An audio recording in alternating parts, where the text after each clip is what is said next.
We're back in 10 minutes.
people. Just coming, people. Just coming.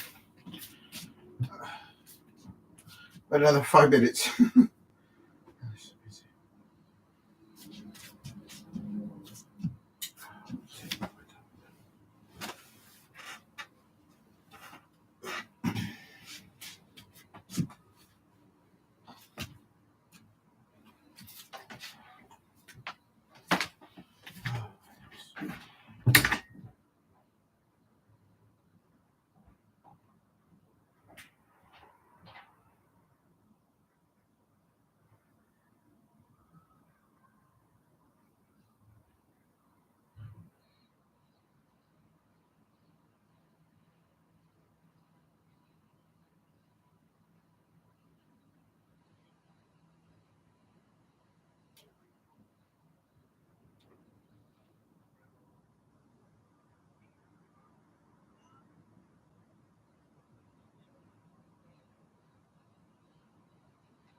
Right, here we go.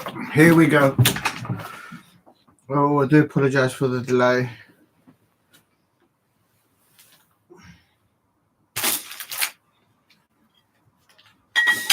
A very busy morning.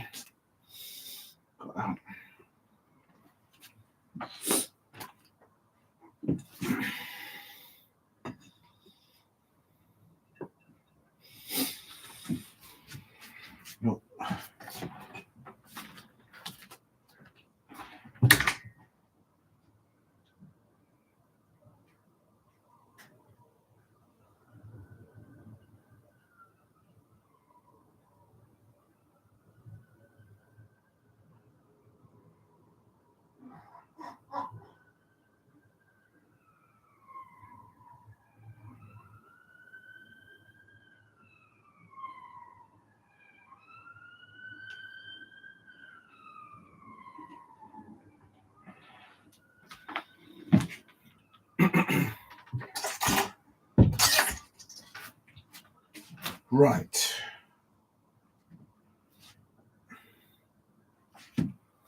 Oh.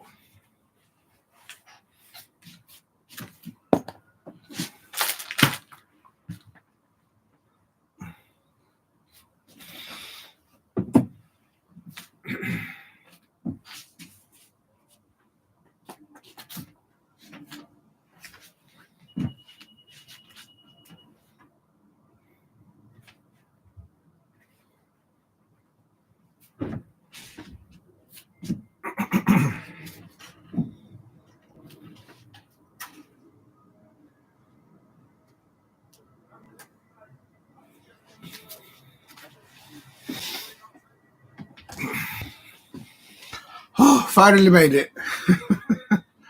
Oh my days, what a day. Good, well, it's the morning's football show. Thank you for joining me at Diego C. Palace. Thank you very much for being patient, anybody out there. Thank you for hitting the likes already. The plan is to do morning shows, but it's just scheduling it all in. You live and learn. Welcome to Diego C. Palace. This is a morning football show, although it is it's 20 past 1 o'clock, 1:23 in the afternoon. So I hope you're all having a wonderful afternoon. And going to be talking about the Premier League fixtures. The weekend has just gone by, and also the Friday fixture, which took place, of course. And also, how is that going to set the teams up now for this week's Premier League fixtures and onwards? If you're new to the channel, please hit a like and subscribe at Diego C. Palace. Oh, not very. Let's get myself sorted. Now, first things first, let's just check the sound is all right. That looks okay.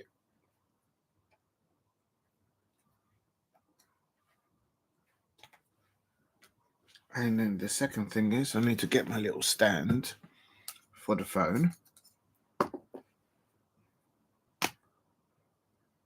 Oh, I've lost something. Where is it? Oh, 1 minute.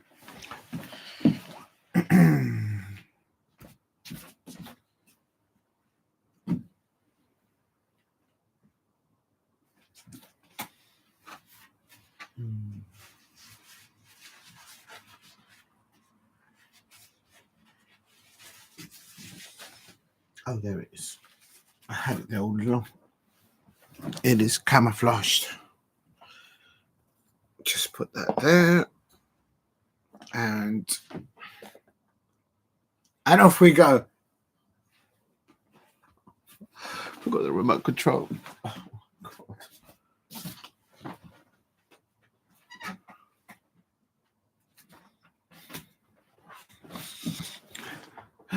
I'll get there eventually. Please hit like and subscribe at Diego C. Palace if you are new. Right, wait for that to load up. Right, I've got my predictions here. And I'm going to start with the Friday fixture. Leicester City versus Brentford. Of course, that was on Friday.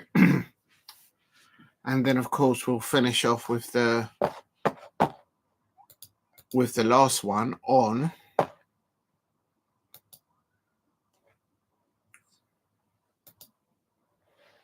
Sunday, which, of course, was Manchester City versus Liverpool. We'll get to that. Right, let's get the right specs on. I can't see you. I'm not going to get very far. Oh my goodness.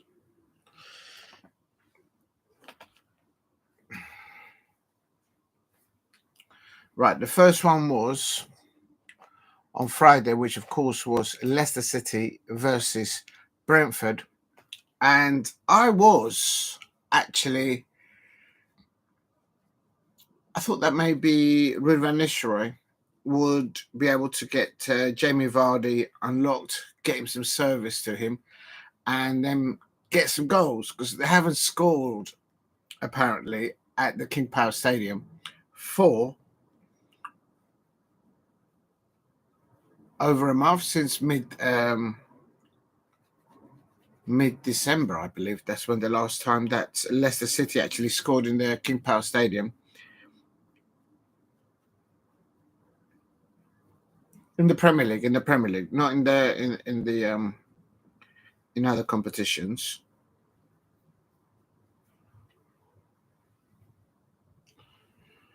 Okay, that's better. That is much better. Oh, I haven't sent it. I need to send this. I'm going to try and share it on Instagram to hopefully get a few more people in.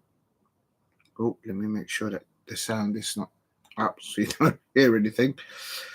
Right, let's just have a look. Right, let's just share this. So, I've got...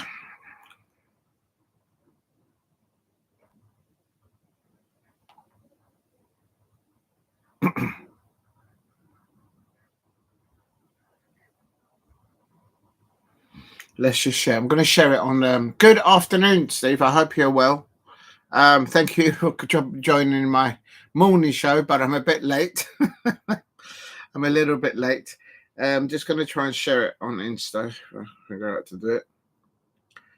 And it's just been a very, very busy day. And then I'll do that.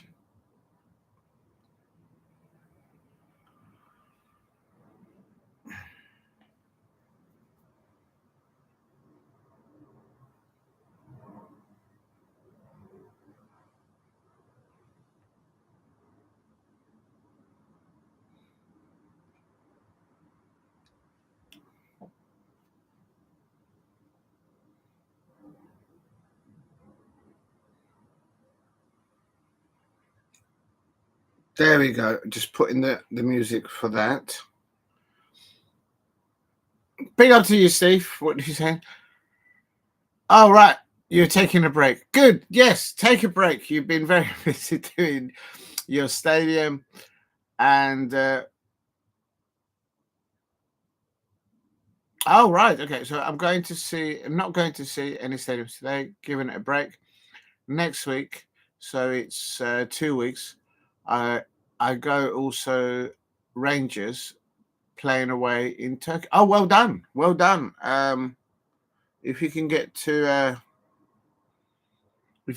that stadium, take loads of photos, and yeah, you're a very good photographer, so do as much photographs and get some background history of the stadiums and put it in the comments of your photos. I think you're absolutely very, very good at that. So get yourself ready for that then. Good luck for that one. Please hit a like and subscribe at Diego C Palace if you are new. Right, let's have a look at this. So I'm going to put on here live now on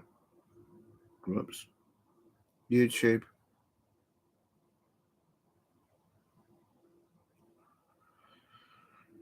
Right, please bear with me because I'm very slow at these sort of things.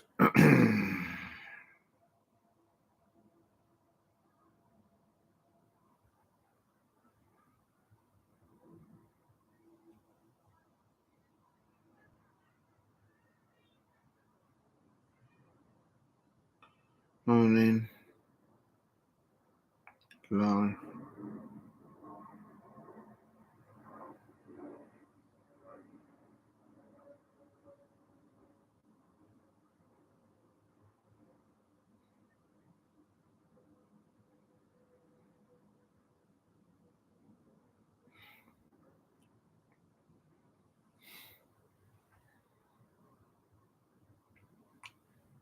Yes, there's going to be loads of games. I'll do my best, but I've got a very busy day today, so I can't say for yes or no if I'm going to do it.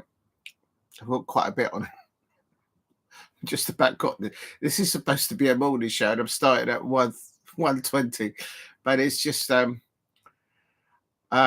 I can get some time off. This is it today? Yes, it is, because it's Sheffield United. I know it's definitely Sheffield versus Leeds tonight. A big battle in the Championship, of course, to see who can confirm. It's a bit too early mathematically, but to confirm automatic top 2 spots, which means they'll go into the Premier League next season. A lot of money on that, no doubt, for both Leeds United and Sheffield United, should they both finished in first and second.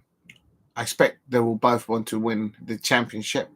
It's a great feeling to win the Championship. It's also an amazing feeling to go through in the playoff final. And so, yes, right. So putting that live on the please join me and the chat. Please drop a like, comment, and share.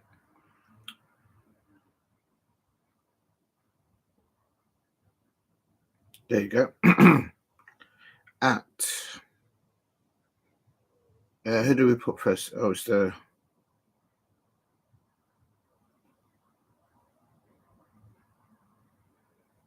oh.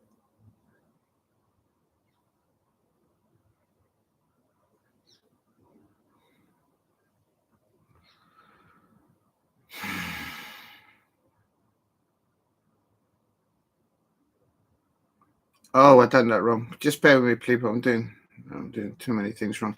At cpfc at who else do I put in there? Right, just coming to people. So at Premier League, I suppose. Premier League at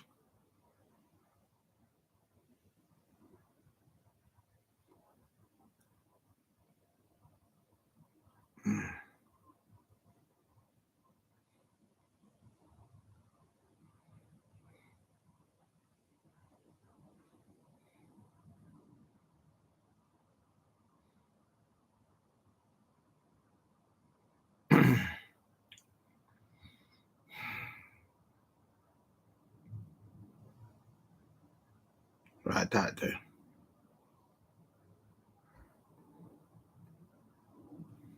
Oh,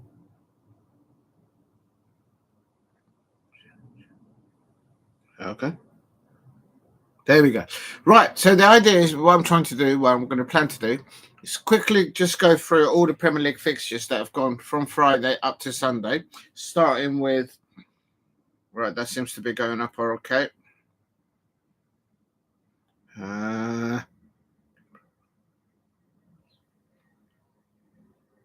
Oh, come on. Right, we'll let that send itself. I think it takes a little while for it to update. Right, there it goes. So that's the plan to do. I'm going to start off with the Friday kickoff. I think it was the 21st of February. It was an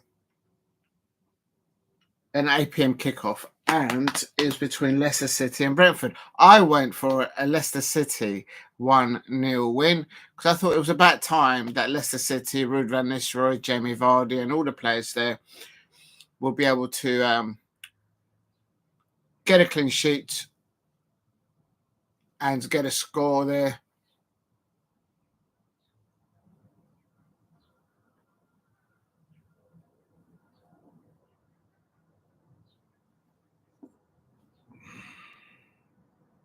Oh, I don't know if that's gone through. Has that gone through okay?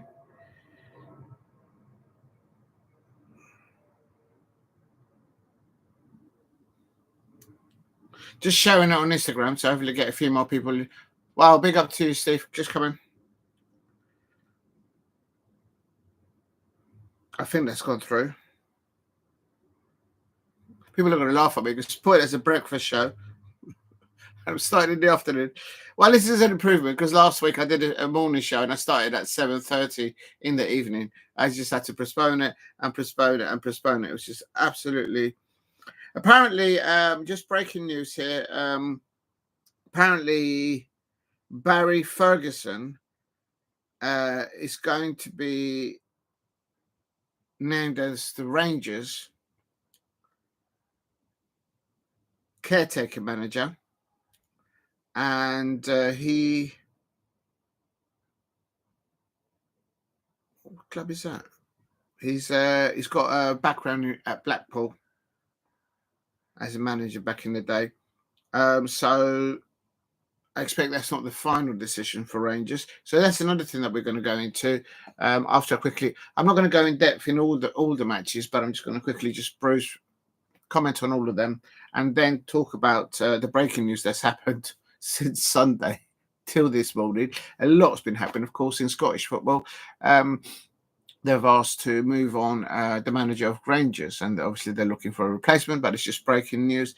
It looks like it will be Barry Ferguson as a caretaker manager until they're able to ascertain the services of an experienced manager, a massive football club, Rangers, in Scottish, not just in Scottish football, but in European football. So they will look to hopefully appoint the right person for them, not probably just for the short term, but in the long term. But I think the previous result for Rangers at the weekend, both Celtic and both Rangers lost. I couldn't believe it. Who would have predicted it? Right, let me just quickly double check that that's all gone out okay.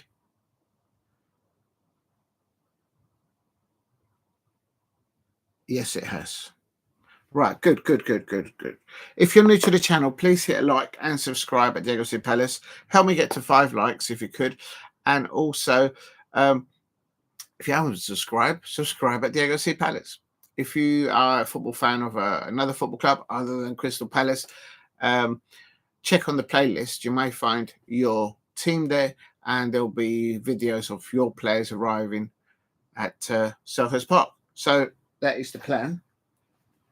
And but what an amazing weekend of football, including the Friday, which I'm about to go into. Oh, 1 minute, let me just stir this a bit. So.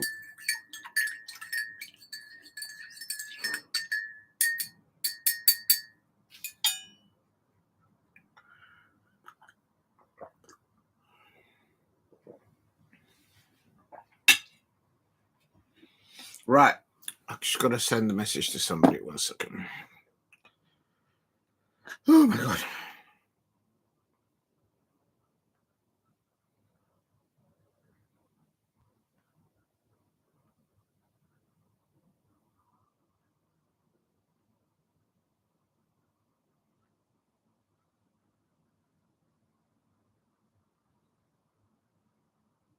Okay, that's gone. Okay.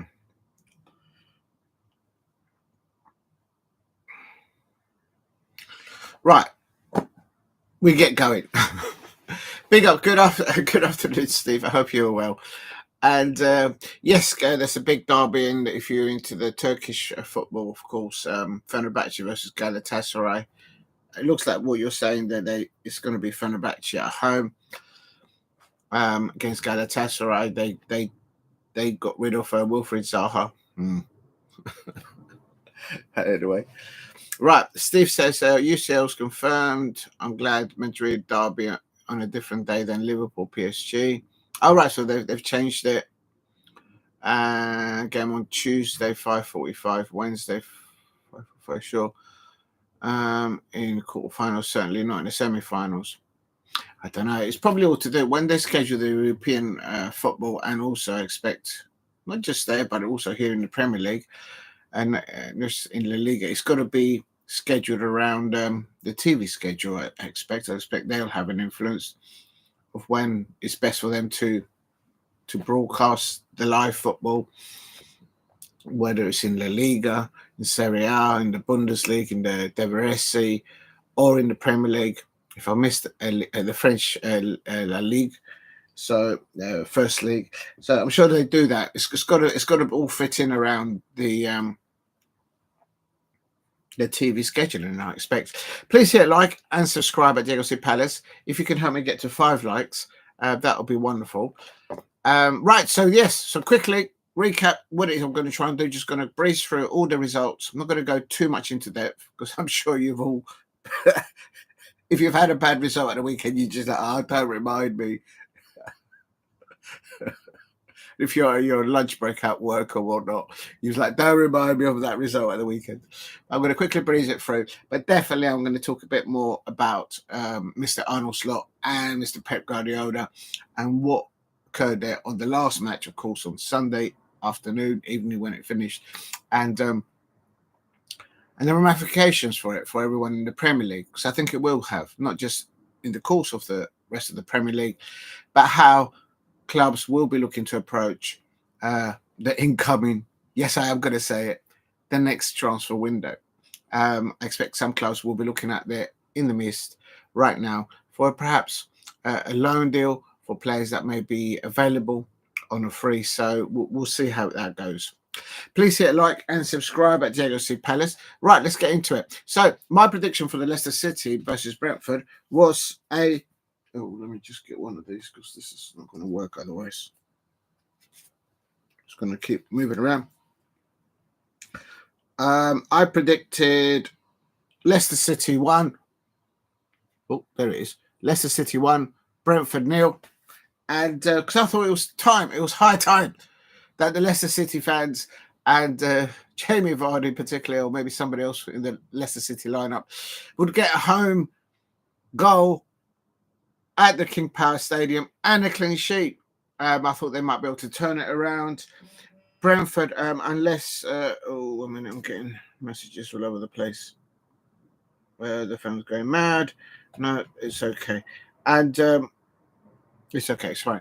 And yes, when I did my predictions a few days before that, last Friday, I thought it was high time that Leicester City can start to build on a clean sheet at the King Power Stadium and perhaps nick it a 1-0 home win.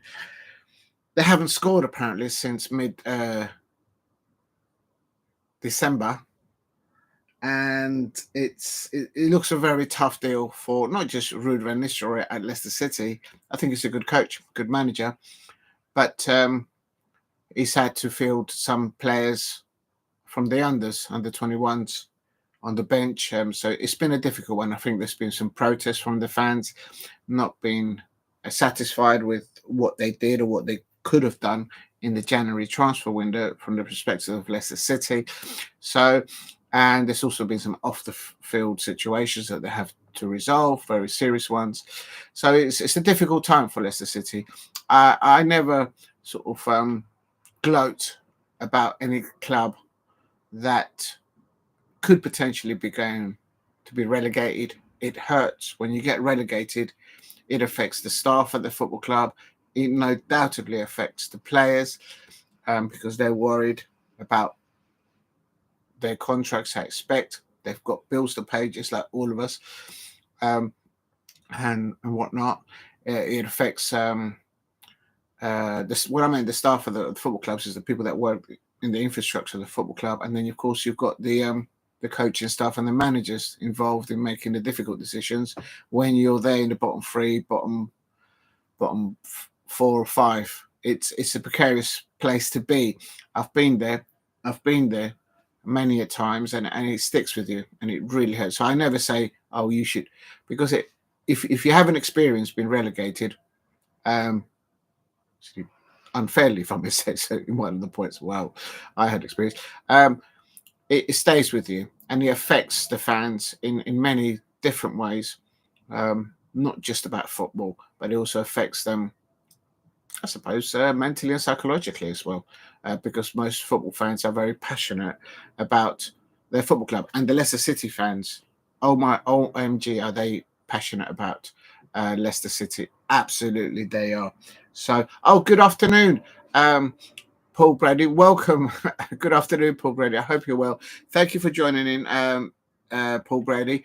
And it is it's my morning football show, and I've managed to start it at about 1:20 in the afternoon. It's an improvement.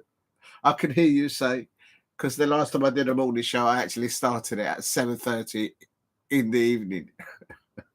But we move on. It's an improvement. Now it's just scheduling it in and fitting everything in. It's and also you want to try and do.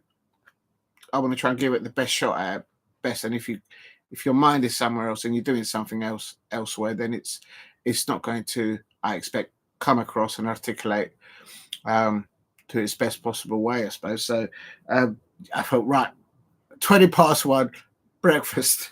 It's not my breakfast, but it's just a busy day. Right. Starting, as I said, starting with Leicester City. Not going to go into depth with all the. I'm going to cover all of them, but I'm not going to go into depth in all of them because we'll be here all week. So I'm going to say Leicester City, as I say, I expected them to win 1-0, turn around the corner, a clean sheet, nick a 1-0 win over Brentford. Throughout the season, Brentford haven't done too well on the travels until they came to Selhurst Park.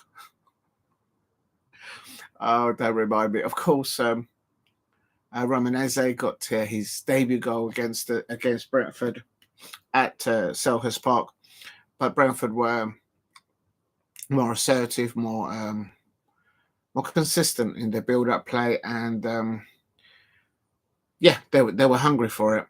Every man on the pitch. For some reason, we just cannot at Crystal Palace. For some reason, I can't put my finger on it. Replicate what the amazing work that Oliver Glasner, his staff, and the players are doing on away form. Crystal Palace are top of the league when it comes to away form. Last 4 matches, all 2-0 wins. So, Brentford, it ended. It didn't go my way. I went to Leicester City 1, Brentford 0, but it actually ended Leicester City 0, Brentford 4. At halftime, it was 3-0. So that's a very, very, very, very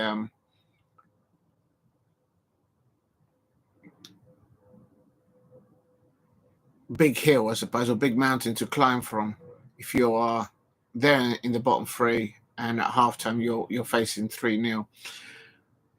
I think on the lineups quickly,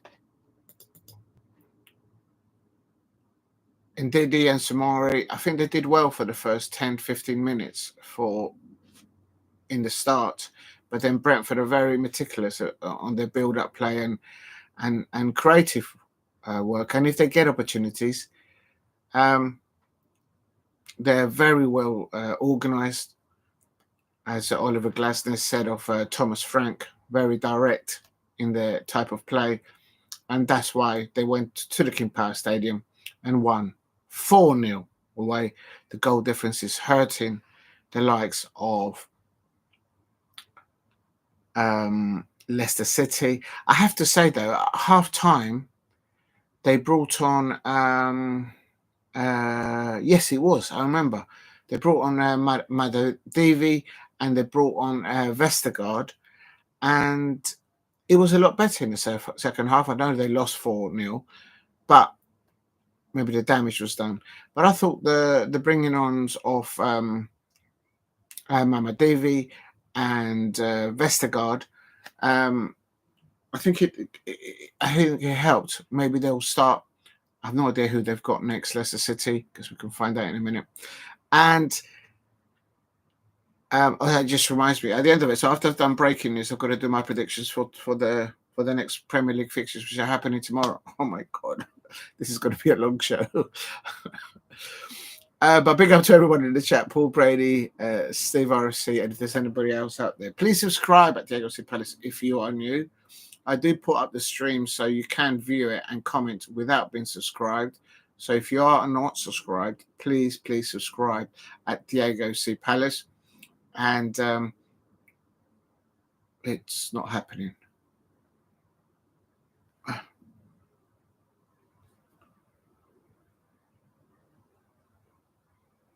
Come on. I think I wonder maybe I just need to put like 50 pence in the Wi-Fi little adapter to make it to work. Now it's working fine. It's just doing adverts. Right. So quickly, I want to mention, because I remember watching this match. I did a watch along for this, I'm pretty sure. And so, yeah, half time, they Ruud van Nistelrooy brought on Ahmedhodžić on for the Corda Reed, and also he brought on Vestergaard for Koulibaly. I think Koulibaly had to be substituted because he's a very young man, very dedicated, great talent. I think he's a really good footballer, Koulibaly, for Leicester City. But I have to say, I think the referee was giving all the yellow cards to Leicester City, like literally. And you just feel that when you're at the bottom of the free, everything seems to go against you. And Koulibaly did get a yellow card around 40-minute mark, I think. And then it was one of those that I think they couldn't afford to get a sending off, even though they were going in at half-time 3-0 down. But I think Koulibaly is a good player. But I have to say, after the half-time, and then when Vestergaard came on and Ahmedhodžić came on, I thought that kind of balanced a little bit the approach from Leicester City against Brentford, having they were 3-0 down at the time. And maybe what occurred was maybe Brentford kind of took off the foot off the gas a little bit. But I did remember hearing the reception that both Ahmedhodžić and Vestergaard got at the King Power Stadium. They were 3-0 down at the beginning of the second half, and there was applause. So the fans were looking for them perhaps to start. But who am I to tell someone like Gruev van Nistelrooy what players he should start or not? So I think that was quite interesting to see as an outsider looking in. So, but it is amenable. He had a Skip, Harry Winks. Who else did he have? He's got a very thin squad there. Ruud van Nistelrooy, but I got it wrong. I got my pick wrong, and Leicester City losing 4-0 there. A very difficult Friday evening for Ruud van Nistelrooy. He just, I think the only match that he's won for Leicester City, if I'm not mistaken, was against Tottenham Hotspur, and that was a 2-1 win. And that one is one of those my picks that I got correctly. So there's something there. I think it's about build-up play, not doing unforced errors for Leicester City, which is what normally creeps into your game when you're in the bottom three or there and thereabouts. And goals. If you're in the bottom three or you're in the bottom four, bottom five, what gets you away from that bottom three positions is goals. If you're conceding, you need to score more goals than what you concede. I speak of that as experience as a Crystal Palace fan, not as a player, not as a coach, not as an ex-football club owner. I'm just saying, throughout the years decades, I should say, as a Crystal Palace fan, what gets you out of that route at the bottom there is goals. So they need to get wide space. They've got good widers. They've got Jordan Ayew doing a good job down the left-hand side. Bernate is another option there down the left-hand side for Leicester City. I think he replaced Jordan Ayew. And also down the right-hand side, Gruev, Reed, I should say. That's a good option there. Also with Ahmedhodžić, which I think is what the fans wanted to start. But as I say, who am I to tell Ruud van Nistelrooy or the Leicester City fans whom should start for them or not? But it's they only conceded one further goal in the second half, so that's telling you something. But it's more clinical in the last third, but providing the service because they've got a very good striker in Jamie Vardy. He's not firing at 110%. He's probably running on 65%, is that. But I think they've got, I think there's goals in this side. If they can just scratch out unforced errors in the type of style of play that Ruud van Nistelrooy is trying to instill in Leicester City. I think also must remember that Ruud van Nistelrooy came through the PSV Netherlands Youth Academy. He broke into their first team, and without going through his entire footballing career as a professional football player, he's learned from very good coaches and managers. And my understanding is he's trying to instill that knowledge, that path that he's gone through as a youth, going into an academy, going into breaking into a first team in a very important football side in the Netherlands, in the Derisi, in PSV. And I think he's trying to install that into what he has available, because they haven't been able to go in January to buy players in what they may wanted to. Not sure why. Don't know if they were because they were constrained financially because of the rules, and there was a hearing. I think they were waiting for something to be announced, or whether they've had to readjust their spending. But nevertheless, I think Ruud van Nistelrooy is trying to take stock of all that and instill a style of football into the squad in depth that he has available to him. And as I said, he has included under 21s. And as an outsider looking in, I think he's a good coach, good manager. But then the Leicester City fans would, as I say, at half time when he brought on Ahmedhodžić and especially Vestergaard, I did notice as I was doing the watch along that there was a great roar of acceptance of that decisioning. And even the commentators that were commentating on the match were saying maybe that he should have gone with some of that. But there's still options. Great to see Jordan Ayew there, doing really well there. And massive thank you to Jordan Ayew for signing my shirts at the end of last season. He had always time, a great role model. Always had fun, had time for the Crystal Palace fans, signing photos and doing selfies. Absolute role model there for any football club to have. So well done, Jordan Ayew, and thank you for signing my shirt. And as I said before, Jordan Ayew, he brought to Crystal Palace that jollof rice from Guyana that season. If you haven't tasted jollof rice from Guyana, go and do it. Find yourself a good restaurant that does it. Best one is actually a family setting. They do amazing food from Guyana. I'm not going to get in. I'm sure there is wonderful other jollof rice from Nigeria, from all other countries in Africa. I'm not going to get in between of that because it's too early in this morning breakfast show to get in between of that. And I'm going to come out lost. I'm going to come out with an eye poke. I'm going to come out all bad. Pick up! That's right. Dabo 1168. I hope you are getting the protection in ready, not only for tomorrow against Villa, but against Millwall at the weekend. I'm in training. I'm getting my protective gear on, and real talk. I'm sending a memo. We need to get the Crystal Palace players to change in their away changing room, and get that little brown envelope, put a few notes in there, creep in there like the Pink Panther at night, ring the bell, ding-a-ling-a-ling, and give it to the caretaker at Selhurst Park. We all know who that person is. Real talk. And a little brown envelope with a tongue in it, £50 notes in there. Why not? and just getting to go with their Black & Decker to the changing rooms. Just swap the signs over. Bish, bash, bosh. We'll be ready. We'll be winning tomorrow against Villa 2-0 if the Crystal Palace players change in their away changing room at Selhurst Park like they've been changing in the away changing room in the previous 4 fixtures. 2-0, 2-0, 2-0, 2-0. Come on. Big up to Damo1168. I hope you're well. Thank you for joining. I'll take this off because they're wondering, where are we? There you go. And what I've got in there is, come on, you Eagles. There you go.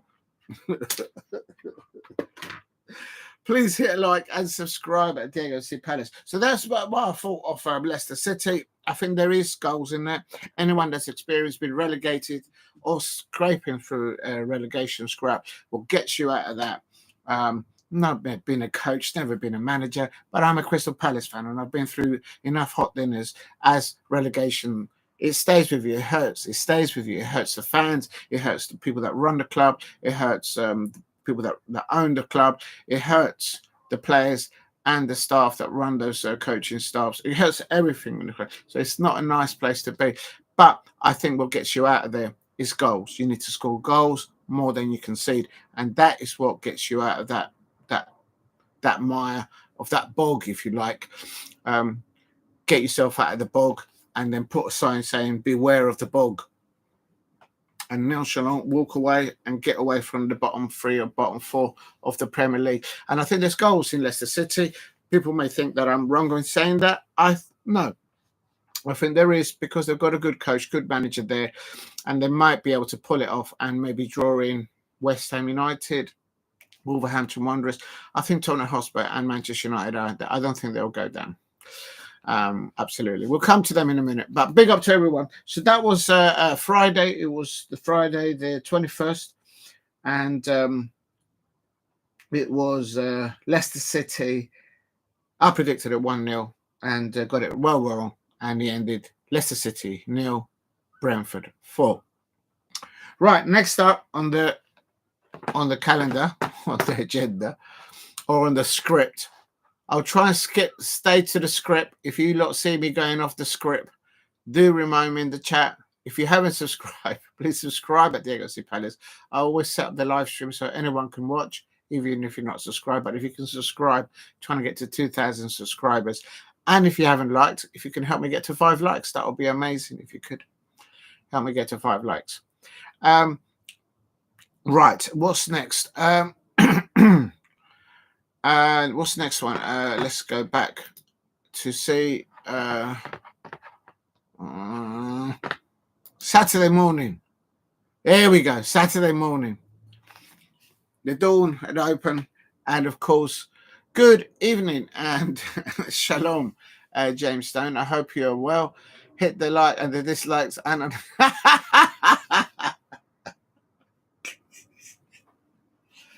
oh my days. You just have to, there's always one. There's always one. And you'll see against Fulham, Eddie Nketiah will come on and he will prevail at Crystal Palace. My Eddie Nketiah will prevail and he will score. And please keep it. Remember, it's in the afternoon. We're not past the watershed. Listen, that's right. If you know, you know. If I drink too much tea, I do end up, like, literally spending too much time in the what's it. If you know, you know. When you get to an age, things happens to your body. If I drink too much chamomile tea or mint tea, yeah.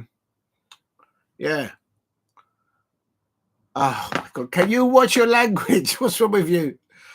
Oh my days! All right, I don't know why I even started talking about, because I know you was going to go off on that. Just watch it. Get me in trouble, you will. Right. Right, here we go. He says, next, the first up on Saturday, which was, I believe, the 22nd of February. Of course, the very last time that Manchester United fans and Manchester United players went to Goodison Park. For those of you who don't understand, the rivalry is not just between, and I'm going to choose my words carefully, tread very carefully, the Manchester United fans, and with any football club that is based in the wonderful city of Liverpool. They don't like each other. They don't like each other.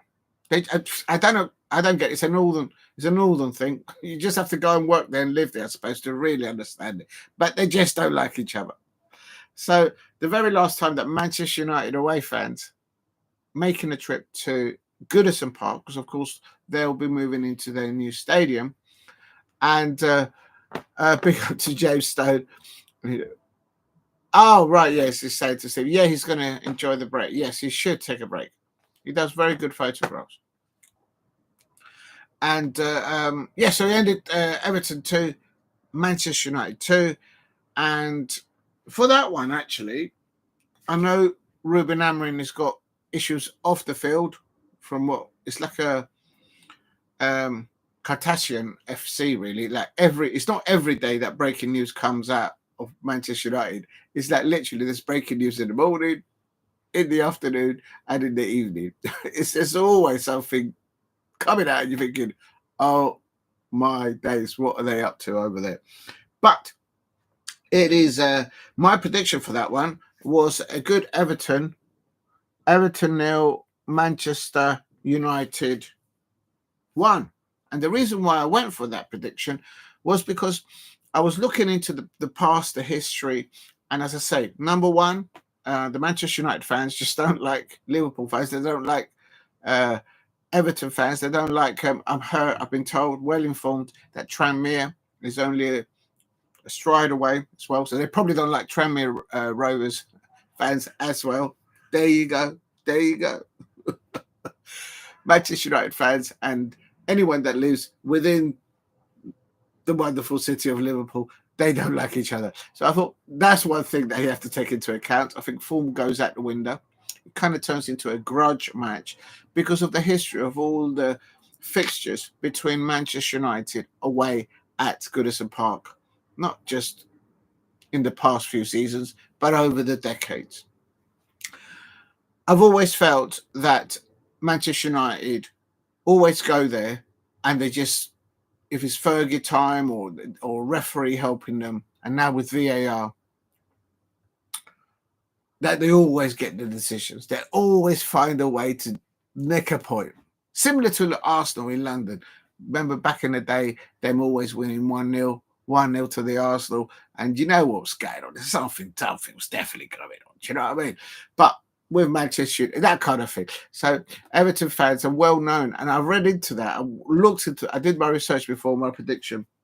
And that's why I went for Manchester United, to just turn it around, get a cliche, and nick a 3 points away.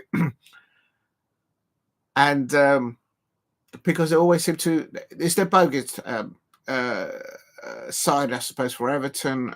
Goodison Park, Manchester United visited them. And also, I found out, I didn't know this fact, that David Moyes, whenever he's been the manager of a football club, but has faced in the opposition Manchester United, he's always won. Apparently, he's never lost. So I was like, okay, I might. But I don't flip-flop. I don't moonwalk. Unlike probably the likes of James Stone, I don't moonwalk. I don't flip-flop. I never throw nobody underneath the bus. Real talk. Was to be paid by the Manchester United for a year while he was still manager. They're probably still paying him. Are we still paying Capello, the FA? Let's not go. So I'm getting sidetracked now. I've heard that apparently Thomas Tuchel is working from home. Over 6 million paid, working from home in Germany, and he's England manager. I've actually been this year to see more live Premier League matches or more football live than the England manager, and he's getting paid over 6 mil. I wish someone would pay me 6 mil. Real talk. I'm putting it out there. And they took him back. Listen, David Moyes. So that's one thing. So David Moyes has done very well as a manager opposing the Manchester United counterpart. Apparently, he's never lost against Manchester United as an opposition manager. That's what I discovered. I was aware of that. It would be a grudge match, if you like, between the Everton home fans at a very old style Goodison Park. It's got the acoustic. It's got a very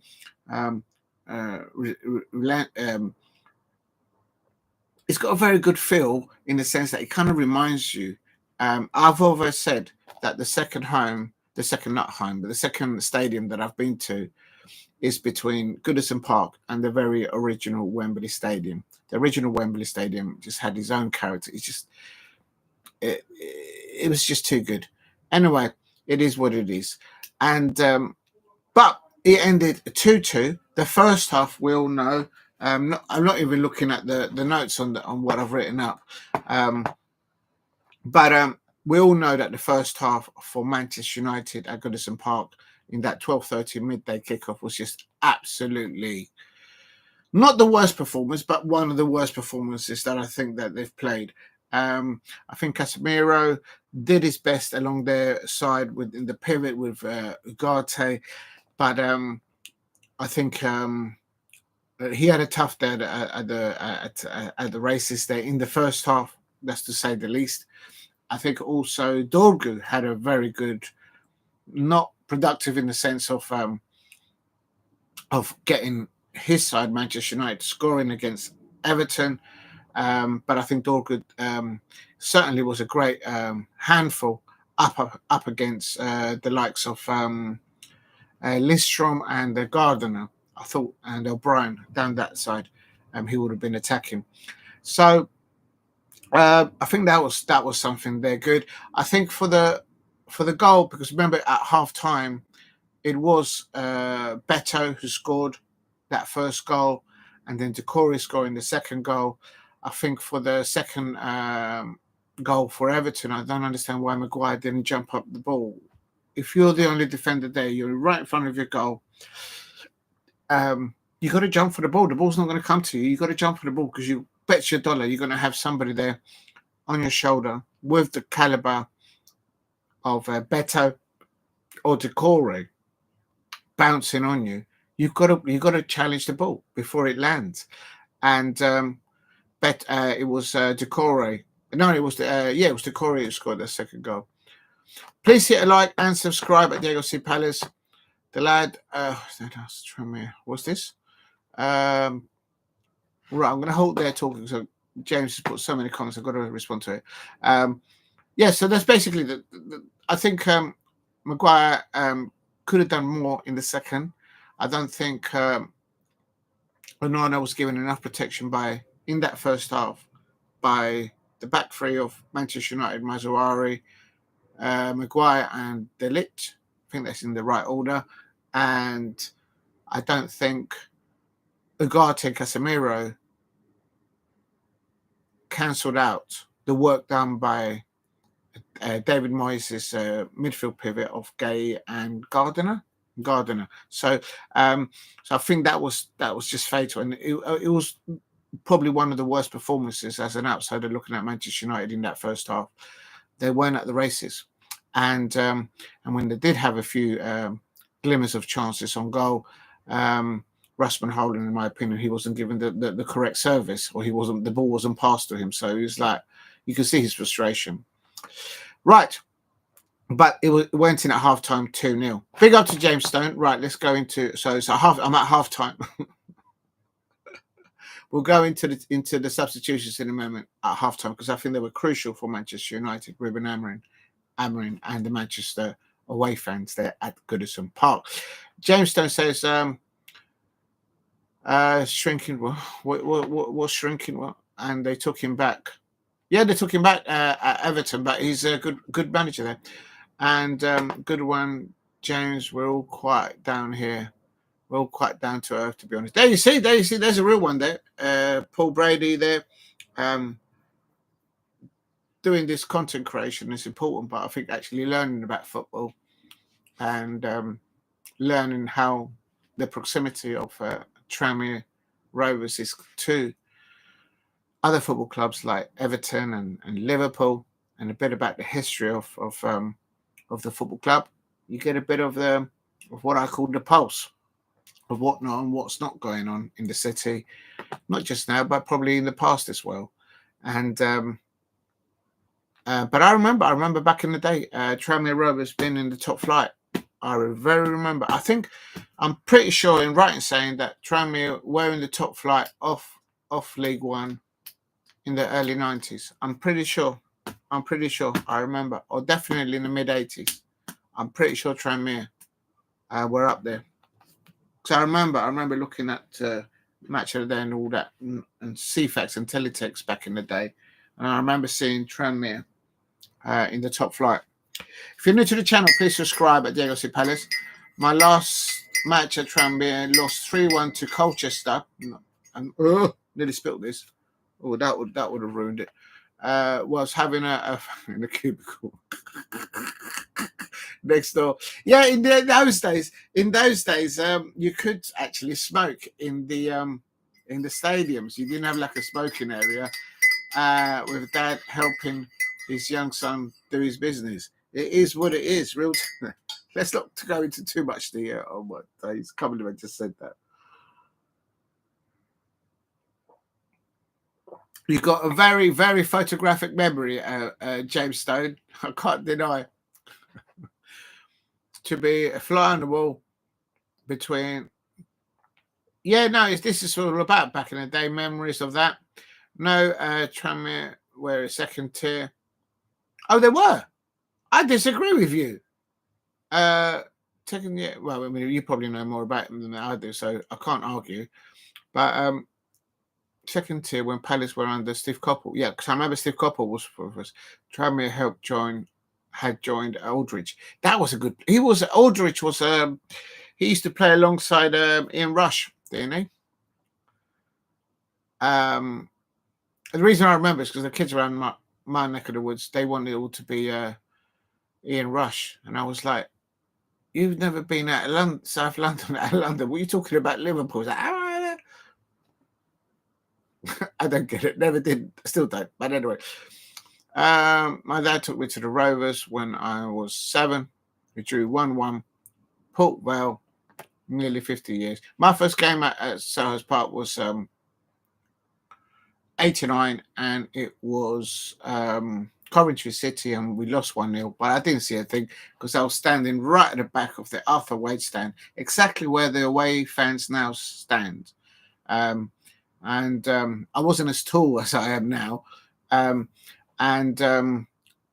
I was at that age where you could start to how do you say, meddle on the old cigarette, as they say, as James Stone. And I will never forget that first day for many reasons. But I do remember once people right at the back of the Arthur Wade stand just lighting up, breaking open the packet of Rothmans, and doing a Julie one at the back of the Arthur Wade. Of course, we're not allowed to do that nowadays.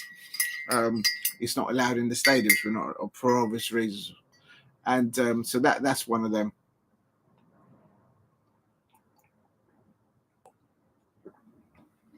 Please hit a like and subscribe at Diego. This is going to be a long one. I haven't even got to halfway through Saturday, and now we're talking about opening a packet of Rothmans at the back of the Tranmere stand somewhere. Unbelievable. And my dad took me to Rovers when I was 7. Oh, I'd done that one. First place game was for Wales, and Gray scored the winner and a handball. I was about 9. Smoking in the toilets. We all smoked everywhere when I first went to Selhurst Park. It was a completely different atmosphere in the sense, or maybe I'm just old school. You will see the pitch. You will see bits of sand in the pitch. I suppose the pitches in those days, in the early 90s, to what the technology is now available, and to what guidelines that clubs have to adhere to, certainly in the Premier League, have probably obviously evolved. But enough about the packet of Rothmans. Smoking in the toilets. In those days, for those of you who don't understand, in the early 90s and in the mid 80s, there was no mobile phones, there was no Wi-Fi. There was the late Ian St. John and Jimmy Greaves on TV telling it how it should be said. And on match days, you would hear commentators like John Watson, the late John Watson, and those ones. We don't get them anymore. We don't get them those anymore. It is what it is. I hope I can get close. If I do commentary on football, if I can get close to what they used to do back in the day, a little bit close to what they did, I'll take that. I'll take that all day long. Absolute legends, the late Ian St. John and Sir Jimmy Greaves. I was informed that at the end he was given a knighthood. And of course, Sir John Watson. Big up to them. Going to the Premier League games is truly a dreadful experience these days, especially when you absolutely dreadful, I'm sure, these days. I disagree with you, James Stone. At Crystal Palace, James Stone is not happy with the. I'm sorry to hear that you've had those experiences. I think there's a different experience, I feel, in the Championship. And I've been there as a Palace fan in the Championship. When you go to the likes of Blackpool, Preston North End, Stoke City, Barnsley, back in the day I've been to in the Championship, and then you compare them to when you go to a Premier League club, in a sense. You didn't include Selhurst. But even though you didn't include Selhurst, I'm going to say at Selhurst Park, we have the best match day experience. Don't have anything to do with the club, just a football fan, just like you, James Stone, and everybody else out there. But if you do go to Selhurst Park, great food, great wine, or whatever other drink you may wish to have or not, and it's recommend the steak and kidney pie. But be careful. It's very hot. The inside of the steak pie is very hot. So make sure you go. Make sure you're able to blow before you put it in your mouth, because otherwise you will burn your tongue. It is it's very hot, but it's very tasty, very nice, especially on a cold match. Well recommended. There's also other food available. We have a very good culinary experience at Selhurst Park, and don't forget you can go onto the official webpage at Crystal Palace and upgrade to that premium match day experience. Well recommended. Real talk. At Selhurst Park, we've got a proper atmosphere. Absolutely, Jamestown. Absolutely, we do. And I've sat in different places. I haven't got through this. I'm supposed to go through all this. I could talk about Palace until the cows come home. But I recommend it. Sit in different areas of the stadium, and you get to feel different ones. I've had a good mixture. One time I had a season ticket in the Steve Coppell Directors Lounge, and you would feel, you couldn't stand there and behave like Mr. James Stone, like away fans do at Tranmere. Real talk. You had to, there was a dress code, no trainers, no jeans, James Stone. There was an attire dress code that you had to adhere. You'll be greeted in the number 10 entrance by an ex-forces veteran. Absolutely amazing. I always was made to feel welcome when I had a season ticket there in the Steve Coppell Lounge back in the day, and there was great conversation. Right, moving on. We're getting sidetracked. Probably just lost. Please help me get to 5 likes on the chat. Right, so it was halftime. I was at halftime at Goodison Park. I wasn't, but I was doing a watch along for it. And then at halftime, Manchester United, it was 2-0 at half-time. Probably not the worst, but probably one of the worst performances of Manchester United as a starting 11, man for man, away form. They were not up to man up against who they were playing up against individually and collectively as a team against David Moyes' Everton. They came out second best. The only one probably could say that they had a good first half, I would say, would be Dorgu and perhaps a little bit Bruno Fernandes, but mostly Dorgu, I think, in the first half. I think he was the only one who was trying to create anything down that left-hand side, literally. So half-time, I have to mention this because it was important. It wasn't at half-time. Oh, I do take it back. I've just checked. I thought it was at half-time they made the substitutions. Because, if I'm not mistaken, 72... Yes, it was. It was vital. So it wasn't at half-time. I do take it back. I got it wrong. But I thought Ruben Amorim had made their 2 substitutions at half-time, but it didn't. And what occurred was that start of the second half, Manchester United asserted themselves a lot better against Everton. Maybe perhaps Everton took the foot off the gas. And I expect that the Goodison home crowd were still wary, even though they were 2-0 up against Manchester United, who had a complete mare. They were complete pony in that first half, literally, apart from Dorgu, I think, for Manchester United. And Onana made some saves as well in the first half. That kept it to 2-0. They were still wary, the Everton fans, the last time they would see Manchester United fans at Goodison Park, because of the history that they've always had points nicked away from them, literally, by the Manchester United players at Goodison Park. And steadily, they gather momentum. It was vital that Manchester United did not concede a third goal in the first 5 minutes or so of the start of the second half. No unforced errors and mistakes there.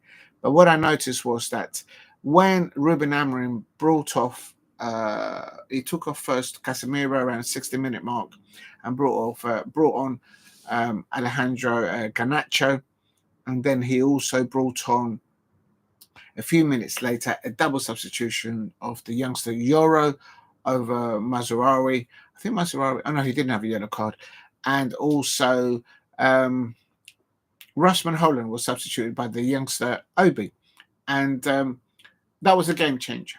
Why do I say that was a game changer? Because big up to you, James Stone. Coming to you in a sec. I think it was a game changer because what I felt happened was clearly, even with the minimal squad in depth, because of the injuries, the volume of injuries that Ruben Amorim has for first-team players at Manchester United. Let me just emphasize, he's not the only one with injuries. There's a lot of other Premier League clubs that have injuries, and they're able to produce results. But those 3 substitutions, Yoro, Garnacho, and Obi, not only were fresh legs, but it was like a plan B / plan C. And he changed it. It changed it. But what that enabled of the ability of Garnacho on the left-hand side, with Joro coming on for what's his name? Mazraoui. It enabled, in my opinion, Lindstrom and Gardner not to attack so much. No, I'm wrong with that. It would be Harrison Gahey to attack in the right-hand side of Diogo Dalot, and where Joro was then playing now. I think that was very important. It kind of balanced Manchester United more defensively, and then from the transition from defense to attack, utilising Garnacho. And then Obi is young. He's got no fear. He's just there doing his thing there. And I think he linked up well with Rak-Sakyi at times. Sometimes he He made the odd mistake there, but he's going to do that at that age. He's very young, Obi. I don't know how young he is, but I think he's probably 20 or maybe even 19. And basically, those three substitutions transformed it. And then, of course, we'll remember that the first goal for Manchester United was that free kick of Bruno Fernandes. Now, if you look at that goal that Bruno Fernandes, when he placed the ball, if I'm not mistaken, the sun was in the eyes of Pickford. I think Dean Henderson at Crystal Palace should be the England #1 goalkeeper. But if the England manager is in Germany and working from home, he's never going to notice Dean Henderson, is he? I'll park that aside. But anyway, I just don't understand why the FA are paying £6 million to a manager to represent England, and the manager is somewhere else in another country working from home. I've been to more football matches this season than the England manager. Real talk. Real talk. Anyway, so Bruno Fernandes took a free kick. And as he took the free kick, of course, Pickford lined up his wall. And he stood in the space that a goalkeeper stands, not directly behind the wall, but in the middle of the goal, and ready to cover the other side of the goal that the wall's not covering.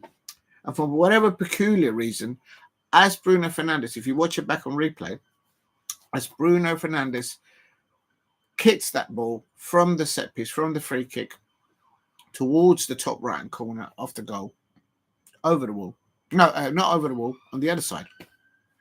Pickford actually moved to the wrong side of the goal, on his goal line. If you've lined up your wall, stay central, especially if the sun is in your eye. I used to be a five-a-side goalkeeper. You stay central. You don't move behind the wall unless you see the ball being kicked towards that way. But anyway, the ball was, if I'm not mistaken, about 5 or 6 yards outside the penalty area to the left-hand side. But then, as I say, the sun was in Pickford's eyes. So I think that's a goalkeeping error. But if the England manager was not at Goodison Park because he was abroad watching from home, he would have missed that, I expect. Maybe not, maybe not. Apparently he's got scouts out there working for him. Absolute nonsense. I don't understand why the FA have appointed a manager that's working from home in another country. I just don't get that. Give someone from the champ. If you can't get Eddie Howe at the FA to run England because he's on a very expensive contract, give someone in the Championship. Give the job to Clarke. He's a good coach, good manager, coming through the ranks, earning it the hard way. Give him a go. Anyway, that's for another story. Anyway, Pickford moved along this goal line, and Bruno did what he does best on set pieces. Experience, of course, playing for Portugal, and for all the time that he's played for Manchester United. They needed that goal, and did it changed everything. It absolutely changed the atmosphere. I was in South London doing a watch along, and you could hear, you could feel, you could sense the atmosphere at Goodison Park, where the home fans of Everton were like literally, oh, here we go again. Here we go again.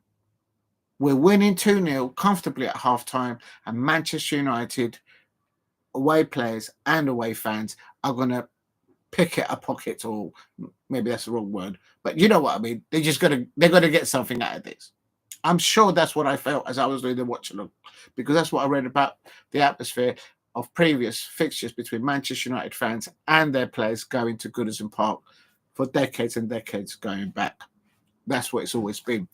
And so that was the first goal. I'll stop there and I'll go into the chat. Jameson says that Selhurst Park, we've got a proper atmosphere. Yeah, we have. Yeah, we have. I mean, quickly going into that. I've got an itchy. I don't know why. Anyway, and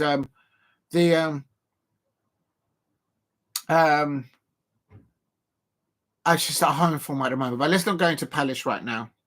The crowd, not the crown. Crowd. Did I say crowd?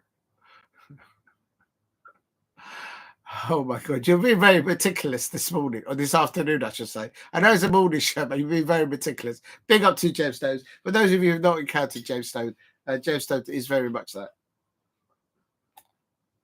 Let me stir my tea. Hold on, I got some more here. Oh dear.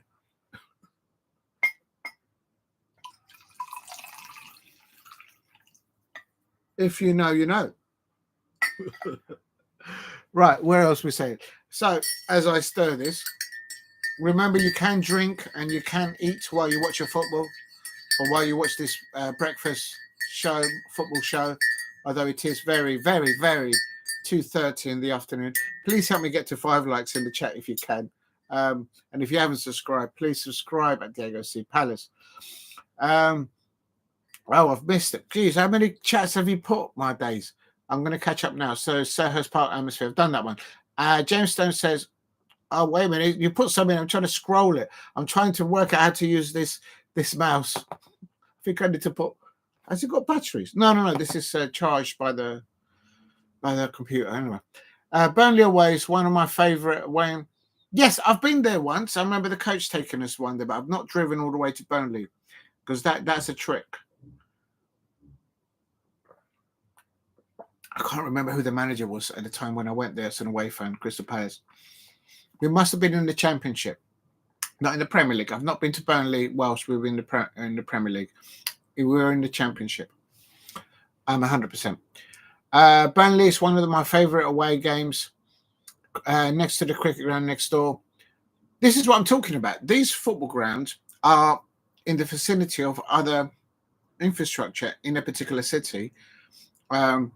Like, if you like, in Liverpool, where I'm now well informed, Tranmere Rovers, Goodison Park,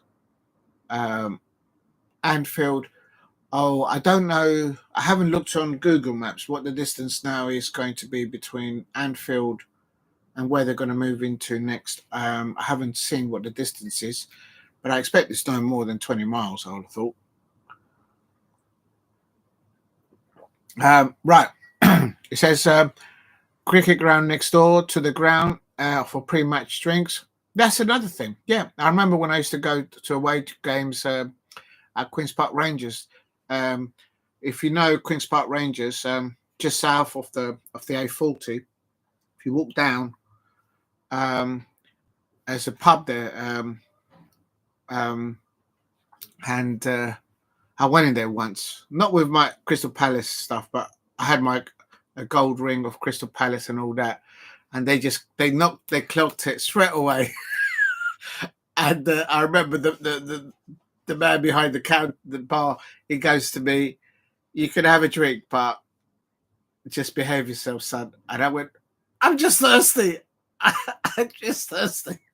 But they were all right. They were all right. It kind of thought that I knew I wasn't going to start a ruckus. I could imagine if James Stone went in there with his Tranmere gold ring and the gold chain and the gold tooth, he might have said, "Oi, get out of my pub!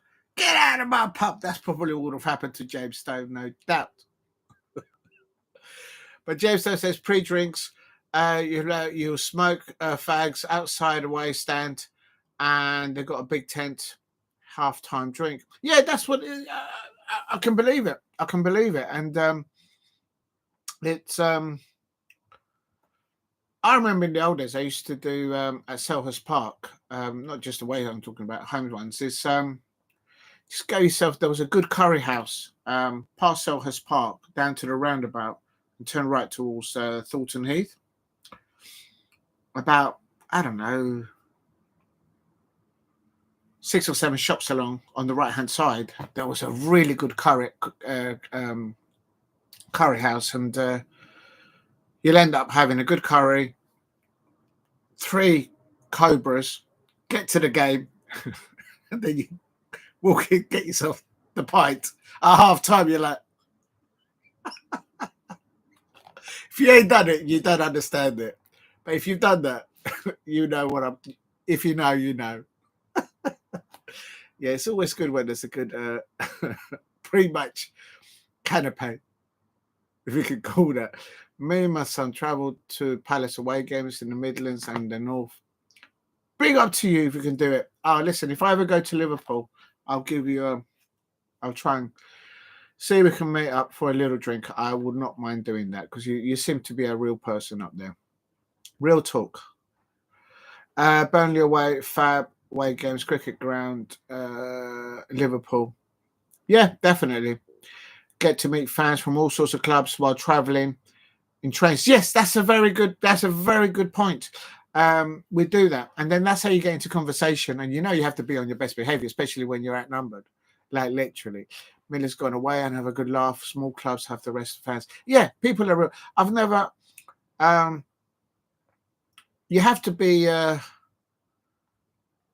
Normally, there isn't any problem. The problem is when you always get one that's had one too many from whatever club, and then they want to be like a Ninja Turtle, and then you're just like, where are you going with this, son? Do you know what I mean? And there's always a little guy trying to pick a fight with a big guy. And I'm thinking, well, you're going to lose that all day long, son. Behave yourself. You always get it. Pickford's an absolute. I think Dean Henderson should be picked. But he's not going to notice him. Tuchel is not going to notice anything what Dean Henderson is doing at Crystal Palace, certainly on his away form, and some of the one-stoppers that he's done at Selhurst Park to just try and keep us in the game at Selhurst Park. He won't notice it because he's working from home.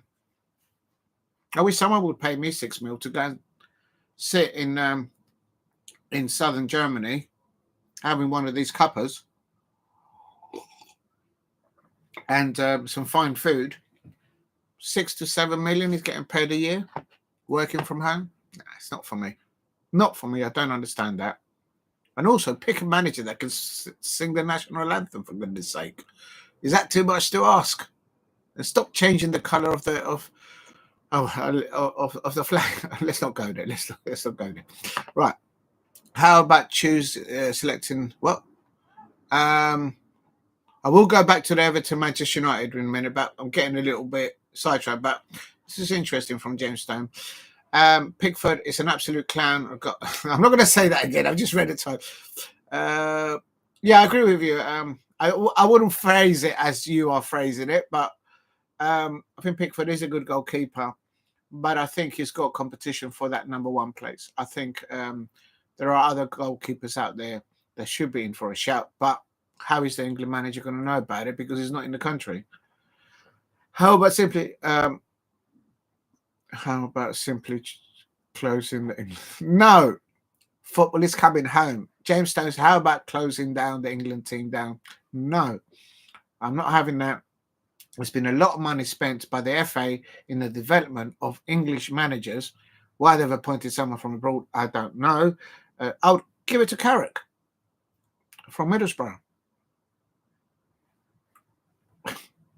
and work it around him. Anyway, but no, don't close down. No. But if I see something I don't agree, I call it out as an example. You could hear. You've been to the circus a lot, haven't you, James? Because you seem to use the word, crown. Oh, crowd. Oh, sorry. I thought you said I misread it. I'm gonna get in trouble now. I need to go back to the eye test. Pink said absolute. How about closing Australia? If you could hear the Crown, South London, I couldn't hear them inside the Goodison Park. No, I disagree. No, it was a midday kickoff. No, the times that I've been to Goodison Park, 100%. It was an evening kickoff. I remember because it was pitch black when I left, and I had to go and find my motor. That's when I drove up there the last time. And also I remember it distinctly because Simon Jordan actually stood with the away fans, and in the next home fixture, he mentioned that in the match day program at Selhurst Park. That was with the winning team. Haha. Oh my days. Crown, and then the staff today is so good to make my own tea. What? No staff today, so I'm going to have my. Oh, right. Okay. Yes. Go and make your own tea. Yes. Hope Burnley come back up again, says James Stone. Do you know what? for some reason, there's a lot of football clubs, football fans of football clubs. They don't seem to like the Burnley fans. It's like so there's a lot of football fans that just don't like Leeds United. It's like, especially up north and the northeast and northwest, it's like don't like them. And I think actually the fact that we're talking about Everton, Manchester United, I think it's the Manchester United fans. They always seem to drop points against Burnley. I remember distinctly seasons and seasons ago. Mind you, they lose points against everyone right now. So welcome to the real world, Manchester United fans. Real talk. I will come back to the Everton 2-2. I've just mentioned the Bruno Fernandes first goal. Very good free kick. And as I say, Pickford, if you look at the replay of that, he moved himself behind the wall as the ball went over to the side where that was not covered by the wall. Look at the replay. I used to be a 5-side goalkeeper because when my manager realised that I got one flat foot and the other one wasn't, and I was bombing it down the wing, he was saying that, we've got a problem here, son. Come over here. And then he looked there, like, oh, shit, right, get back. You're in goal now. That's a long time ago. Back a long time ago. But I was told, you stay in between the posts until you need to move. And that's where you learn. Basic. But anyway, that was that. Hopefully Burnley come back up. Well, you're saying that, James Stone. I'm not saying that on my channel because there's a lot of football fans out there that don't seem to like the Burnley. I don't know why. But they don't, people because they're always maybe it's difficult to travel there and back and whatnot. I don't know. But there's something going on there. If you do go to Old Trafford and go away pre-matches drinks at the Seven Brothers Brewery, only fuels from overtime, superb venue. Thank you very much. I will pencil that. The problem is that when you go away, I was at Old Trafford for the our victorious victory against Manchester United at Old Trafford again. Last year, we went up there with Roy Hudson. We had more injuries than Manchester United have this season. So Manchester United put that into context. And Roy Hudson managed to get 3 points last season at Old Trafford. Joachim Anderson scoring that half volley in the second half. And then we all know what happened this season, of course. But when you go up there, James Stone and the amazing Crystal Palace, they organised the Kingsmill coaches, brilliant coaches, brilliant coaching firm. They took us up there. We got there in one piece, had an amazing day, and they brought us back all in one piece. Absolute legends, that coaching company. And when you finish the match, or when you get there, you can't go sightseeing. You've got to just go in, go out, and because otherwise you'll hold up the process of getting there and coming back, and it's not fair on everybody else. So, but big up, I have to say, the last time I was at Old Trafford, I was just waiting to go in the turnstiles, just right off the Trafford Channel, that tunnel that you see down there. There's a lot of history there. That's another thing. If you do go to Old Trafford and you're interested about the history of football, even if you're not a Manchester United fan, and it's certainly if it's chucking it down with rain, where you go in as away fans, to the left of that, there is a tunnel. That is, if you go all the way through at the other end, that's where the players come in and you can see them going in and whatnot. But what you can see is in that tunnel, there is a lot of history about football. And you'll probably find that there'll be a player that been illustrated that may have played for your football club, even though you're not a Manchester United fan. And so there's a lot of history there. There's a lot of history there of Bobby Robson. He used to play up against the likes of my Steve Kemba back in the day. Where's his shirt? The number 8, the best number 8 that we've ever had at Crystal Palace, Steve Kemba. So there's a lot of history in there, so I recommend it. And whatnot there. But big up to that. So I'm going to actually copy that if you go to Old Trafford, go to the pre-match drinks at the Seven Brothers Brewery, only a few minutes walk from Old Trafford. And the other time when I actually left Old Trafford and I had driven up there, I just wanted to get back because I parked my car in a really dodgy area. So I thought, it'd be all right here. And you know when you park your car up and you're walking like 4 or 5 car lengths down, and you're thinking, there's a broken window here. There's another one. Oh, there's another one. And you're thinking, shall I move the car? Oh no! But I had to quickly get to the Old Trafford. So watching the match, I was like legging it back. But all was well. All was well. I'm just going to copy it and put it in my notes. Just bear with me because I'm multi-talk. I'm holding a cup of tea. And I'm just going to put it here. So there's your minutes. Thank you very much for that information, James Stone. If you're new to the channel, please subscribe at Diego C Palace. You can view and you can comment even if you're not subscribed. But if you can help me get to 2,000 subscribers, that would be wonderful. And if you haven't liked, help me get to 5 likes. This is my morning show, although I did start it at 2:30. Or no, 1:30, I think it was, because it's been a manic Monday. Anyone remembers the Bangles, Manic Monday, that song? Manic Monday. If you know, you know. If you don't know the Bangles from back in the day with that song, that hit song that went to the top, at Top of the Pops, the Bangles, you need to crawl out of the rock that you're living in. Real talk. And then you do not wear gold, you wear silver. Listen, John Stone, where you've got your piercing, that's too far. That is too far. Let's not go there. Where you've got your piercing, I don't do the jewellery thing. It's just one thing I was brought up. No.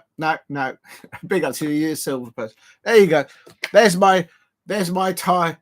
So there you go. Maybe we're 2 old eagles there. That's my silver. We've got something in common. Just one thing in common. James Stone.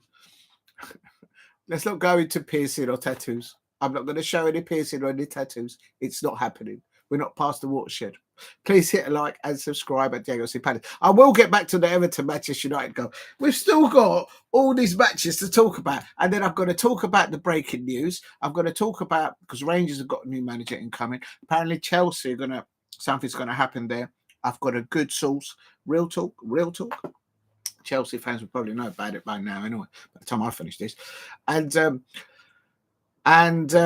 yes, there's a lot of chains around my neck.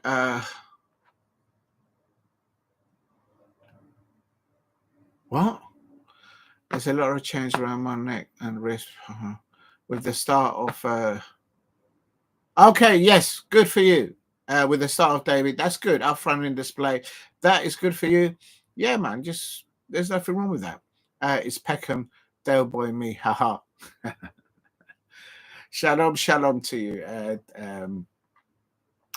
James Stone. There to you. You come up for Everton away next season. If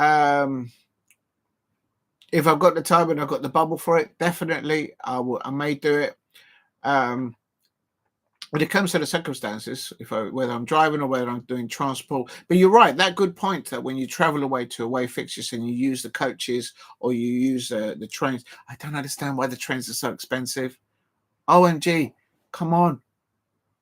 Some of the pricing to get a train from Euston to go up north. Oh, come on. You can fly backwards and forwards and have a jolly up in Europe and come back and still have change. And some of the prices, it's just absolutely ridiculous. I think the football clubs are missing a thing there. If they were to do packages where you get an away ticket and you get your train ticket at a discount, but even that, they probably won't break even, the clubs, if they were to try and do that. They're just so expensive. It's a shame. Because, yeah, it's a great laugh being in a train and talking to not just fans that you are of the same club of you, but you'll undoubtedly meet fans going to another venue, and it's absolutely brilliant. Pre-match Guinness Railway. Yep. Walk up to the dock road alongside the beautiful dock walls and the brand mall. All right, so they've redeveloped those docks. And actually, you know what? I actually learned some. I've got it here in one of the tabs. If you just bear with me, I will go back to the Manchester United Goodison Park game in a sec. Oh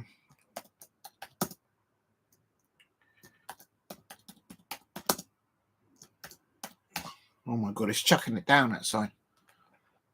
It was sunny. It was like sunny. It's going to be. Oh, what's going on here now? Well,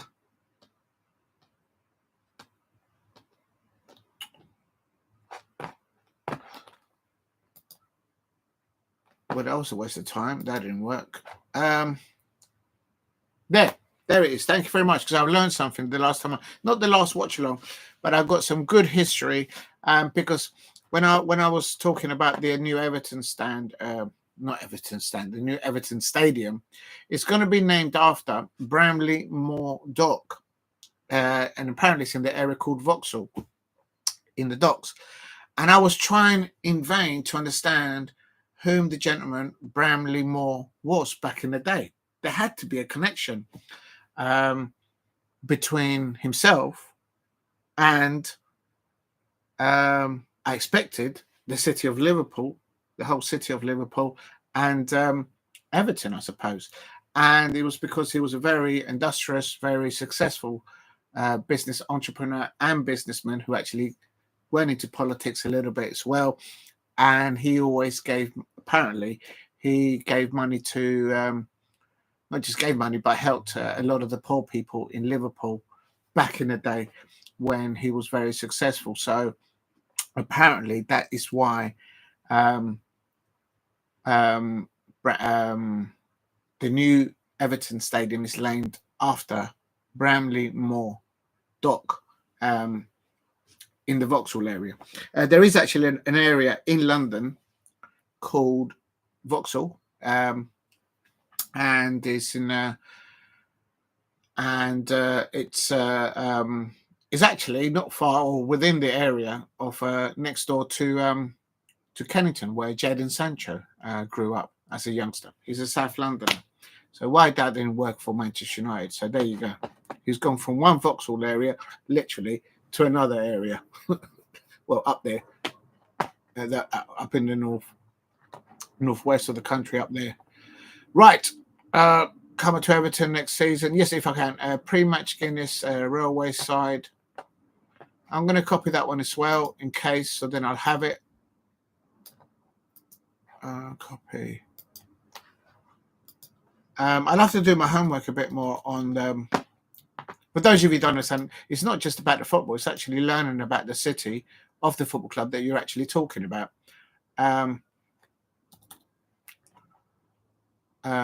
Which I find intriguing and sometimes actually more poignant than talking about the football in essence, because you actually learn some history and you learn about the identity, the fabric of a particular football club, like in this instance, Everton, Tranmere Rovers, and of course Anfield. There's probably other football clubs in the city of London, city of Liverpool, that I haven't mentioned, that I may have actually been to, and I didn't realise that I had in the past. So it's interesting. James Stone. I'm going to do one more, and then I'll carry on. I was there at the game 1-0 at Palace. Oh, brilliant! Well done. This year. Oh, okay. And 2-0 overtime, guaranteed win away day. We haven't conceded a goal to them in the last 4. Yep. Scored 7 a whole overtime museum. What? The whole of OT is a museum. It's called. I'm not going to say it. I'm not going to broadcast that entertainment place, but yeah. Seven Brothers Brewing. Oh good, you're going to get me in trouble. Bringing in, and then James Stone's bringing in Chelsea sacking Enzo Maresca and bringing in Bears with his what? As next one. James Stone, you really have a way with words. articulate in a way that you're not pointing out. And I know you not had a pint of Guinness, because I'm sure you haven't. It's only like 3 o'clock, and if you have, then fair play. Right, back later. Oh, right, back to work. Big up to you, James Stone. Thank you very much for dropping in. Let us in. Peace, thank you. Absolutely. Anyone in the chat who doesn't understand, James Stone is kind of appears to be very direct and old school, and it is what it is. What you see in the can, it is what's inside. So that's good, because then you know what you're staying with the person, if you know what I mean. But big up to James Stone. Have a good afternoon, and if you can drop pick back later on, you're of course welcome. Right, so I can get back to it says, please keep hitting the likes and subscribe at Diego C Palace. Right, so now I can get back to he says okay, I found the tab. I'm gonna have to run the kettle again. Right, so where was I? 2-2 Manchester United, half time it was 2-0, and then the start of the second half, Manchester United, with the same players that started in the first half, were much better at the start of the second half.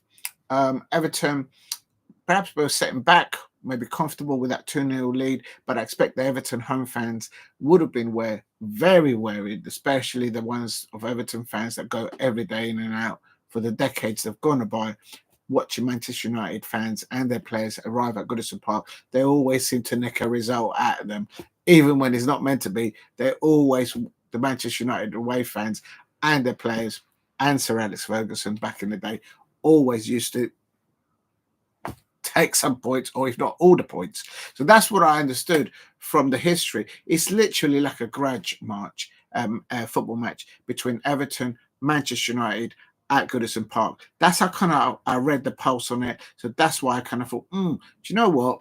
They might nick a 1-0 away win, but I was way off it, because in that first half, Manchester United, apart from Dorgu, I think for Manchester United, and I would say Bruno and Onana, they kept it at 2-0. The rest were trying, but it just wasn't not the worst performances that I think as an away fan myself could see of Manchester United. In comparison to what I saw live, because I was at Old Trafford, I've got so many videos to still upload from there. I have to say that they went up to it in that first half, man for man, and they probably know that. They're all professionals there, so please talk to a Manchester United fan. They'll tell you why their team didn't perform in the first half. But as I said quickly before I went into what James Stone was talking about, not after halftime, but about 70 minutes onward, 65 minutes, major situation there. Ruben Amorim bringing on Garnacho on the left-hand side. And of course, he had to change things a bit. I think Bruno Fernandes then went into the pivot alongside Ugarte. I read it at the time, and kind of freed up a little bit more the responsibility of Dorgu, the great work that Dorgu, the new signing, the youngster for Manchester United, down that left-hand side, up against the likes. Great duels between Dorgu and Lindstrom and Gardner and O'Brien. Of Everton, I felt great duels there, great challenges, hard challenges there. I don't understand why the referee was at times, I have to say, more lenient for Manchester United. Who was the manager? The referee? It was Andy Madley. I don't know. Maybe he was. I don't know. Is he from Manchester? I don't know. And Daniel says, good afternoon. Daniel says Manchester United were awful in the first half, but this is where I'm coming onto it. And this is where I think managers like Graham Potter, managers like Ruben Amorim, I think managers like Ange Postecoglou, these managers, the way they've developed their coaching skills and managing a game as it progresses, they've learned it in their own backyard. But not only that, they're able to have what I call a plan B, plan C as the match is developing. I think that's so important. That's why I think Chelsea are in the cusp of changing Enzo Maresca, because I thought against when they lost, the mannerism of how they lost that 3-0 at the Amex, I was like, this manager hasn't got plan A, plan B, or C, and Chelsea need to get that 150 million by ending up in the Champions League for next season. That inward revenue, that needs to land at the bridge. That's what they're going for. And they need to have a manager in place that doesn't look like a reindeer in headlights. And quite frankly, I will not have Enzo Maresca over my Oliver Glasner at Crystal Palace. No way. No way. I wouldn't have it. Wouldn't have it. But going back to the Everton-Manchester United thing, what Ruben Amorim did, I felt crucial, bringing on having his plan B, if you like, / plan C into the match, bringing on Alejandro Garnacho down that left-hand side and moving Bruno a bit more into the pivot there with Ugarte, I felt at the time, and also Euro is a very good right back. I think that compensated and leveled the transition from defense to attack for Manchester United in that second half, and it paid off because Bruno Fernandes, I think it was in 65 minutes. No, 72 minutes. It says here he got that free kick, and as I said, that first free kick goal for Bruno Fernandes. Look at it back. Pickford, he was on his goal line. He set up his wall. The sun was in his eyes. I give him that. But he's a professional goalkeeper. He's supposed to be England's number one. I think the Crystal Palace goalkeeper, he should be number one. Real talk. But Tuchel will never see that because he's working from home in Germany and he's earning over £6 million a year. I have no idea what is happening. I don't understand why the FA are doing that. I'm getting sidetracked. But anyway, so Pickford side-footed to the wrong side of his goal, along his goal line, and Bruno Fernandes led by example, doing that penalty, getting it in our target. Manchester United win 1-0 up. Now for the second goal, again, pivotal situation there.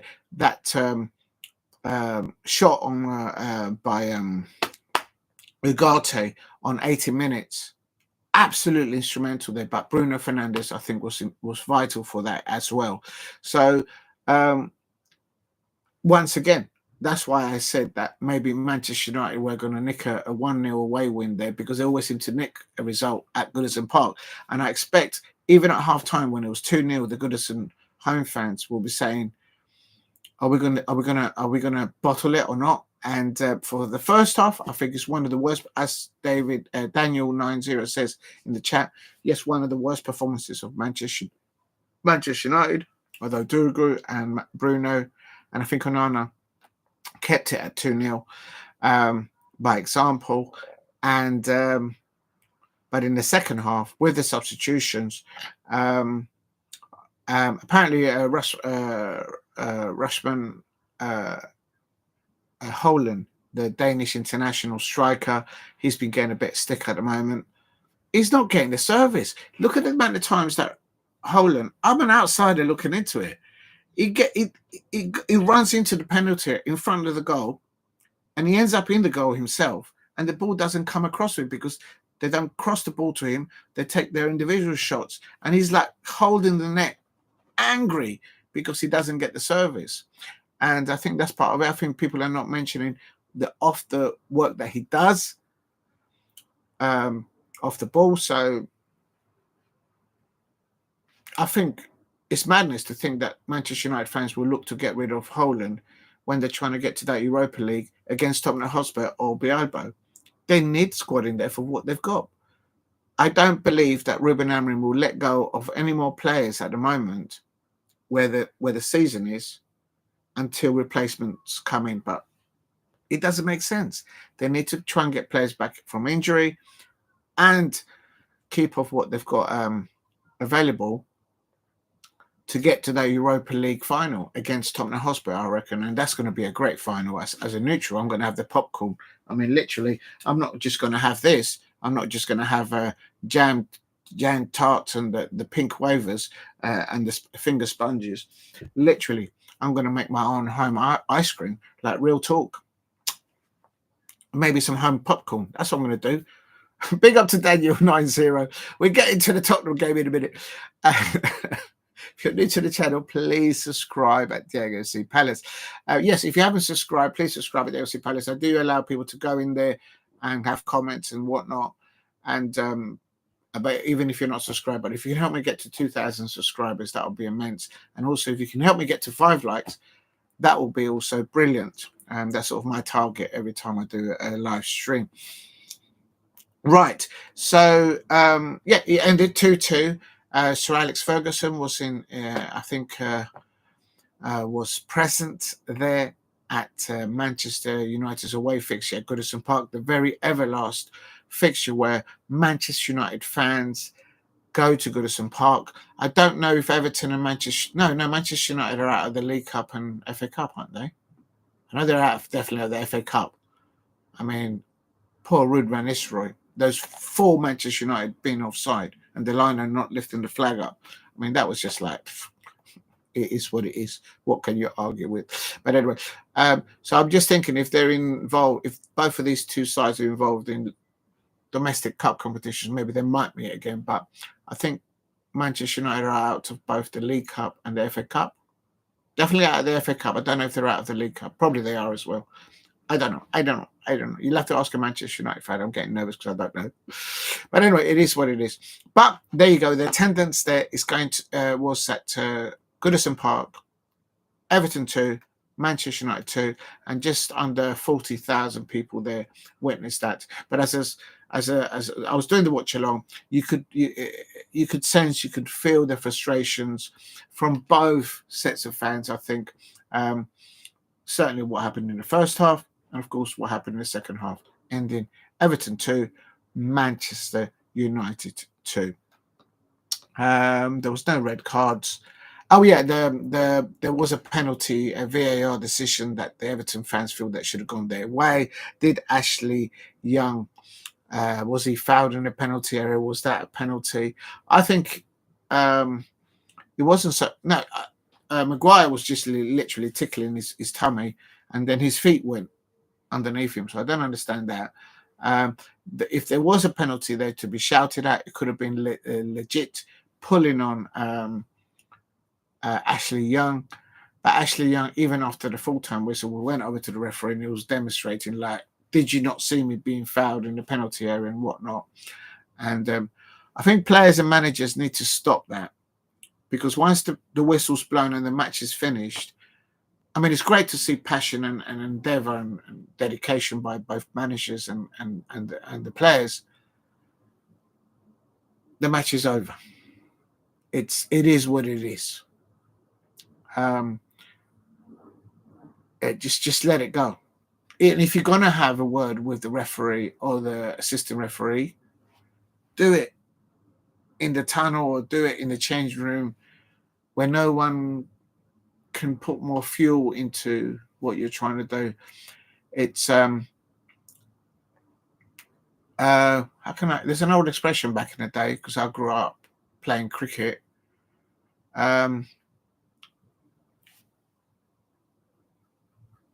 Play with a good cricket. You know what I mean?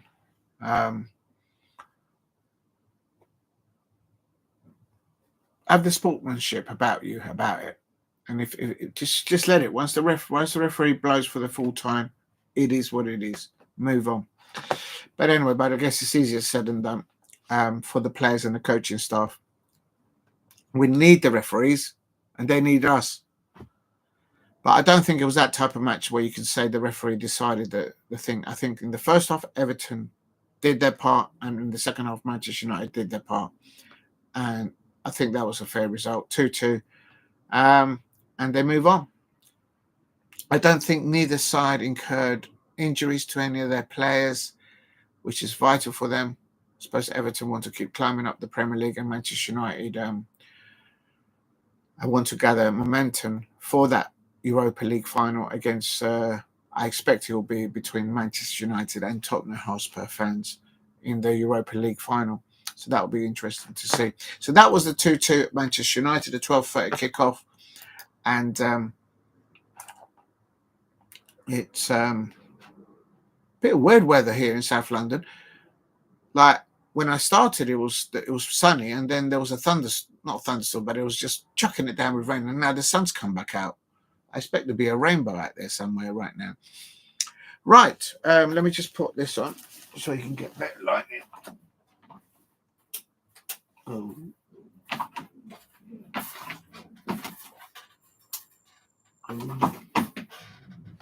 There you go. If you're new to the channel, please subscribe at Diego C Palace. And I agree, Daniel 90. I think Manchester United were awful in the first half, but in the second half, I think they will utilise those substitutions to gather momentum.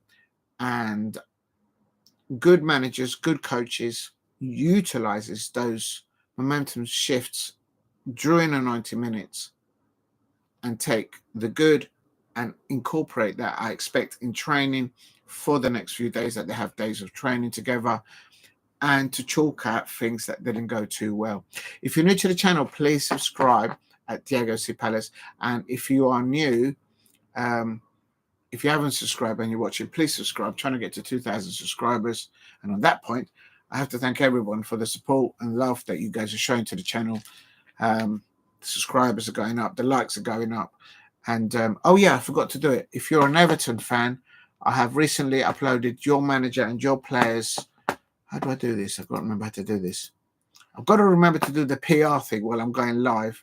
I've noticed other content creators do it, and but it's difficult to do it as you do it live, to remind yourself things. If you're an Everton fan there watching, and this part, I have recorded your manager and your players arriving in 2 brand new coaches. And apparently the coach company is based up in St Helens, and they do most of the coach trips for Premier League clubs and in rugby league and rugby union as well, I am informed. But the coaching companies are based in St Helens. And I've recorded 2 top of the range, amazing looking coaches with David Moyes and their players arriving at. I'm trying to find my channel. I can't find my channel on YouTube. There it is. You think I know where to find it? And I'm going to put it in the description. So what do I go? I've got to go to videos, I suppose. And then, oh, I've got to make sure the sound doesn't come up.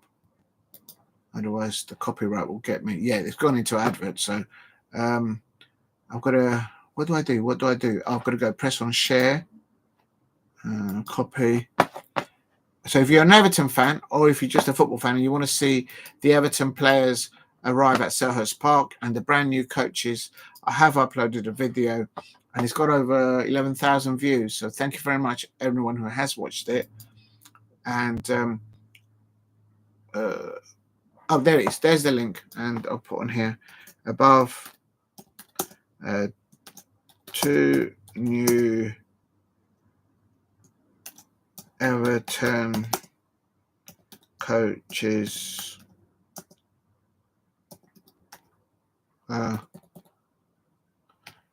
arriving. Oh,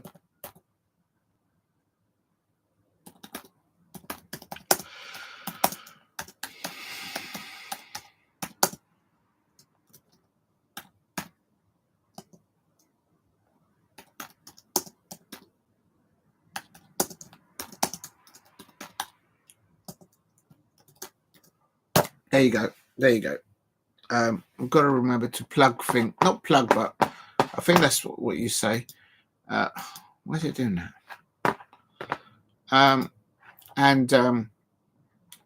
If you're an Everton fan, well recommended, or not. Or if you're a football fan with another football team and you want one of the Everton players, you can see them arriving there at Selhurst Park. And thank you very much for everyone who's watched that. Right, going back, how do I stop my video now? I've got to go there, and then now also go there. Right, the next matchup is, of course, they're all 3 p.m. kickoffs, and something occurred during the 3 p.m. kickoffs of Saturday the 22nd. All the sides that travelled away, all the away sides they all won. None of the home teams or home fans won any points. Wolves won, West Ham United won, Crystal Palace won, of course, away. It's a no-brainer. Tottenham Hotspur, their football fans, they won again. The ones that were chucking Orange Postecoglou underneath the bus. I think they've now 3 on the bounce, winning in the Premier League or twice. And also Brighton, the Seagulls winning. That's not very good. We'll come to that later. I don't want to lose my thread here. I don't want to lose it against the Seagulls right now. I'm going to do the first one alphabetically. That kicked off at 3 p.m. It was Bournemouth versus Wolverhampton Wanderers. And I have to say, I predicted for that one, a Bournemouth 2-0 against Wolves. Oh, there it is there. I know this is very sort of maybe orthodox or old school, but that's the way I do it. All right, I haven't got any of that fancy stuff that you put up here and whatnot. Maybe one day we'll figure it. Just figure out how to Google stuff right now. I'm joking. I'll get there one day. But it's Bournemouth versus Wolverhampton Wanderers. It ended Bournemouth 0, Wolverhampton Wanderers 1. I'm not going to go into depth into all the teams too much because we'll be here before the next games are starting. But quickly, Bournemouth, we're not at it from what the little commentary that I heard on the day, because I was obviously doing the watch along for the Crystal Palace away at Craven Cottage. They didn't settle Bournemouth from the beginning at home, and we all know what Bournemouth did to earlier on in the season to sides like Manchester City, to Liverpool, and whatnot. So they're a very, very well organised side under Andoni Iraola. And but I think from the get-go, I kind of got the gist that Iraola and the officials, they were not on the same wavelength. I mean, like literally, they did not get on. And that can tell that in the 30th minute, Zaibani was sent off. Straight red card. And then he just got from bad to worse there. I mean, like literally. And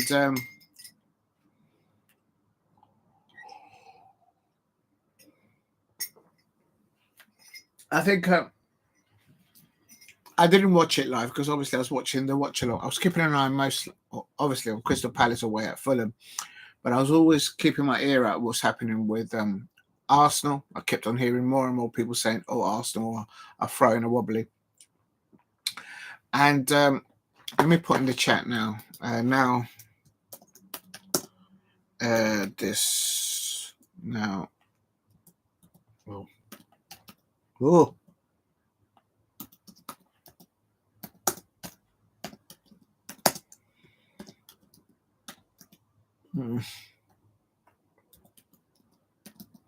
Bournemouth. It was what? How much was it? Was it 1?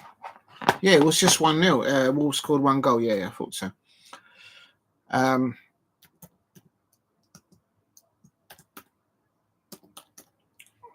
There we go. I'm going to put the whole Wolverhampton because we're here all day. Now, so yeah, it ended Bournemouth 0, Wolverhampton Wanderers 1, and I don't think that Antonio Iraola from the get-go got on with the manager, with the officiating decisions. And I have to say, looking back on the, because at the end of that day, I actually did the match of the day watch along, and got a little sense as well there that even Pereira, the Wolves manager, I mean, to have one of his players yellow carded within 5 minutes, and also at the end of the first half. How can a referee? Why does a referee need to book a yellow within 5 minutes of the match starting? So who was the referee? It was Michael Salisbury. But as I say, I didn't watch it, and also the VAR. Who was the VAR referee? Stuart Atwood. So I don't know. Maybe they saw things necessary to give that red card and yellow cards. But Bournemouth, I thought, apparently they didn't settle into that first half, clearly, because if I take it right, they received a red card, Bournemouth, 35 minutes, and then within 10 minutes or 5 minutes, Wolverhampton Wanderers, Matheus Cunha scoring the winning goal on 36 minutes, and I can't remember who assisted him, but Wolverhampton Wanderers getting a very, very, very important 3 points, and in the second half, they weathered the storm against a very, very good side, Bournemouth. But I think the Bournemouth home fans probably felt that they were playing up against Wolves and the officiating on the day. That's the kind of feel that I got from it. I could be wrong, but I got it wrong because I predicted Bournemouth to win 2-0 and ended Wolves 1 away win. I'll go into the table right at the end after they discuss all the matches. So that's my take on that one, and it is what it is on that one there.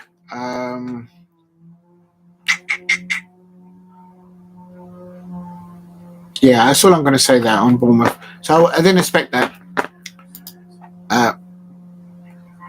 Let me just... Oh. Right, next one up is a big one. Arsenal versus West Ham United. Oh, my days.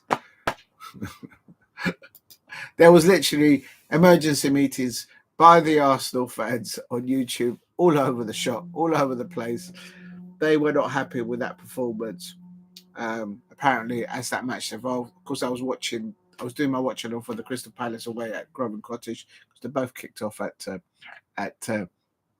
2 o'clock, 3 o'clock, I should say, on the Saturday the 22nd.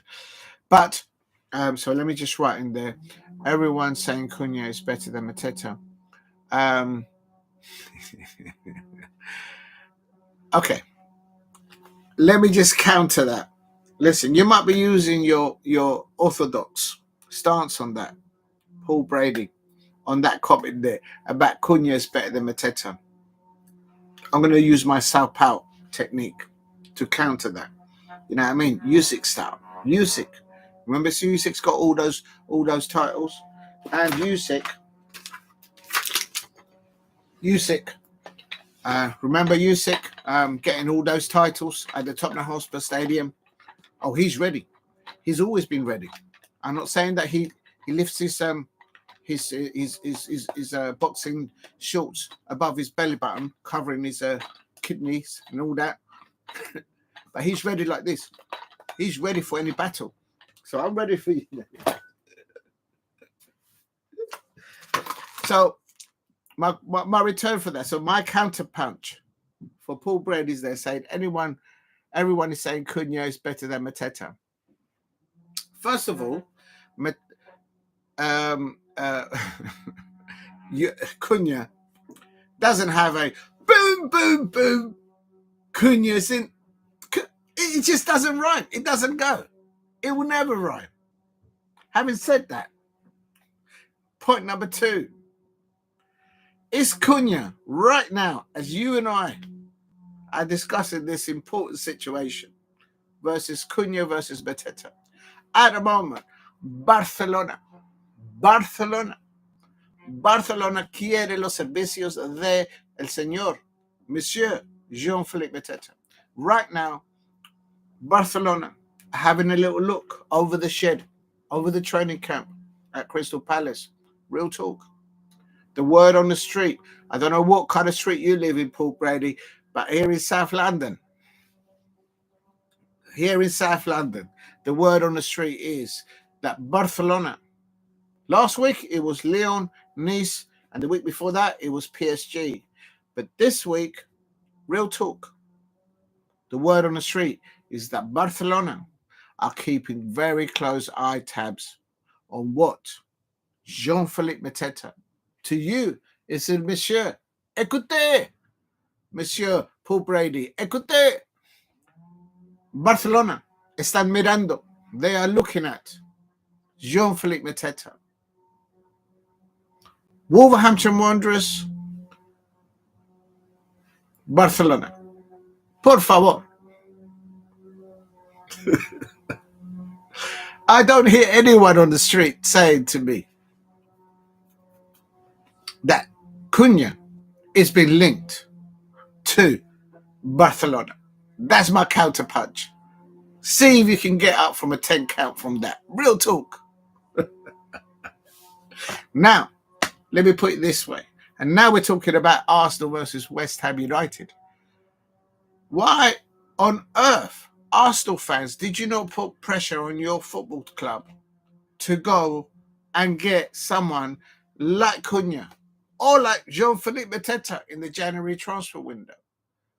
I mean, it's just absolutely shocking situations. I'm an outsider looking into not just Arsenal and West Ham United. Apparently, West Ham United, Dame Karen Brady, word on the street is, real talk, they made a bid for, I think, 50 or 55 mil for the Colombian striker at Aston Villa that's no longer there.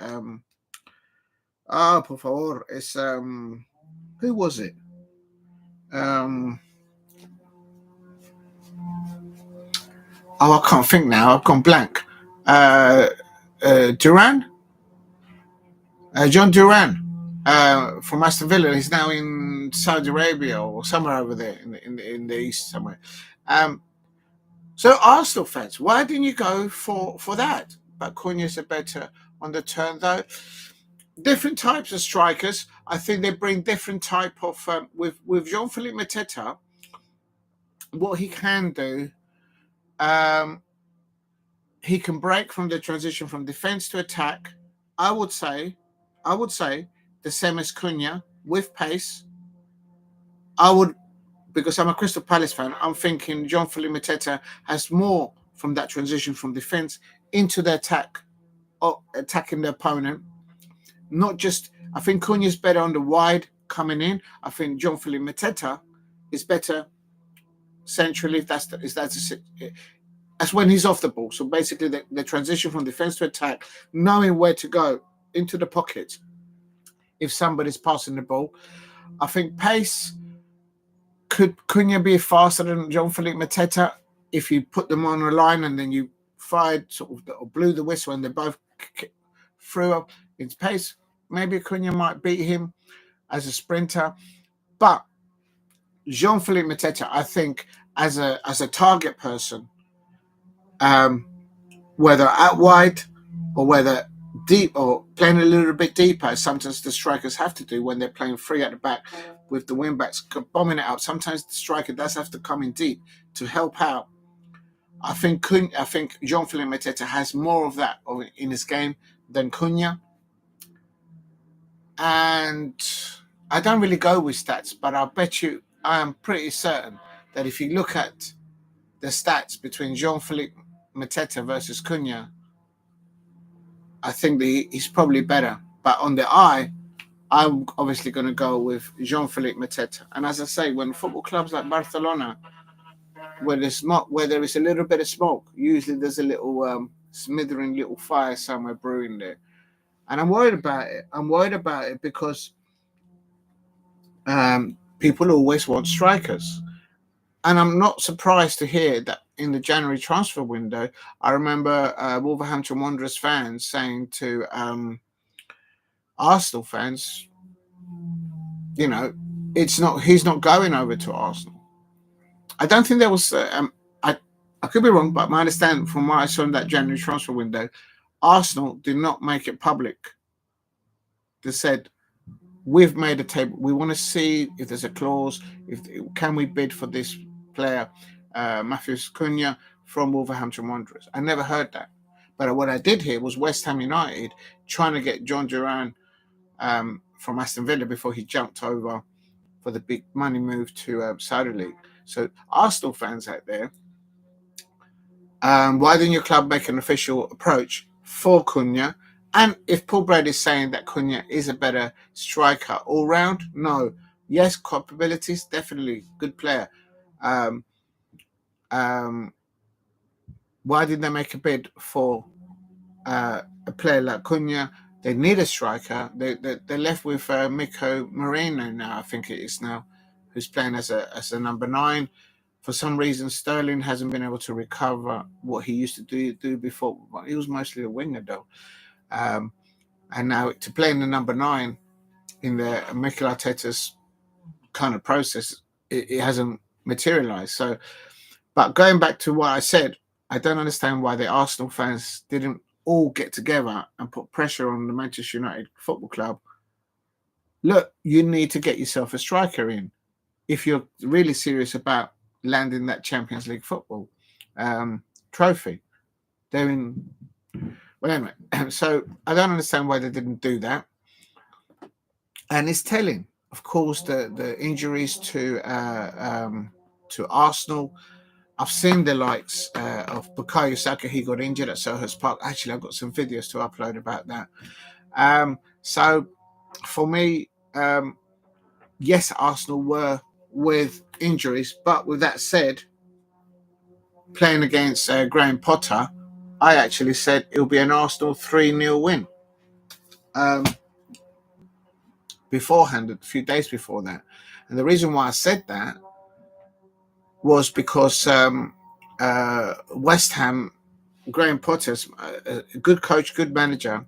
His sort of honeymoon period at West Ham had just it never sort of took. It had a little bounce, but it never took off, and it's well over there. So I thought, it's at home, it's the Emirates. Yes, the Arsenal got injuries, but I thought at home they should be getting something because of the form of West Ham United.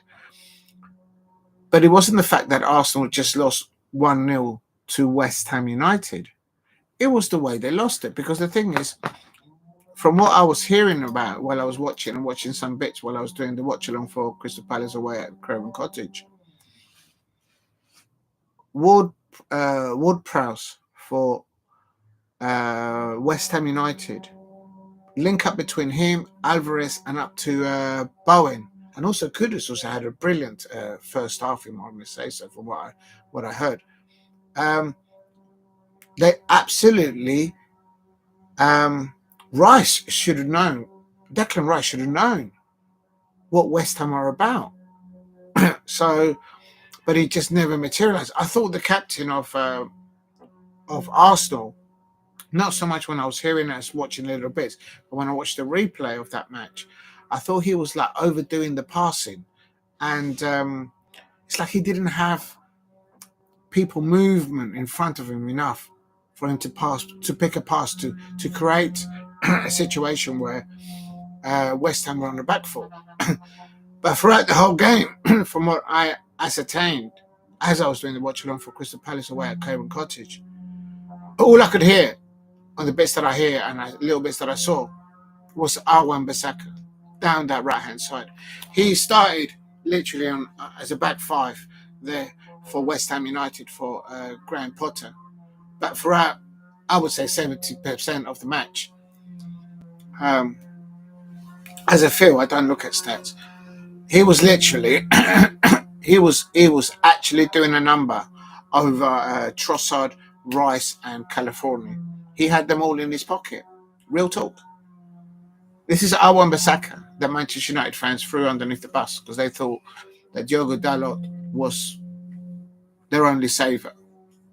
Look how good Wan-Bissaka did, not just in this match against Arsenal at the Emirates. Look how well he's done previously throughout the season. I'm not going to go into the Manchester United thing, but basically he's literally, he looks happy, he looks confident on the ball, and more importantly, he looks more likely to create quality passes. That right foot of his, finger-licking crosses. Up top, the link-up play between him, the head sync between Wan-Bissaka during that match against Bowen. I tell you, Timber, Saliba, Gabriel, and California, they had no answer for Wan-Bissaka. They had no answer. So, I think Bowen is a major. He's the one that scored, isn't it? Yeah, of course he was. when he's out injured, you can tell that West Ham United, because of the injury to Antonio. So good luck to Antonio for him to recover from that car crash. I had a picture of that car crash and I was like, damn. So hopefully he recovers well soon for West Ham United and for him in general. That looked like a nasty car crash. But with Bowen is playing, West Ham United need to wrap Bowen in cotton wool, like literally. And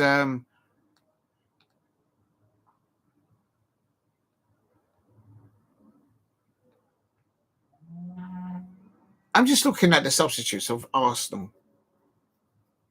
And when I look at substitutes of other teams, I automatically, in my brain cell, there's only one, I automatically think of the substitutes that we are starting on the bench right now under Oliver Glasner. And think to myself, how many of these Arsenal substitutes would make it into our bench? Not because of their transfer fees, but because of their abilities and giving options to Oliver Glasner. And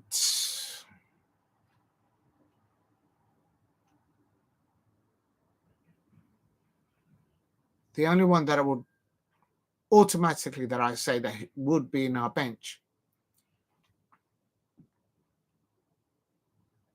or possibly even starting for Crystal Palace, is Lewis Skelly. This is the squad in depth that Arsenal have got. I'm a Crystal Palace fan and I'm looking at their bench. Ahmedhodžić, Jorginho, ex-Chelsea, Kiwori, he's okay. He's too young. Neto, Sterling, I think Sterling. I would not have Sterling in my first team at Crystal Palace. And I wouldn't have him on the bench over Roman Eze, who we just signed over from Millwall. No way. That's telling you something. I'm a Crystal Palace fan. I'm looking at the squad in depth of Arsenal. And they're trying to win the Champions League. And on their bench, I can only honestly say, without no banter, that Lewis Skelly will be the only one that would make our bench at Crystal Palace and possibly start in the starting 11. None of the others will make it.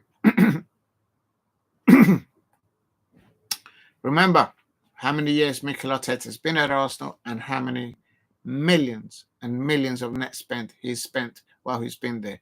How many trophies has he won with his players? And there's other things that has to be said. Apparently Ian Wright, where he's now working in a new news outlet where he's working, he said that apparently the Arsenal fans weren't supportive enough vocally on the match day to create an atmosphere to help the players get it over the line. I don't know, because I wasn't at the Emirates. Number two, I didn't watch the match live. So is Ian Wright correct about that? And do the Arsenal players need that support from the home fans? Or are they just fed up having to pay one of the most, if not the most, season tickets that any Premier League club actually charges? I don't know. But I think the penny's dropped, I think, from the majority of Arsenal fans, that the process of Mikel Arteta dismantling a good squad that he inherited, that actually won him silverware, the FA Cup. He took out Aubameyang. I'm a Crystal Palace fan, so I can list them. Aubameyang, Lacazette. Who else did he throw underneath the bus? He ripped up Pepe. He was one of the very first that he threw underneath the bus. Pepe. Iwobi. Smith Rowe. Eddie Nketiah.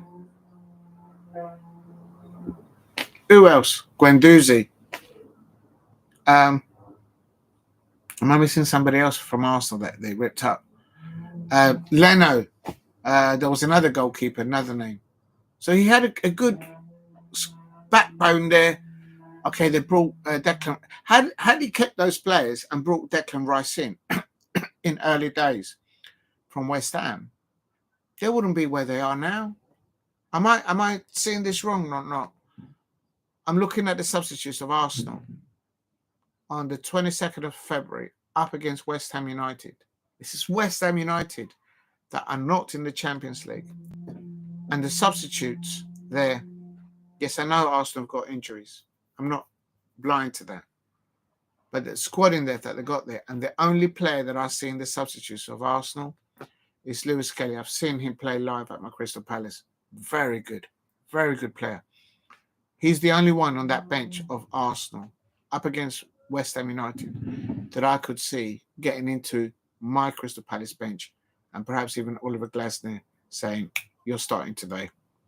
The rest of them, I can't see them. Arteta has completely destroyed, unrailed, I should say, Kieran Tierney. I think he's going to Rangers or Celtic. I think Celtic want Tierney. I think that way he was linked up to Scotland. So there you go. It ended Arsenal 0, West Ham United 1, and player of that match, man of the match for that day, I would say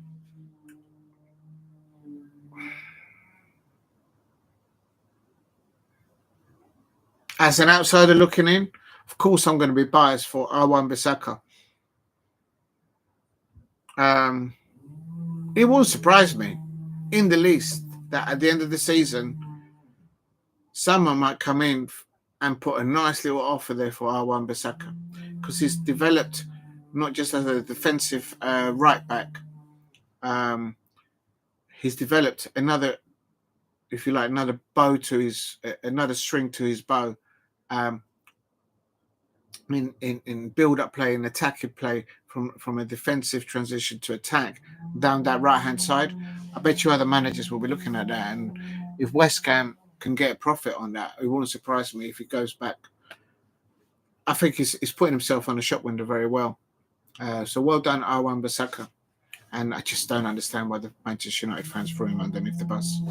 Look what McTominay is doing at Napoli with Conte. Look at what Elanga's doing at Nottingham Forest. Stop throwing your players underneath the bus. And they wonder why they're in the situations. It's just my view on it. I think I've got a point there. But there you go. Now, Rak-Sakyi was given a straight red card on 73 minutes by the referee. Who was the referee this time? Craig Paulson, and it was Peter Banks on VAR. And if I'm not mistaken, I think Craig Paulson initially gave it as a yellow, or am I getting mixed up with another match? And then the VAR referee says, "No, you need to go back and have a look, son." And then the referee went over to the TV, saw it, and he thought, "No, sorry, it's not yellow, it's a red." So I don't think this will be rescinded like the other one that he incurred earlier in the season. So not only has Mikel Arteta got problems with lack of squad in depth, not only has he got problems with the process that he's tried to develop over the 4 or 5 years that he's been there, but now he's got players out injured who are not available him in the attacking end. Bukayo Saka, Gabriel Jesus, just to name a few. They need Martinelli back ASP, I think, and to get anything back in the Champions League. But it is what it is. He's now got a player with a straight red card. I think that's how they've recorded it on the match, and my understanding is, if someone in the chat knows what happens when a player gets, I think they get banned for more than one match. How do I find that out? Let's just Google it. What happens? What happens? No, I shouldn't say that. It's just how many matches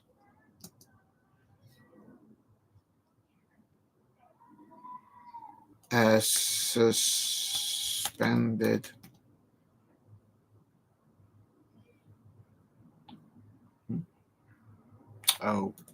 there you go. Suspended. There. How many games suspended for a red card?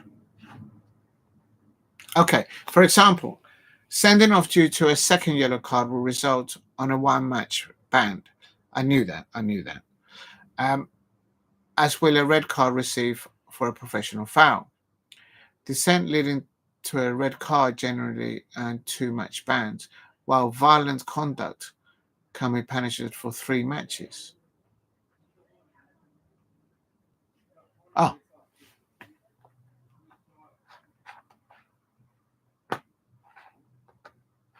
No, my question is how many matches do you get suspended for just receiving a red card? Because that's how many Lewis Kelly got. Oh, it's just a 1 match. It will normally be 2-match banned if we're talking about violent conduct or punishment. It's normally a 3-match ban. Right, so it'd be a 1 match where there's a 2-match ban. I'm still in the dark. Does anyone know how many matches does the Arsenal player? Let me just make the rules simple.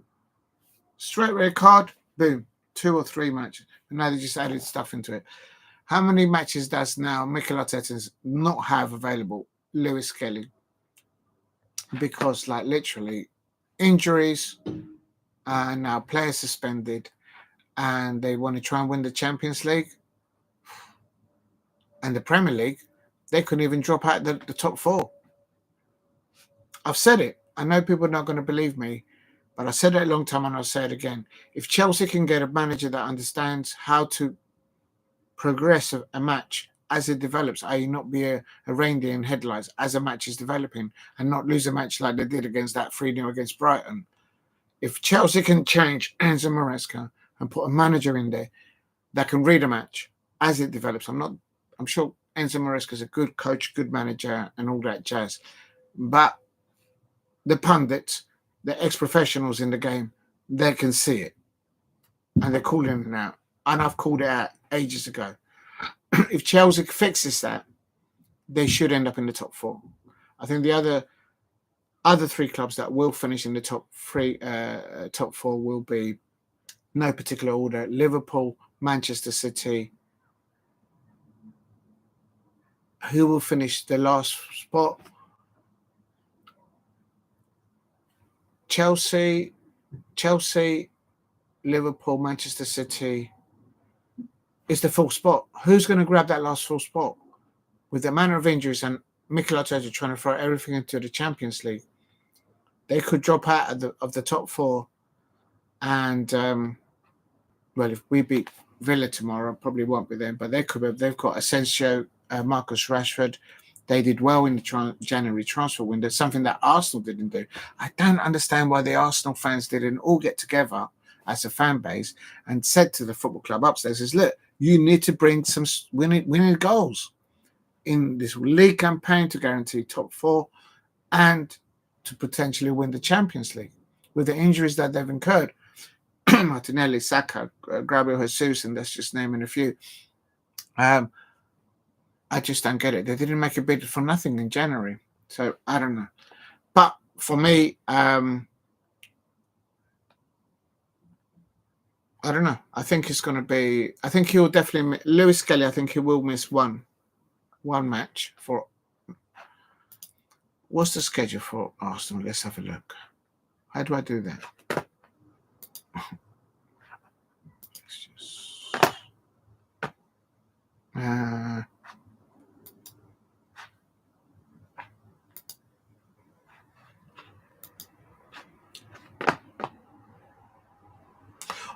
Arsenal have got Nottingham Forest away. That's not going to be easy. Nottingham Forest will look to be bouncing back after they conceded 2 goals after conceding a goal. Those 2 goals quickly conceded after a goal against Newcastle. I mean, know that Nuno Espirito Santos will try and fix before this Manchester Arsenal on Wednesday at the City ground. I can see Arsenal losing that. I'll go to my predictions in a minute. And then on the 4th of March, they face PSV away in the first leg of the Champions League. So he's got players injured and going into an away fixture in the Champions League with a bounce-to-bounce losses of 2, should they lose against Nottingham Forest. Damn. Mikel Arteta could be asked to move on if he loses against Nottingham Forest, and if he loses, I mean, there's pressure for managers whether they win or lose. It's a result business. I get that, I suppose, but if he loses badly against PSV, he may not even make it to the return leg. No, they can't get rid of him. It doesn't make sense to get rid of him before. They're paying him so much money. Right, so yeah, so that my point being, what I was trying to get is the scheduling that Arsenal have with injuries, players not coming back from injury and whatnot. And completely messed this up now. I had the tab right openly. We're on Saturday. Here we are. So it ended Arsenal 0, West Ham United 1.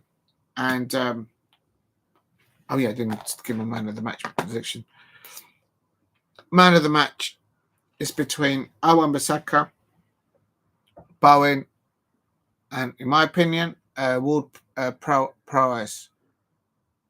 He was vital in the first half in that midfield against Arsenal. Partey and Rice were they couldn't cope with that. I've got to go with Wan-Bissaka. I can't throw him underneath the bus.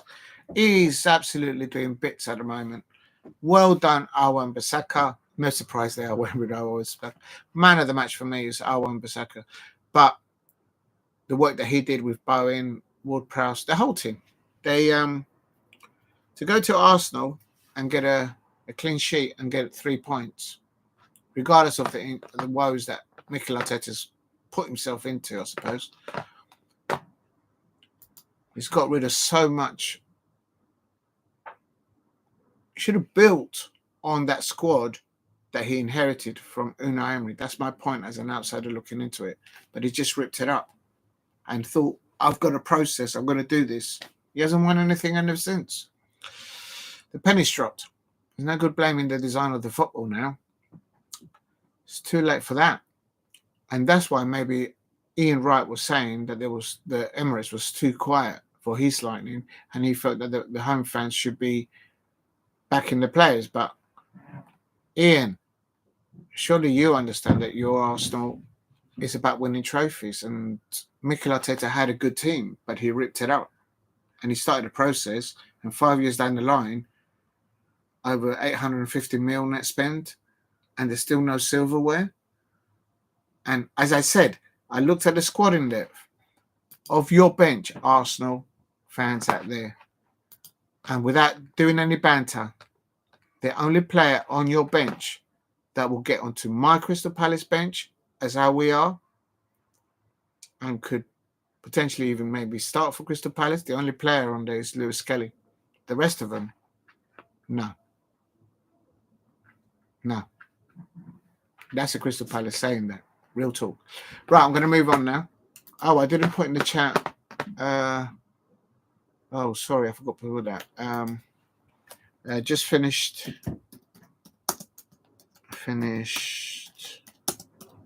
talking on the Arsenal. Oh, how can I misspell that? I think maybe one of my keeper. Just finish talking on the Arsenal.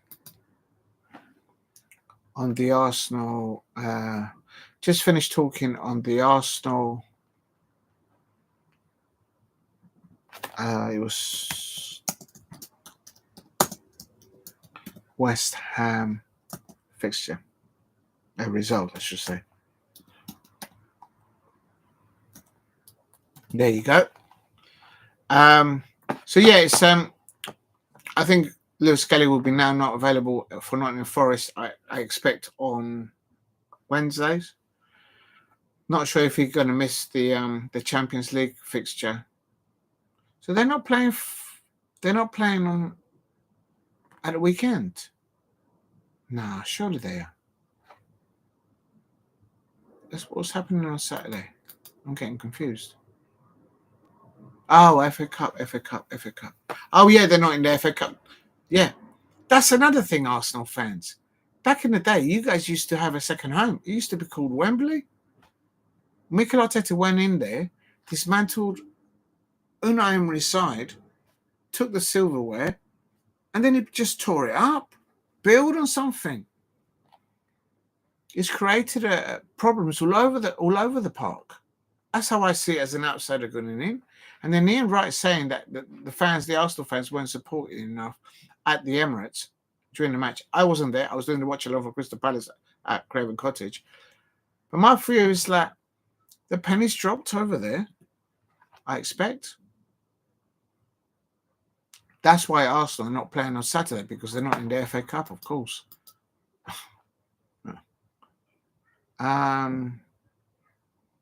Manchester United.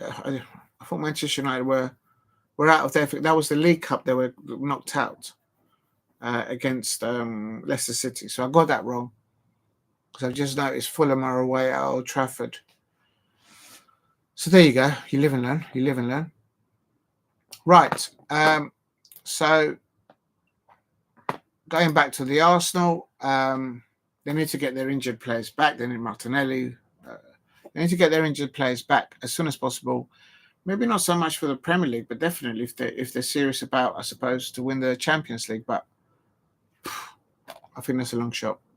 Please hit a like and subscribe at Diego C Palace if you are new. And what I'm also going to try and do is, please help me get to 5 likes if you can in the chat. And if you haven't subscribed, please subscribe at the LC Palace. Right, so we're up to now Fulham versus Crystal Palace. Boom, boom, boom. Bateta's in the room. And his goal should have stood, but they deleted it offside. And Maxime Lequois also scored. I'll go into that. Now chatting. First of all, I'm going to go to the toilet. I need to go to the toilet and get the kettle on and get another cup up. So back in 10 minutes to talk about it was Fulham, wasn't it? Fulham Palace. Oh, come on, Diego. And the other Premier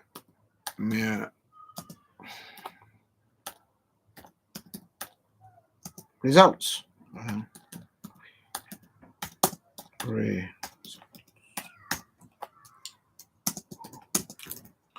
I'm going to put the time now. So back at 16:50. There you go.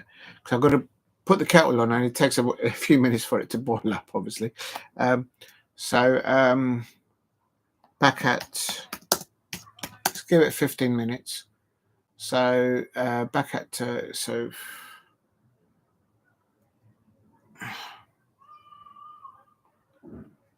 16:20.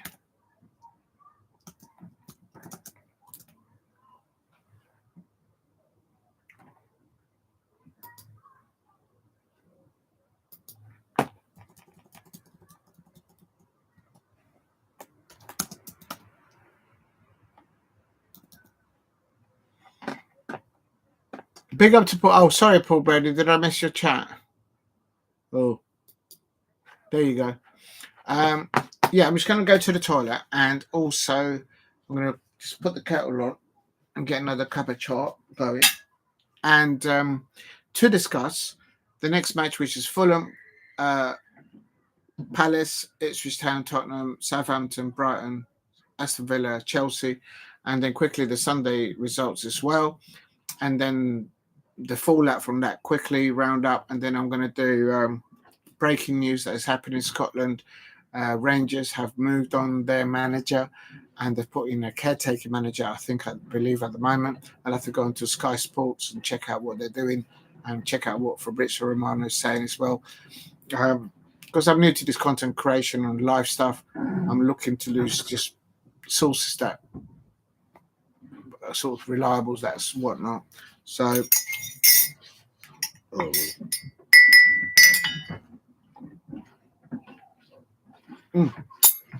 Right, just going to go to the toilet and get a cup of tea, cup of chai, and then I will. I'm going to charge this pod. What's going on there? If you can, help me get to 5 likes. As I say, just going to the toilet, I'm going to get another cup of tea or coffee or whatever, and then I'll finish off discussing the Premier League results. Oh, my days. 1 second. Oh, actually, I'm going to close the window because the sun is gone. The sun was out, and then it rained, and then the sun came back, but it's now on its way out. So...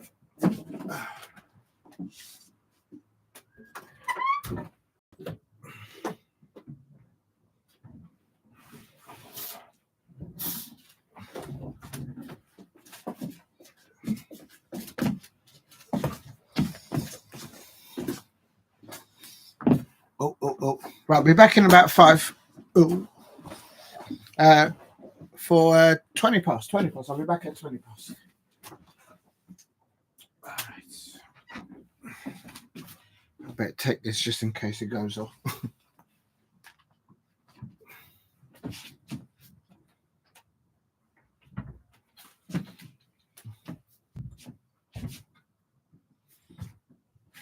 Oh. All right, be back in a minute. Give me just go to the toilet and getting a cup of tea. I'm going to drop this.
Right.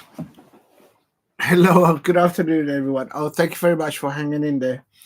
Still 5 people in there, or 4 people. Thank you very much. Right. Oh, come on.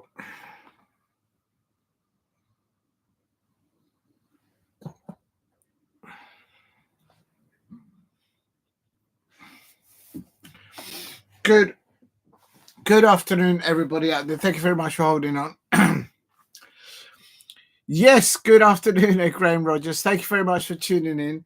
Yes, your Arnold slot. I haven't come to your match just yet. Of course, it's the last one. I've just done the Arsenal, West Ham United.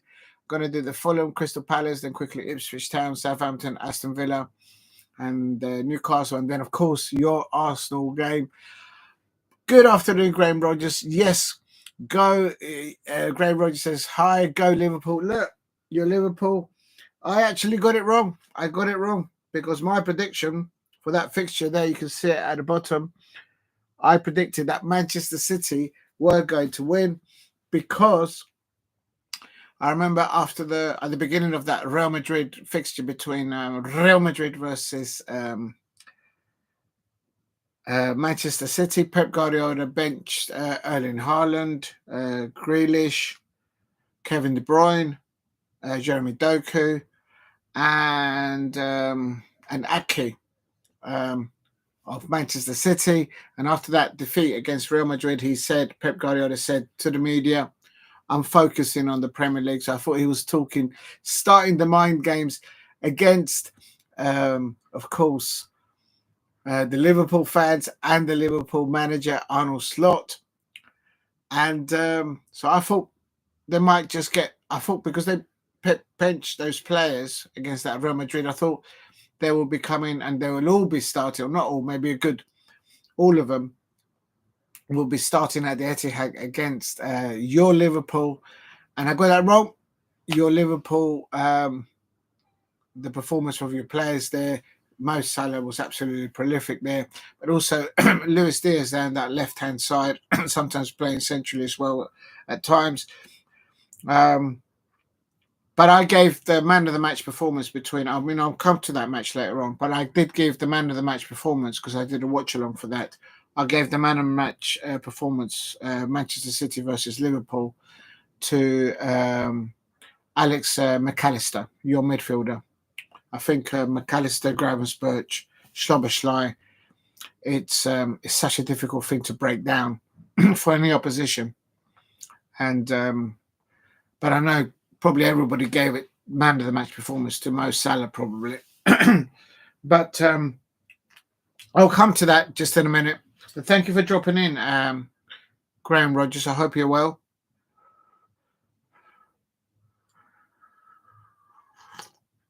Oh, that's too hot.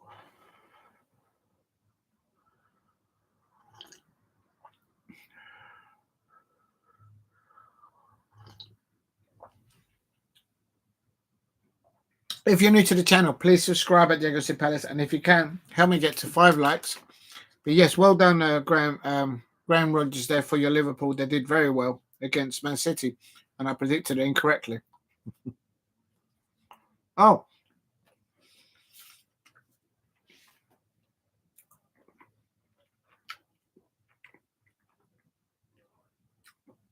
And the other reason why I thought that your Liverpool were not going to get a result against Manchester City was because you had a referee combination of, you was not only playing up against Manchester City, you were also playing up against who was it? Anthony Taylor, the referee, and Stuart Atwell. And not looking too much deep into it, but I don't think they like your Liverpool too much. Good afternoon, Graham Rodgers. You're always eating, but you're not fat. It's because I jog in the mornings and I'm getting into shape. I'm ready.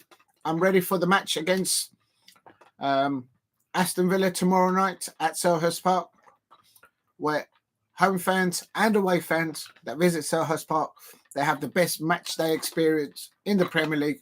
We've got the best mascots in Alice and Pete. We have the best cheerleaders in the Crystals. Go and check out the Crystals in their Instagram official account. They're absolutely brilliant. And I say we've got the best mascots in Alice and Pete. So I do my exercise, and during the watch along on Saturday, I did 10 of these on each arm every time somebody scored. So that's probably a little bit to do with it. doing lots of exercises and getting ready to face Aston Villa tomorrow night. And then at the weekend, we've got none other than Millwall at Selhurst Park midday, and I think it's a 12:30 kickoff. And so getting ready for that. So don't forget to eat and to drink, and also do some exercises while you watch your football. So instead of sitting there like a plum, eat, drink, and do some exercises while you watch your football. There's nothing wrong with it. Real talk. Big up to Graham Rodgers.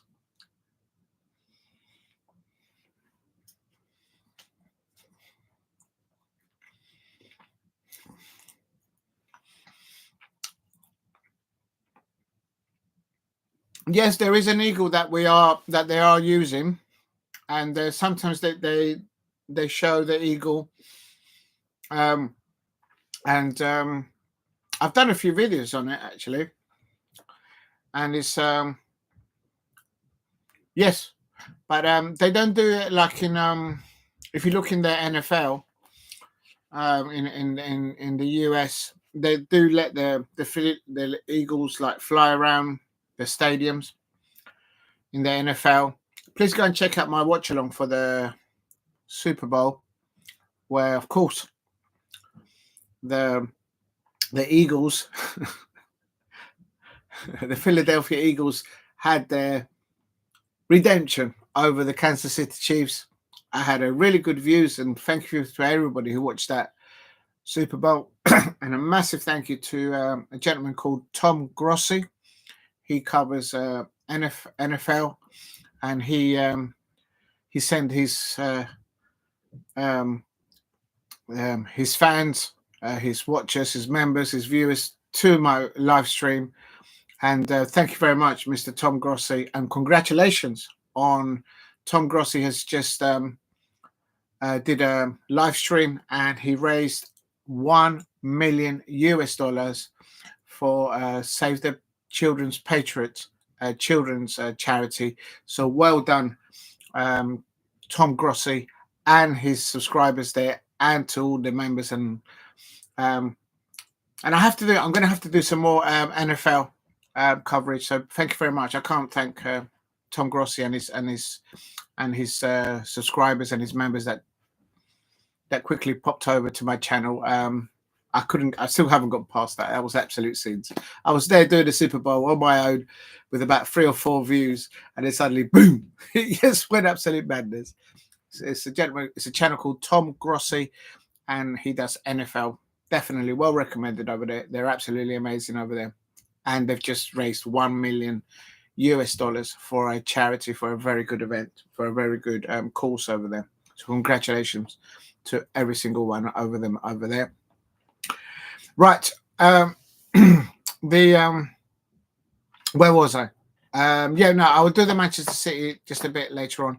I'm quickly going to bust through these because I want to do. Oh my God, it's 4:30, so I need to quickly bust through this. And it's supposed to be only a morning football show. I've still got to do quickly my reactions to all the fixtures, and then breaking news from Sky, from Fabrizio Romano. There's a new manager, I think possibly soon coming in at Rangers and Scottish football.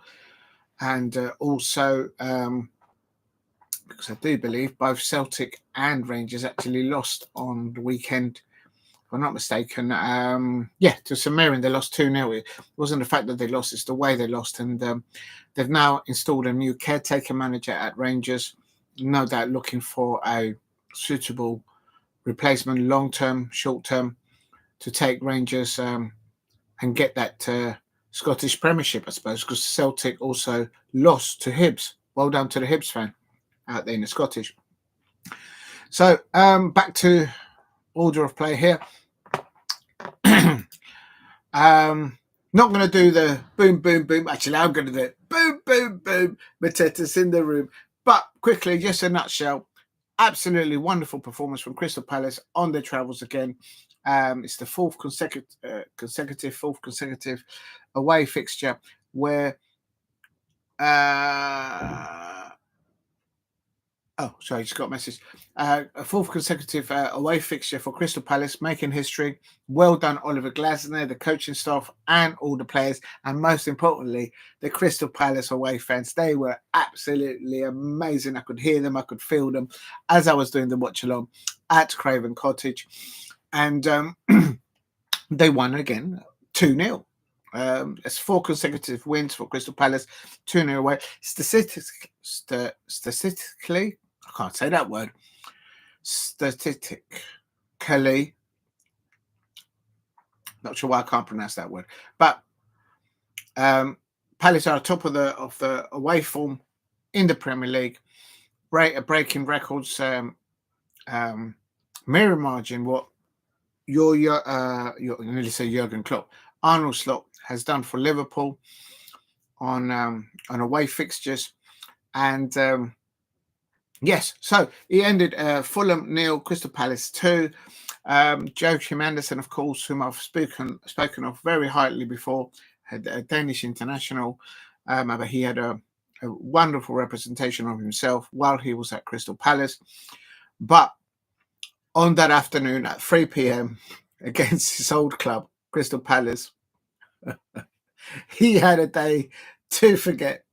He just got rattled. He did not have a good day at the office. But I'm going to talk about the positives of Joachim Andersen. I've seen him pocket the likes of Erling Haaland, alongside with, I think that time it was playing alongside with Joe Ward. Big up Wardy. So he's got levels, Joachim Andersen, but against my Palace, against his former club, Crystal Palace, on the day for Marco Silva's Fulham, he had a day to forget. And it is what it is. It happens. But a wonderful, if you look at his first own goal, because he scored, the ball came off. I thought it was Maxime Lacroix who scored, but it wasn't. Maxime Lacroix actually had a goal disallowed. And I think Jean-Philippe Mateta as well. And I was like, it is what it is. Offside. It is what it is.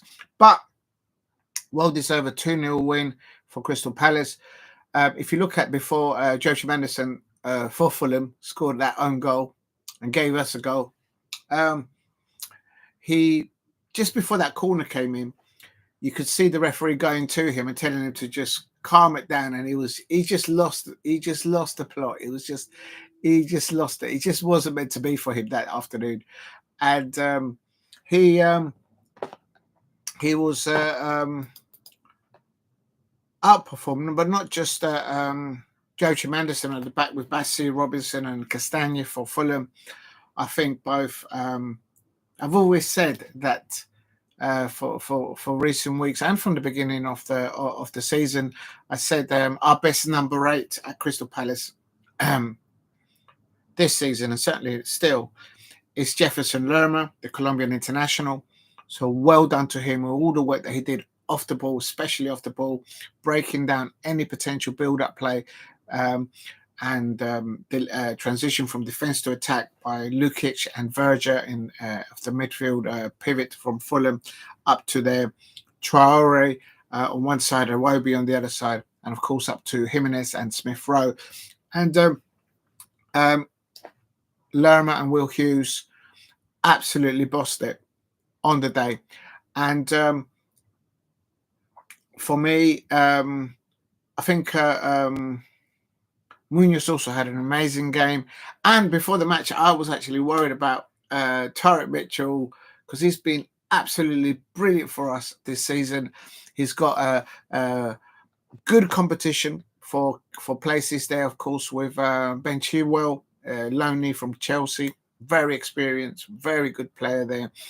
And but I was worried that Tyrick Mitchell will be outmuscled literally by Adam Traore. We all know about Traore with the times when he was playing for Wolverhampton Wanderers, and now of course he's at Fulham. But he's built. He does a load of these, I'm sure, every morning and every night before he goes to bed, I presume. But he's built like a light heavyweight. Literally, I'm sure he can do it. And so I was worried about that duel between Traore up against both Tyrick Mitchell and of course Mark Gahey, who was playing as a left back there in the back three with Richards, Maxims, Lacroix and Gahey. And on the other side, I was also concerned how Iwobi and Robinson might down the flanks will go up against the likes of Daniel Munoz and Richards. But pound for pound, every player for Crystal Palace did absolutely well. And Jean-Philippe Mateta is absolutely... I'm worried because I keep hearing more and more rumours that Jean-Philippe Mateta has been looked at very closely by none other than Barcelona. It's one thing him being linked to Lyon, to PSG, but when clubs like Barcelona come looking at your players, I'm just worried. But anyway, let's leave that aside. I'll talk about that in a minute. We'll hear in Man City also looking into that as well. Daniel Munoz has been looked at by Man City apparently as well, not to mention Adam Walton and Lerma I've been hearing as well. And I'm thinking, please, we're not going to have any players left. Just stop it. But big up to Paul Brady. He says, did you notice how drained Guardiola looked? I think his head is gone. Real talk. Yes and no. I think there's two things. Yeah, I get what you're saying. His enthusiasm, if you like, for what the vision that he has in his mindset of what he wants his City players to do is one thing, but what they're actually able to produce on match day is a different matter. Not because they're bad players at Manchester City. If you underestimate, and any Liverpool fans out there, and I expect any Chelsea fans out there that have lost Premier League titles to Pep Guardiola over the last few years, they will tell you, you will know, Paul Brady, that if you underestimate Pep Guardiola with a very, very good 100% squad, fully fitness, that they can do a running towards the end of the season. Have they left it a bit late with the injuries coming back? And as I said, because I felt, Pep Guardiola did look a bit phased at the end of it, but I think he did say after the post-match, he did say that he did see signs of his players starting to play in the way that he wants them to deliver during the match against, of course, Liverpool at the Etihad. Of course, they lost that one, but it's I'm worried because when you hear about Liverpool players perhaps moving on to new pastures, I will mention this at the end of the stream if I get there. For example, if Trent Alexander-Arnold, if Virgil van Dijk, if they end up at Real Madrid, being managed by Xabi Alonso, for example, next season. That's going to leave pockets within the Liverpool lineup. Man City are clearly serious about still utilising and working with Pep Guardiola at Man City. It's no small secret that he does admire and respects the abilities of Eberezer. Adam Walton has been linked to Man City. I'm hearing Mateta as well being whispered around as well. And I'm worried. Because we're not going to have any players at the beginning of next season. My head has started to hurt just talking about it, literally. But yeah, he does look. Look, my Crystal Palace have not challenged for the Premier League, but I expect that Liverpool fans, Chelsea fans in particular, and Arsenal fans, they will understand that if you underestimate Pep Guardiola, you may just do so at your own peril. But I think Liverpool have. I think it's fair to say that it's for them to lose that this year's Premier League title from where they are, from a status perspective of what they've achieved as a squad and with their new manager Arne Slot. But going back to the Fulham Crystal Palace, Fulham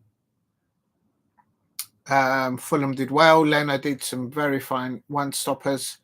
Not sure why Arsenal fans allowed Mikel Arteta to throw Leno underneath the bus. I think he's a very good goalkeeper, but I expect Arsenal fans will know about that. Jurgen Klopp looked the same a year ago, burnt out. I think it's something that's like there's an expression of in boxing is when you see a boxer at any division and you know they've hit heights, perhaps there's a potential there for them to refill that empty glass, as Lennox Lewis said famously in one of those interviews with AJ. Have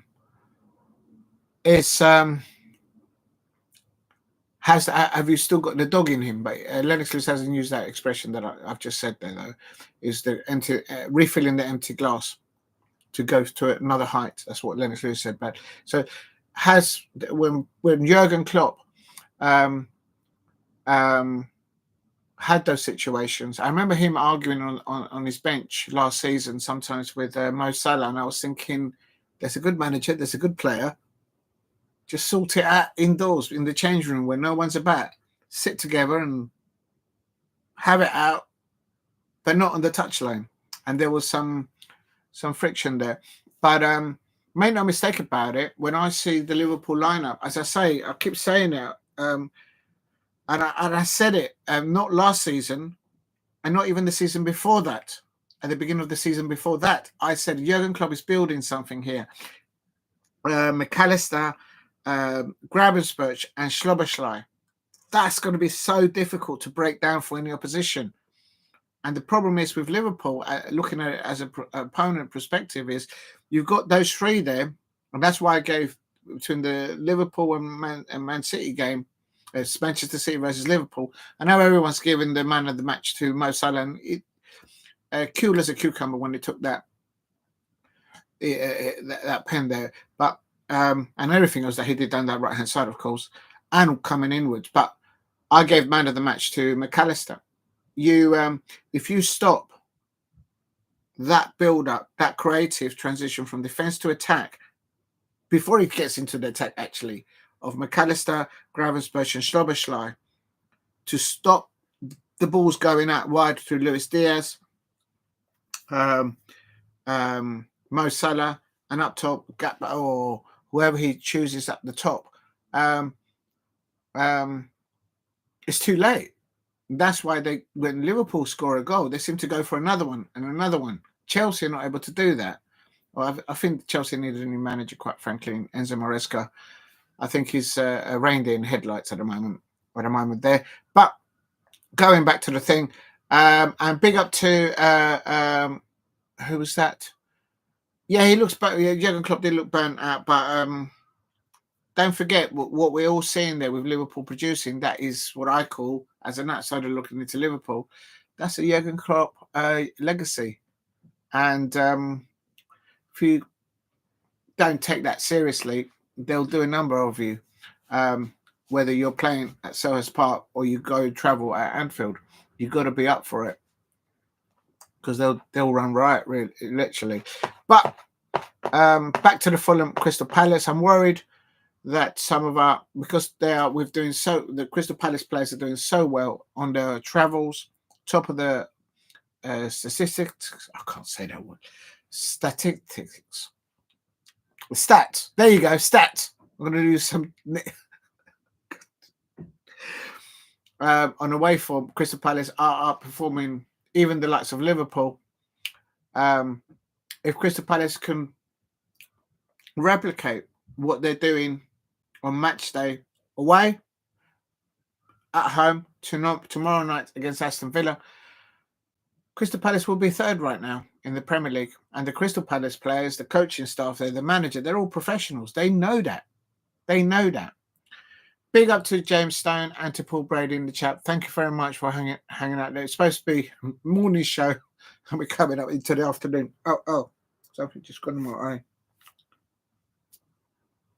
Oh, that hurt. So yeah. Yes, City were defending. Yeah, they've got injuries. So, but anyway, so in the Fulham Crystal Palace quickly, let's bust through all of these.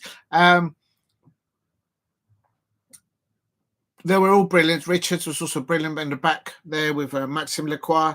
I think Maxime Lacroix could get to the levels and perhaps even get better than the experienced, as an example, Virgil van Dijk. I've seen enough home matches with Maxime Lacroix, and I think he's got so many gears to step up as he develops, whether playing in the 3 or 4 at the back. I think he's an absolutely amazing prospect. But and as we all know, Mark Gahey, he's doing keeping levels of performance, not just for country, but also for club. I'm worried that the likes of Gahey, Lerma, Hughes, Munoz, Mateta, Jean-Philippe Mateta, of course, Ebrieze could be linked to other football clubs, and I'm just worried about that a little bit. But let's enjoy the moment. 2-0 away against for the 4th time for Crystal Palace. The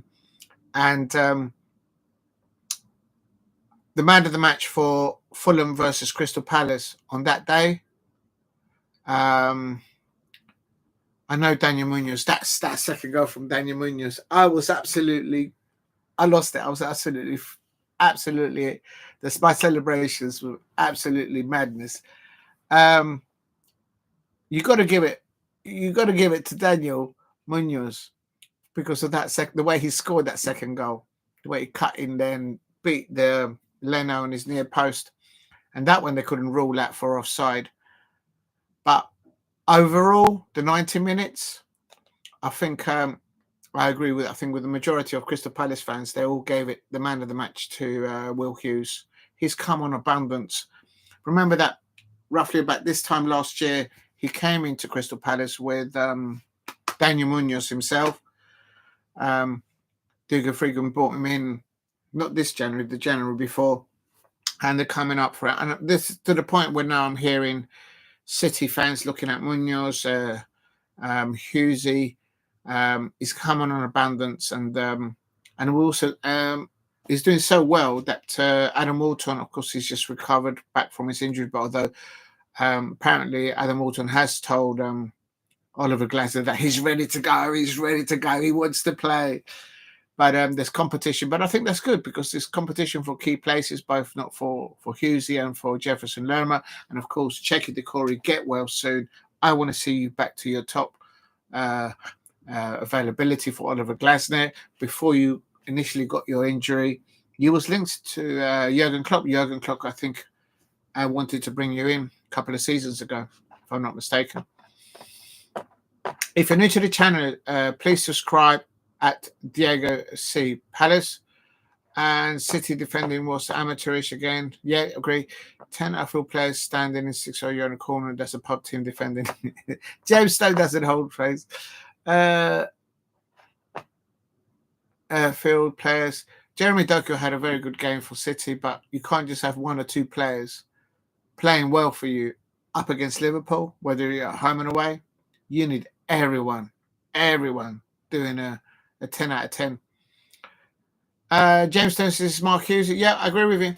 I mean, my heart says Daniel Munoz, but on Tekers, on what Hughes has come on abundance, and also Tyrick Mitchell was up there. He had Adam Traore in his pocket.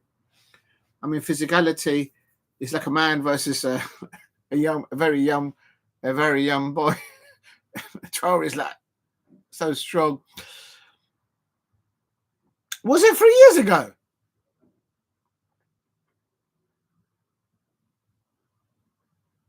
Yes, you're right. So I'm thinking of Munoz then. 10 million for Watford, yeah. Well, anyway, it's come on abundance. So thank you for correcting me, James Stone. But for me, Hughesy's absolutely doing business. I think the bit that he's taken out of his game in that midfield, whether it's in the stance of attacking or defensive midfielding, is the he gets his yellows and he gets stuck in, which is what the Crystal Palace fans absolutely love about him. He could come onto a pitch or start a match and bring such intensity to the opponent that they get rattled by it. And the crowd, I as a Crystal Palace fan, I absolutely love that. I love to see Crystal Palace players, if you get pushed off the ball, then you push them back. That's what you do. And Will Hughes has got that in abundance, but I think the part of the game that he's got at the moment that is absolutely exponential out there is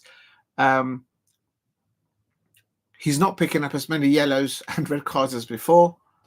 Number one. Number two, the transition of him tackling, and if he gets the ball, then transforming it to kick off the attacking mode from transition of defense to attack, whether it's out wing giving it out to Eze on the left or Daniel Munoz on the right, it's just absolutely vital.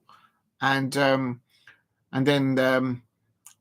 so you got to give it to him. It was just it was his type of match. I think through the game, I think Smith Rowe got injured for Fulham, but Jimenez did have a few opportunities against our goal against Henderson. I think Henderson should be England number one, but he'll probably never get picked as England number one because the England manager is working from home in Germany, getting paid over 6 million or 7 million a year or whatever, and he's working from home. I just don't get that. I just don't get that at all. Let me just charge this phone because the phone is about to die. So,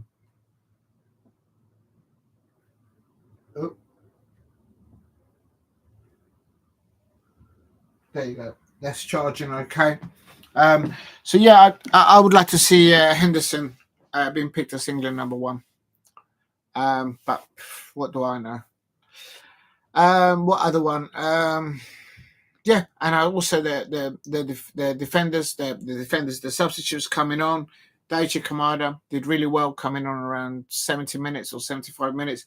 Ben Chilwell coming in for not Tyrick Mitchell, but Ebrieze. Ebrieze was absolutely instrumental again. I think he's shaken off that foot injury that he's had in the last 2 months or so.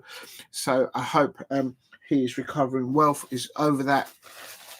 Excuse me. And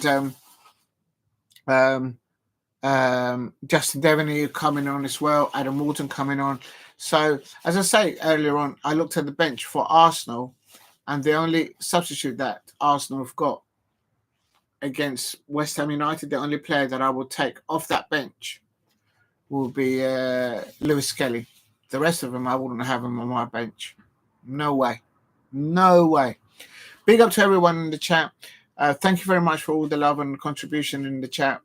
Even though it's supposed to be a morning show. Jacori ain't never getting back.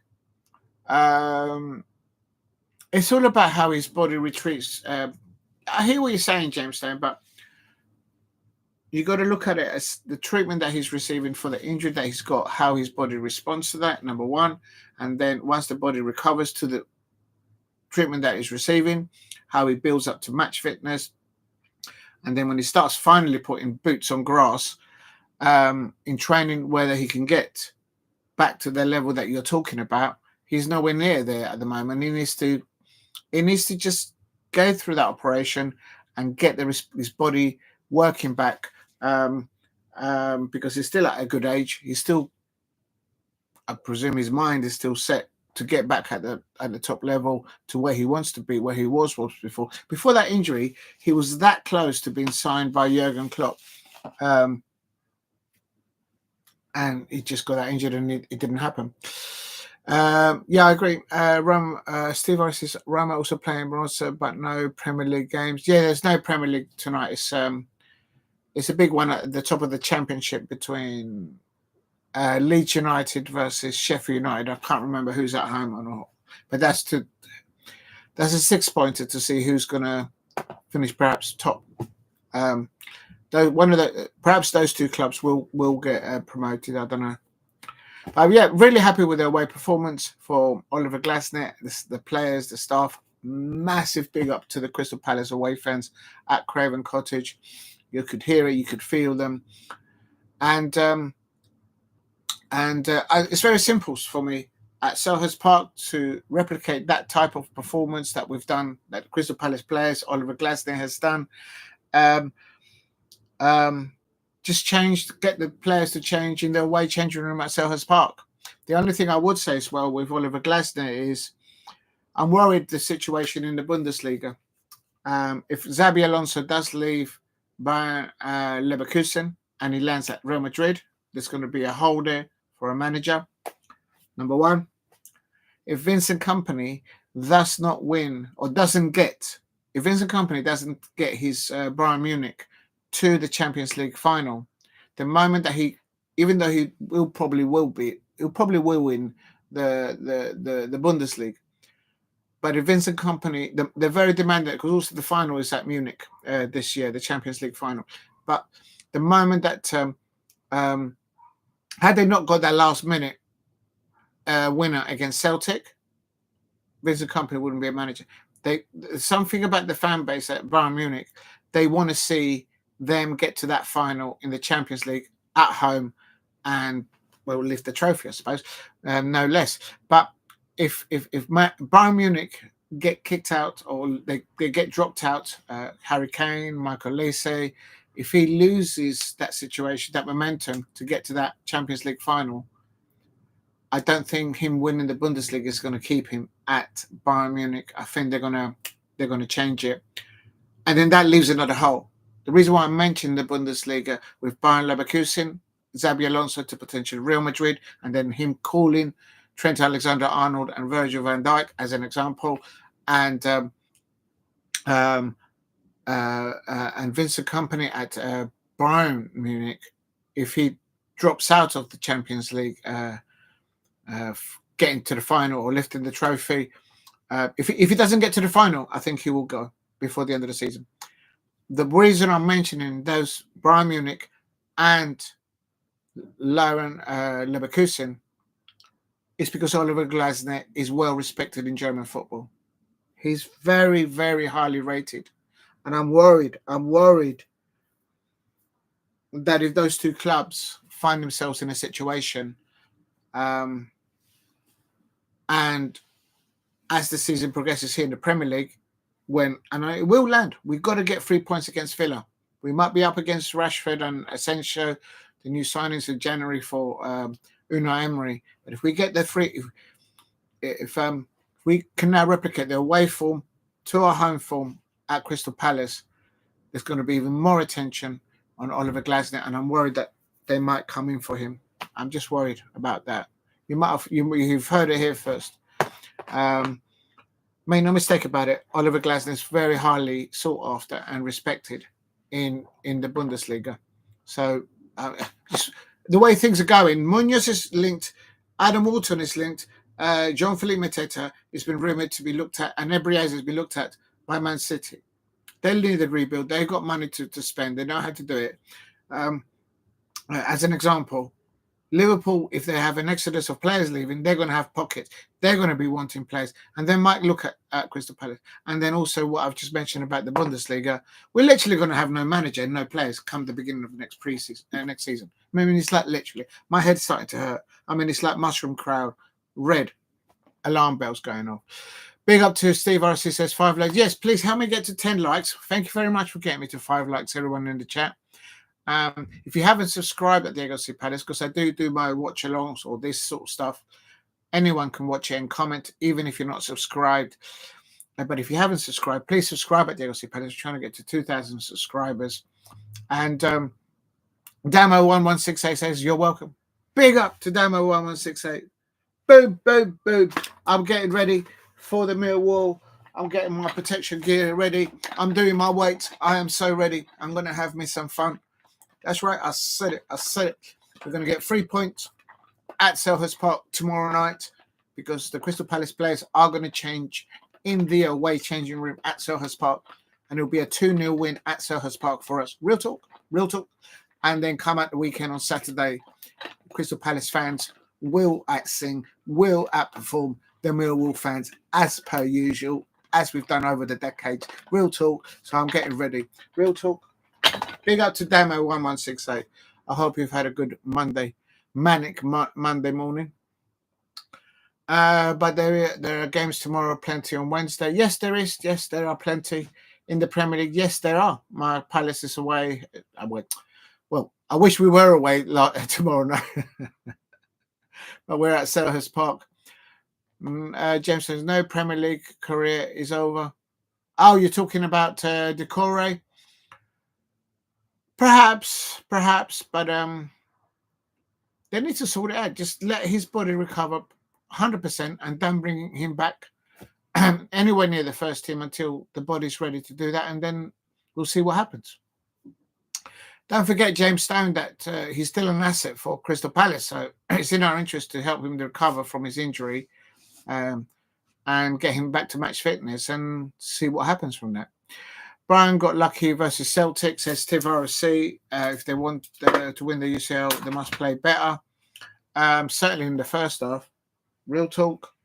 Paul Brady says Fenerbahce soon, I think. Oh, do they? Oh, yeah, because it's 5 o'clock. Well, I might even go into that, actually. Let me just buzz things along. Let me just have a little nibble at Jam Dodgers. If you don't know about Jam Dodgers, you don't know.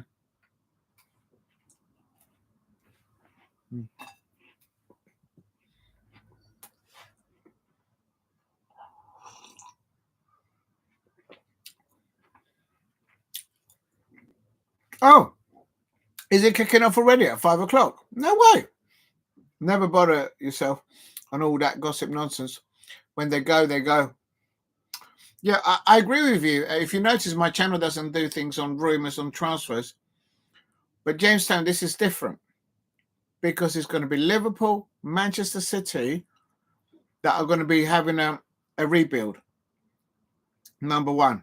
And number two, when teams like Barcelona come looking at your players, well, you know the answer to that. Big up to Steve RC says they're 2 hours ahead of us. All right, is that what it is? I have no idea. I really don't know much about Turkish football. I do know that the biggest clubs over there are Fenerbahce and Galatasaray, and that it didn't work out too well for Wilfried Zaha.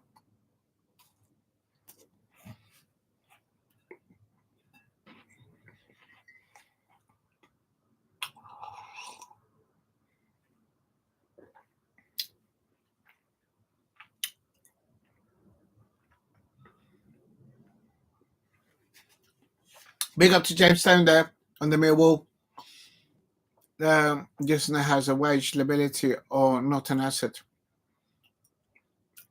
We've got to wait and see how he recovers from the injury. Are you a doctor?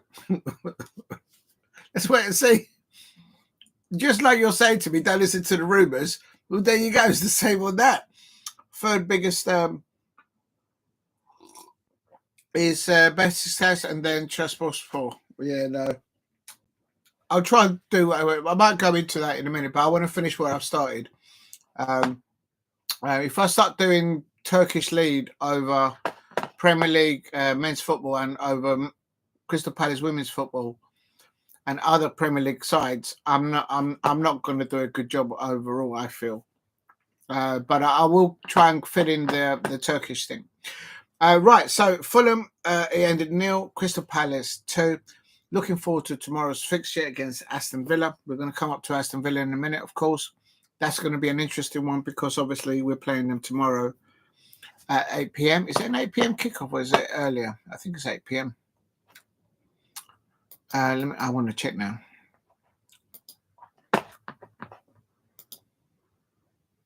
No, it's not 8 p.m. It's 7:30. I knew it was earlier. Oh, it's the Chelsea game against Southampton. If Enzo Maresca does not get a point, doesn't get a win against Southampton, it's done. There's some breaking news there now for Manchester United. Oh my God, they're even reducing more redundancies. That's horrible. How is the club going to function if you get rid of so many people in the background? You still need people at the club to run things, to do things. Zaha's career choices. Haha. I disagree with you, James Stone. I don't think Wilfried Zaha is a mug. I think he's done exceptionally well for Crystal Palace. And what he's doing now is what he's doing now. But I think he's also doing things in local communities, helping youngsters get into football from different backgrounds. So somebody that does that, I don't call them a mug. But if you want to call it that, that's your choice. But I'm going to stick myself where I can see what the holes fit with glue factory. Oh, James, give it a break. Give it a rest. Right, going back to the thing. Please hit a like and subscribe at Diego C. Palace if you're new. That was Fulham 0, Crystal Palace 2. By the time I finish doing this, literally, the kickoffs for the next round of the Premier League fixtures will be off. Ipswich Town versus Tottenham Hotspur. I went for Ipswich Town 1, Tottenham Hotspur 1, and it is...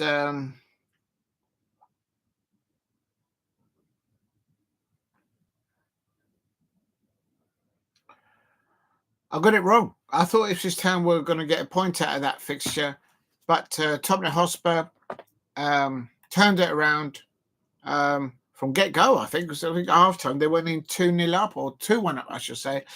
And great performance there by the Tottenham Hotspur players. I think Benacore, Tell, Son Heung-min had a better game for Tottenham Hotspur, and it showed throughout the 90 minutes. Kulusevski, I think the man of the match for Tottenham Hotspur in that match was Kulusevski. Maybe other people may think not, but I think he was instrumental there. But for me, they need to look after mostly Jason Maddison. They need Jason Maddison for that Europa League final, which I reckon will happen between themselves, or either Manchester United or Bialbo. So it is what it is. Tottenham Hotspur. I think they're on, is it back-to-back wins for Ange Postecoglou? Or is it 3 now? 3 wins. So all those Tottenham Hotspur fans that were asking for Ange Postecoglou to be sacked, now he's got some players that are not under 21s coming back from a little bit from injury and staying injury free. It's giving him a few more options there, and I think Ange Postecoglou is a good manager. He just needs players that are not injured, I suppose. Big up to James. I presume you're talking about Wilf. He went to Manchester United. That was the end of the transition from Sir Alex Ferguson onto the next part, because I think after Sir Alex Ferguson it was David Moyes, wasn't it? And we all know about the rumours about Wilfried Zaha and apparently David Moyes' daughter. I don't know what happened. I don't know anything, but there's rumours. James says Palace gave him his career, but also I think it's fair to say, Gemstones, Wilfried Zaha gave Crystal Palace something back. You feel you're coming across that you're kind of saying that Wilfried Zaha didn't give anything to Crystal Palace.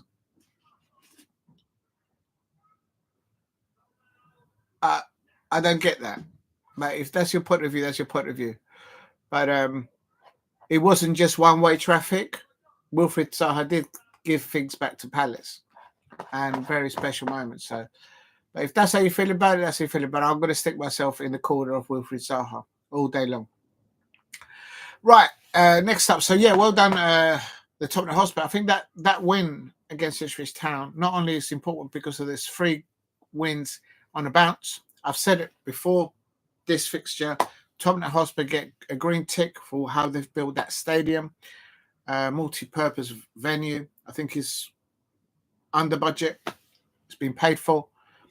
Number 2, what they've done in their academy. I know somebody's got a youngster in the Tottenham Hotspur academy as we speak, and I'm hearing good stuff there that's been done there. And the 3rd thing is what they've done in investment, Tottenham Hotspur, into the women's game. Nonetheless, getting to the FA Cup final last year with a brand new manager in the women's team infrastructure there. They've got a very good setup there.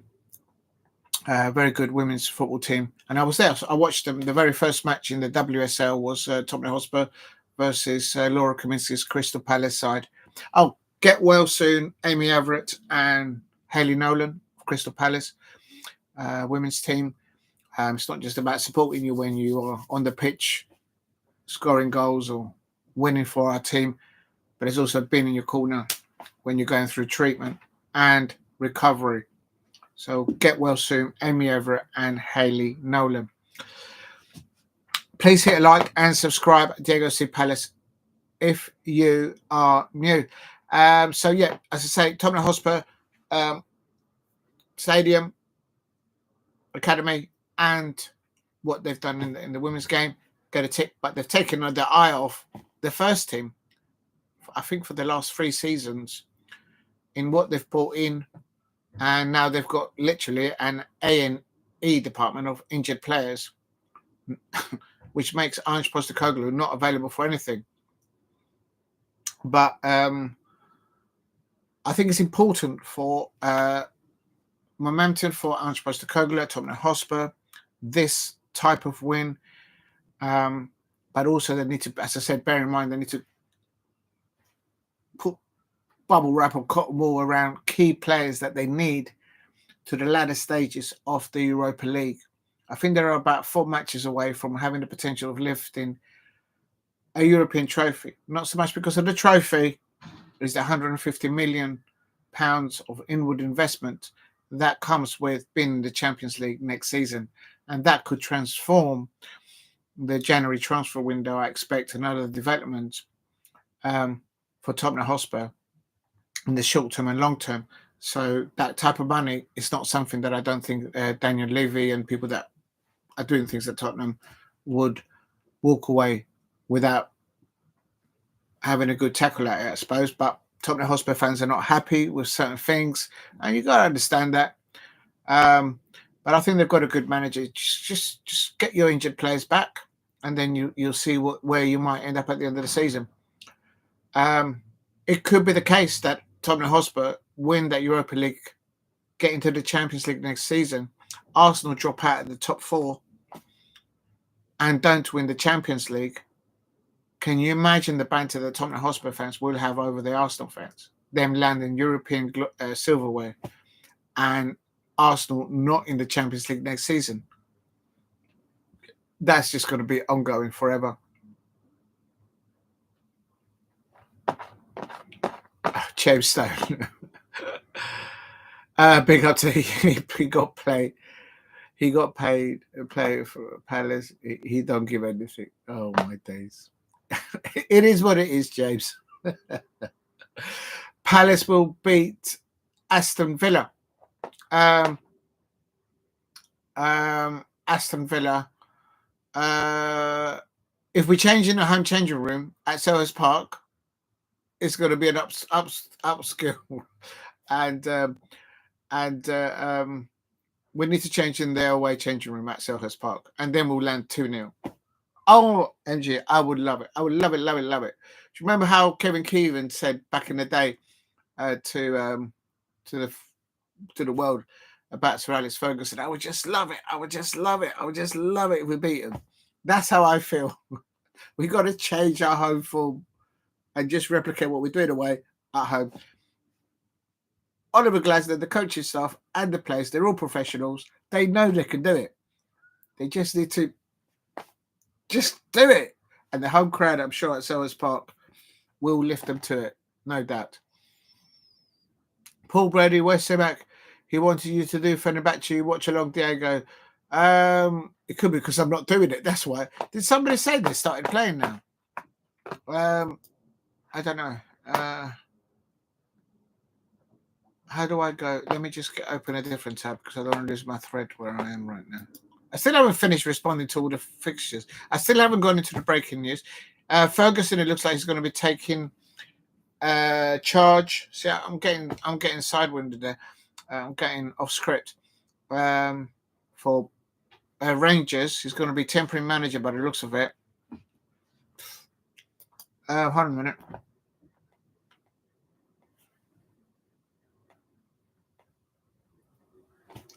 Yes, 14 minutes is 0-0. Galatasaray 0, Fenerbahce 0. But I'm going to carry on what I'm doing. If I start going off script, from doing Crystal Palace men, Crystal Palace women, Premier League fixtures, American football, boxing, MMA, if I start going away from doing that and then concentrating on Turkish football, I'm not going to enjoy it. I'm just going to be all over the place. But the one which I was going to do as a watch along today was the Sheffield United and Leeds, because we're going to be facing that Crystal Palace next season. Jameson says, don't make up these employees are saints, are gods. I never said that they were gods or saints. I've never said that. You just did. When they cease, begin, and employ, they don't exist. I disagree with you with that, James Stone, because I'm sure you have worked somewhere and you may have been released somewhere.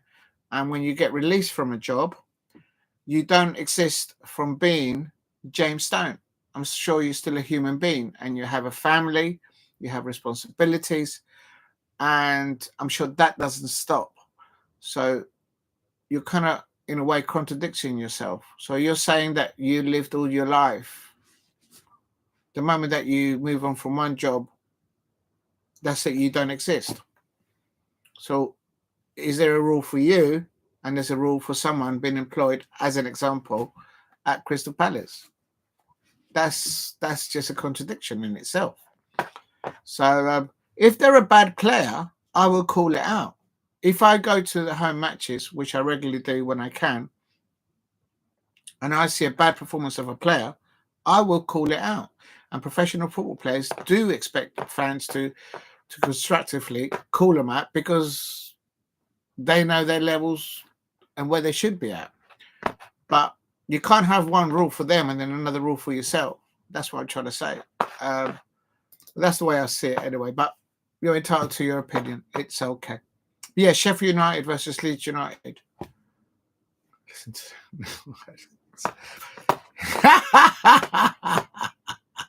I need to do some homework about Adkins. He's the Tranmere manager, isn't he? See what's going on. He says his captain played on this 15 minutes and the muscle crap. Hibs, Jim. Well, players are not built like how they used to be built. I remember back in the day, players used to play on sand and terrible playing conditions. And I mean, players back in the day, they used to have things used to happen to them on the pitch that it doesn't happen to them nowadays. And so it's just football. Football has moved on, but yeah, maybe they're a little bit spoiled here and there, but All right, here we go. Let's get back to it. So Ipswich Town 1, Tottenham Hotspur 4. Good momentum for Tottenham Hotspur. But what's going to need to happen now is Tottenham need to keep their best players injury-free, because I'm sure they're definitely... I don't think they'll go down, even if they have like a real bad dip now, come towards the end of the season, which they already had this season, literally. But they won't go. They won't be relegated. So they just need to throw all their eggs into the basket into the thing. James, no, I don't agree with that, James. Zaha's nonsense community work. Well, I'm going to delete that because I don't like that. No, I'm not having that in my channel. Anyone that gives back to people who are in more difficulty, living conditions, and giving them opportunities, I support that all day long, even if I may not like them. But you clearly don't like that. Somebody giving back to disadvantaged boys and girls getting into football. If you have a problem with that, then I don't like that. So I'm deleting that. Always being self-employed or the employer. Well, then that's your perspective, James. And so you have always felt that your employees are not human. They're not there for a reason. You just see them as a number and on a balance sheet. If that's, I've never been an employee. Well, then that's your stance, James Stone. But there's other people that don't live like that. So it's up to you. I disagree with the way that you approach that perspective, because I'm sure your employees all had family members and they had bills to pay and they had aspirations for those family members to prosper in their lives. So if you don't think that their lives and their family lives are important, but you feel it's important for you to give them a job just because you want them to do something and you exchange money to them and nothing else matters, then that's your point of view. But for me, I think that's a little bit... clearly something's happened there that you're not happy with. Right, that's it. I'm going to move on to Zaha because this is turning into a Wilfried Zaha sort of slagging match, and I'm not having that. Not in my channel, okay? Let me finish what I'm doing today, and it is what it is. I'm deleting all these comments, and if I have to ban you both, I will. I don't care. So that's it. Right, moving on. But I appreciate your comments, but I look at life in a different perspective, and I'm not going to have anything said against Wilfried Zaha because he's trying to give something back to a community for youngsters to get into football. I don't see how you could view that as a negative in any way. It just doesn't resonate with me.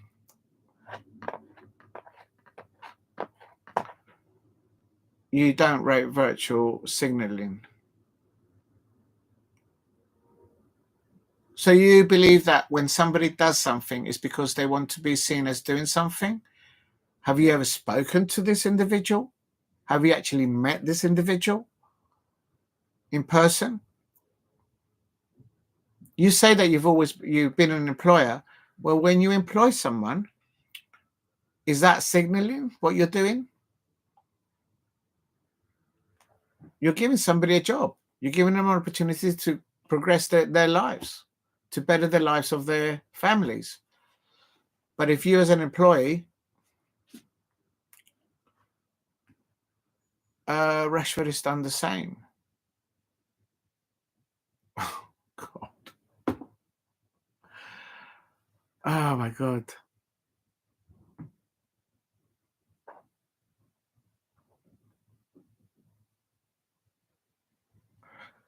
When they're gone, they're gone. I don't like that. Do you know what? I've had enough of you. I'm not having that.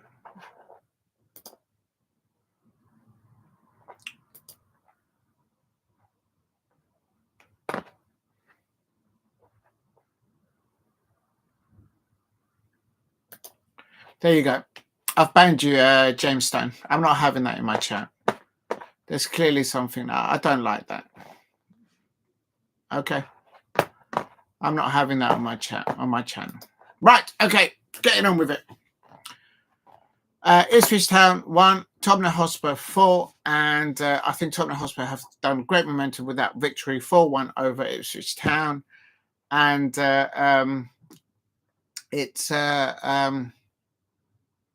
for me, I think it's important that they continue with that momentum and they look after their best players and make sure that they make it towards the latter stages of the Europa League, because I think Tottenham Hotspur have a very good opportunity to win the Europa League final. Please hit a like and subscribe at Diego C. Palace if you are new. If you can help me get to 10 likes, I'll be really helpful. And that's that perspective on that. Right, next up. I got that one wrong because I said Ipswich Town was going to draw against Tottenham, and Tottenham completely got that over the line with a 4-1 win. Right, next up is Southampton 1, Brighton 0. That was my prediction. How wrong can you get? Oh my days. How wrong can you get? And it's I'm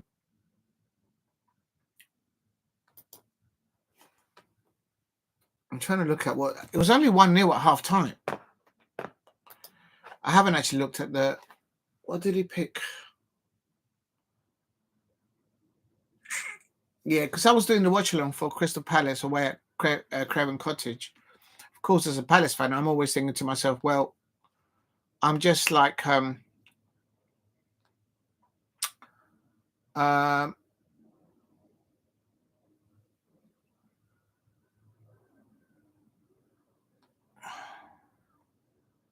didn't have anyone sent off, Southampton. He was playing 3 at the back.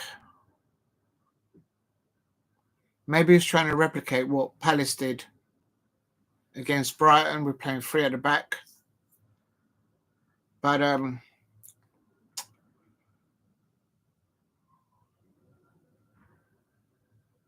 halftime, it was 1-0 to Brighton. See, I didn't really check that before I started this.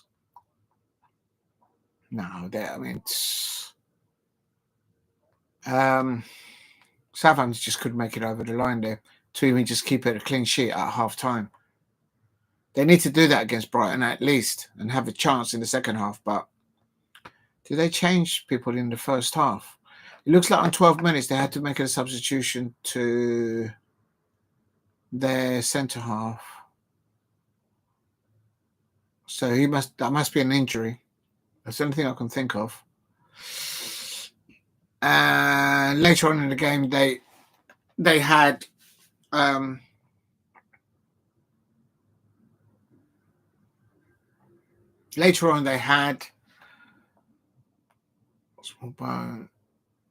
substitution towards the end of the game, but really towards the end of the game. But by then the game was gone because their third goal was scored 71 minutes, and they brought on. Yeah, it was gone. The match was gone. There was a halftime substitution by Southampton. Sugawara came on for Wellington, who's their left winger, but that didn't make any changes really, because then they actually conceded another 3 goals. Please hit a like and subscribe at Diego C. Palace if you are new. And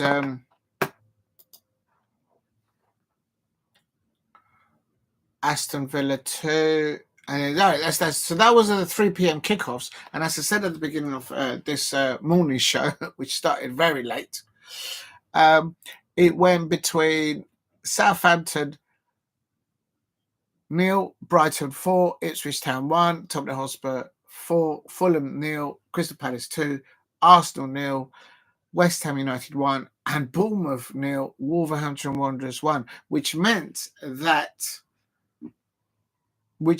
literally that all the 3 p.m. kickoffs on Saturday. Oh, when was it? Saturday, 22nd of September. It ended.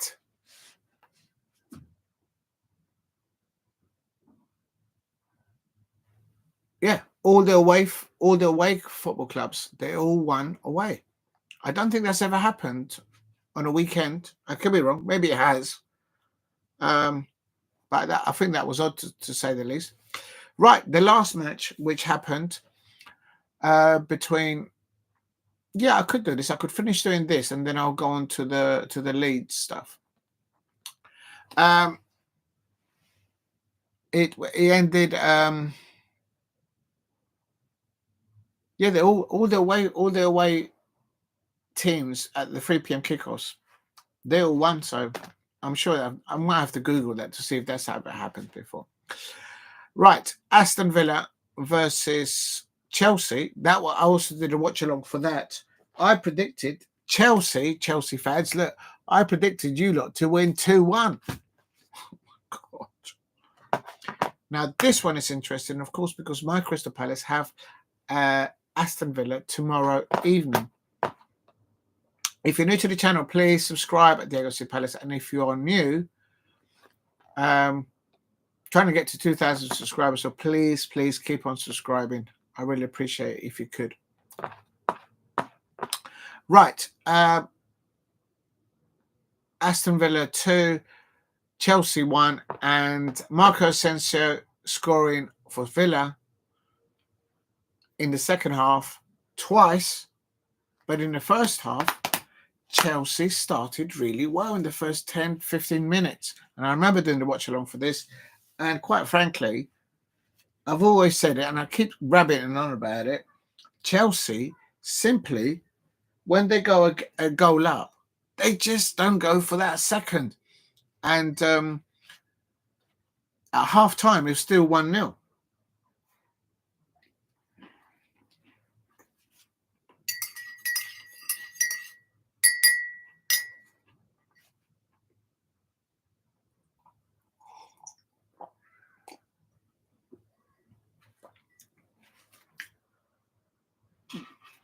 Right. Let's have a look. I'm just looking at the lineups. I'm not looking at Chelsea because they're just like basically. Caicedo also lost his cool again. I think he's been. Look, I'm sure he's a good midfielder and all that, but he, as I said before, he doesn't get in front of Jefferson Lerma. He doesn't get in front of my Will Hughes. He doesn't get in front of Adam Walton.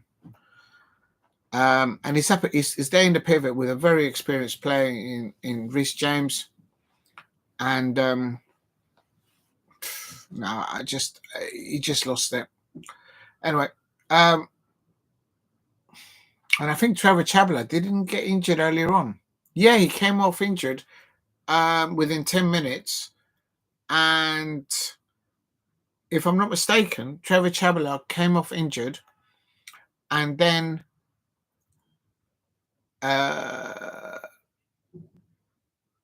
maybe that's what happened against them. Trevor Chabla went off injured, and then Enzo Fernandez, he scored with that assist from Neto, and then they just sort of felt, yeah, that this should be enough. But against Villa, can't do that. They will punish you. Please hit a like and subscribe at Diego C Palace if you are new. And let's just have a look here.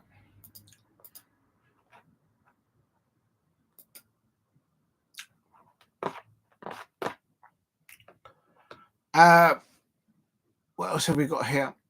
Aston Villa 2, Chelsea 1.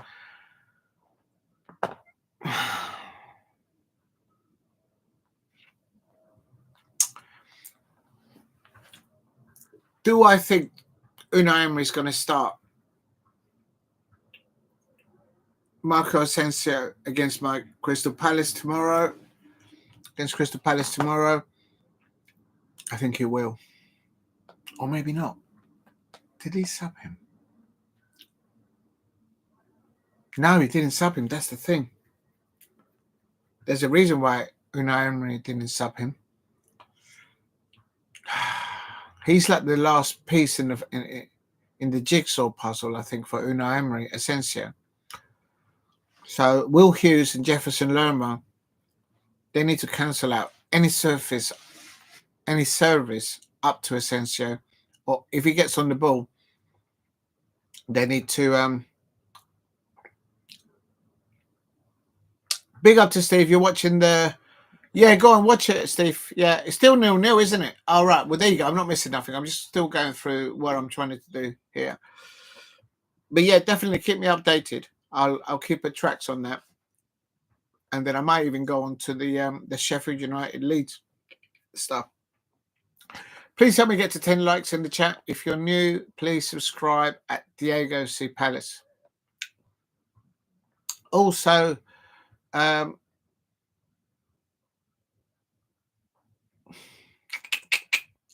okay, he started McGinn and Tielemans. What I'm looking for and what I'm thinking in my mind, because they always do this, I'm going to go into Aston Villa and look to see in the last 3 matches, who did he have in the pivot. The managers have had their pre-match interviews, so we'll have to have a look at that, of course, in a minute. Let me just look at the previous fixtures. I think this is important. I expect Oliver Glasner and his coaching staff have already done this. I hope so. Right, let's have a look.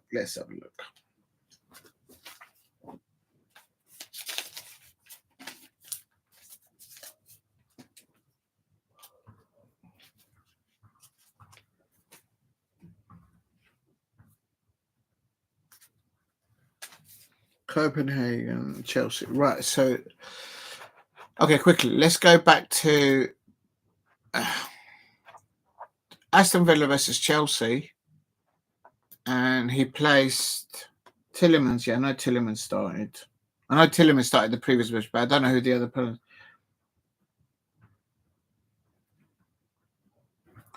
And McGinn, and he's got an engine in him, McGinn. He gets yellow carded quite a lot, but he has got a shift in him, an engine in him. Yeah, he got a yellow card. I'm surprised that he only got a yellow card on 69 minutes. He could have got a yellow card before that in that match. I was watching it. Right, now I'm going to go back to the previous fixture for Aston Villa, which was against Liverpool. It was a 2-2. And again, McGinn, Tielemans. Unai Emery is not a Tinkerbell. Once he knows something that's working and it's good, he keeps to it. And that's why he's won so many trophies. I understand why Arsenal got rid of him. And again, against Ipswich Town. So that's twice. I'm going to keep a tally on him. Did Asensio? No, Rodgers played instead of Asensio. He wasn't. Marco Asensio came on for Marlon. So that means Marco Asensio can play on the right wing and there in the false 9, maybe perhaps as well. That's interesting. And then against Tottenham, they beat Tottenham 2-1. McGinn, Tielemans again. And Asensio came on for Bailey. Again, so that means Asensio can play right wing and number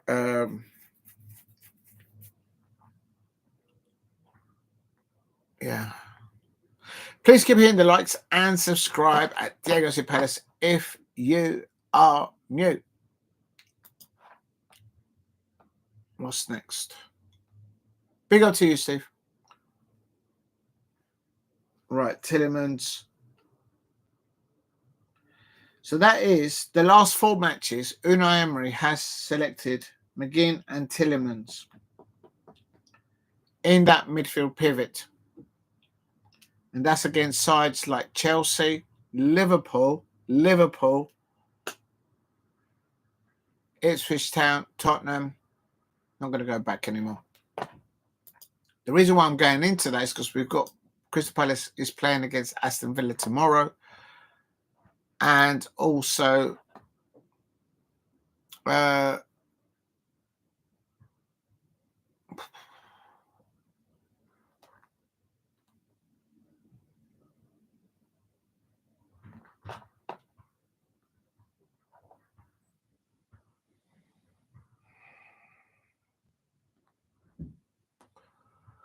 is it?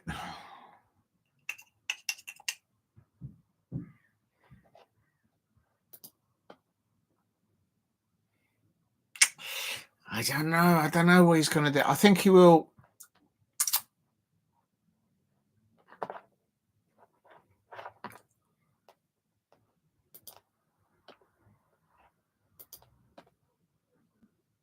I think Unai Emery is going to start McGinn and Tielemans 100%. He could either play Asensio out wide, but I think he will start.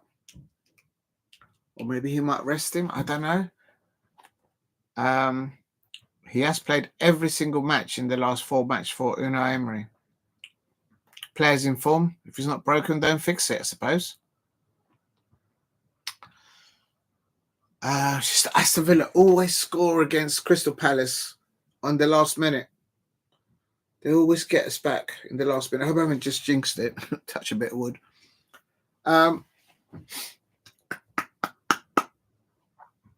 I think that's the key. If we can break down how McGinn, Tielemans and Asensio work for Unai Emery's Aston Villa, I think we'll be on halfway there to beating them. Clearly, Reece James, Caicedo and Enzo Fernandez, they couldn't do it. And that's why they lost. That's the way I see it. It's the midfield battles. So basically, Jefferson Lerma, Will Hughes, who regularly start for Oliver Glasner at the moment. Will he change it? Oliver Glasner, what I've just discovered, I am in no doubt that Oliver Glasner and his coaching staff will be aware that Unai Emery has not changed the two in the pivot, McGinn and Tielemans, for the last 4 matches. I only went back 4 matches. And Asensio, who's brought in the January transfer window, if I'm not mistaken, he's basically started all of them. Not in the same position, but he started all of them, and there's probably a reason for that. Those 3 are absolutely critical. So that tells me, as a Crystal Palace fan, we need to break that up on the field of play. We need to stop them from creating or starting to create anything on the ball, and anything off the ball, don't give it to them. If they don't have the ball, they can't harm you.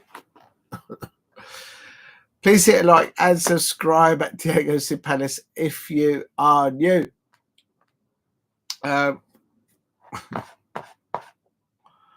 Right, what's next?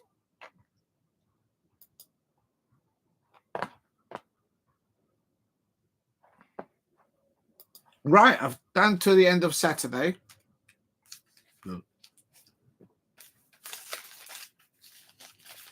That's interesting. That's very interesting.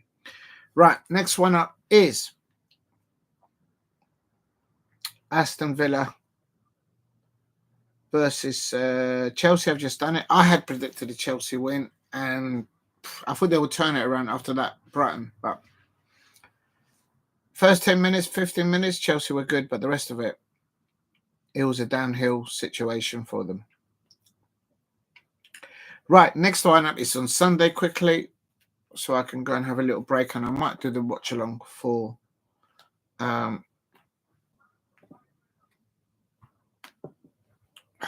me just have a look. Ooh.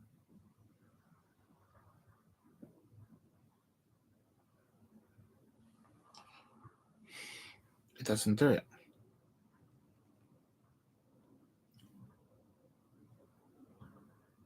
Please subscribe at Diego C. Palace if you are new. And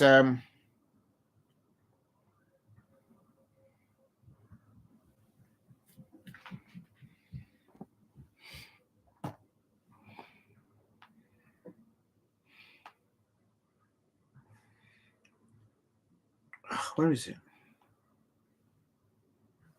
Oh, just coming, people.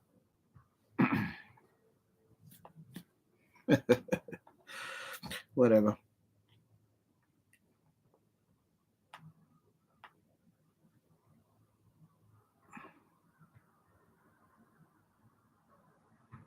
Oh, that's not bad.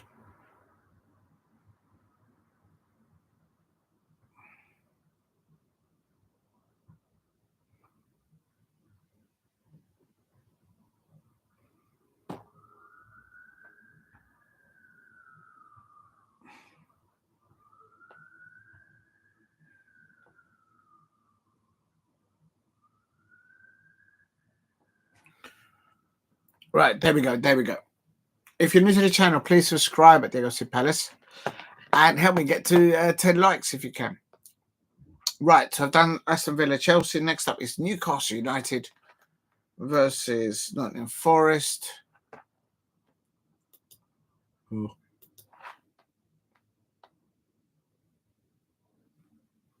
That was Sunday, of course. That's why I'm in the wrong day. Right, for this one, I had predicted Newcastle United 2, Nottingham Forest nil. What a madness of a match. Certainly, I would have thought from the Nottingham Forest perspective. Nottingham Forest taking an early lead on, I think it was 5 or 6 minutes. Brilliant first goal created. And it kind of just silenced St. James's Park. I mean, like, really. And for me, that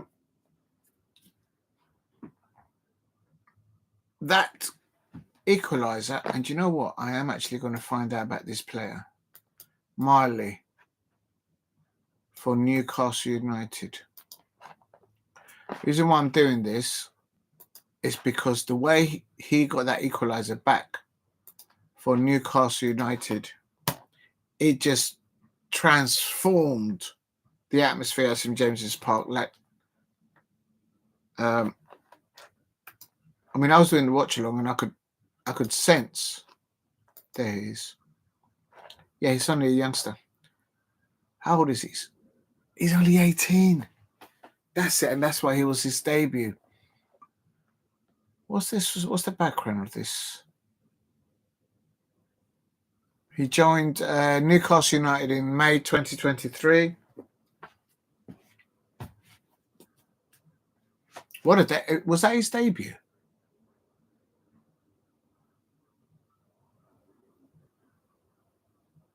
Okay. Miley became Newcastle United's youngest ever Premier League debutant when he featured in his boyhood squad. Right, so he's got Newcastle running through his veins, like literally. And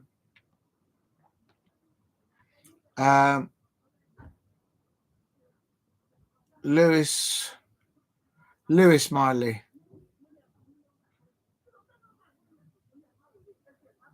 He's only 21.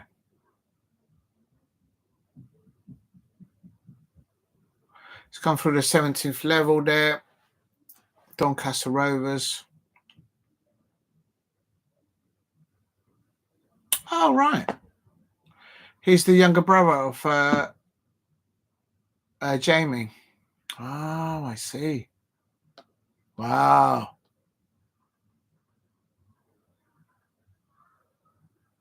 I think that could be what catapulted that type of response.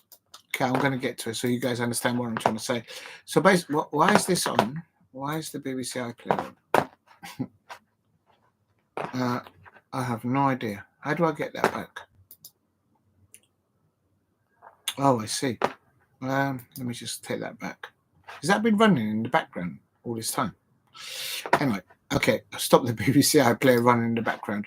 Right, so Newcastle United 4, Nottingham Forest 3, and that's why I did that bit of research. So basically, I noticed as I was doing the watch-alongs on Saturday that when that equaliser for Newcastle United went in by Lewis Miley, I didn't realise until I've just found out he's literally got Newcastle United through him. He's there's one thing about watching a home youth academy player go through the ranks, breaking into the first team. He's got a brother that's played for United as well. But you scoring a crucial game at a crucial time in the match, but also a crucial time in the season as well for Newcastle United.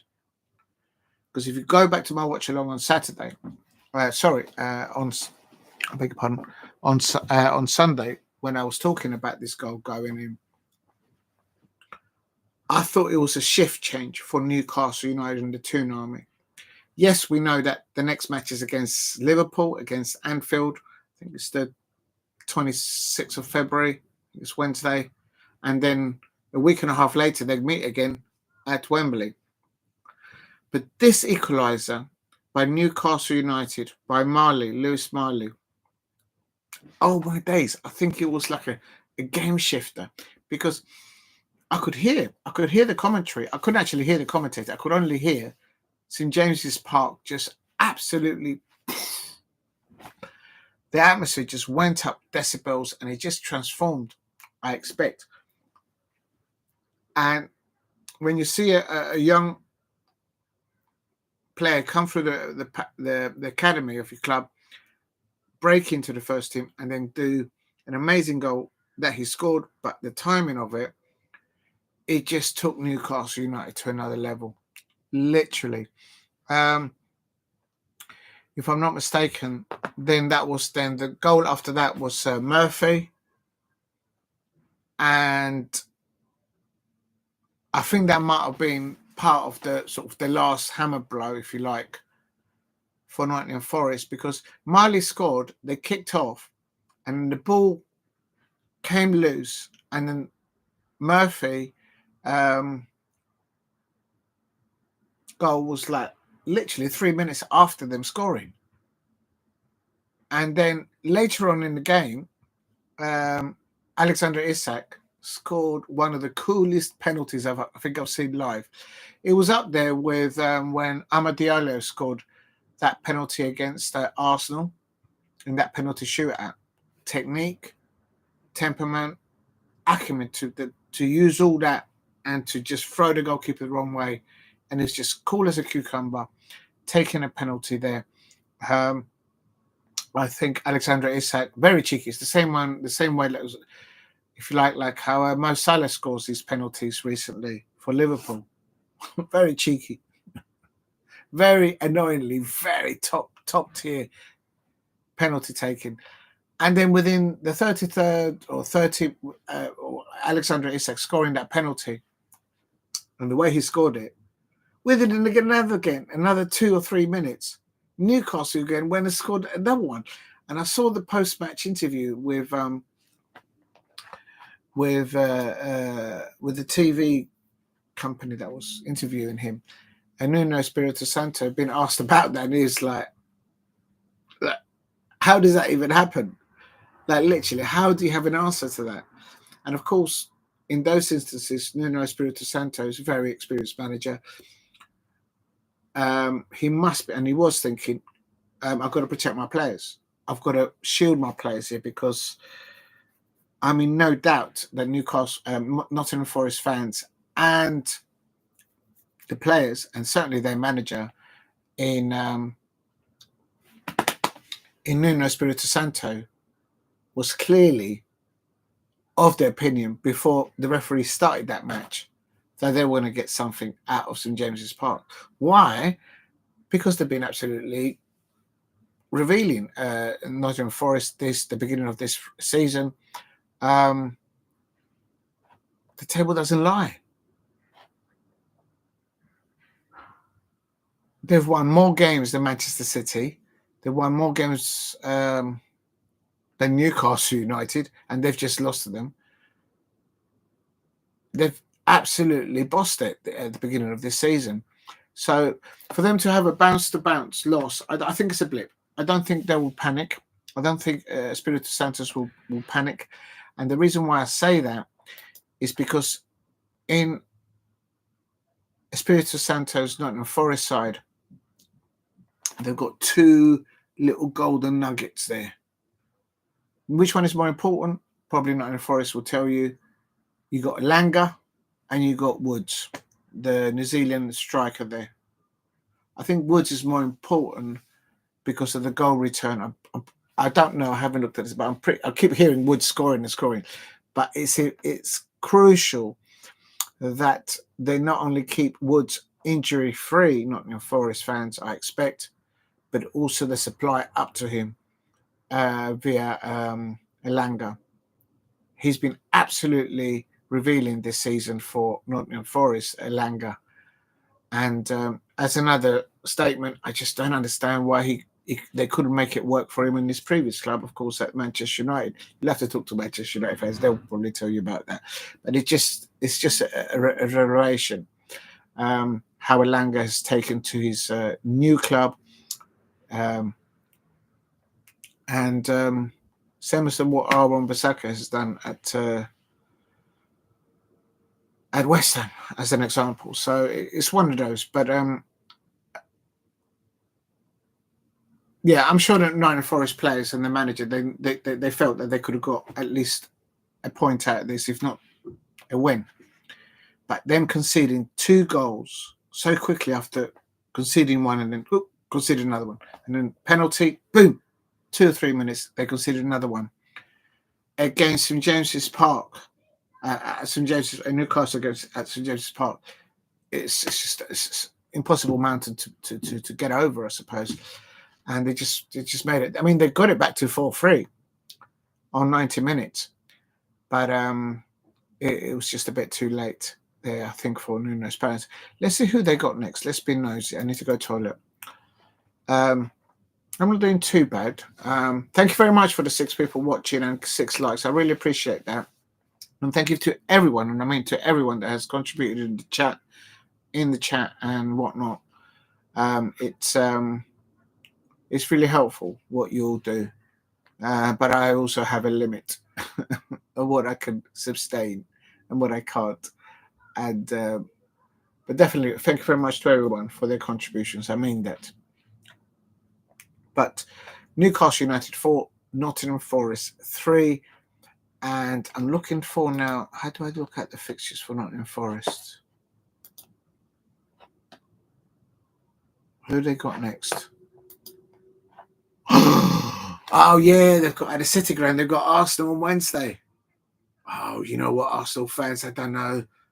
You've got, I think, Lewis Skelly. I think he's not going to be available now, I expect, unless they have somebody coming up, returning from injury.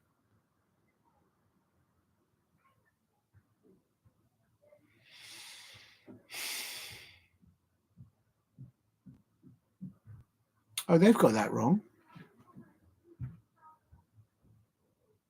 They've got Nottingham Forest.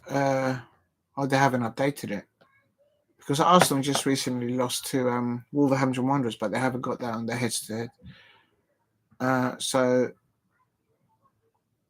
Okay, so that's not updated. Okay, so I'm wasting my time looking at this, literally. Yeah, so Nottingham Forest are going to be hosting Arsenal on Wednesday night at 7:30, and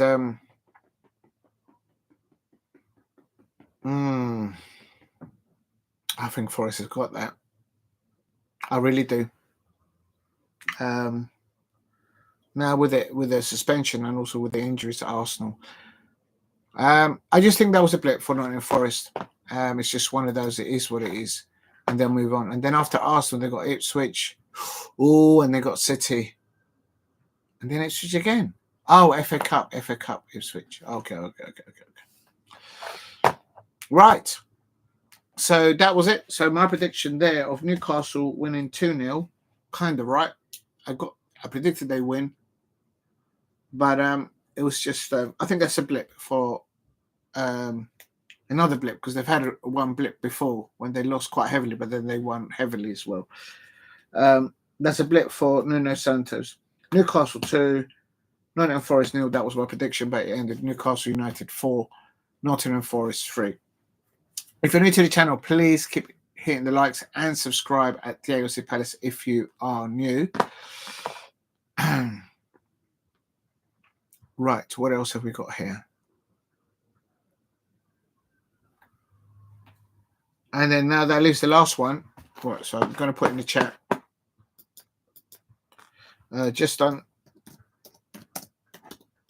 Just done.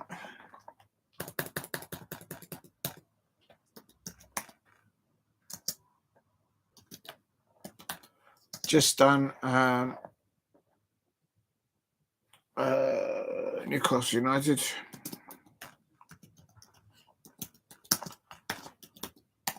Newcastle United.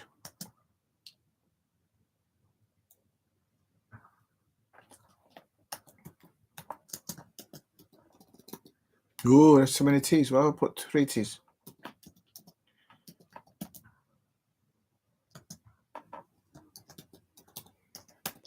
Nottingham Forest. Just done. Newcastle United 4. Nottingham Forest 3. And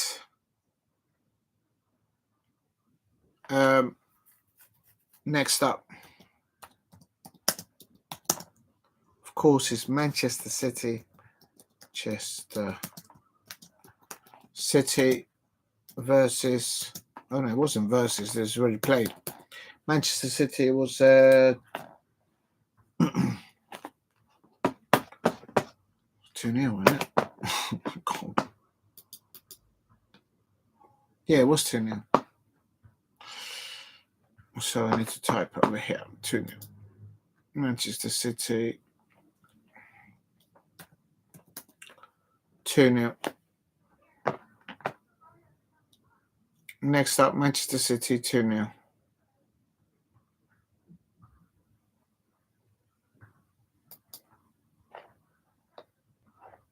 Just under Newcastle United 3-4. Next up, Manchester City 2-0. I forgot the Liverpool. Okay, I'll be back in 10 minutes. Back in 10 minutes. I'll be back at 18:10. Back at 18. No, I'm going to make it 15. 15.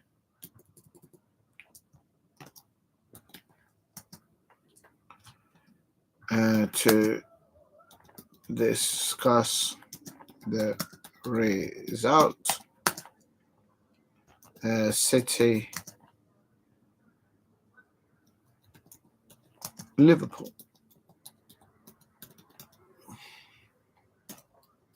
Right, there we go. Right, we're back in a tick. Where's the phone? Where's the phone? Oh, I need to charge this. If you're new to the channel, please subscribe at Diego C Palace. And let me just put this on here.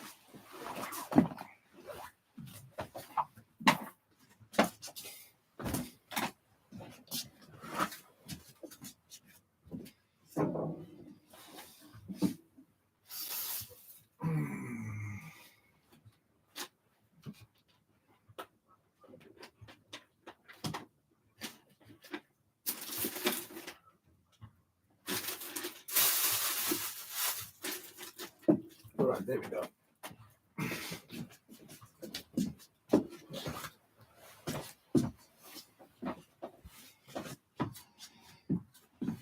Right, we're back in the two. Just going to have a little break. We'll come back in about 10-15 minutes.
Oh, here we go.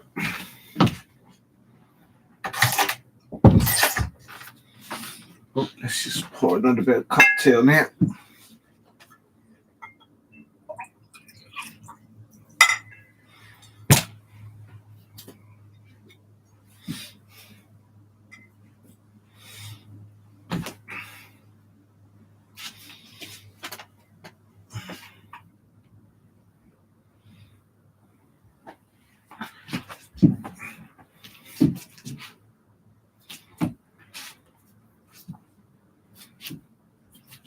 Oh, there we go. Oh, wow, amazing. Thank you very much, people out there, for holding on. Had to get something to munch.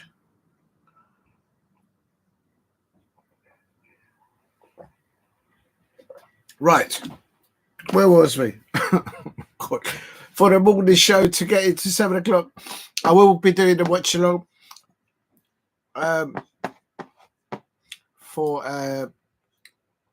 Quickly, let's have a look. Sheffield United versus Leeds United. The lineups are going to be out soon. And let's have a quick look. Oh, and it finished Galatasaray 0, Fenerbahce 0.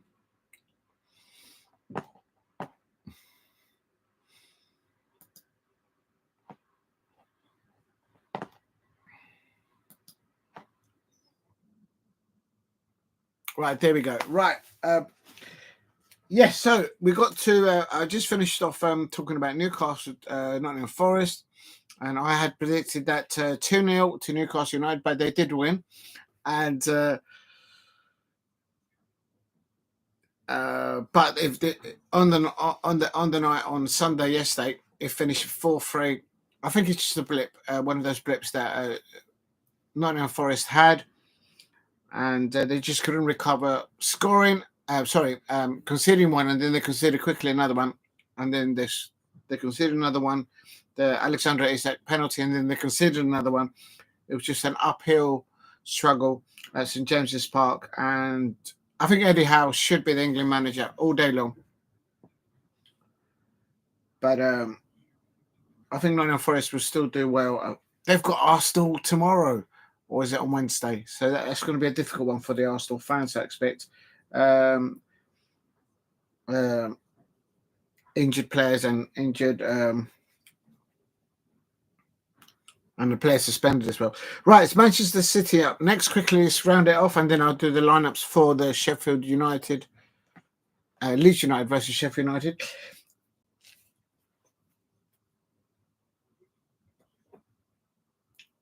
I predicted Manchester City 2, Liverpool 1. So I got that one wrong as well. I thought because they had that manager. Hold on a minute.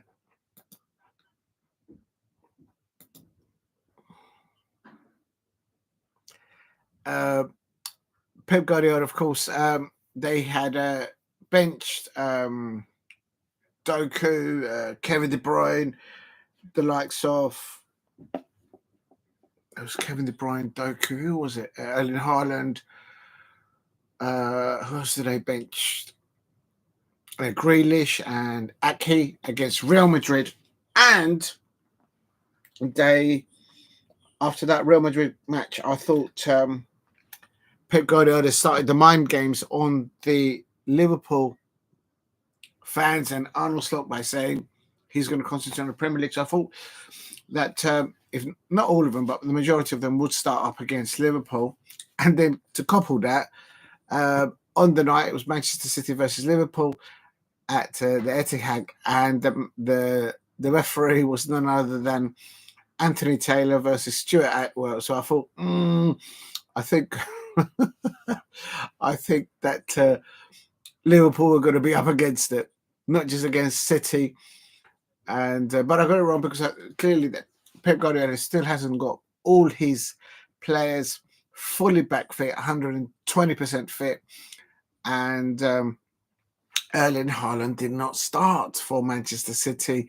They went with Kevin De Bruyne, Jeremy Doku started, Foden started, Savinho started there, and no, did Grealish make it on from the bench onwards? I don't. Yeah, no, he didn't bring Grealish on at all. Yeah, I thought throughout, starting with City because they were playing at home, I thought Savinho did really well down that right-hand side for Manchester City, and Doku is nearly back to his full fitness, I think. Watching that, I did a watch along for that. Kevin De Bruyne is nearly there, I think, but he was substituted, I think, around 60 minutes. Let's have a look. 66 minutes, but yeah, around 60 minutes or so. And McTee coming on, I think he did a good job as well. McTee coming on. Mamouche, I think Mamouche is definitely a brilliant signing for Manchester City, but they needed Mamouche, Kevin De Bruyne, in my opinion, Erling Haaland, and they also needed a fully fit, I think, as well. Grealish available, but he didn't make it off the bench. So, and as for Liverpool, Curtis Jones scored that goal, and I think it was disallowed. And it still ended Liverpool 2-0 away for.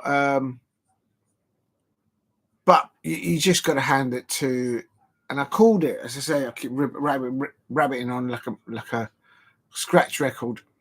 But McAllister, Gravenberch, and Szoboszlai playing for Liverpool, they're just so difficult to break down, and they do give a bit a good protection to the back line. I have to say, Ibrahim Konate had a better game this time round for Liverpool. Trent Alexander, I would think for Liverpool, had a good game. Not the best of his games, but it's still a very positive start for him. I'm still don't understand why Conor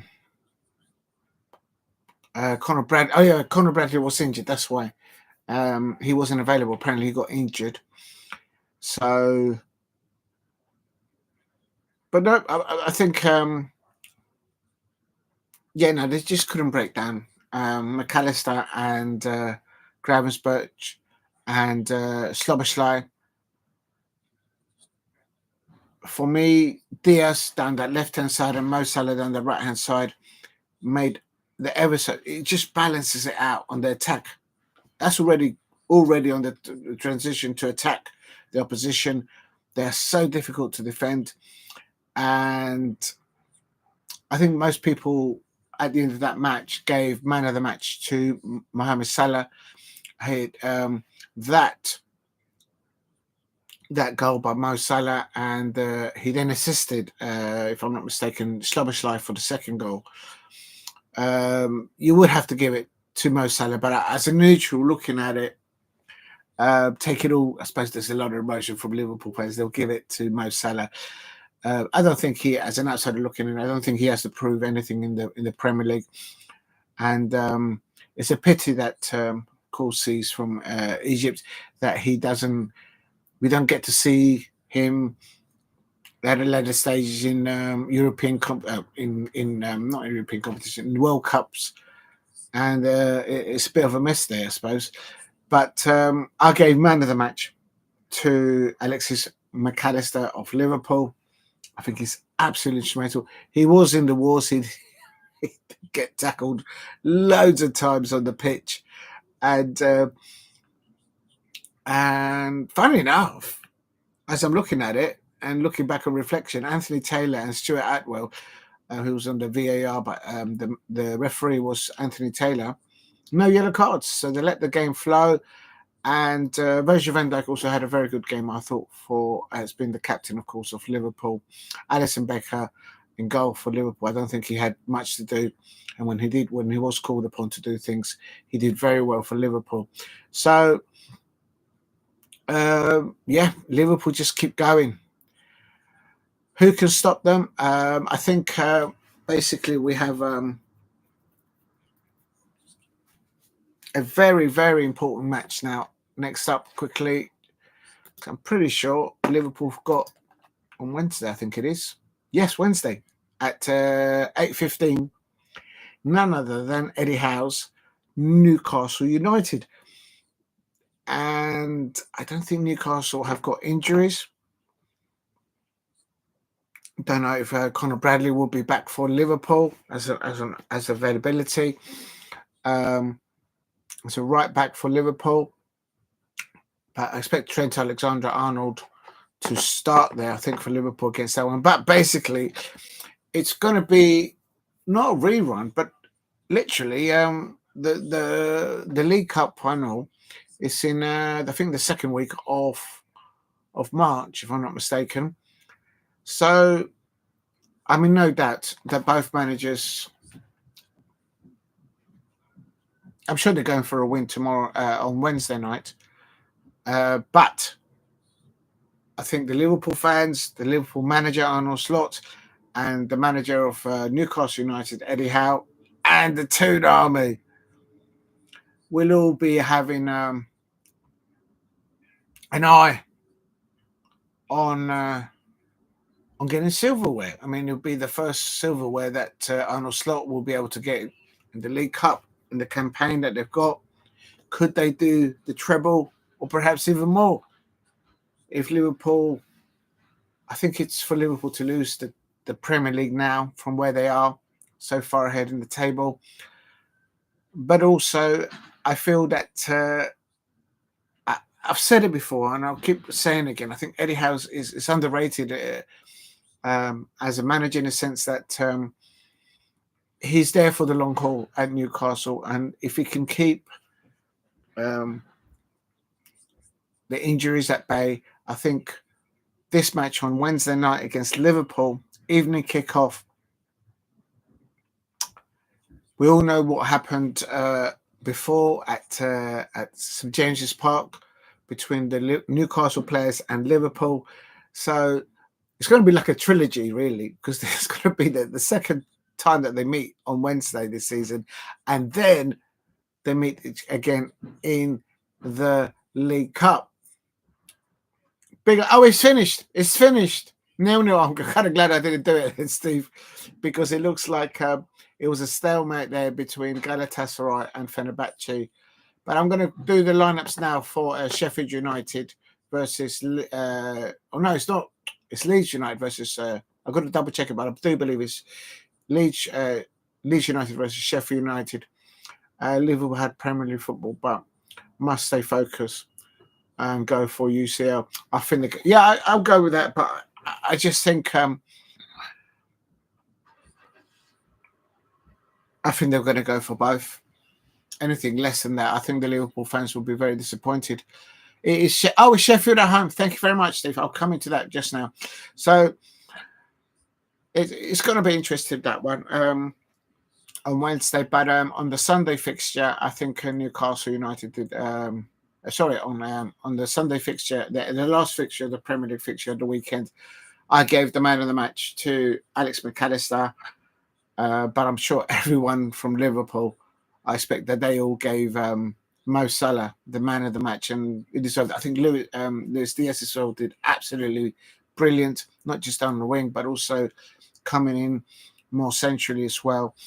And so it was interesting to see. I think Szoboszlai also had a very, very, very good game, and so it's one of those.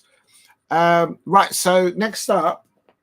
So that's all my sort of summing up of all the fixtures at the weekend and on the Friday previously for the Premier League.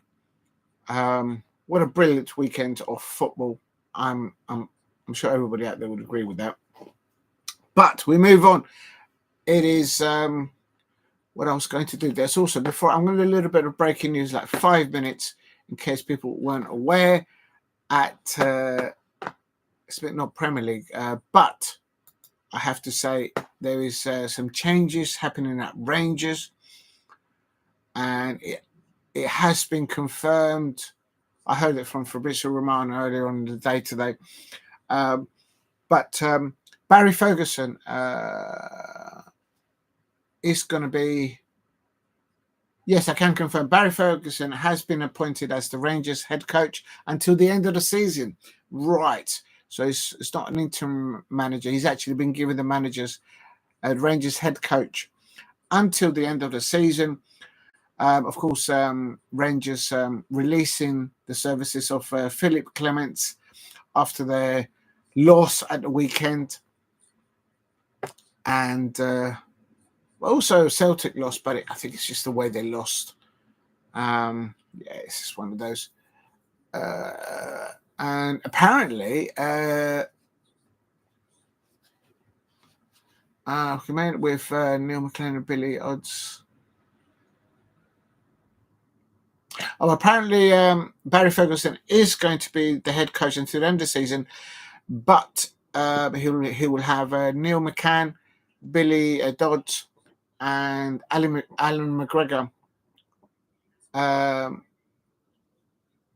helping him out there until the end of the season. Who knows if they can get some consistency in their home and away fixtures and actually catch up and match up Celtic. Got to look at the table there. There's not much in it. Oh, why has it gone there? Let's have a look. Let's go on. Let's have a look. Let's have a quick look. But that is breaking news today. Ooh.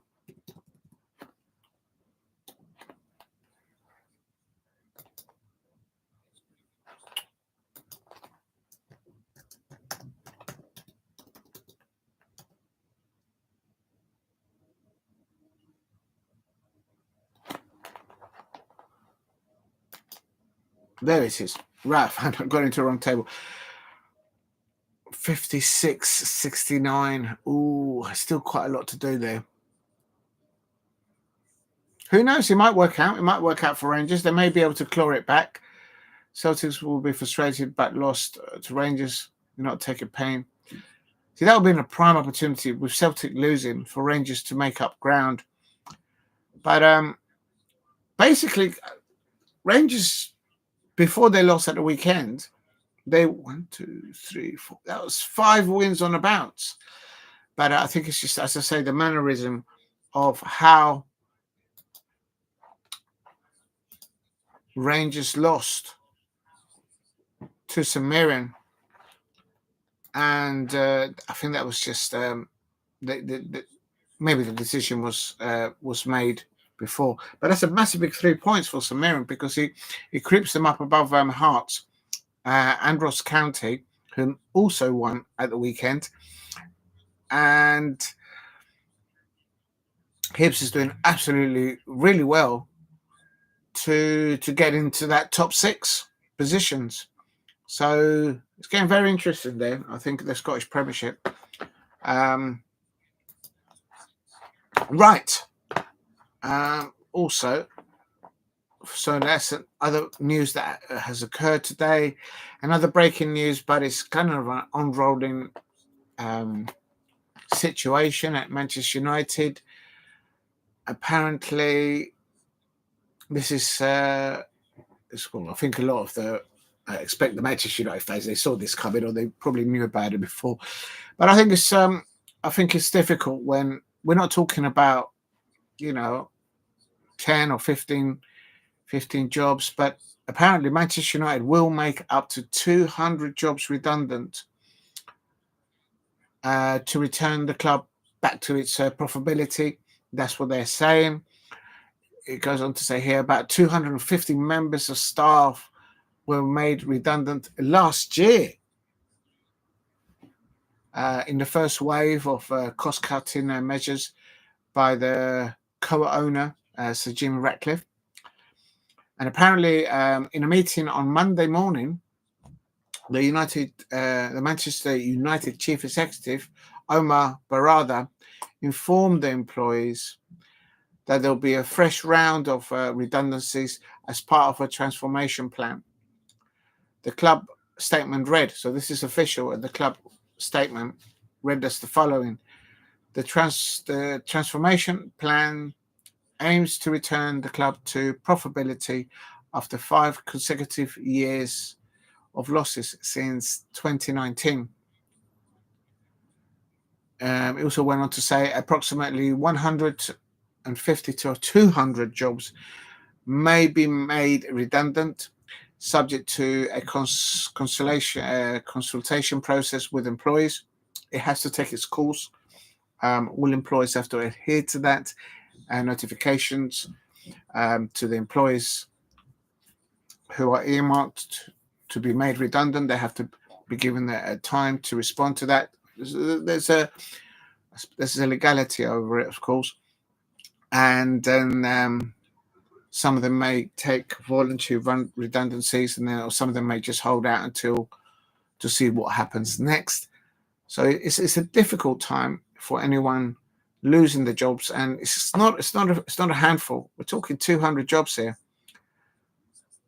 Process to takes between 3 and 4 months. So in the next 3 or 4 months, this is going to be ongoing, not behind the scenes, in the scenes at Manchester United, and you still got to operate a business there, I expect, on the field and off the field, and it's got to be a very, very difficult time for employees at any company when you have that occurring, not for the first time, but as has clearly been announced by the football club twice.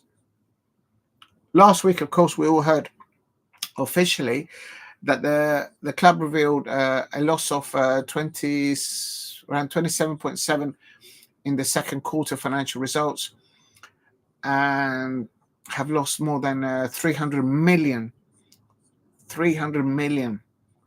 over the past 3 years.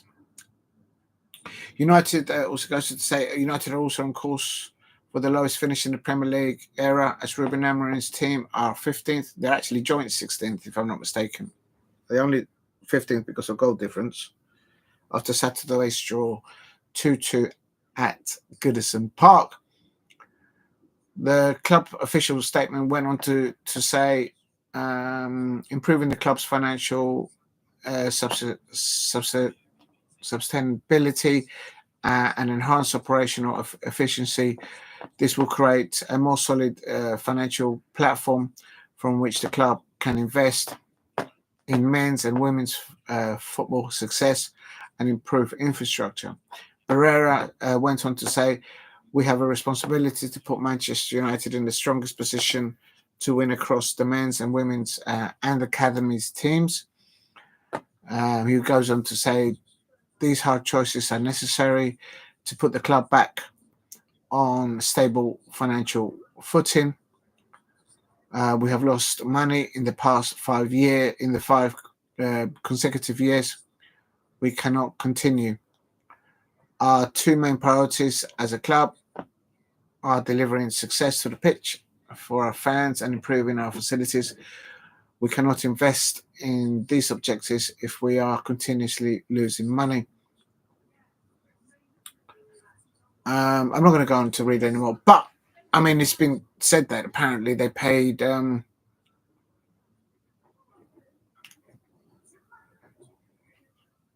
much did they pay about to get rid of Erik ten Hag? I think it's up to 45 million, I think, to get rid of Ashford. Ashford, that was another they had to spend on that as well. They had to bring in Ruben Amorim. So the list is just long and distinguished there, but the people at the brunt of it is clearly the 150 to 200 people in Manchester United losing their jobs. And if they're all based there in Manchester, it's that's for any business to lose that kind of volume of people. It's going to surely affect the operation of the day-to-day goings. So they're having to restructure there, but this is, as they just said, it's going to go on through the next 4 months, because there's once a business makes an announcement of intention of redundancy, then there's a process that then kicks in, both for the employer and for the employees. Please hit like and subscribe at Diego C. Palace if you are new. Thank you very much for getting me to 7 likes. If you can help me get to 10 likes. I am now going to move on. I'm just going to see if there's any other breaking news at Crystal Palace. They're getting ready for obviously tomorrow's match against Aston Villa. Hopefully they'll do well and turn around our home form. And I think the Crystal Palace players should change in their away changing room at Selhurst Park, and then the rest will be history. Bish bash bosh, easy peasy. It's easily done. What else have we got as sort of news that I can see? Let me just quickly go and double check with. Oh, there they are. Just going to double check on Sky Sports. Oh yes, they had the lineups have gone out, and there's a close analysis of the Ashley Young's. Was it a dive, or was he fouled by both Legit and Harry Maguire? I don't think it was a pen. I don't think there was enough from Legit. I think there was more of a. If they're going to give it as a pen, it was because of what Legit was holding back. Or maybe if he did foul Ashley Young, but Maguire, he was just sort of rubbing his belly, and then for some reason Ashley Young lost his footing, and he belly flopped onto the pitch. So that's on Sky Sports. But for me, there's another article there on Maresca. If he doesn't win against Southampton tomorrow night or Wednesday night, I think the decision has already been made. Then both Chelsea Manchester United and Tottenham Hotspur, they're all looking to get that 150 million of inward revenue by being in the Champions League next season. Of course, Tottenham Hotspur and Manchester United could get that, and the silverware of winning the Europa League Cup. But also, I expect no doubt that Chelsea will look to get there by getting in the top four. But as an outsider looking into Chelsea, I don't think they'll be able to do that by having Enzo Maresca at the helm.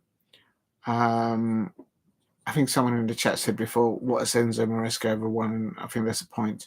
But I think it's he looks completely a reindeer in headlights. Not the fact that he lost twice to Brereton. And yes, I know I'm a Crystal Palace fan. And you'd think that Chelsea would be able to go there at least twice within 5 days and at least come away with something. But it was the mannerism of that second loss, that 3-0. No. I did a watch along for that because I really thought that Chelsea would turn it around somehow. But only with Nicholas Jackson out injured, Traveller got injured earlier on in that game. They should have got something out of that. And it was 3-0. It's just a really bad the way they lost. I was just thinking, now this manager doesn't know how to have a plan B, a plan C. And I emphasise Unai Emery, Ange Postecoglou, Oliver Glasner at Crystal Palace. These are managers that go into any fixture, regardless of the opposition. I have a feel of that with Oliver Glasner, that he will have a plan B, perhaps a plan C if necessary, but something else that they can change as how the match develops. And I don't think Enzo Maresca's got that ability.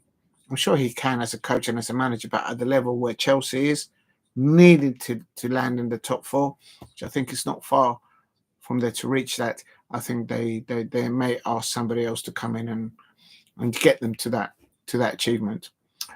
Please hit a like and subscribe at the AOC Palace. It's coming up to 7:30, so that's another thing.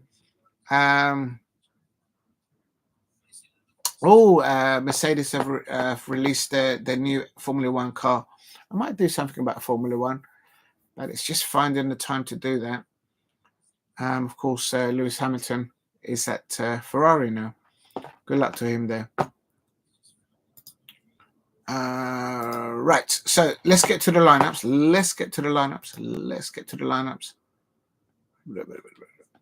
Oh, let's see what's happening now. I have to change the heading now on the.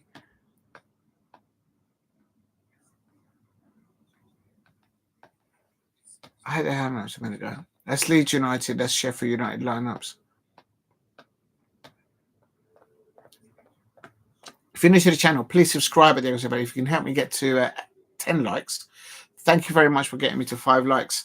And if you're new to the channel, I always set it up. You can actually comment and view, even if you're not a subscriber. But if you haven't subscribed, please subscribe at Diego C. Palace. Right, let's have a look. So let's get into it. So Celtic. Steve RC says Celtic will be frustrated. They lost, but Rangers lost. Did take a bit of pain away. They have, I suppose so from that perspective. But remember, Rangers had come off with that loss that they've got the weekend. Before that, they won, I think, 5 and drew the one before that. So, but it's just the way they lost. I think the decision was probably made before the weekend. It is what it is. Right. Here we go. Right, so I've got the Sheffield United. You were right, Steve. Absolutely, you're always right. Sheffield United versus Leeds United. That's an 8 p.m. kickoff. So what I'm going to do now is get the other tab open and then get the match to get their lineup. Find it. I got it here.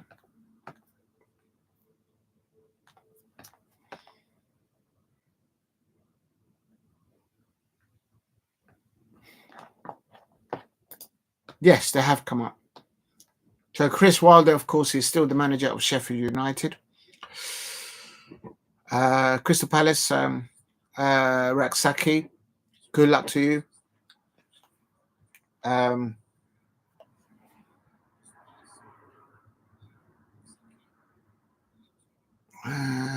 Right, so let's get into the other one, and then what I'll do. First of all, I think I need to change the heading, I suppose. Ooh. Let's get on with it because it's going to start in half an hour. Let me just put in here hashtag. Oh, there it is, Liverpool. Hashtag Sheffield United. Ooh.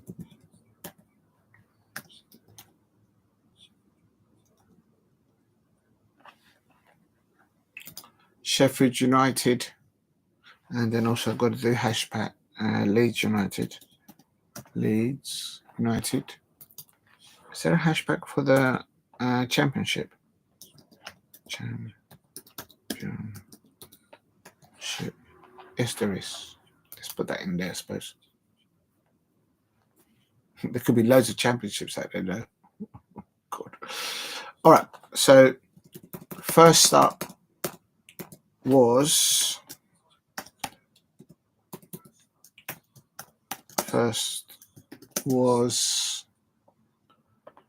the. Let's put in capitals. Breck. First morning football show with Diego C. Palace. And then second up is going to be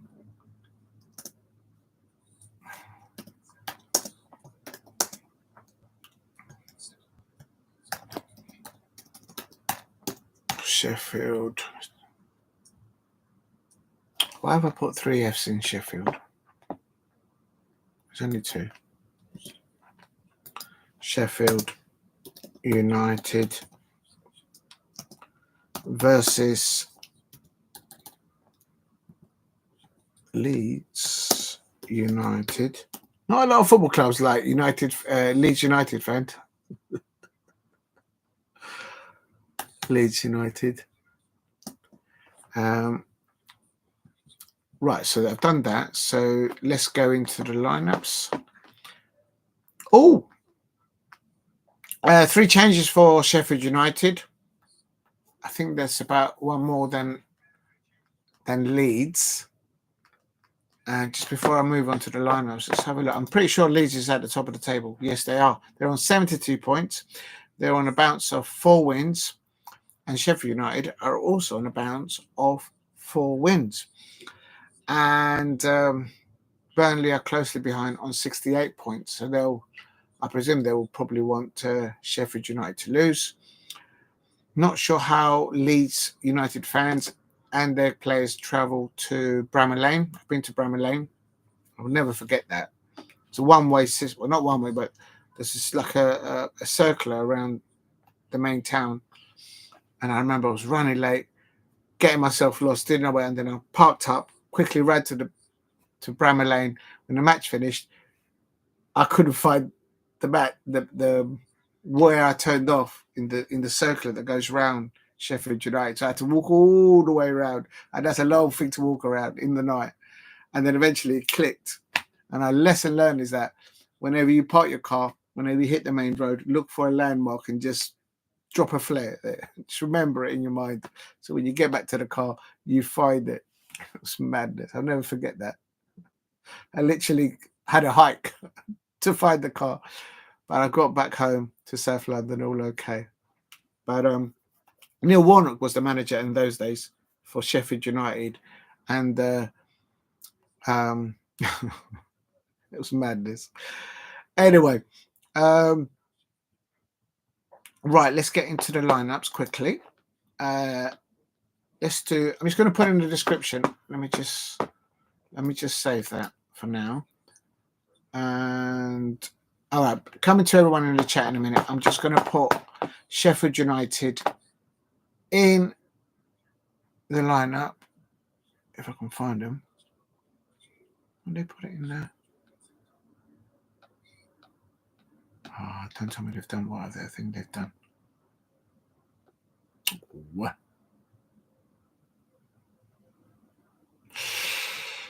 Oh, this is going to take me ages. I'm going to do it the old-fashioned way. How they've done it this way? Let me just go back into...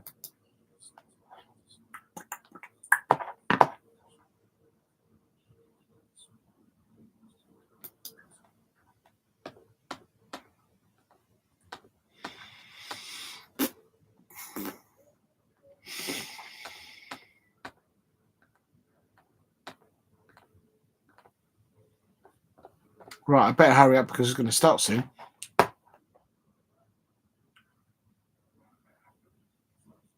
I don't know. The last time I did a watch-along for Sheffield United, they lost.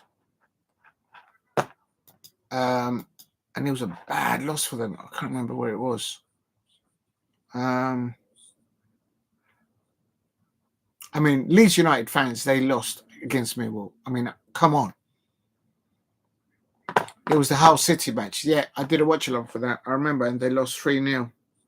They were absolutely all over the shop. But recently, they've beaten in the Championship, Derby County, Portsmouth, Middlesbrough. Well, Carrick, they're having difficulties there at Middlesbrough at the moment. I'm still hoping that Crystal Palace might sign Ben Doak, who's on loan from Liverpool there. There's another Liverpool player, which I think we should also get. Not of the first team, off our Arnold slot, but and then they beat Luton Town. But Luton Town are they're just dropping like a stone after being they're in difficulties. Luton Town. Right, let's stop messing about. Let's get the lineups and let's get them in. Please hit a like and subscribe at Diego C Palace if you are new. If you can, help me get to 10 likes, and if you can, help me get to 2,000 subscribers. Right, lineups. I'm going to do, of course, Sheffield United first.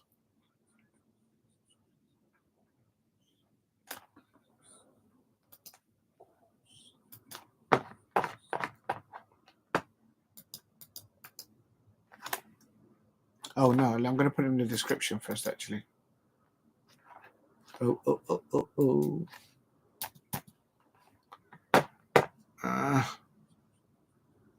Oh, why does that happen there? There, Leeds United. He doesn't like Crystal Palace. There it is, Crystal Palace. I've done the hashtags and it's kind of rejected them all. Including Crystal Palace, and I have spelt them correctly. Okay, that's better. All right, now let's just put the lineups. Let's get just typing in the names. So just bear with me, people. And then you've got H. Burrows, the keeper. The goalkeeper's Cooper. The Sheffield United.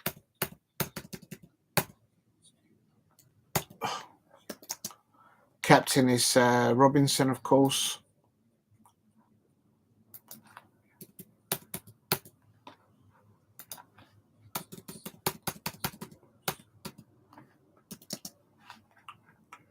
And then Ahmedhodžić as well. Is that how you spell his name? I think that's right. Yeah.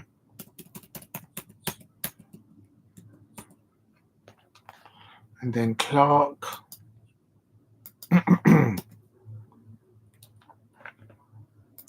Important that Sheffield United don't concede in the first 5, 10, 15 minutes against Leeds United. Because the way I think Leeds United have got their tails up, especially on their away form, I think I might have just jinxed it for Sheffield United fans. Because the last time I did a watch-along, they lost 3-0 to Hull City. And it was just a bad. It just they did turn up. It's a bad day at the office for absolutely all of them. The Sheffield United fans will probably say, "Don't do a watch along for us again, ever." Completely jinxed it for them. Okay, there's Peck. Oh, I better hurry up because I've only got about 20 minutes. Just typing in all the names of the players, making sure I spell their names correctly. Oh, all fine. Campbell, is that with 2 L's or 1? It's 2.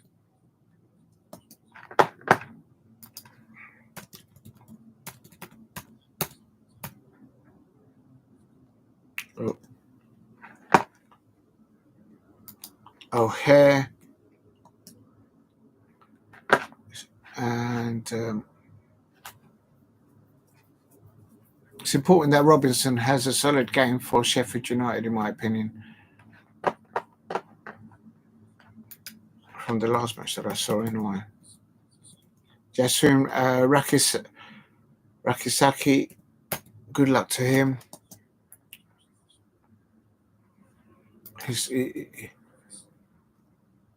He's instrumental to Chris Wilder's Sheffield United. Of course, I'm biased and I'm going to back him in the corner. But at least he's getting match football like literally every day there. Right, so that's the lineup. I'm not going to do the substitutes. And then, that's... Oh, I didn't put Sheffield United. It helps if you do that. Sheffield United line up. Sheffield United lineup versus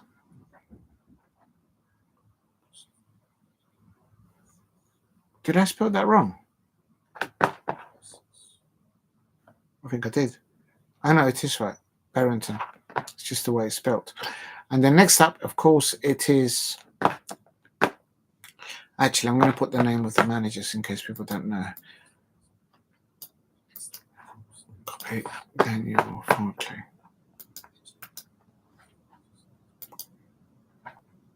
Oh.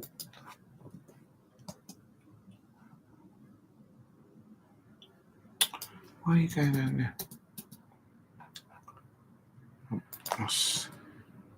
Leeds United manager, of course, is Daniel Farke.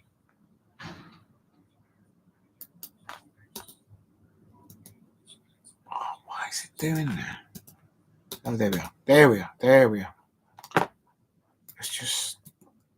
I'm not sure if it's my mouse or the way I'm just typing things. Oh, I didn't put Chris Wilder's name, but let's put him in there anyway. I think everybody knows that Chris Wilder's the manager still at Sheffield United. But let's put his name there anyway. We've got it. We've got about just over 15 minutes, so...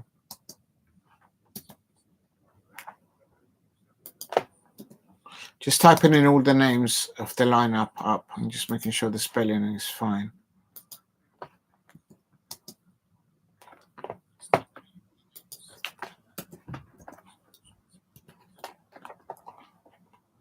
Okay, that's fine. I'm happy with that. Leeds United manager is Daniel. And then let's do Sheffield United lineup. Oh, that's not how you spell it. Right, let's see who we've got.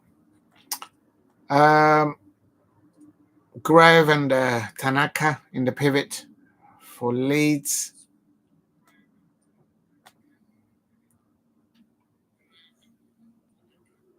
I don't recognise none of their substitutes. Oh.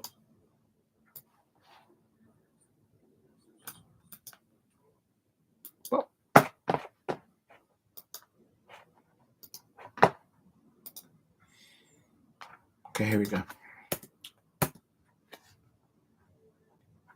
In goal, they've gone for Meslier.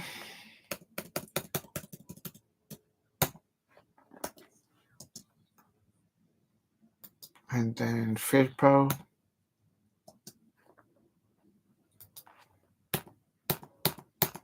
I'm not sure anyone actually looks at this, but I like to write down the lineups. Because if at a later stage you think, oh, did this player play it? And then it just saves you searching for all over the place. I just basically click on my own channel. Oh, I just misspelled that. It's J. K. Struijk. Oh, God. It's not capital. I'm not sure where that looks like a Scandinavian name. Or maybe from Iceland. I don't know.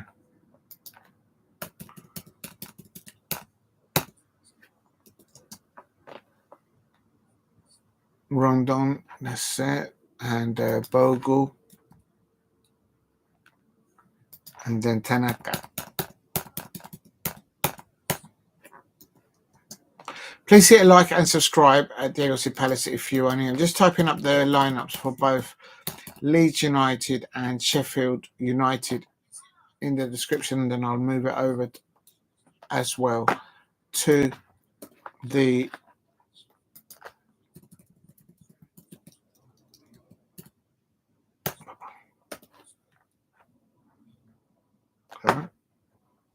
Gruev. Oh no! Oh, please don't do that. That's better. And then Solomon.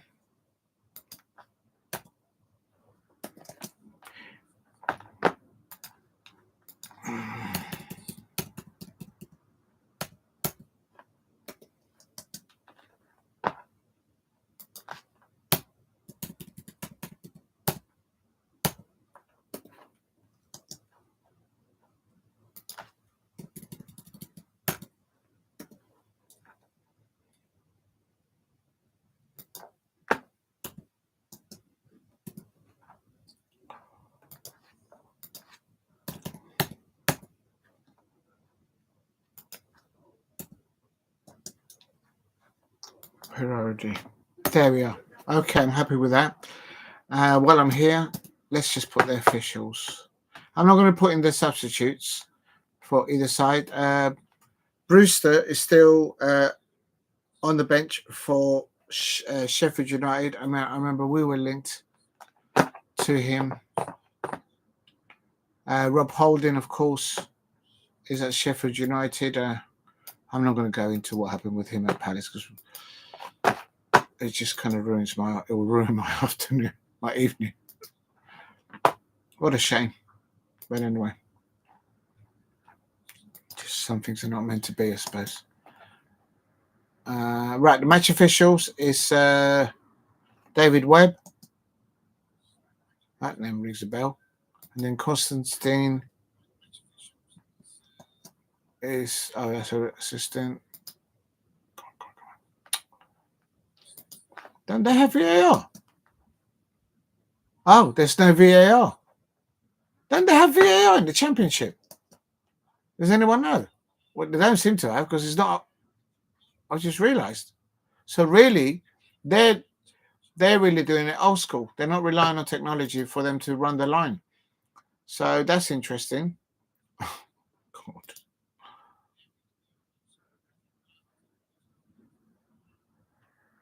Okay, I'm happy with that. Let's quickly save that before. Keep doing a load of work and then it misses. Good evening, Semek. Good evening, Galatasaray nil, Fenerbahce nil. Yes, it was a 0-0. No shoot, no dangerous position. Goalkeeper safe. That's all. Yeah, it was. Yeah. I was busy because I've been doing like a morning show all day. I think I'm the only person out there that does a morning show that lasts from the morning. Well, I did actually. I started at about 1:30 in the afternoon. Such a busy day today. And eventually I got to it. And now I'm just going to do the lineups. So good evening, Semek. I hope you are well. But yes, so well done. I think you're a Galatasaray fan. Good luck. Well done. You didn't concede a goal and you got yourself a good solid point there.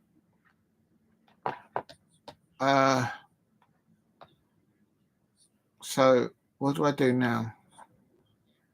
Right, so then that's in the description. Have I changed the description? No, I haven't. That's the next thing I need to do. Oh, my days. I knew I forgot something. That's the first thing I should have done. So I'm going to change the...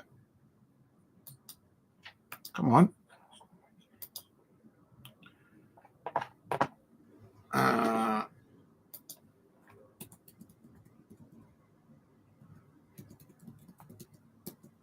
Sheffield United versus Leeds United with Diego Palace.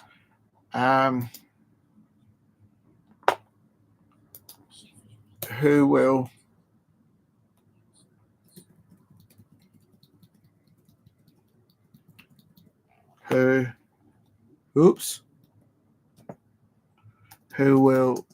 top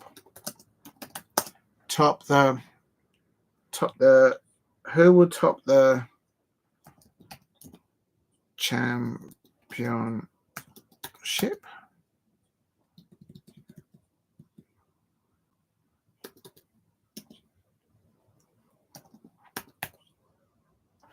And then I put exclamation, and then I can put hashtag. Who is it? Sheffield United. There's not going to be enough room. There's only room for Sheffield United. Sorry, Leeds fans, but I have put the hashtag for Sheffield United in the description. Okay, so let's just save that so then we can get people in. Right. Tonight I'll bet Porto Victoria Guimarães match, but I wonder why Porto odds is high. It's a home game team. I'm very concerned. Well, I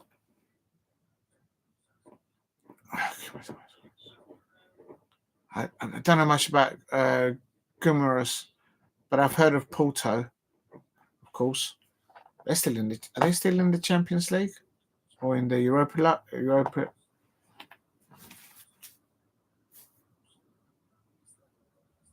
They're in the Europa League.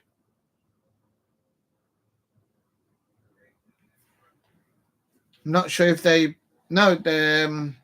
out because I think they lost to Claudio Ranieri, if I'm not mistaken. Yes. Right. Please keep hitting the likes and subscribe at Diego Palace. So what? What do we listen from 2000? Oh, they're so terrible.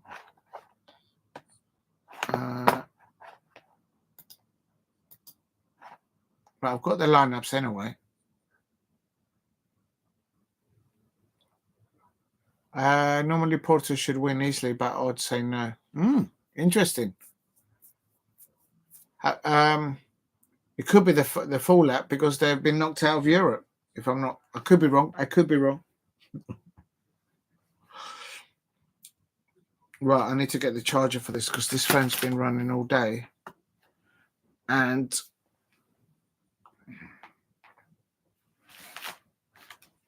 let's see if we can get the match up and running. Oh, right, predictions.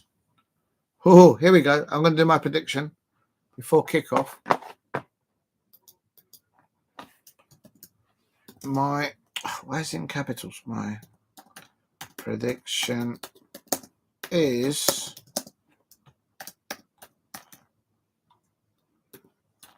Sheffield United.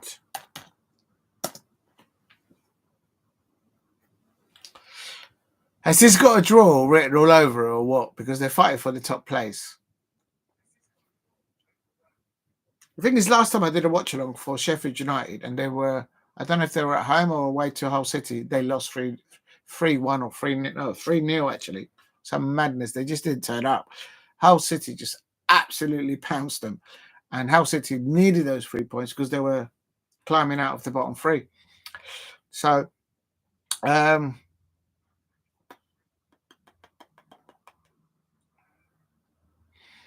both on recent... Oh, what's going on here? Why is it doing this? It's doing a madness.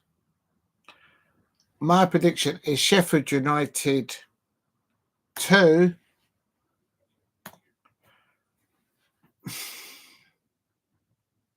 I think it might be a 2-2. There's no VAR. I still think it's crucial that Sheffield United get the first goal. Leeds United get the tails up. But then they are vulnerable, I think, in the second half, if I'm not mistaken. I'm going to go 1. Leeds United 1 there. So Sheffield United 2, Leeds United 1.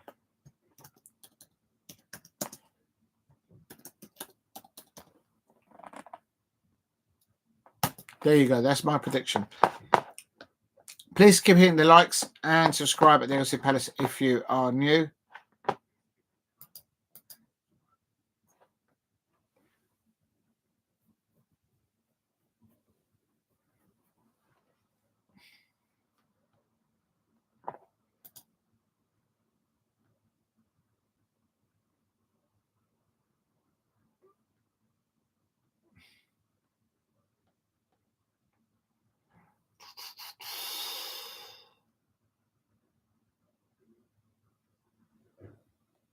I actually sat next to Daniel Farke, the what's his name, the Leeds manager.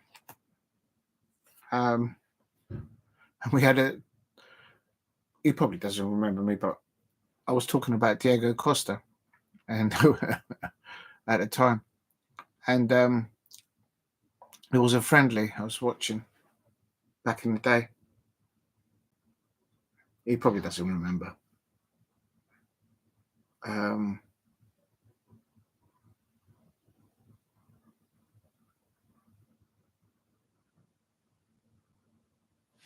Right, let's get the match. Let's get the match up and running. Let's see what we get.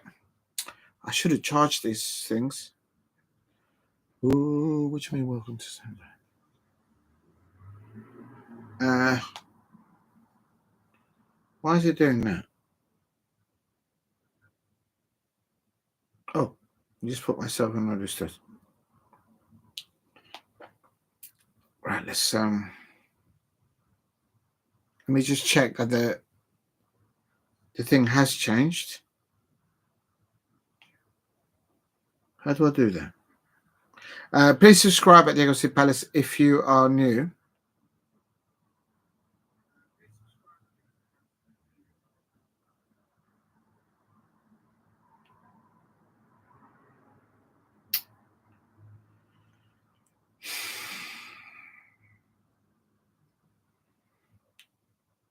Yeah, the sound sounds okay.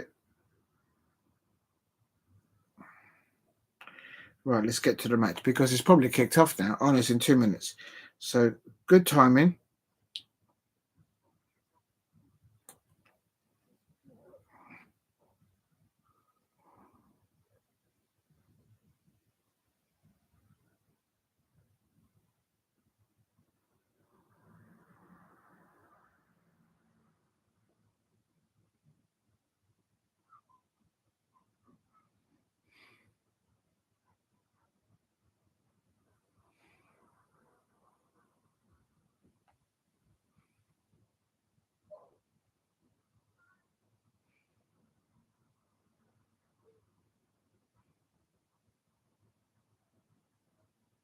Oh, it's not working.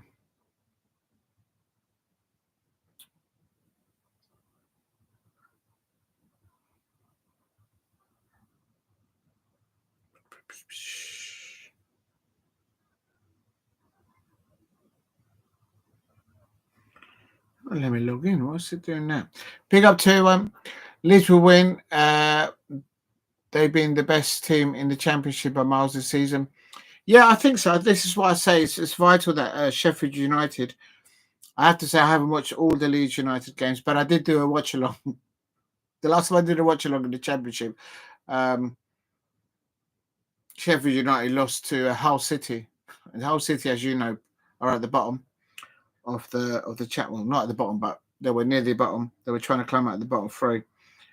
And so I think the Sheffield United need to make sure they don't let Leeds United score early doors. That's what I said at the beginning. So I've seen how bad Sheffield United can be. Not bad, but off it, if you like.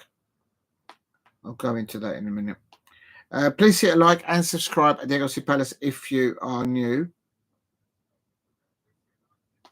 Why is it doing that? All right, let's go to sounds then. Stop doing that. Oh.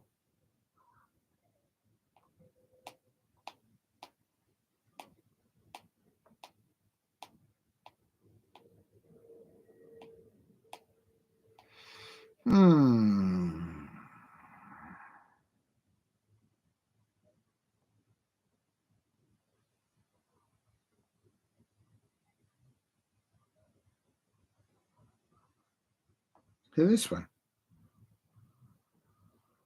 Don't know.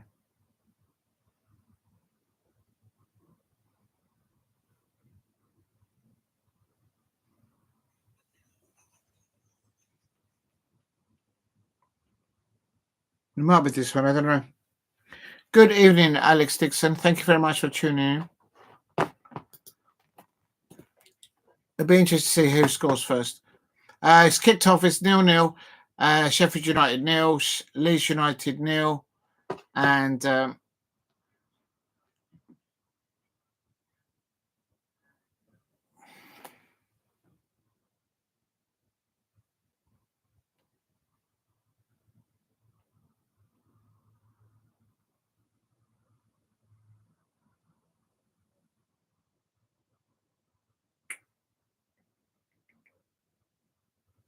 why is it not doing it?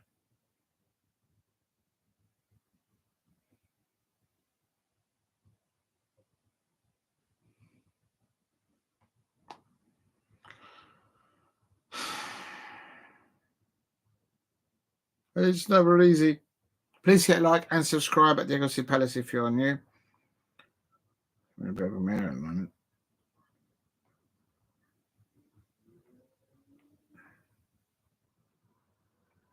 Why are you doing that? All right, let's just try again. That's better.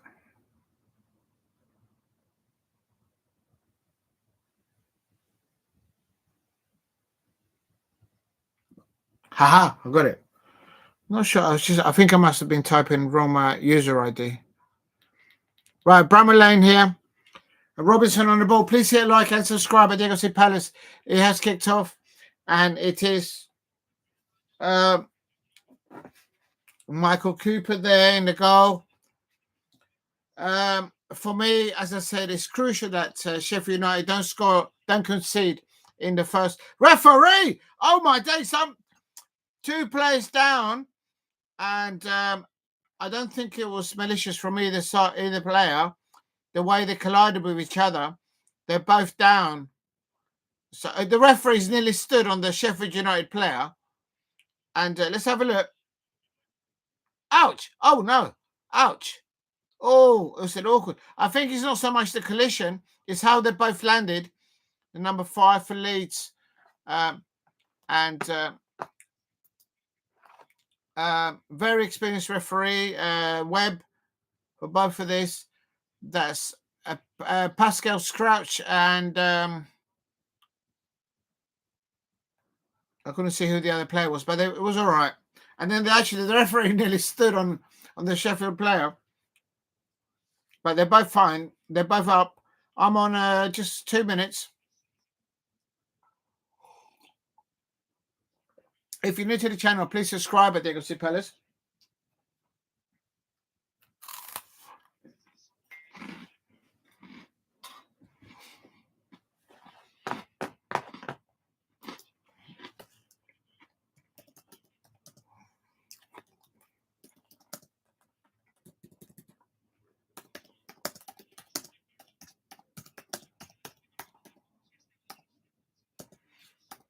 Along to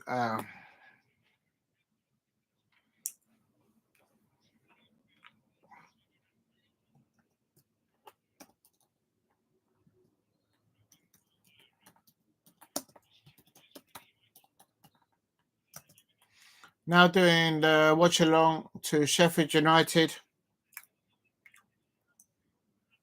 Please hit like and subscribe at Diego C Palace if you are new. Oh! Leeds United are down the right-hand side. And the home crowd are booing every time Leeds United get down that right-hand side. Sheffield. Hold on. Versus Leeds United. Here we go. Oh. Now, Gruev.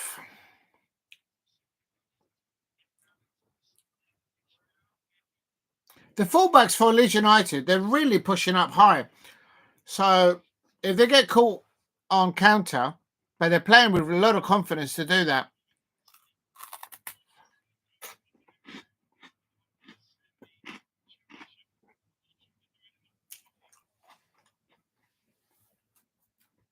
Sheffield United 0, Leeds United 0.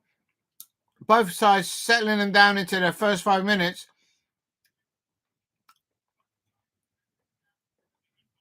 Robinson on the ball for Sheffield United. Harrison, Burrows back to their keeper, Cooper.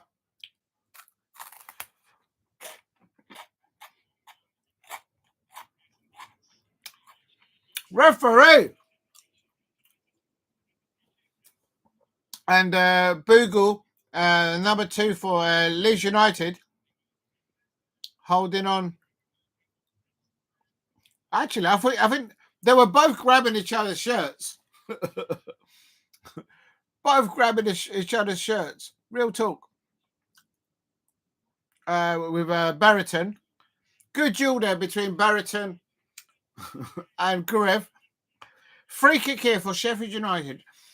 Coming up to 6 minutes. They are, I would say, about 20 yards in front of the Leeds United goal. And, of course, Burrows there. Burrows apparently taking this free kick for Sheffield United. He pings it in.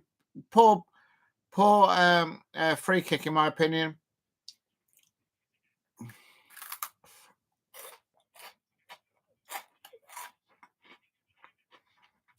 Of course, Dan James of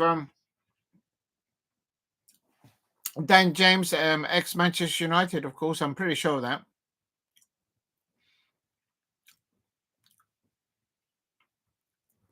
Please hit like and subscribe at Diego C Palace. It is coming up to 7 minutes. Sheffield United 0, Leeds United 0. Imperative that Sheffield United take it to Leeds United early doors in this match. They're at home. The crowd is up for it. They want to try and send a statement to the Leeds away fans that they want the top spot. And it's important that Sheffield United don't concede. And long throw-in traditionally by Sheffield United. And, the goalkeeper goes for it. He catches it, but he lets go. He got lucky with that. Cooper getting lucky there. He went for to catch the ball, but the ball went through his hands. And for keepers, the ball going through their hands, that's never a good thing in the air. And he wasn't fouled, but he got lucky when he got down on the pitch. He was able to gather the ball. But that can go very wrong for a goalkeeper, especially.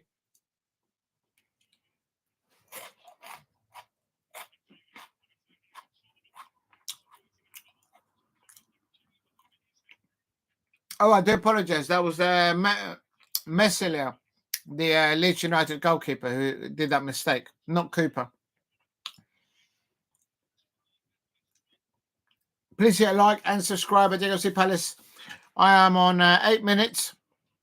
Ball over the top. Campbell on the ball for Campbell on the ball.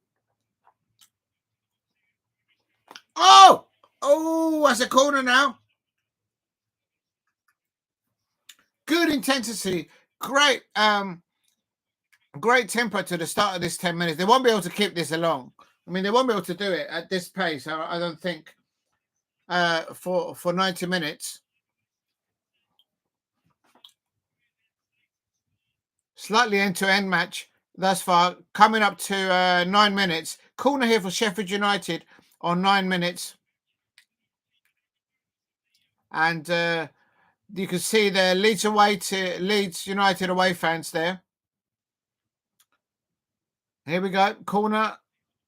Back post. Oh, that's a goal, isn't it? Is that a goal? Leeds United have got away with that. Was that? The goalkeeper was nowhere.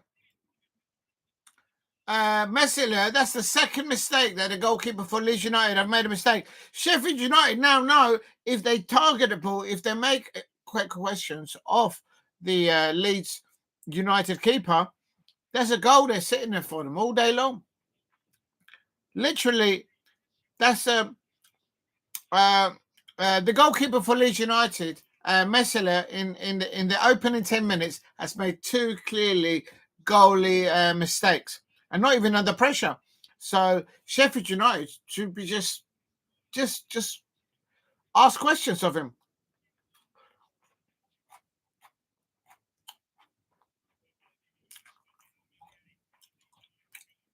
The Leeds United goalkeeper, who's made two wrong errors there, I think, in the first 10 minutes. He's saying that he was fouled, but I don't think so. Last time Sheffield United played at home on TV, they lost. Oh, really? I think you and me are jinxing it for them, because the last time I did a watch along for Sheffield United, they lost. But really, Leeds United clearing off the line, a header off the line. And I'll tell you something. Right now, there's Sheffield United on the attack. And there's a loose ball here. Can they get it? Oh, no, they can't. And loose ball gain won there by Vinicius Souza. And he gets himself a throw-in. Please hit a like and subscribe. And it's likely Sheffield and Leeds United will go up. Burnley fans might have something to say about that. But yeah, I think so, Steve. Yeah.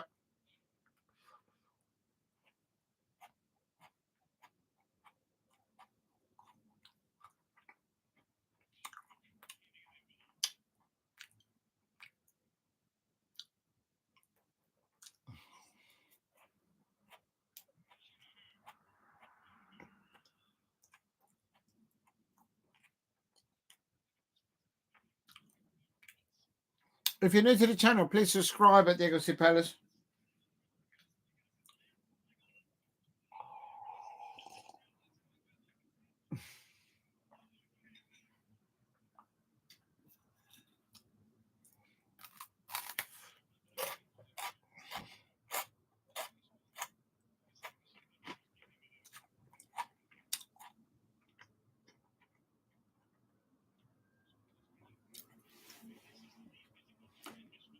It's still, I'm on 12 minutes here. I suppose you lot will be on 13 or 14 minutes. It wouldn't take my login ID, and then the third time I tried it, it let me in. So I was like, Chris Wilder there, very experienced manager.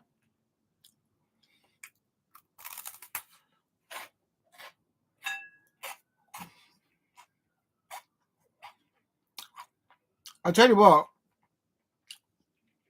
I'm sure Leeds will get promoted, but if they keep this goalkeeper, Meslier, in the Premier League, they're going to be in trouble. Oh, heaps a load of trouble. Real talk. He's struggling. He's a youngster, but he's Meslier. Is he the Leeds United first choosing goalkeeper? I don't know. But he's struggling in the first 10 minutes. If he does that in the Premier League, the Leeds United will be like two goals down. This Burrows here for Sheffield United on the left-hand side. And and the Chilean! Oh, there he is! There's a goal! That's the goal! That has to be the goal for Sheffield United. I told you this goalkeeper for Leeds United has got all sorts of issues. That told you it's Campbell there for Sheffield United. I told you there's a mistake in this goalkeeper for Leeds United. I don't know why, but he's just started really badly for this match. I mean, they're top of the Premier League, but this is a brilliant start by Sheffield United. I predicted Sheffield United to win 2-1. First 10, 12 minutes, absolutely. Ball down the left-hand side. Lovely little ball there for wicked little ball there. And a header in by so it's literally, it's so bad. It's so bad that it's an own goal in the end. It's so bad that the ball was actually, the ball is at a nightmare of a start. Literally, the ball was not going into the goal. The ball hit off the crossbar, went down. Meslier went towards to get the ball back. The ball came off the post, and he put his hand to it, and he put it into his own goal. Literally, he's had a shocker. I mean, for this young goalkeeper, he's had a mare. If I was Daniel Falkirk, I would sub him because he's doing abs. I mean, Leeds United are top of the championship, but in the first 10, 15 minutes, he's made 3 howlers. Quite frankly, also, he didn't have no protection from his defenders, I have to say, on that ball pinging across. What a cross there by, I think it was Brereton who crossed the ball in. And Vinicius Souza, I think it was Vinicius Souza across the ball. And this is Sheffield United on the attack again. And here is on the attack again. The Leeds United goalkeeper is in all sorts of trouble. The youngster, I mean, they're top of the championship, but he's vulnerable. He's literally they've got no goalkeeper. And Sheffield United, no one, a ball across the 7-yarder in front of them. And Rak-Sakyi, why didn't he anticipate there? Crystal Palace lonely. Please hit like and subscribe at the Crystal Palace. It's good Sheffield scored to be good seeing them up in the first season.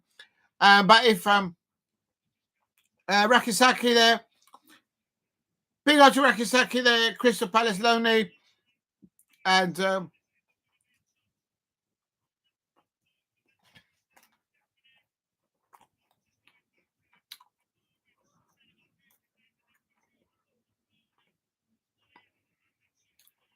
the Sheffield United fans home at Bramall Lane have just taken the atmosphere to another level at Bramall Lane. 16 minutes in, Sheffield United 1, Leeds United 0. I mean, I don't know if Meslier is their first choice of a goalkeeper, but it's off it. It's way off it at the moment. If he does that, if Leeds United get promoted and he's their goalkeeper, Crystal Palace are going to have a field day. He looks worried, and it's all about confidence. And the manager for Leeds United is he's up in his tent. I wonder if he's been suspended.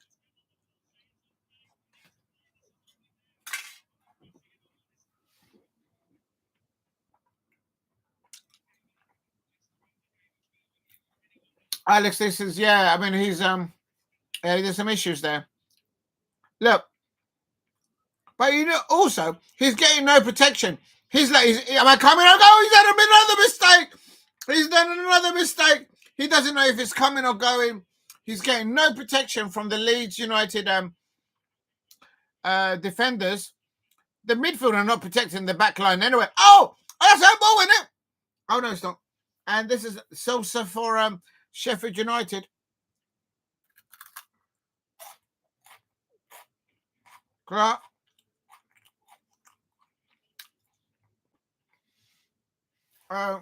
He's the first goalkeeper. Thank you very much, Alex Deason. Please hit like and subscribe at Diego C. Palace if you are new.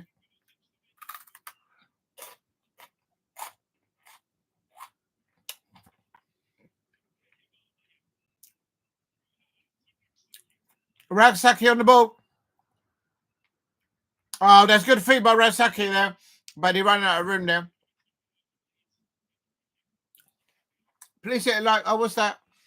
Thank you very much. Alex Deason says, yeah, he's a first goalkeeper. Yeah, I mean, with keepers and with strikers, it's all about confidence, but the lad just doesn't know whether it's coming to go. What I could do is in the... let me just have a look. I can't keep my eyes off the pitch.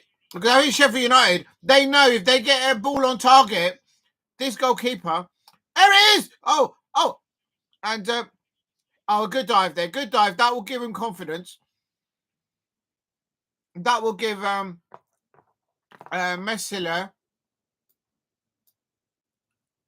I'm going to Google him. I want to know a bit more about him. But he's having an absolute mare at the moment. Come on. Please hit a like and subscribe at Diego C. Palace if you are new. Ilian. Oh, he's French. He's from France.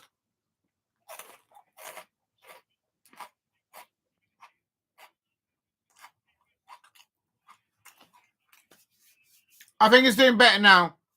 But it's a little bit jittery. He's only 24 years old. Ilian Stéphane Meslier. He sounded French. And he's been at Leeds United since 2019. So he's been there a while. Ilian Meslier, he's just had a med at the moment. But also, he's not getting any protection. I mean, they're saying that he's 24 years old, but he literally looks under 20 years old. But it's because he looks worried. But then it's not an individual sport. They all need to give him some protection. And here comes Leeds on the attack. And there's a ball over the lap on the right-hand side. Oh, Leeds United could have got a ball. If they would have pulled the ball back there, Leeds United could have scored an equaliser there. Semek says in 2020, Galatasaray eliminated Leeds in the semi-finals of the UEFA Cup. Yeah, back in the day, Leeds United. Leeds had a good team at that time. Yes, I agree. I think maybe David O'Leary was their manager, if I'm not mistaken.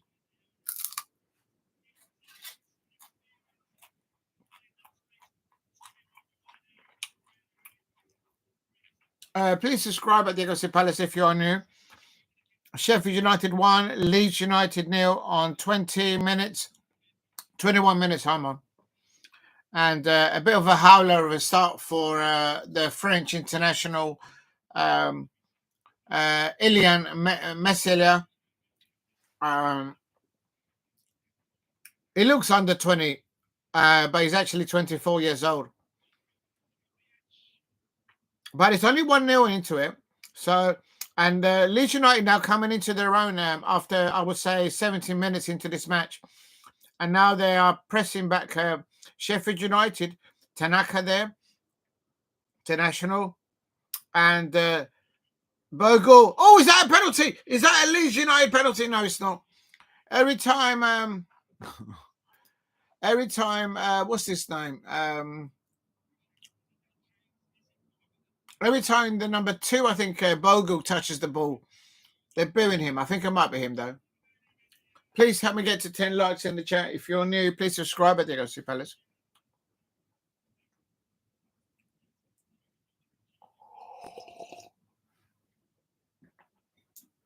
If you're new to the channel, please subscribe at Diego C. Palace.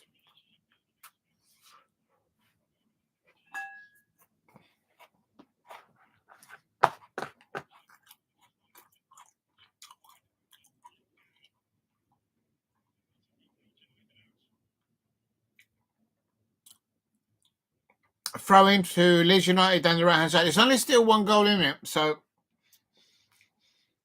But it could well be that these two sides, I think Steve RFC mentioned that they could well be in the... They could well be in the Premier League next season.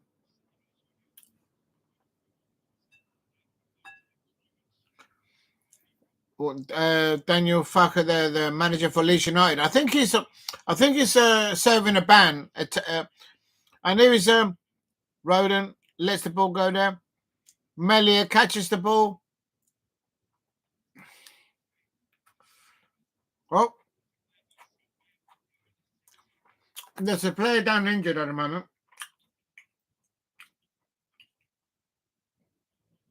I think Vinicius there. Vinicius. Basically, the ball was not even going into the goal.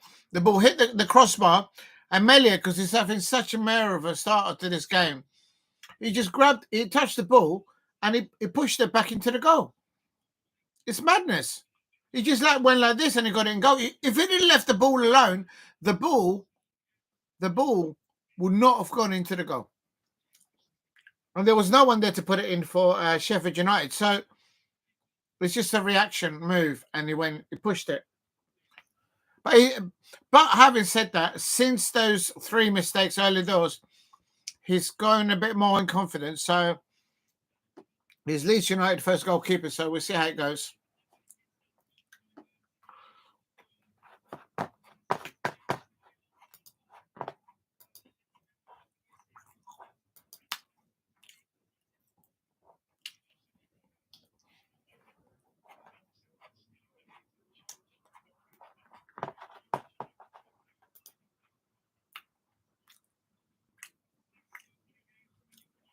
Please hit a like and subscribe at Diego Palace if you are new.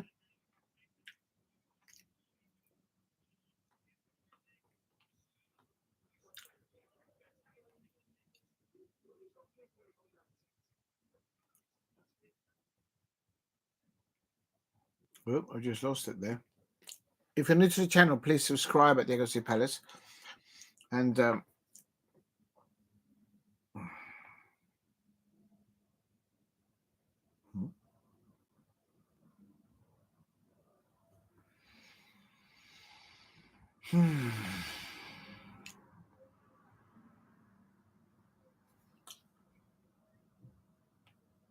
oops.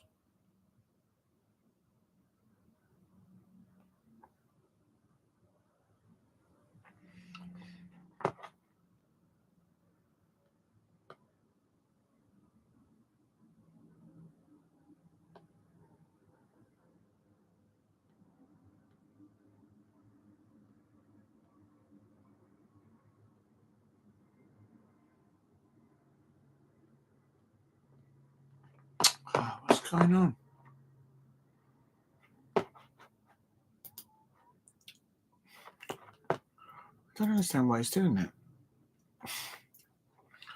Okay, so let's just go there.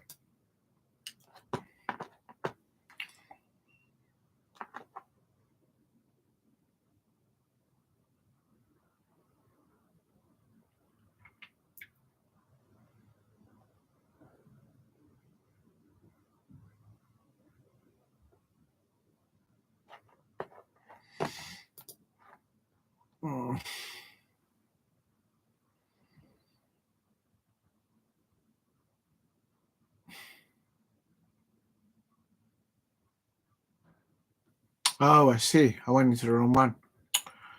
Oh, what am I like? Oh, there it is. Come on. There it is. I found it. I found you. I found you.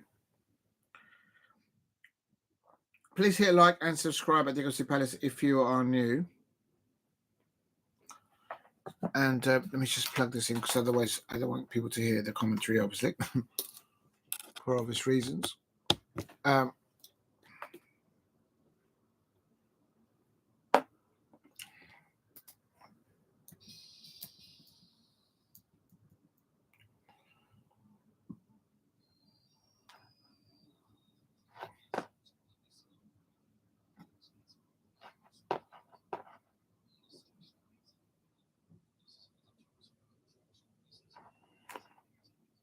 Oh, you're kidding me. Oh, you're kidding me. That's why it is. This is technical.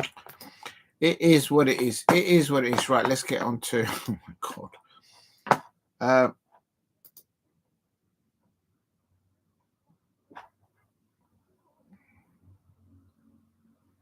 Please give hitting the likes and subscribe at Diego Palace if you are new.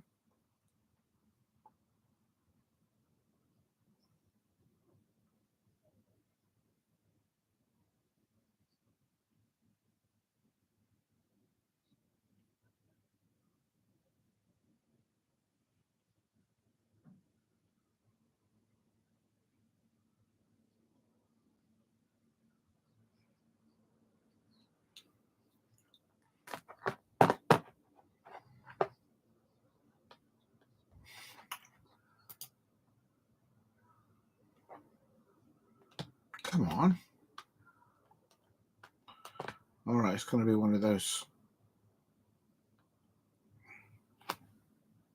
Oh, I see.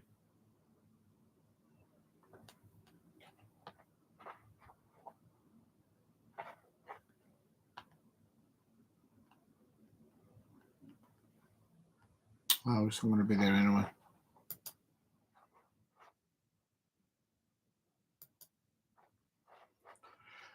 Okay, I'll leave that alone.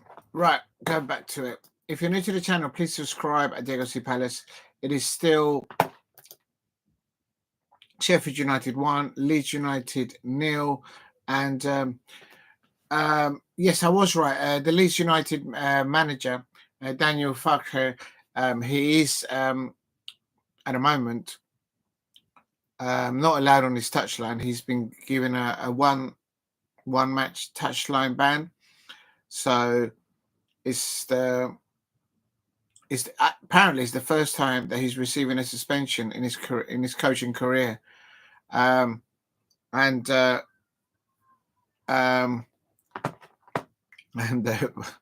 given the fact that they're losing 1-0, he's probably thinking maybe they could have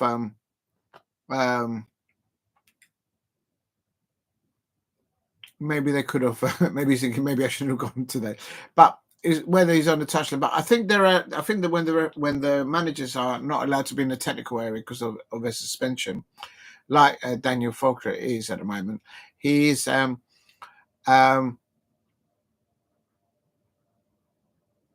there's another error by the goalkeeper. Oh my days, the French goalkeeper for Leeds United. I mean, if they're having a bad first half, that's now four wrong mistakes by the French. What's the lad's name again? Big up to Paul Brereton. Just coming to you. It is. I can't find his name now. Oh, we just had it a minute ago. I had a minute ago. I don't know what's happened to it. Where is it? No, that's not it. That's not it either. Oh, there it is. No, that's not it. Oh, that's so annoying. You know what? It is what it is. All right. But anyway, it is still Sheffield United 1, Leeds United 0. And I tell you something, this goalkeeper for Leeds United, Meslier, the French international, well, he's their number one keeper, but he's having a bit of a mare. And that's putting him mildly. Galatasaray would probably do quite well in the English Championship. Probably, yes. I mean, it's what I do know about those two sides, both Galatasaray and Fenerbahce, is that they've got a very big, strong backing in there. So it's, I suppose so. I mean, if they're able to win championships in there, this is not working.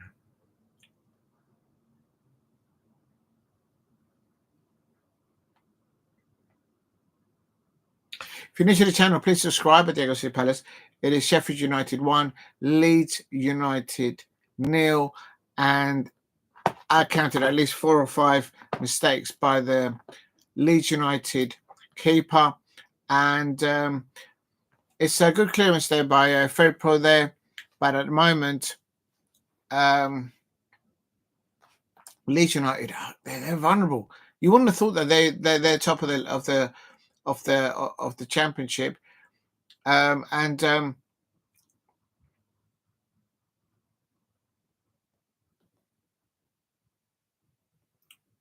Meslier, it's just having a bad first half. It can't be that bad.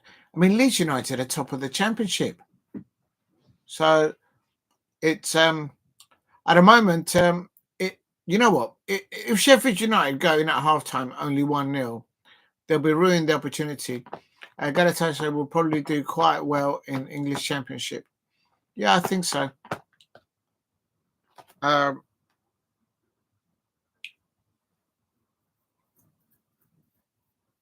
great intensity to the game for the first half here for Sheffield United at Bramall Lane.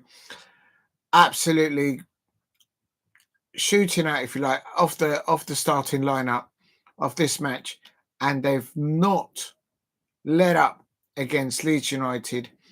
But I don't think that's what's actually caused the problems for Leeds United. I think what's caused them is the unfortunate goalie decision. I mean, it's not an individual sport; it's a team sport of Meslier. But he has been at Leeds United for a long time. There's no VAR, but they've got a very experienced manager, very experienced referee in David Webb, and there's no VAR there, so it is what it is.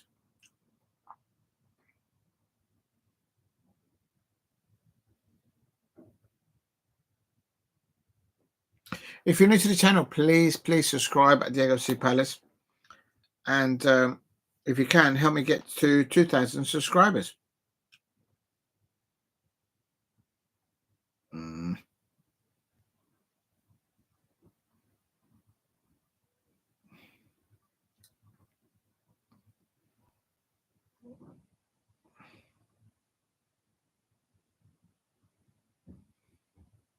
Right, I'm not having much show there, so I'll have to go back to Plan B. It's one of those. Why does it keep doing that? Why you keep doing that? I didn't press anything. Or maybe it's supposed to do that now anyway. Coming up to about 36, 37 minutes, and Leeds United not doing enough to contain the wide attacks of Sheffield Wednesday by the left-hand side of Brereton, and on the right-hand side with the Crystal Palace lonely Rak-Sakyi, and Leeds United just cannot settle it. Tanaka and Gruev, they're not been able to have any influence. Clearly, they have been successful because they're top of the championship, but only one corner to shout for, really. And as long as it's 1-0, anything can still happen. I said at the beginning of this match that the first goal was crucial and that Sheffield United not concede that early doors. But it's just 4 mistakes, clear mistake. I didn't just say it. The commentator that I'm looking at here and talking about this match, they're also saying that it's 4 unforced errors by the Leeds United goalkeeper. And of course, their manager is serving a 1-match touchline ban, so he's up there in the gantry, up with the media, I suppose. He probably wish that he wasn't allowed to go there. Watch what they're doing. They're literally, his players are all over the shop, and he's probably absolutely. But then I'm pretty sure that he's allowed to go down for half time and talk to the talk to his players and then make substitutions. But I would have thought also they'd be allowed. He would be in contact with what's going on the bench, I suppose. And if you're new to the channel, please subscribe at Diego Palace. Approaching the 40-minute mark. We are a 40-minute now, and a very, very bad start by Leeds United. They've had a few moments, but nothing. But it's still only 1-0. And it just would not surprise me in the least that against the run of play, although the blades of Sheffield United at Bramall Lane have dictated and have dominated possession and the creativity of the play in the first half, it won't surprise me that Leeds United nicked something there. And there's Dan James for Leeds. Nearly. Oh my days. That's Michael Cooper there, holding the ball there with a. Oh my days! Can you imagine if Dan James? Of course, I think, is he still on loan from Manchester United? No, I think they sold him. Dan James from. Yeah, I think he did leave Manchester United, or was it? Yeah, it was. A couple of seasons ago, and him testing Michael Cooper in the Sheffield United goal and just coming up to 40 minutes now. So anything can happen, really. Please hit a like and subscribe at Diego C Palace if you are new. If you haven't subscribed, help me get to 2,000 subscribers. I would really appreciate that. All right, let's have a look.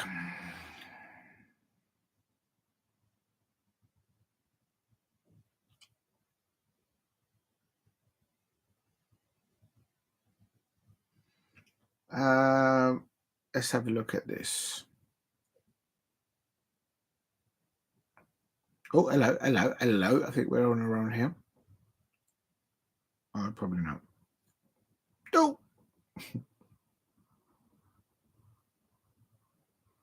No, it's not doing it.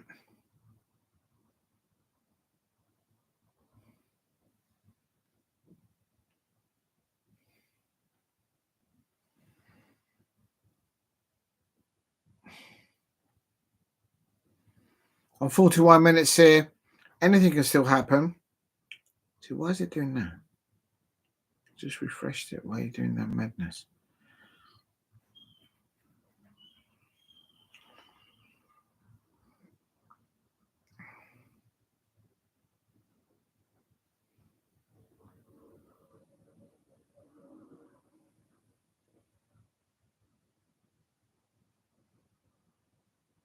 Hmm.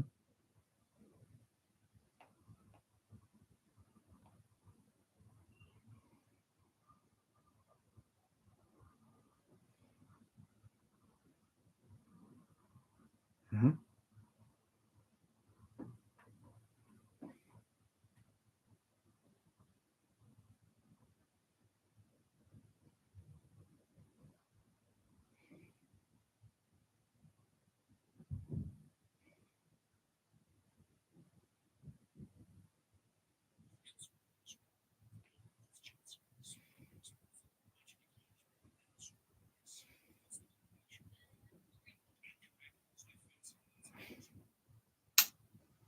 Oh, it's not working. All right, never mind. Please hit a like and subscribe at Diego C Palace if you are new. And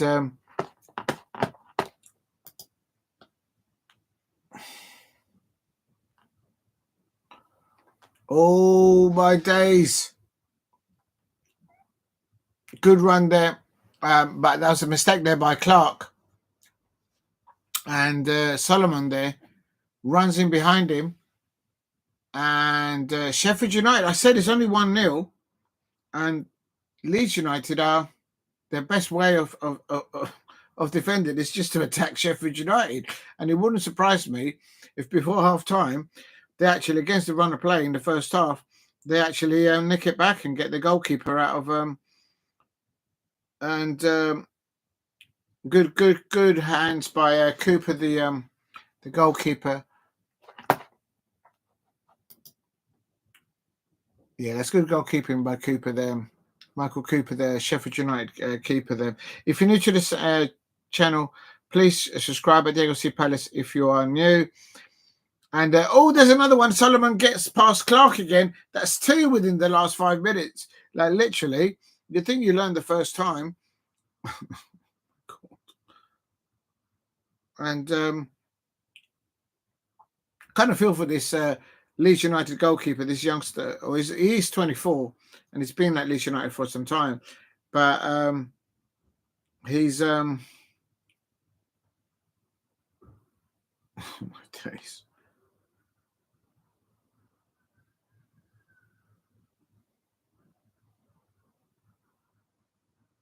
Anything can happen. There's only still 1 goal in it. Like literally, only 1 goal in it. So please hit a like and subscribe at Diego C Palace if you're new. On 45 minutes now, Sheffield United 1, Leeds United at the very end of this, coming towards the end of this first half.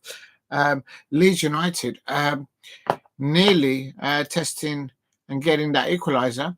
And by a mile, this is the last 5 minutes of the 45 minutes.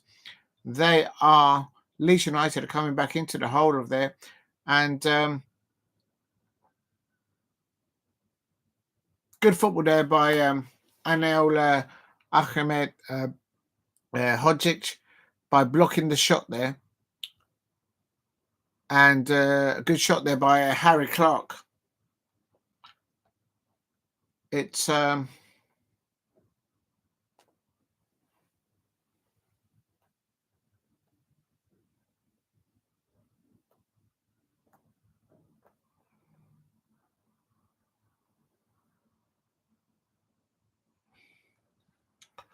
sure why it's doing that.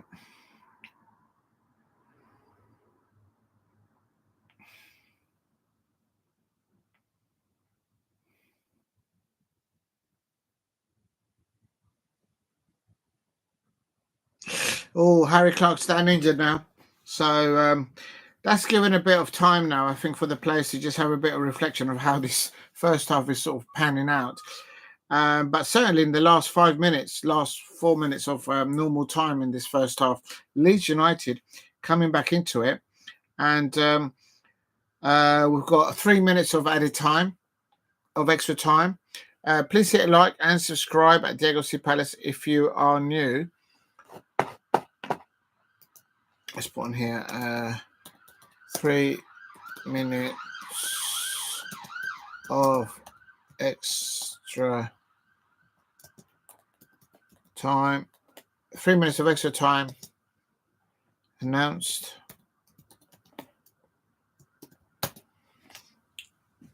And it wouldn't surprise me if Sheffield United just nick an equaliser just before half time, but they shouldn't do it. I think Leeds United, Leeds United get an equaliser. Given for all the brilliant possession and attacking play and intensity by Sheffield United in the first 40 minutes, they'll probably feel at half time that there should be at least 2 or 3 goals up. Clearly, literally, Leeds United did not have a goalkeeper in the full first half. He was just absolutely out of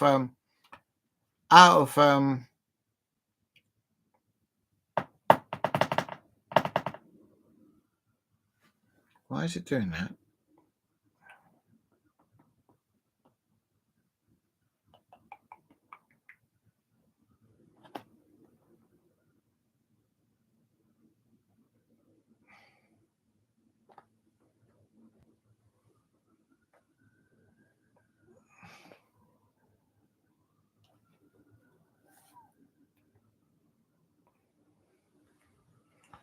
All right, this phone's now doing madness. Please hit like and subscribe at Diego C Palace. Into 4 minutes of added time, and the referee only announced 3, or the fourth official, I should say.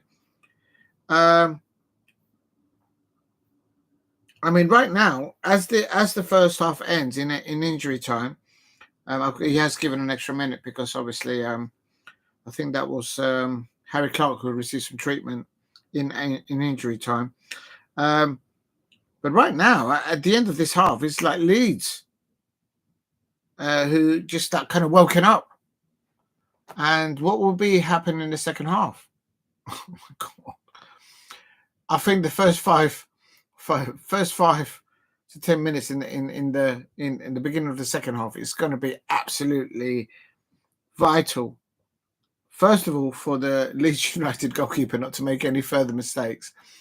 It wouldn't surprise me the referee if the Leeds United manager just pulls Meslier aside and says, "Look, we have got another option on the bench. I'm just going to let them have a go," because sometimes you just have to read it as it is. It's just basically incorrect decisions by the Leeds United keeper Meslier. He's been the number 1 keeper, apparently, to someone in the chat, but he's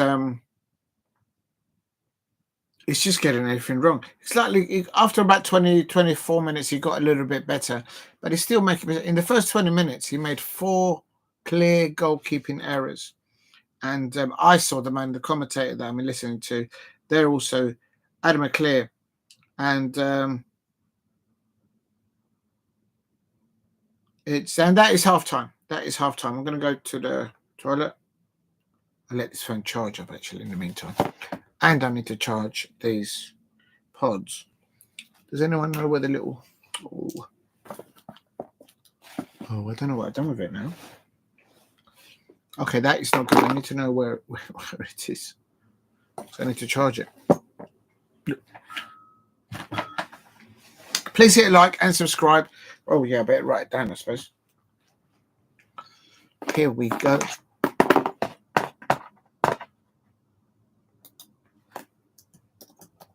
Half-time. Half-time. It is Leeds United. No, it's not. Sheffield.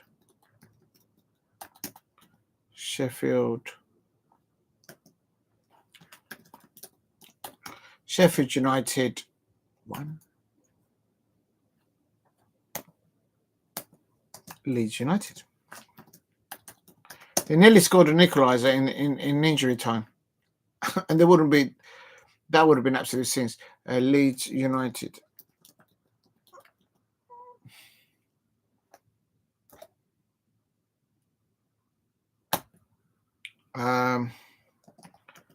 Back in 15 minutes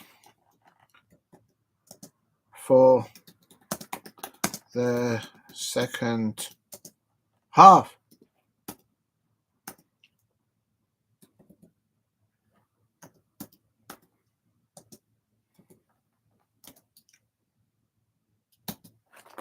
Please keep hitting the likes and subscribe at Diego Palace. What a brilliant first half for Sheffield United. The first 40 minutes, they were absolutely brilliant. Intensity, they should feel that they should be at least 2 or 3 goals up. With the possession, with the intensity that they did, both down the left-hand side for Brereton and Rak-Sakyi down the right-hand side flank there. There was an injury there to Clarke, so I don't know if he's going to come out for the second half for Sheffield Wednesday. Sheffield United. Oh my God! And Leeds United will feel that their goalkeeper. If I was the manager of Leeds United, Daniel Farke, I would just say to Meslier, look, I need you to sit out this second half because this is an important game here, and you can start the next one, but I need you to sit down, sit this one out. And we'll talk and that will also give him. But it depends. It depends what kind of goalkeeper squad in depth he's got on the bench. I don't know, but he's they're lucky that Sheffield United is only 1-0 up. But I have to say also, in injury time and in the last 3 or 4 minutes of normal time, Leeds United were more likely to actually score a goal. So they nearly got pulled back an equaliser. But good hands, good goalkeeping from Michael Cooper, the goalkeeper of Sheffield United. So not completely all Sheffield United's way. I think they'll feel a bit disappointed. Although they're leading 1-0, they probably feel that they should have gone up 2-0 or 3-0 up. Because Leeds United in this table, they've got goals in them. How many goals have they scored? 48 goals. No, sorry, 68 goals. The highest goal scorers in the championship. So there's goals there. How they've only conceded 21, I have no idea with this keeper. So something's gone wrong there. Right, I'll be back in 10-15 minutes. Just going to toilet. Back for the second half in 15 minutes. I can't find the little adapter there. Look. I left it over there. Maybe I left it over there. Right, see you in a minute. Oops, what was that noise? I've got to run the kettle anyway. Alright. I dropped the... Oh, that's so annoying. Oh, a little stretch. What have I done with them? I left it there. You can't see it. I will return. Right. Let's do that. No, I don't know what I've done with it. All right, I'll find it later on. It is what it is.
Right, here we go.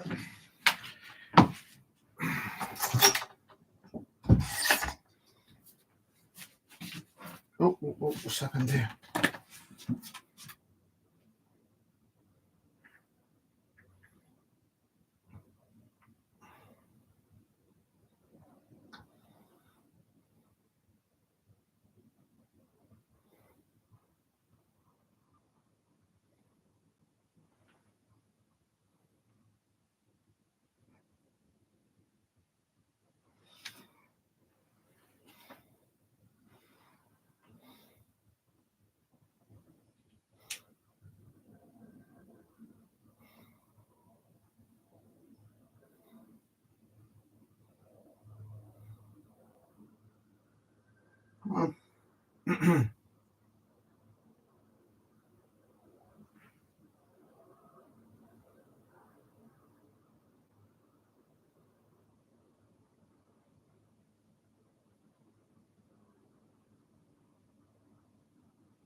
Right, here we go.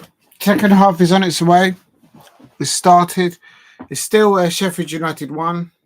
This is start from both sides in the second half. And as I say, in the first half, it was just it's just a bad day at the office, putting it mildly, for Meslier, the Leeds United goalkeeper. But at the end of the first half, Leeds United nearly got their equaliser. And definitely the first 40 minutes in the first half, definitely both the Sheffield United left winger and the right winger, they were absolutely brilliant. And they probably feel that they should have gone in at half time 2-0 up. And let me just check quickly if they said, I think there's been some half-time substitutions. Yes, there have been. I thought so. I did say Harry Clarke receiving injury treatment at the end of the first half. Chris Wilder has substituted Harry Clarke in the Sheffield United. That's the right back, Harry Clarke, and it looks like Chowdhury's come on for. Oh, come on! It's come on for, and I think it was a foot injury or perhaps an ankle injury. I don't know, but he clearly is had, and let's see how his replacement Chowdhury does on the right hand side there for in the right back position for Sheffield Wednesday, and Crystal Palace lonely Rak-Sakyi. He's doing well. He needs to get on the ball a bit more and whip those dangerous calls. Those balls are infield towards the penalty area for Hare and Campbell to get on the end of it. and Sheffield United looking to get their second goal. Though the manager for Leeds United, Daniel Farke, he's not on his technical area. He's serving a one-match touch ban. Apparently, I've just read it's the first time that he's incurred that kind of a coach or a manager penalty. But as I say, in the last 5 minutes of normal time in the first half, I've got something in my eye. It's really horrible. And into injury time, Sheffield United nearly pulled it back to 1-1. And it's only still 1-1. At the moment, as it stands in the top of the championship, it is still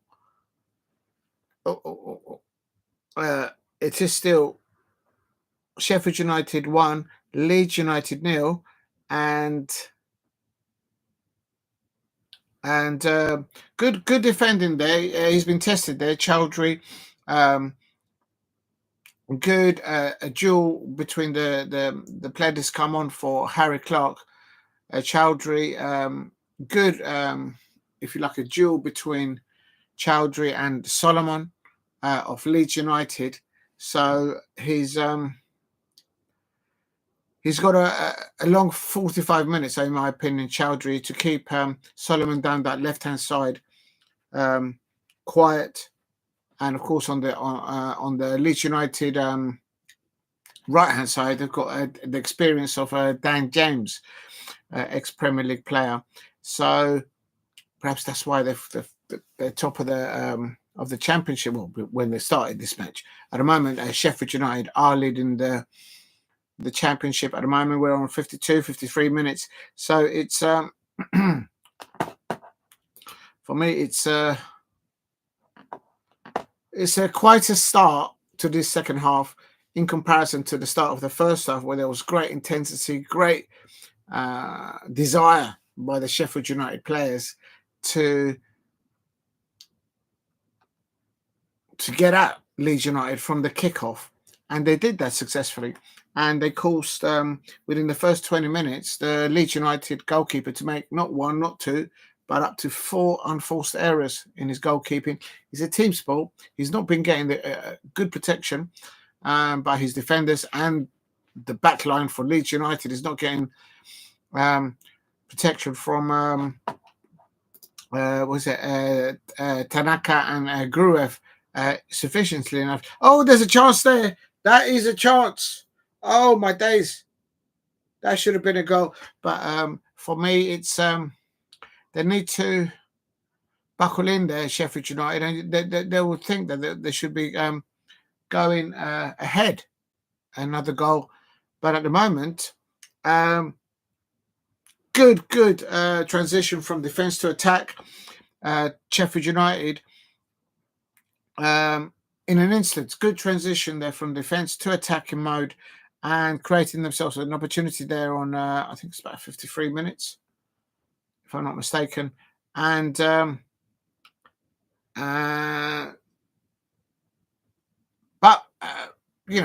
think with goalkeepers and with strikers, it's all about confidence. And you can see how the anxiety in the facial expressions of and the body language of Meslier. But he is Leeds United. And is that a penalty? That's a penalty, surely. Referee, I think there's a penalty. Is that a penalty? Steve, is it given? No penalty for Leeds if there was VAR.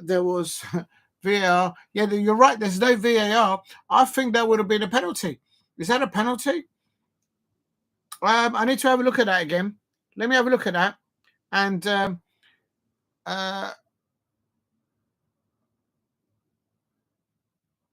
think there's a combination of things. I think Meslier, the Leeds United goalkeeper, has not had enough protection from his defenders, and the backline has not had protection from their midfield and the pivot, Tanaka and Gruev. Hence the first 40 minutes in the first half. But it's kind of replicating again a little bit in the beginning of the second half, not to the extensity of the first half of his mistakes. But there's an error on him. I just don't know why. I don't understand why the Leeds United manager has not. I know he's not on the touchline. He's up in the gantry, up with the reporters up there. just if you've got another goalkeeper on the bench, just give him a run out of 40 minutes, 45 minutes. Is that a penalty? Has it been given? There's no VAR, so no penalty by the looks of it. And it's only still 1 goal in it. And it wouldn't surprise me because of Dan James there. He goes down. I think it was Robinson who... I think that's a pen. What do you think, Steve? I think that's a penalty. I think Dan James was fouled there, but the referee is a very experienced, if not one of the most experienced championship managers, David Webb, I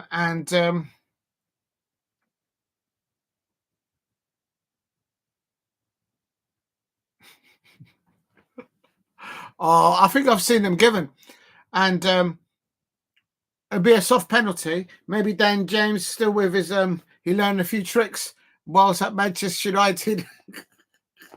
And then Bruno Fernandes stepping up and taking a penalty for Manchester United back in the day. Maybe he's wishing or something like that. But I have to say, as a neutral, I've seen them given. So Steve Orsi in the chat says no penalty to Leeds. If there was, VAR would have looked at it. Yeah, I think they would have looked at it. And I think they would have asked the referee to then go and have a little recession on that, on the situation. It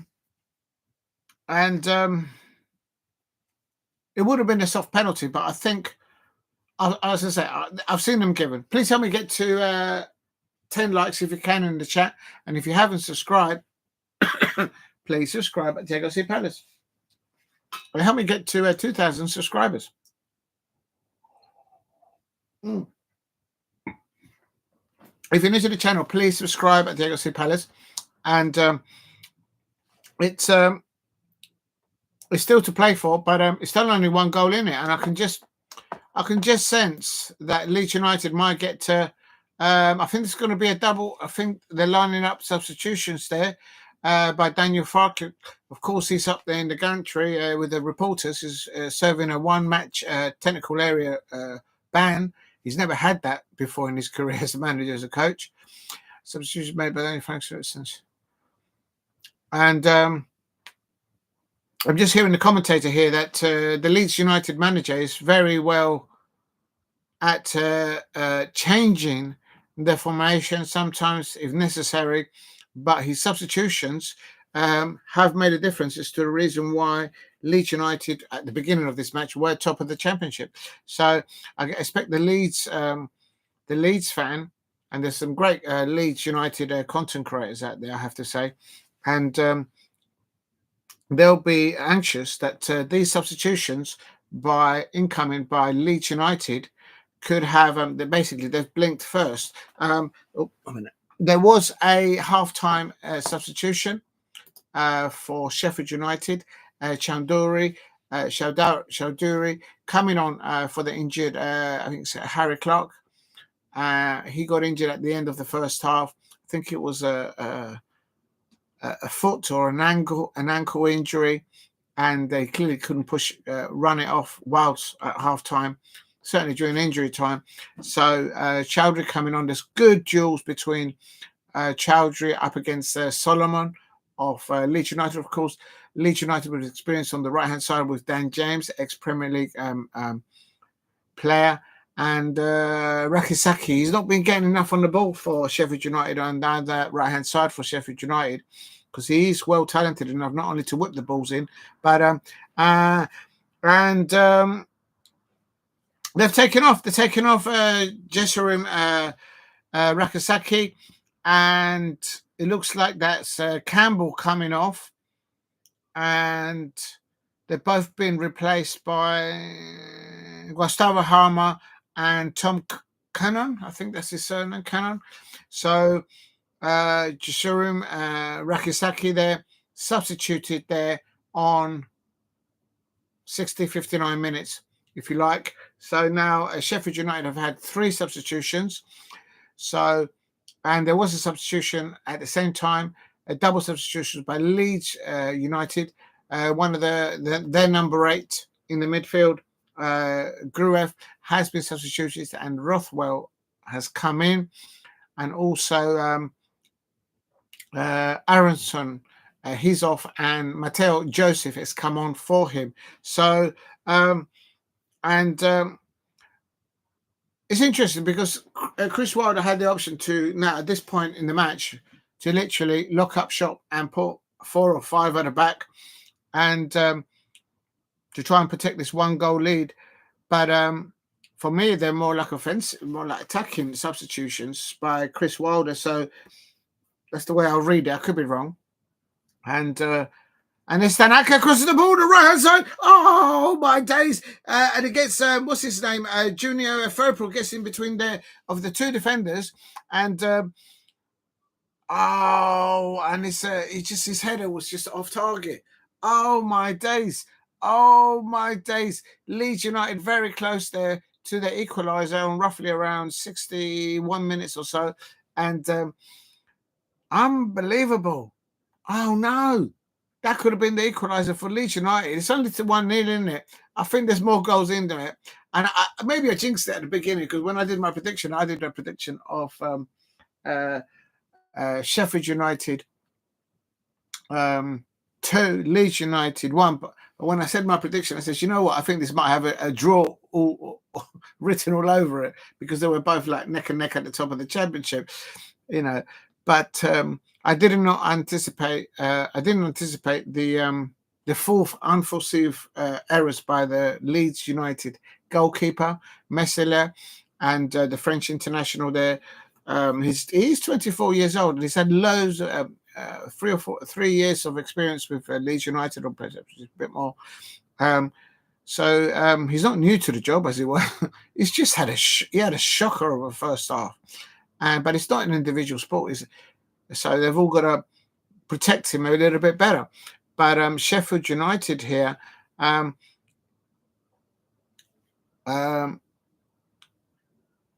commentators just commentated on the substitutions, and as I say, normally the substitutions by the Leeds United manager thus make a difference. And there's a shot. Oh my days!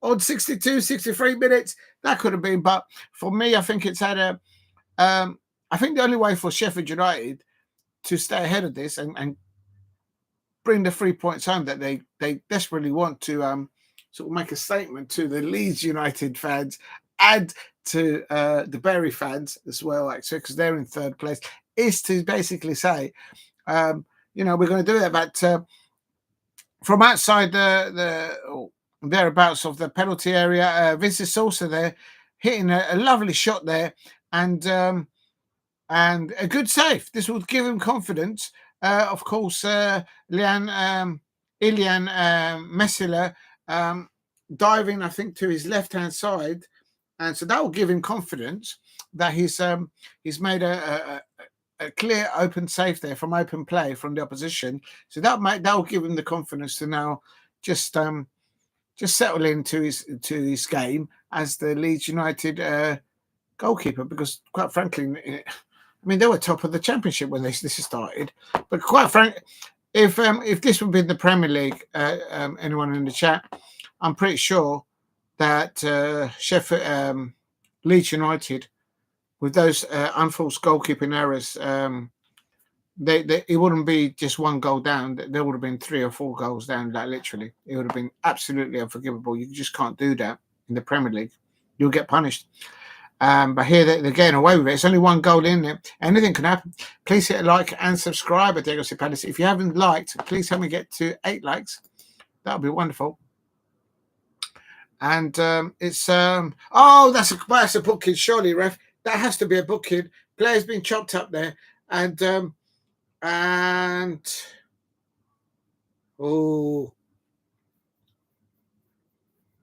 it's getting a bit scrappy at the moment in the last 5 minutes, I'd say, between 60 minutes, 65 minutes, a little bit scrappy.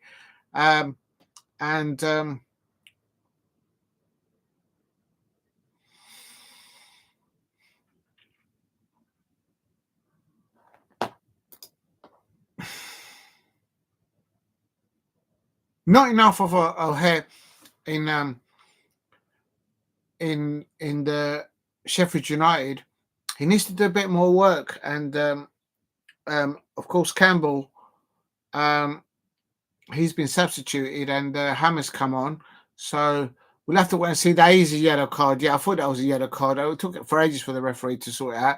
But Tanaka there, maybe more out of frustration rather than malicious tackle. There, he has. I think he chopped up Peck, the other midfielder, the midfielder of Sheffield United. But I think that Peck did make a bit about a meal out of it. But yeah, yellow card. I think that's a yellow card. I think that's fair enough. Remember, there's no VAR, as Steve RC said in the chat. If you're new to the channel, please subscribe at Diego C. Palace. Help me get to 2,000 subscribers. And if you haven't liked, please help me get to 10 likes. Thank you very much for getting me to 7 likes thus far. If you're new to the channel. And, referee, that should be a penalty. Is that a penalty? Is it given? They already denied Dan James a penalty. It would have been given in the Premier League, and then probably Bruno Fernandes would have stepped up and scored the penalty for Manchester United when Dan James used to play for Manchester United. Maybe he's learned some good old tricks there back in the day. Is that a penalty? Is it going to give it? There's no VAR, so the players are arguing.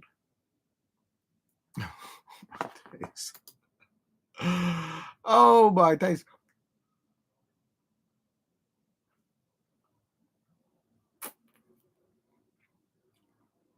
I think that's about on the 66 minutes. No, it's not a penalty.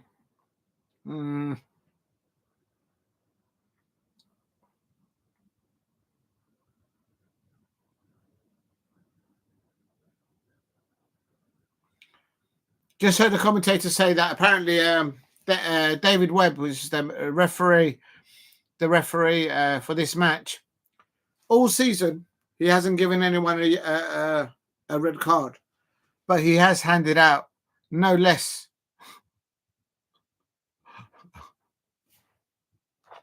You won't believe it. He has handed out no less than 58 yellows. Let me just have another replay here. And, I think that's a penalty as well. Burrows turns, and then Bogle's cross comes in. Oh, that's a handball. Surely that's a referee. That's... Oh, I think that's a Leeds United penalty. The ball hit like here on the arm. I think there should be a rule. If the ball makes physical contact with anything below the shoulder, or let's say anything below the sleeve, but then everyone will be wearing long sleeves. But basically anything below the shoulder is down to the referee's discretions, but anything that hits the ground, none of this about whether the arm is behind or anything like that. If the ball makes contact with the arm, boom, penalty. End of story. You'll be sure that all the defenders will be doing this to make sure that they don't come into contact.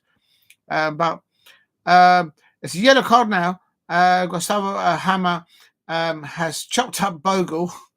Every time Bogle catches the ball, the home crowd actually boo. I don't know why. There must be some history there going on. That was, if you like, taking a yellow for the team. A bit cynical. But I think that is a yellow card there for Gustavo Hammer there. And of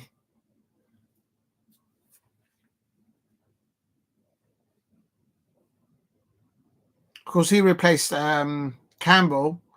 I've noticed that Brewster is still on the bench for Sheffield United, and at one point we were trying to fight for him. Not sure what happened there. Please hit a like and subscribe at Diego C. Palace. If you haven't subscribed, help me get to 2,000 subscribers. And if I can thank everyone who's subscribed, who keeps getting the likes, the comments in the chat, and also keeps watching all the other uploads as well, not just the live stuff. Thank you very much for doing that. I couldn't do that without you lot. And still, Sheffield United 1, Leeds United 0 here on coming up to 71 minutes. There's only one goal in it, and just got a feeling this has got a 1-1 written all over. Although I did predict Sheffield United to win 2-1, but I think we'll see how it goes. Let's not jinx it for the Sheffield United fans. Oh my days. Oh. Hold on a minute. Oh, what's going on here?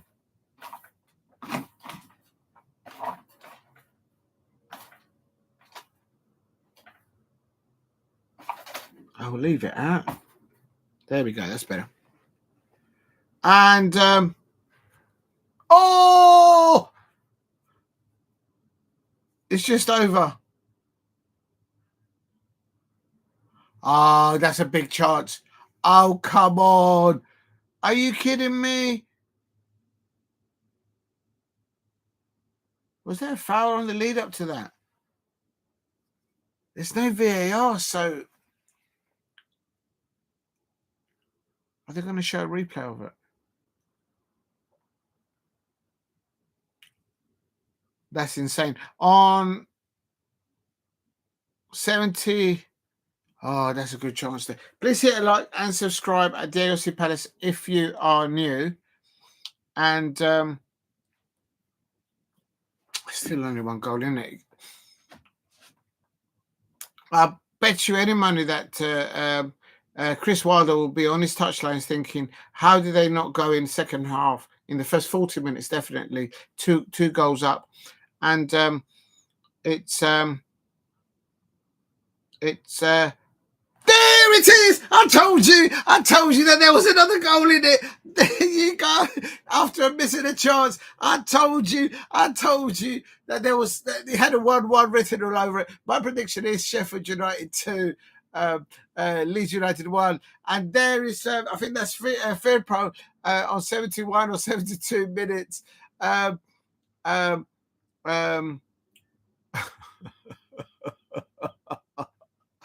Oh, Sheffield United, unbelievable. How did they not score 2 goals in the first 40 minutes of the first half? I'll never know.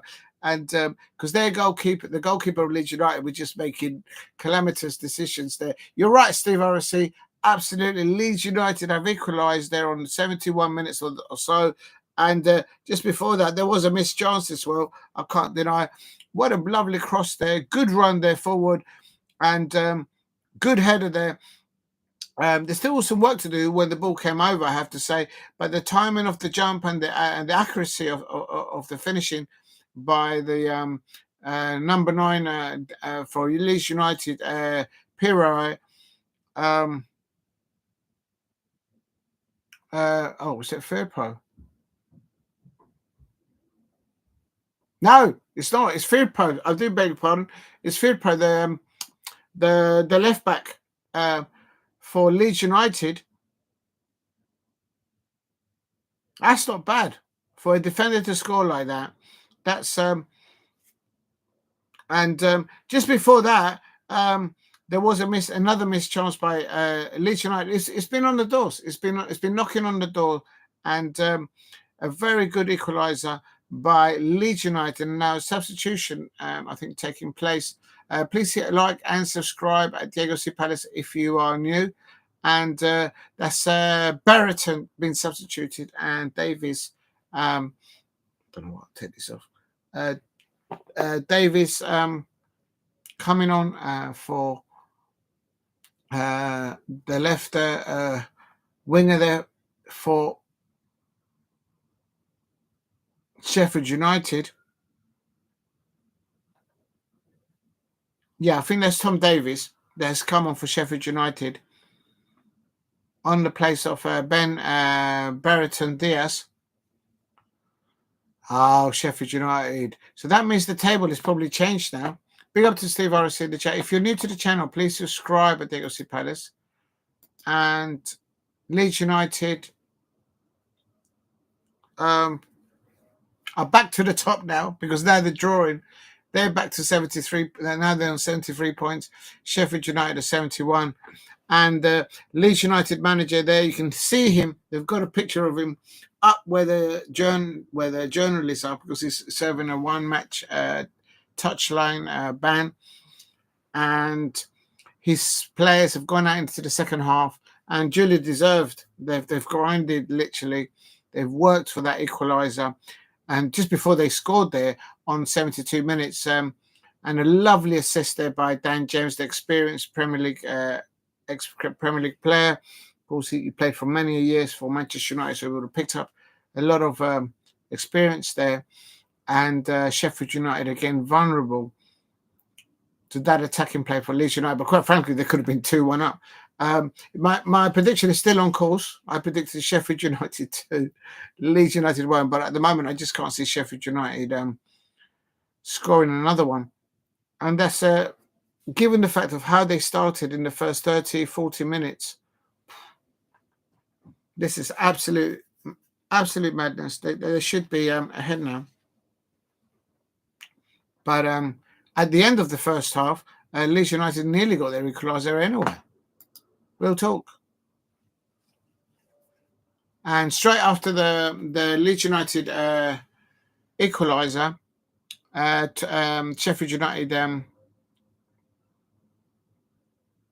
Sheffield United does like what I call a defensive substitution there. But that's what I said at the beginning when I was doing my prediction, because I predicted Sheffield United to win 2-1. And I said the first goal is important for Sheffield United to score that, not to concede against Leeds United. But I didn't anticipate the calamitous decision and goalkeeping errors, 4 of them in the first 20 minutes, let alone by the Leeds United goalkeeper, the French international, Meslier. And but oh my days, I think a 1-1 would work for both teams, I suppose. Both picking up points. They're at the top of the table. How far is Burnley now? They're on 68. So, but the thing is, Sheffield United will be aware that Burnley have got a 34 plus goal difference. So they've got a better goal difference, literally by 10 goals to Sheffield United. So goal difference might decide at the end of this Champions season campaign who finishes third and who finishes second. If Burnley finish on the same points as Sheffield United on this type of goal difference towards the end of the season, Burnley are going into this number 2 spot. So we'll see how they settle in. We've still got a good 15 minutes to play of normal time, and I expect there might be 2 or 3 minutes of added time for the substitutions. Not much of injury delays. Chris Wilder looks absolutely fuming on his touchline. I mean, it's for whatever madness of a reason, it's become open, and Leeds United are literally with the momentum now in this second half. And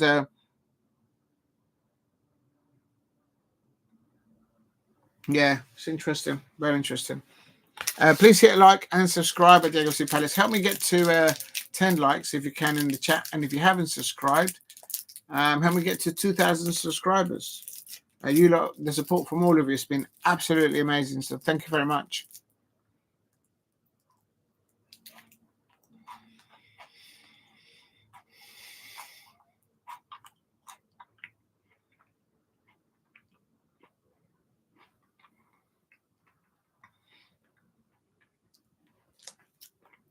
Anything could happen here. For me, Leeds United are more likely to score the second goal than Sheffield United. It's like both sides don't want to make a mistake. Rightly so. But I think both sides probably would settle for a point each. But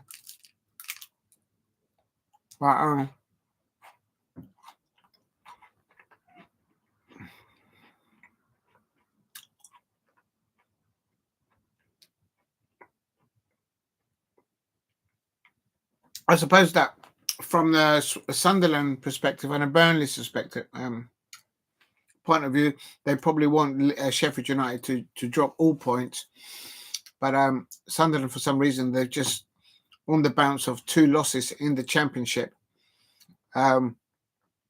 So they're losing touch with Burnley and Sheffield United. We all know that the first 2 positions, they automatically get promoted into the Premier League. From what I've seen this season,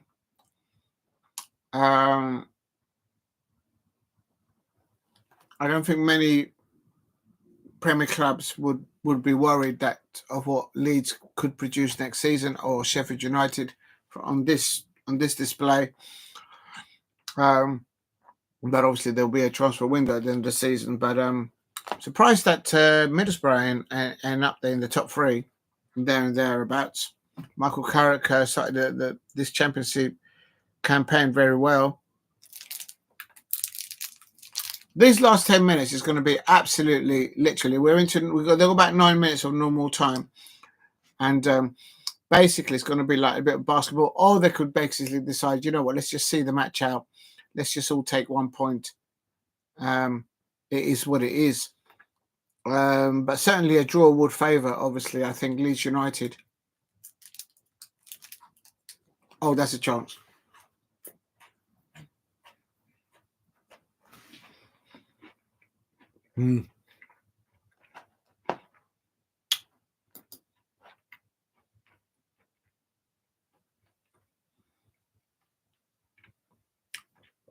Does a 1-1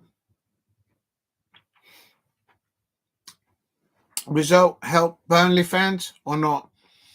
Big up to Steve RC, says Sevilla beating Majorca 1-0. Yeah, I nearly did a watch along for one of those, but it is what it is.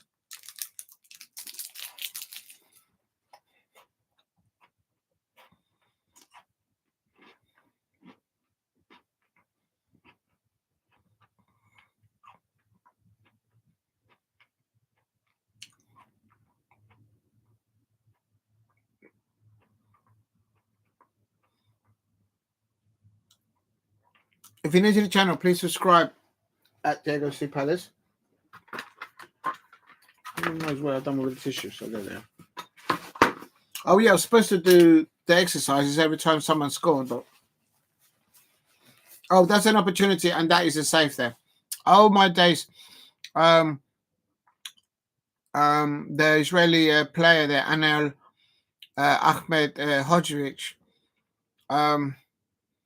Oh, that's a lovely little flick of a shot there, but it wasn't enough to test Meslier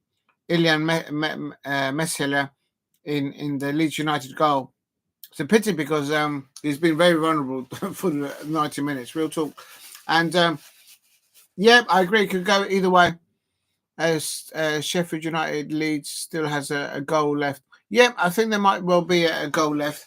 And as it's played out, I think Leeds United might nick it at the end. And as the commentator said earlier on, that's a good save there. The goal scorer there, Firpo there, the cross that he put across, well saved there by the feet of Michael Cooper, the Sheffield United goalkeeper, and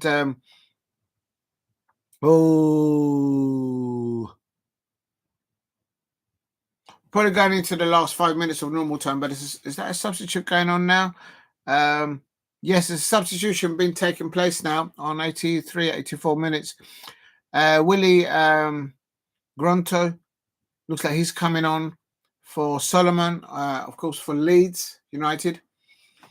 As a Sunderland fan, I've been to the stadium a lot back in the day, and I actually caught the ball behind one of the goals, and I got caught on TV, funny enough. And that's a good save there. Oh, my God. And we have lost our chance by finishing in the top 2, but we'll definitely be in the playoffs. I always say in the playoffs, and as a Crystal Palace fan, I always say, because I've been through the playoffs, don't finish 3rd. Finish 4th, 5th, or 6th. There was a time back in the day that anyone who finished in 3rd, they never went through. They never got promoted. But I think the playoffs will still be within reach.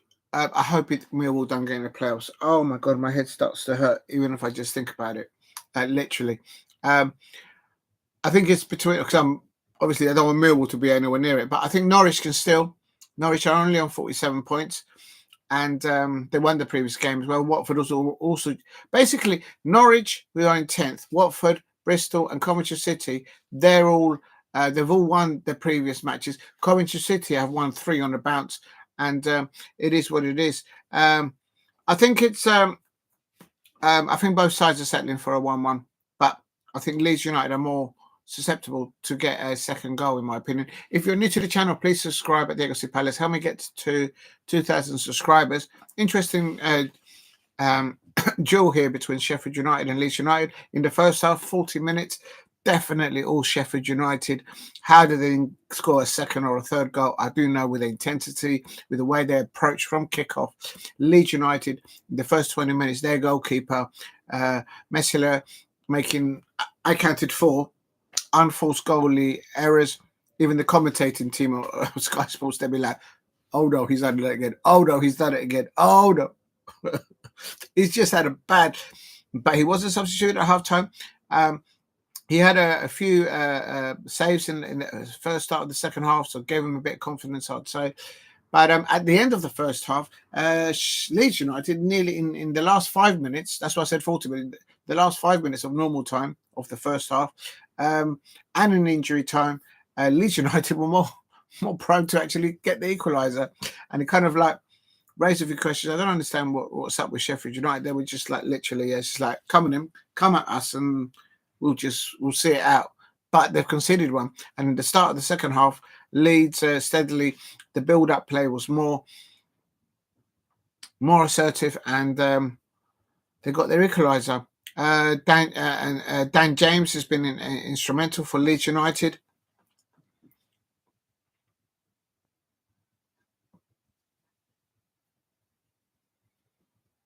That's a foul, referee, surely. On 86 minutes. Oh, Gustavo Hama, he's wearing a yellow card. He's lucky to be on there, to be on the pitch. He could have got a second yellow card. Real talk. Please hit a like and subscribe at Diego C Palace. But yeah, I'm with you, Alex. I think Sunderland will do well in the playoffs. But of course, you've got Bellingham still in there. And who else you guys got? Let me just have a look at the lineup quickly before this one ends up. Bellingham and Isidore up top with Roberts. Good goalkeeper with Patterson. Good experience there. So I think they'll do well in the playoffs. But you never know. You never know. It could be Burnley and Sheffield United might have a turn of wobbly, and they might be able to put it back. It's still coming up to 89 minutes. It is still Sheffield United 1, Leeds United 1, and that's a good save. That's a very good save there by the Sheffield United goalkeeper. It's Michael, isn't it? Michael Cooper. I think that's why probably the Sheffield United board and possibly Chris Wilder looked at the back of the settee and got a few extra pound coins and got themselves that keeper. There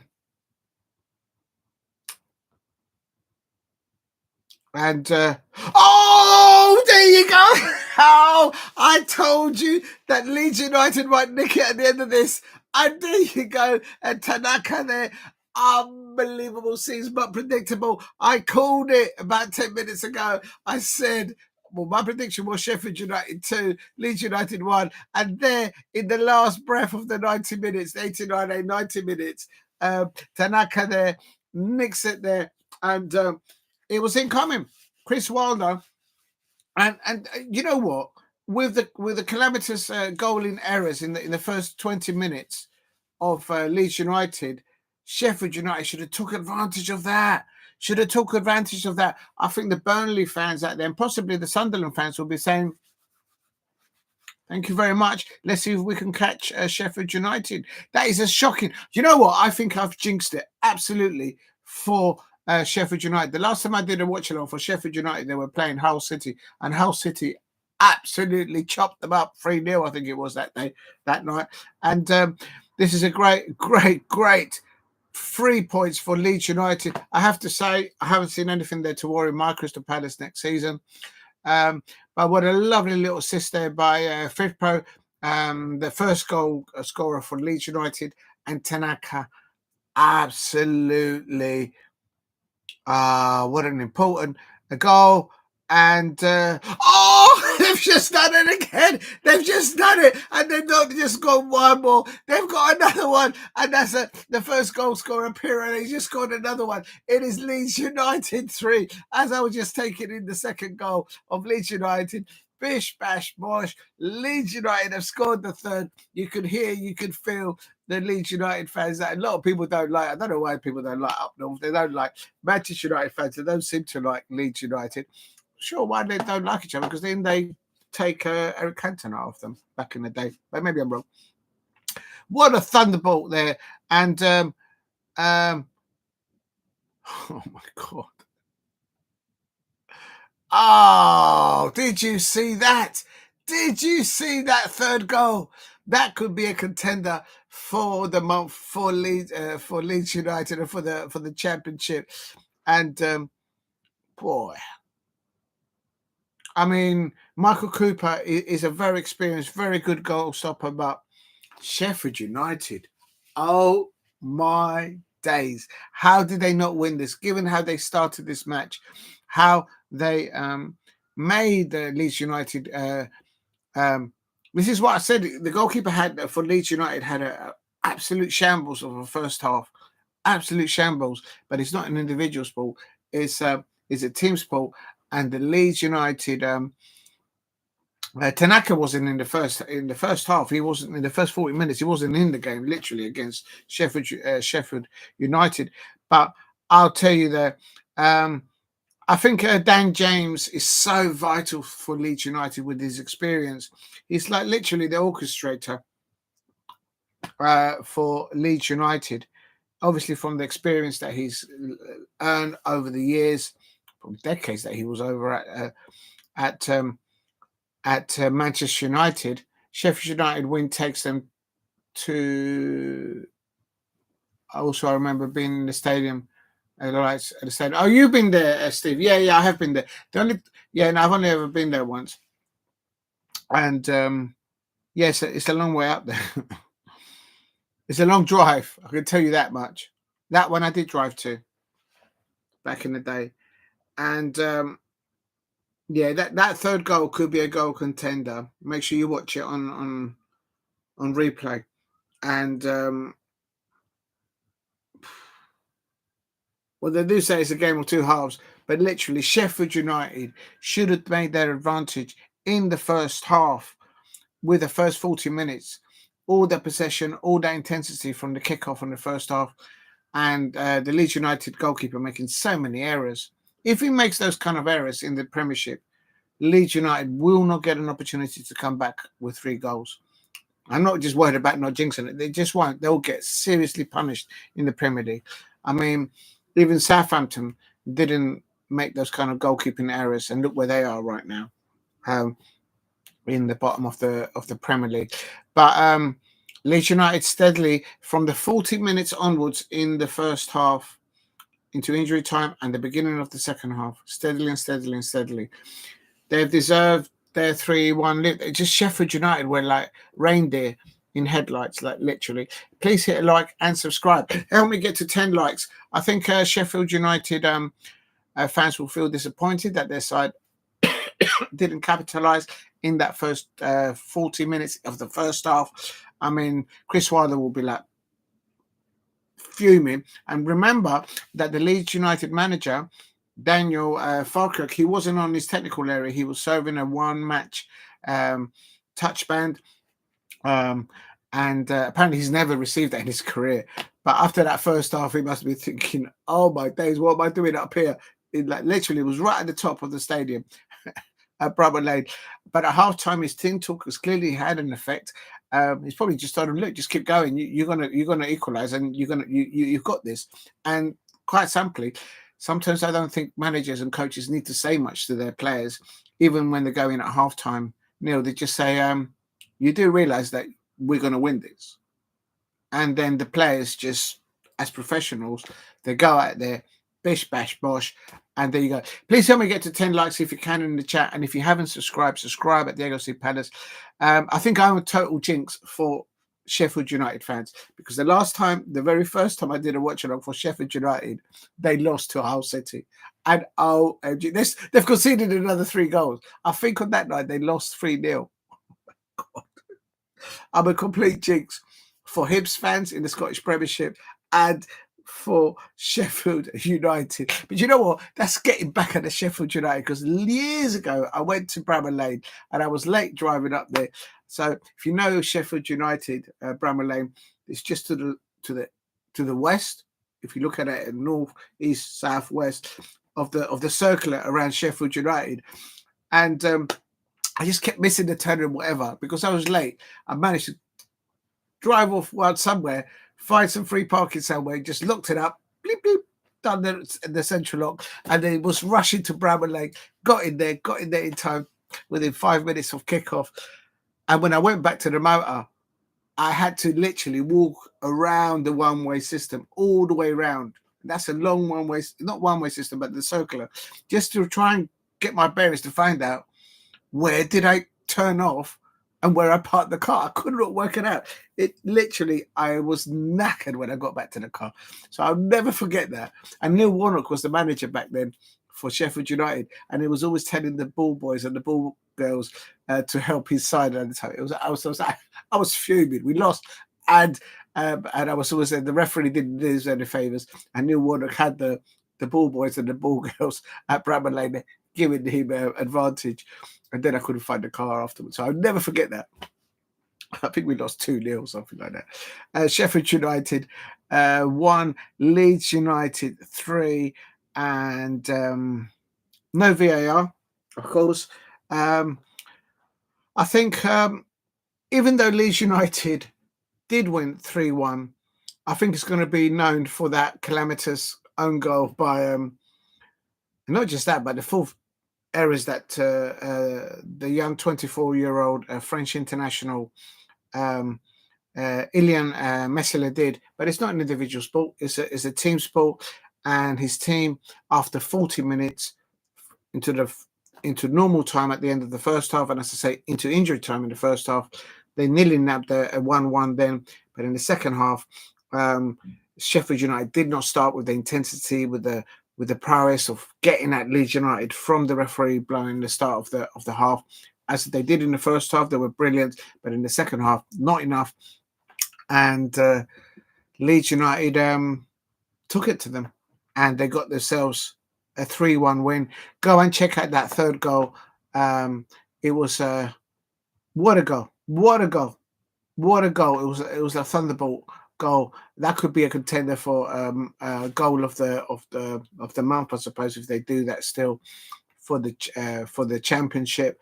But for me, at one point I thought it might end up 1-1, but I had hinted. I did say it. I said it could end up 2-1, and that's what's happened. And no, it's actually ended up 3-1. But I saw it. I'm sure Sheffield United fans out there will be saying, Diego C. Palace, please don't do any watch-alongs for our team anymore, because every time I do one, this is the second one. The last one was against Hull City, and since then they've won. Probably Sheffield United now, if I don't do any more watch-alongs, they'll probably go into the rest of the season and win all their matches. The Leeds United will be glorious. They'll be celebrating tonight. Let's have a look at the tables, how that looks. There is a lot of there's a lot of teams that don't like Leeds United up in the north. Oh, that's 1, 2, 3, 4. That's 5 wins on the bounce for Leeds United. And quite frankly, that they shouldn't have won. They should at least just draw. But no, they deserve it. They deserve it. They deserve it. Their goalkeeper has a lot of thanks to give to his fellow Leeds United players to get him out of that that rabbit hole that he put himself in, and also their manager Daniel was not on the touchline; he was up in the gantry with all the commentators. Leeds United win away. Sheffield United 1, Leeds United 3 at full times there. Just under 30,000 people there at Bramall Lane. It has got an atmosphere there, I can't deny. And Burnley are still 2 points just off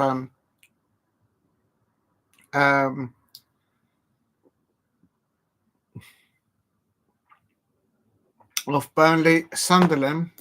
Let me see who Sunderland got in the next fixtures.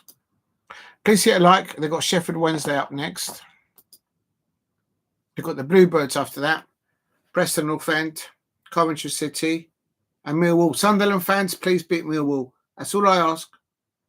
Just do that. Just do that, please. There's still a lot of football. There's still a lot of football to be done. What's their last match? Let's have a little look. They finish off at home against Queen's Park Rangers. So on the last day of the season, they could be up against Queen's Park Rangers looking for an automatic 1 or 2 places. There's still a lot of football. I can fear that maybe the Sunderland fans will be a little bit disappointed where they are right now, because they're at the moment it's they've just faced back-to-back losses. But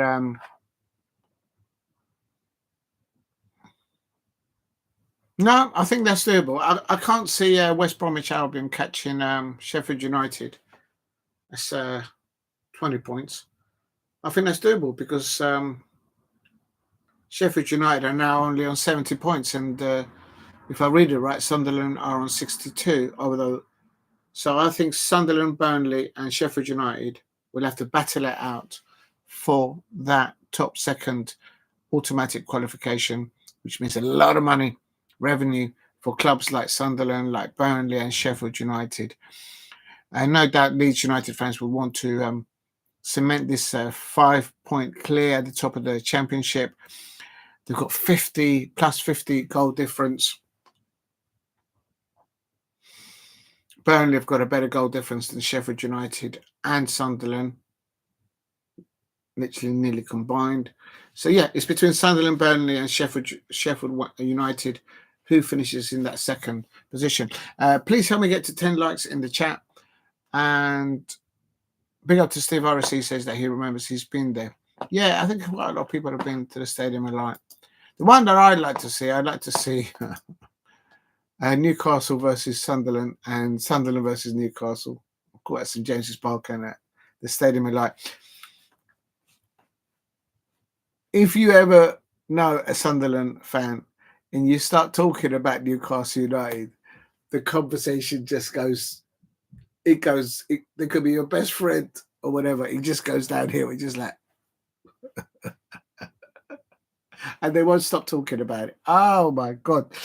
And it's the same with Newcastle United fans. You bring up Sunderland into the conversation and they will rabbit and how they did this and how they did that and how they did this to them. Oh my days. But it is. I think Dan James is instrumental for Leeds United. They need to wrap him on cotton wool. And also, I would say on what I saw today, Solomon had a good first, good duels there with Harry Clarke before he went off injured for Sheffield United. So I expect Chris. Let's see what they say to the media, Sky Sports, at the end. See if they interview them. Yeah, the Sheffield United players look absolutely fuming with themselves because they probably know that they should have taken something off this match. But what a thunderbolt of a third goal. It was roughly around 18 to 23 yards out. What a peach of a goal there by Joel Piroe. Where's he from? Is he from? Let me just have a look.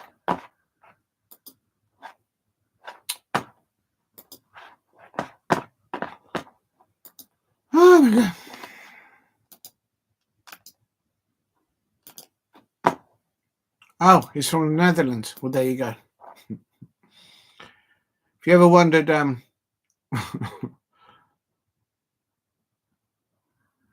he's a forward. Where did he came through the? Where did he play as a youngster? How do I find that out? Oh, let's go there. Which of the Netherlands clubs did he play for? PSV. There you go. The same place where Ruud van Nistelrooy came through. Oh no! Wait a minute. Yep, that's where he came through. PSV, and then he moved on loan to Rotterdam, and then he moved on loan to Swans. Oh no, he didn't move on loan. He went to Swansea City to the Swans, and then he landed on 2023 at Leeds United. Yeah, I missed the derbies with Newcastle because it's an easy. Listen, as I said, the last time I was at Sunderland and I caught the ball behind the goal. I know someone of Sunderland actually went to meet their family up there, and lovely family, but they were Sunderland fans, and just having a meal with them and stuff like that. If like, for example, suddenly they saw like white and black lines, they wouldn't like the TV or somebody was wearing that kind of top and passing by the pub, they'll be like, there is such a rivalry between Sunderland fans and Newcastle fans. Oh my days. It's a lady. She was like, I was like, okay, I didn't say anything. So it's definitely on my to-do list. One was to do pencil in as a neutral, of course, to watch Goodison Park versus obviously Liverpool, but that's not going to happen, I suppose, there because it's gone now. But also, and then the Celtic versus Rangers and the other way around. But whenever there is the FA Cup or the League Cup every year, I always look to see if Sunderland get picked up against, like my Crystal Palace are playing them this Saturday, Millwall. But in your instance, when Sunderland, if they could face Newcastle, because for that, something like that, I wouldn't do a watch along. I'll just go to a pub that is either a strong Sunderland or a strong Newcastle backing, and it's just absolutely scenes. It's absolute scenes. But yeah, listen, I still think you've got a chance. Not an out chance. I think you're only 8 points there off Sheffield United, and on that showing, there's still plenty of football to be done there, and get Bellingham there. We wanted Crystal Palace were linked with Bellingham, but you got other players there. But it's consistency and goals. Consistency and goal in the running of the last 7 to not 10, the last 7 games towards the end of your season at Sunderland. Just see it out. No injuries and consistency in your results. And why not? On the last day, you could be looking to get that second spot. The revenue return for your football club. Actually, I don't know who owns Sunderland these days. But it goes a long way. I've been through it as a Palace fan. You know about it because you know about us and Sunderland in playoffs. So it is what it is. Please hit a like and subscribe at Diego C Palace if you are new. Glad I did to that. That I did a watch along to that because you get like a bit of insight. But I am adamant that I am such a big jinx for Sheffield United fans because the last watch along as I did, I sound like a scratch record. It was Sheffield United, they lost to Hull City, and they didn't just lose; they got chopped up. Oh my god! I am sure someone's going to put in the comments from Sheffield United saying, "Can you not please do any more watch-alongs for our team?" And not even please, just don't do it. Don't do it. Let me see how. I think they lost 3-0 for that one. Sheffield United. Let me go and have a look. I'm sure I'm right. Oh, that's not it. What do I do? How do I find that out? No. Yeah. Yeah, it was 3-0. There you go. And it was at Bramall Lane. Hull City went there. And Hull City were, I think, in third from bottom. Or Well, there and thereabouts. It was a massive 3 points. Actually, yeah, where is Hull City now? Have they climbed mid-table? Or are they? I hope they're above Millwall. I hope everybody gets above Millwall. If they're still, everyone's gone now. All this, I've gone down to no views. Please hit a like and subscribe at the AOC Palace. Yeah, no, they're still all right. Oh, no, they're still hovering there above the... They're only on 33 points. Oh, my days. Plymouth Argyle on 30. They've drawn the last 2 games, just like Cardiff. Yeah, I remember they drew against the Bluebirds. Somebody else as well. But literally, it's between Hull City, Bluebirds, Plymouth Argyle. Can Luton climb out? They can't find goals. Derby County. Klaus Lewis Fruce is the Sunderland owner. Thank you very much, Alex Dixon. No. I remember it was who was the Republic of Ireland? What was his name? He was the co-owner of. He used to play up front with Phillips, of course, in his heyday as a player. But he went into the board upstairs into Sunderland. I remember it. Tall, lanky Republic of Ireland international. Oh, I can't think of the name. Queen, that's it. That partnership of Niall Quinn and Phillips. Oh, my days. That must have been a nightmare to defend against those two. Little large. But Phillips obviously came over to us and got us off the playoffs and all that jazz. Oh, my days. But yeah, there you go. So Niall Quinn is obviously not on the board, or it's probably an honorary. Let me find out. Is it a consortium or?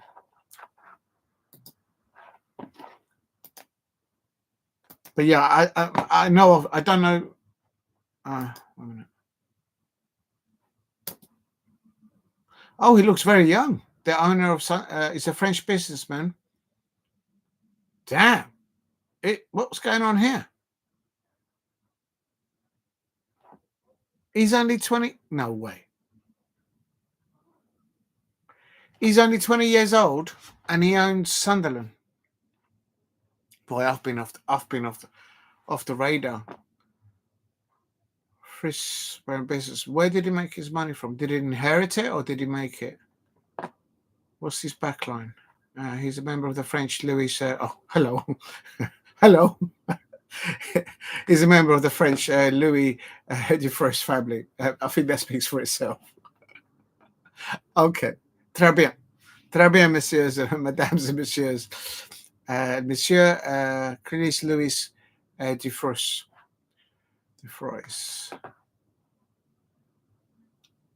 He's the chairman and the minority stakeholder, or chairman of them and majority stakeholder. So that means he must have gone in at a small investment and steadily.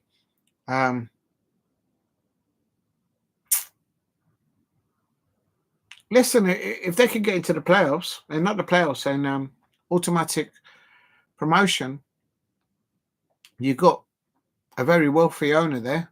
You can't have none of our players, by the way, Sunderland fans. Everybody's trying to get our players. I mean, literally, at the beginning of next season, Crystal Palace, we might not have even a manager. I'm worried about the situation with where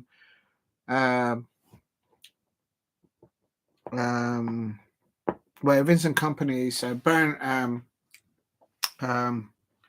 Bayern Munich. If the moment that he doesn't win that Champions League, because the final is at Munich, I think Bayern Munich are going to release him from his duty as the manager, even though he may win and probably will win the Bundesliga, whether he's there or not. But I think they might release him, and I think that's going to leave a pocket there. And also Leverkusen. I think if Xabi Alonso does end up at Real Madrid and poaches to play alongside Bellingham, Trent Alexander, and perhaps even Virgil van Dijk to go at Real Madrid, that's going to leave a whole of a managerial at 2 major Bundesliga football clubs. And Oliver Glasner is very highly rated in European football. Make no mistake about it. He was knighted by Ratcliffe, Rafnik. When I say Ratcliffe, Rafnik, the ex-Manchester United temporary manager. But he's well respected anyway in European and German football. And I just hope we don't. We could end up with no manager, no players. My head started to hurt. My head is starting to hurt. But that's interesting. I didn't know that one of the youngest members of the Fruce family are the majority holders.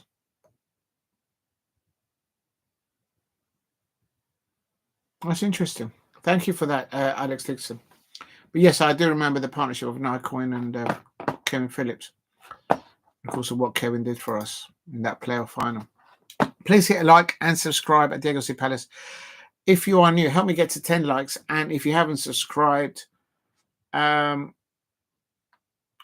subscribe. I'm trying to get to 2,000 subscribers, and I'm steadily getting there with your help. So thank you very much for doing that. Right. So then before I knock off the live stream, I just got to rechange the what you call it. I don't know what's happened there. A minute.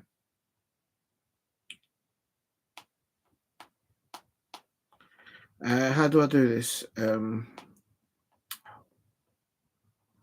I should really do it on the computer.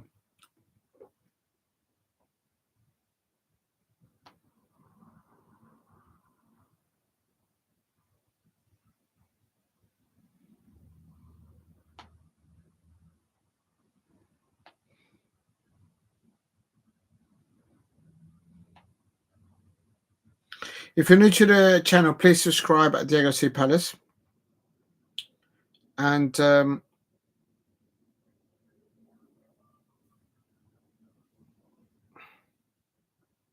something's happened there.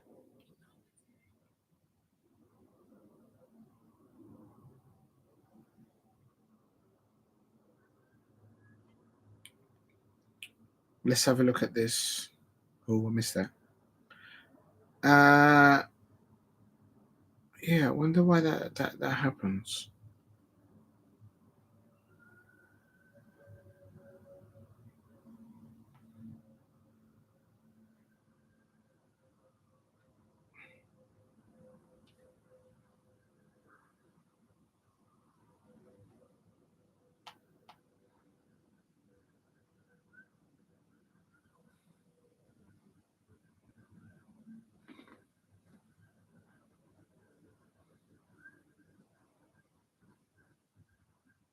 Oh.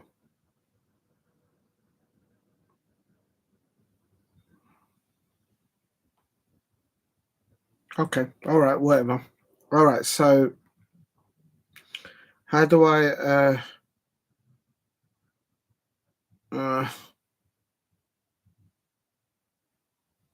Right. There we go. There we go. There we go. Right. Now I need to change. Oh my god. Well, I'm going to change the. Right. Let me just cancel that for a sec. Yes. Thank you very much, everyone, for watching. I'm just going to rechange the title. Back to where it started, I suppose, the morning show. Mind you, I've got quite a lot of views. I might have to do some more championship football because I saw there's quite a lot of views from the fact that I was doing a watch along for this. So, but I need to change it back to how it was, to the breakfast morning football show. Even though I started it at 1:30 in the afternoon and I finished it. Well, I haven't finished it. I'm still on it right now. But I've got to put it back because that's what the thumbnail. I never really thought to look ahead to do the. Oh, wait a minute. This is going to go off. Does anyone know where the control is? Oh, Lord.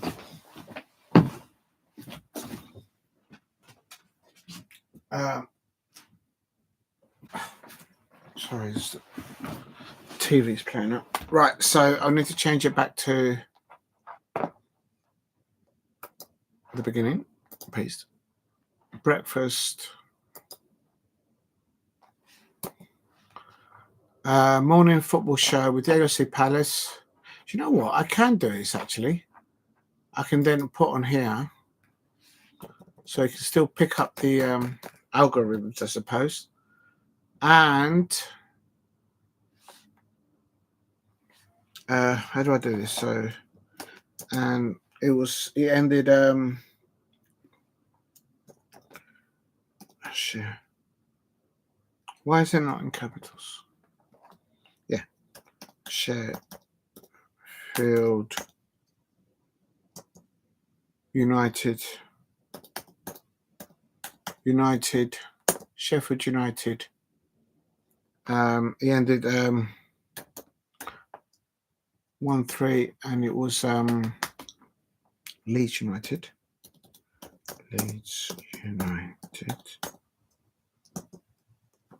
Oh, what did I do there? I think I'm going to have to take all the hashtags off. Championship. So, breakfast, morning. No, that's a bit of a mouthful. Breakfast, morning, football show. I'm going to call it now, from now on, the breakfast football show. Football show with Diego C. Palace and watch along. Oh.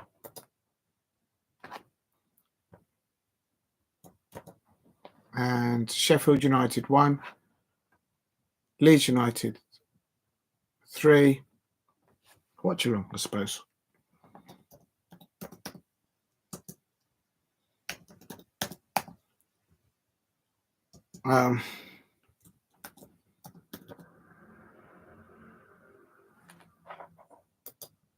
Football. Yeah, I'm happy with that. I'll save that. Please keep hitting the likes if you can help me get to 10 likes.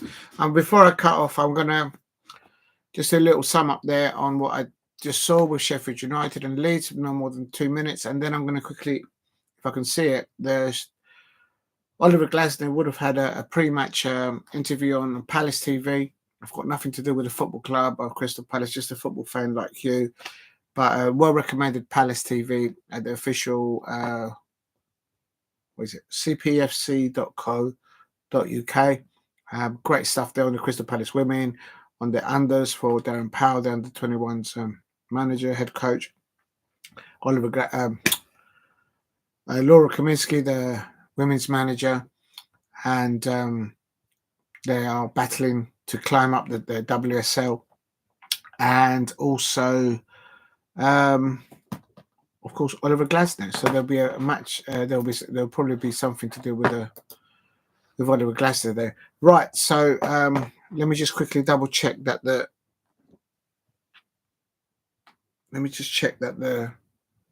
description has changed. If you're new to the channel, please subscribe at Diego C. Palace. And is it still live? It is. Yes, breakfast football show, Diego C. Palace. And Sheffield United 1, Leeds United watch along. Hashtag football. I'm happy with that. We'll have to do. I think quickly as a roundup there, as I say, I think Chris Wilder will feel disappointed, very much so. Help me get to 10 likes if you can in the chat, if you haven't hit like, and also subscribe at Diego C. Palace. Roundup, I think first 40 minutes, Sheffield United, Chris Wilder would have thought that they should have got 2 or 3 goals easily in the bag because of the unforced errors by not 1, not 2, not 3, but 4 unforced errors by the Leeds United goalkeeper. He is a 24-year-old French international. He looks very young, actually. Well, he looked very worried because he made so many errors.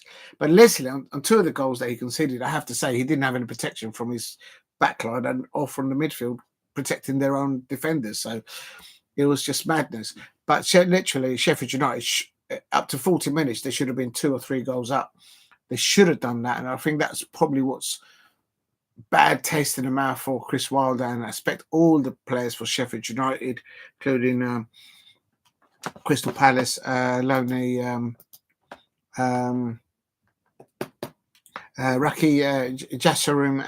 Rak-Sakyi there. But in the last 5 minutes of the first half, into injury time, Leeds United nearly pulled it back. Well, not just 1-1, but nearly got a 2-1 before halftime.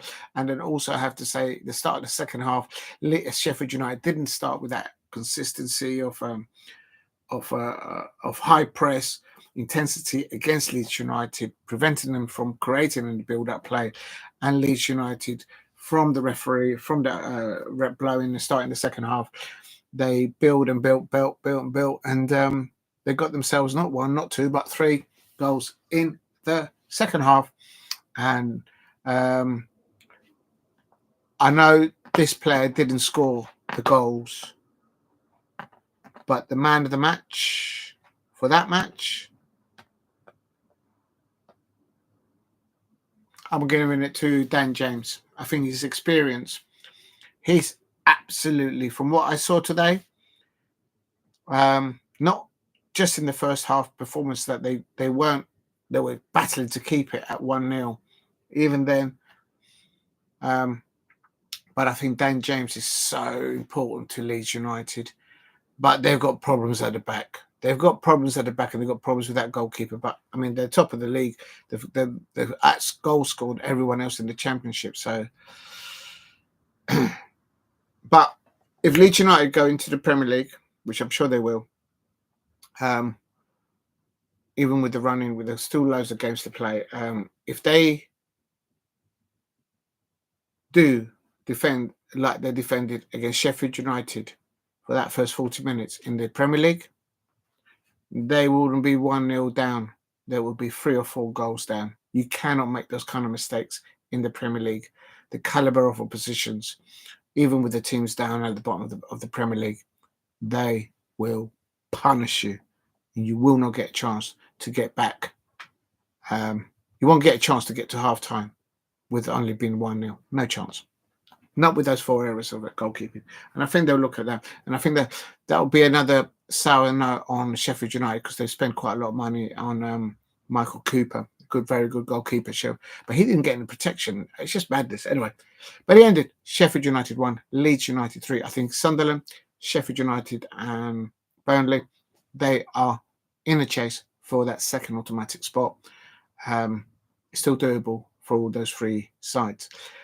And there you go. That's my take on that one. But I'm glad I did that, because you get a little. Sometimes you see a nugget of a player, thinking, I wonder if Dougie Freeman is having a look at this one again. I know they've had a look. I think they've had a look at Bellingham of Sunderland and a few others there. I want them to get in Ben Doak from Middlesbrough. He's on loan there to Middlesbrough. He's a Liverpool player. And if I can just find it, there's also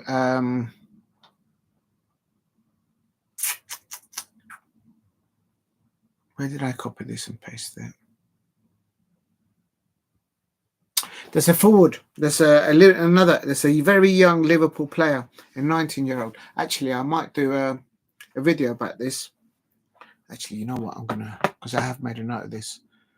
It's a 19-year-old Liverpool player, and the lad's name is Lewis Kumas. No.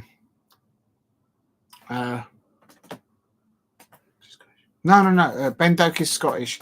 Lewis Kumas is Welsh. The 19-year-old Lewis Kumas. I would like to see him. I would like to see Dougie Freeman make a sneaky little bid for someone like that. I'm not sure if he's got. I need to find more history about Lewis Kumas, if he actually went through the entire youth academy and whatnot at Liverpool. But what's wrong with this mouse? I think I need to recharge it. Not recharge it. What do you call it? It won't let me do what I want it to do. It's so annoying. Okay, here we go. At last. Let me just put it into my notes, because I would like to do a video on this. I wouldn't mind these 2 youngsters from Liverpool. There's probably Liverpool fans that say, no, you can't have them. Oh, my days. So that's Lewis Koumas, a 19-year-old Welsh international forward player. He's been highly spoken about. And also the one that I've been talking about for months on end, Ben Doak, who's on loan, of course, at Middlesbrough. I think Lewis Koumas is at Barnsley or Stoke? Or one of those. Anyway, he's out there somewhere, but he's been spoken very highly. I need to do some more homework about that.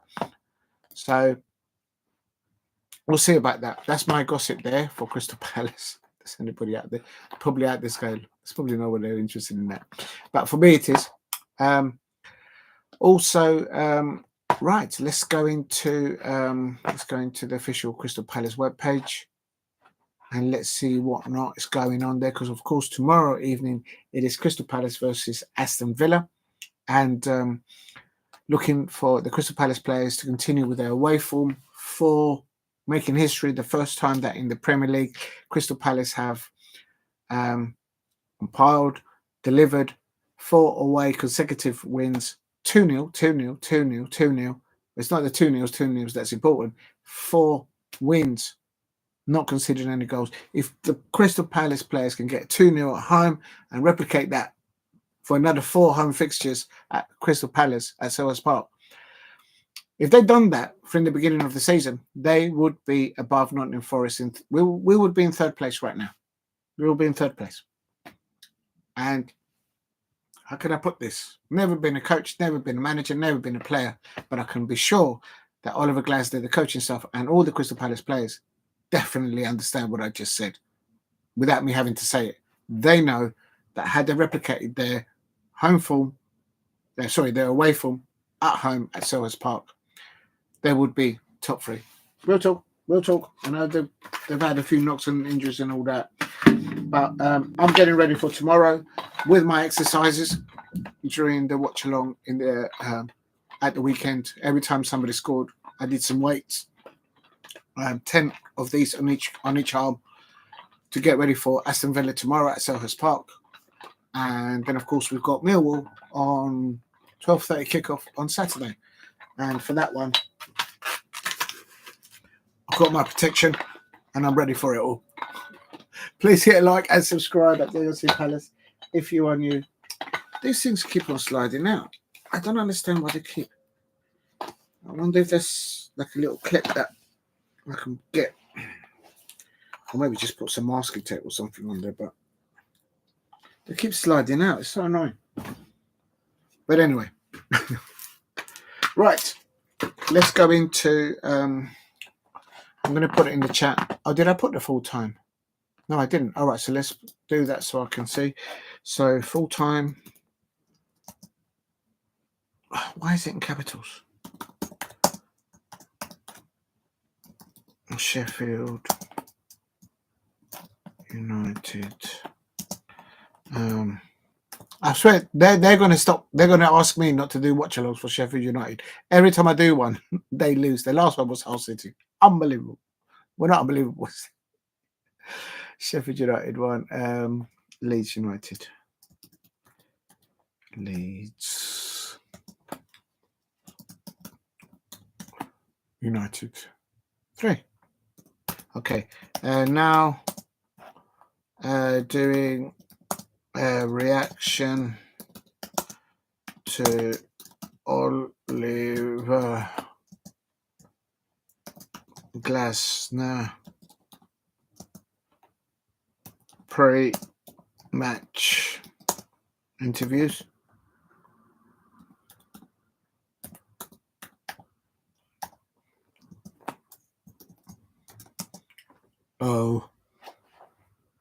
Interview. I think I only did one, but I think you get the gist. I spelled wrong now.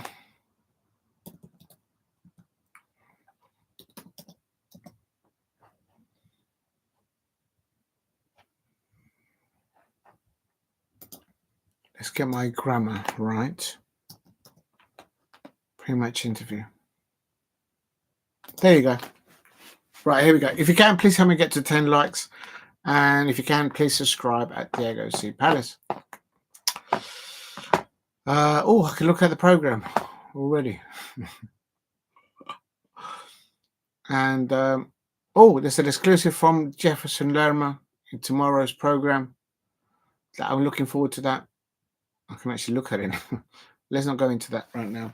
Right, headphones. Please hit like and subscribe at Diego C. Palace if you're new. And if you haven't subscribed, please help me get to 2,000 subscribers. I need a drink. My mouth is going like literally dry. I'll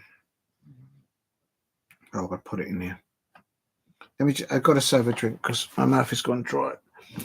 You'll discover that when you do this sort of work, well, not work. Well, yeah, it is work, really. Your mouth does get very dry.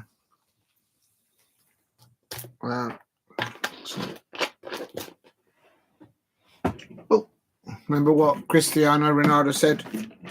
Drink water or agua, or something like that. Or was it him or somebody else? Somebody else did it. Right, remember that?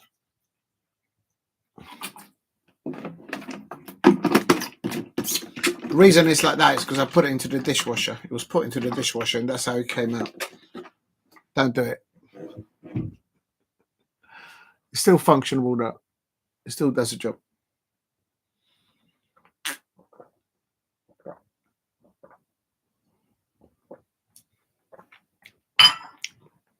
Right. Oh, that's really strong. Oh, that's working me up.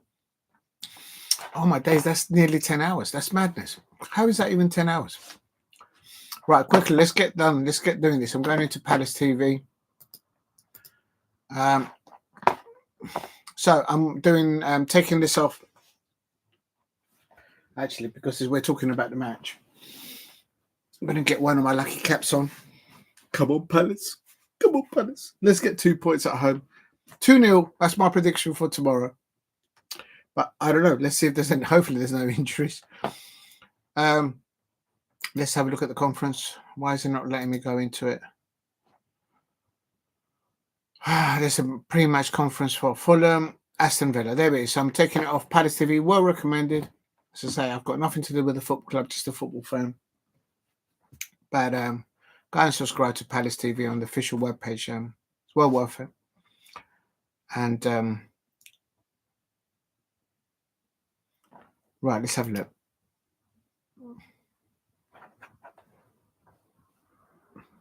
Am I missing something? Where's the other one?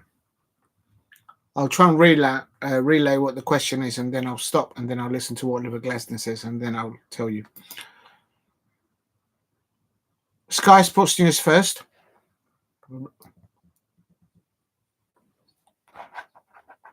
How is the team looking after Saturday? That's the first question from Sky Sports News.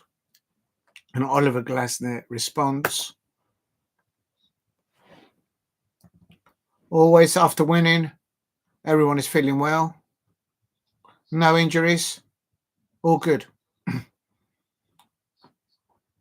Second question by Sky Sports News or Sky Sports asking Oliver Glasner there.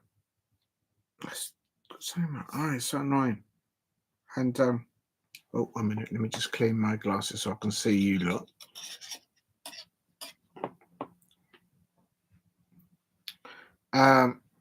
So second question by Sky Sports News to Oliver Glasner on Adam Walton. Let's see what Oliver Glasner says. The question was that he had a few minutes because yes, Adam Walton did come on as a substitute, so he had a few minutes. Let's see what he says. Are they going to get more minutes, perhaps even a start? Oliver Glasner says that yes, of course, we have to think about how Aston Villa plays. They're also finding the perfect fit, he says. And if their players under fatigue. So he's looking to, he's got to be careful.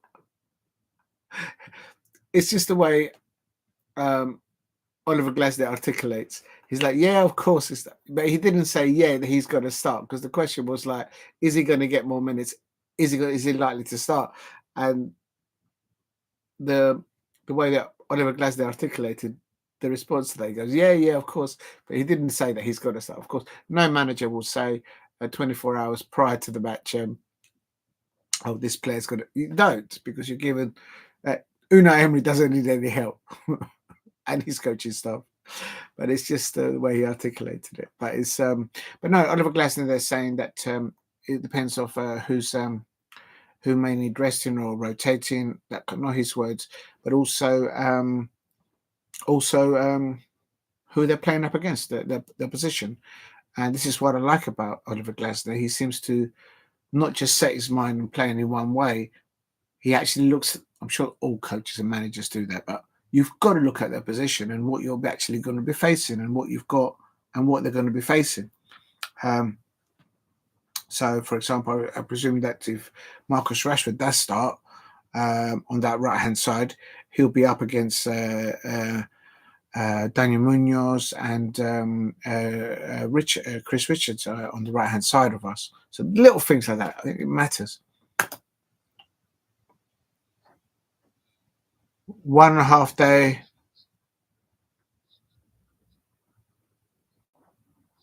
He's talking about Adam Walton. He says that he's doing fine. A record 4 away wins is the question from Sky Sports News. 4 clean sheets. What do you put that down to?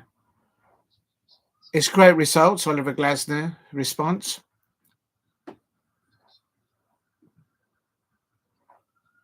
He says that every win was well deserved. They didn't get lucky. They were disciplined. Great commitment. He's obviously talking about his players and his technical team is, and he says that he wants his team to do it again. Not focus on the previous results, but focus on performances. And also, he's then switched the answer of his question to how Aston Villa are playing. And I agree. He's had, I wrote it down.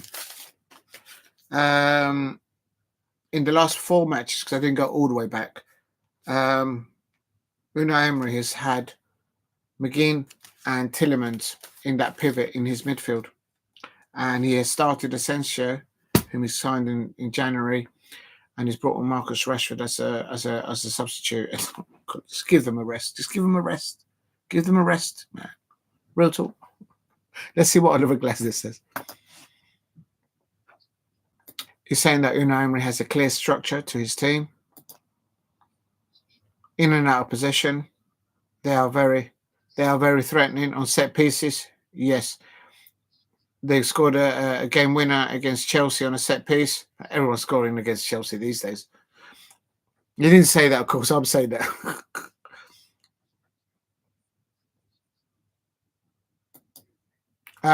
Crystal Palace, Oliver Glasner's coaching staff and his players at Crystal Palace have a joint record away clean sheets, the same as Liverpool.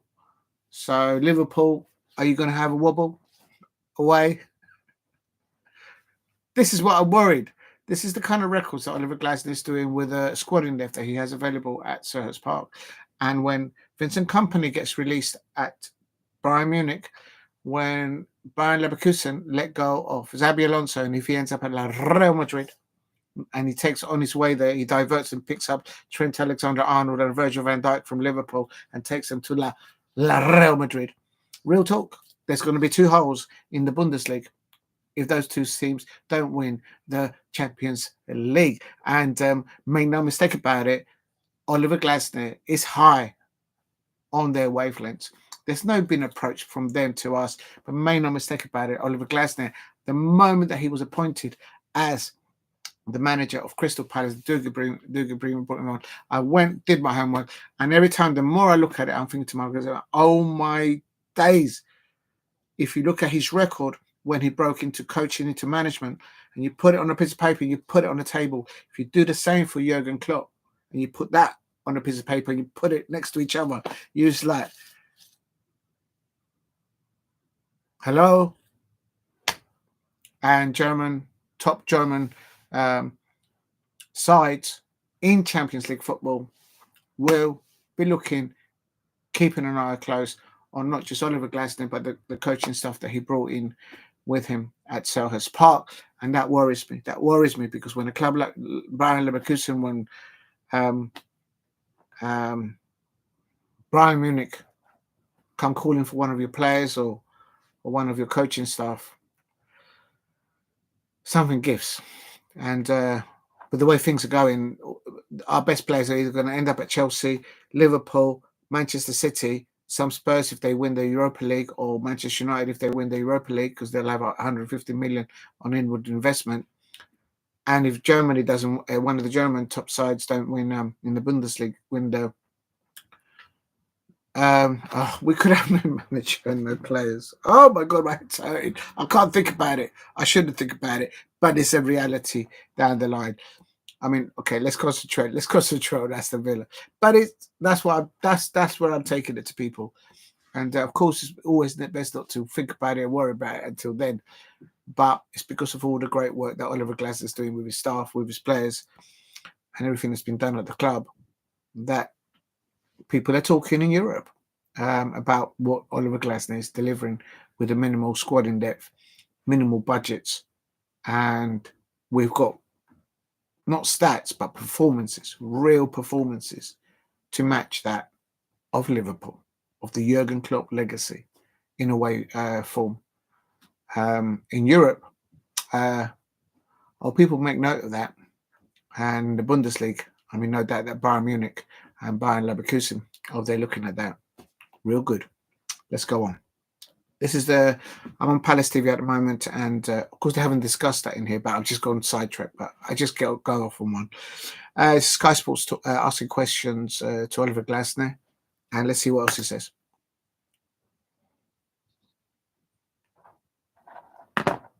Let me just go back. It's talking about Unai Emery. Oh, we've done that. Very, very threatening, very on set pieces. They scored the game win against Chelsea. This is, of course, Aston Villa. Everyone's scoring against Chelsea. And he says that it's helpful that his players is join clean sheets with Liverpool. Manchester United are getting questions about their system. Why are we talking about Manchester United? With 3 at the back. Oliver Glasner response, you can play 3 at the back, you can play 5 at the back. I think I understand whether this Sky Sports report is asking. But the reason why I'm like shaking my head is that managers know that there's a line that they cannot be talking about. But they're not that they cannot be talking about. They refrain from talking about other players, other managers, in the sense of their in respect. It's his press conference about Crystal Palace, and we're talking about Ruben Amorim selecting either. Why is he just picking a 3 at the back? So he's literally answering, why is Ruben Amorim picking only a 3 at the back? We've got Aston Villa. Yeah, Webb had to drop into a back 5. So that's a good point by Oliver Glasner there against Fulham. Sometimes you play a back 4, you play your full-backs high, and then the 6 drops in. Yeah. So Oliver Glasner saying it's not so much about the system. Let's see what else he says.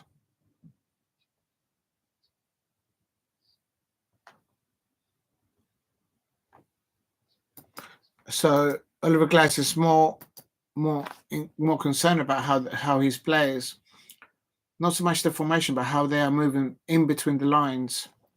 I bet he goes on to say with the transition from defense to attack. I bet you any money. He says that it's never about the system. For us, he says that it works. Where is he on the right-hand side? On the right-hand side, we've got Ismail Issa. And he says that sometimes they play 3 at the back. Oh, they're talking about Liverpool. Yeah, so that's a good point. So basically, he's kind of the Sky Sports interviewer is saying, well, Manchester United play three at the back. That's a Ruben Amorim sporting style, very similar, of course, and Mirage. But then what Glover Glasner is saying, it's not so much about the system. Look at Liverpool; they don't play three at the back. Literally, it's Conor Bradley or Trent Alexander-Arnold, if I'm not mistaken. Ibrahim Konate, Virgil van Dijk, and who's the lad on the left-hand side for them? Oh, man, my head's going empty.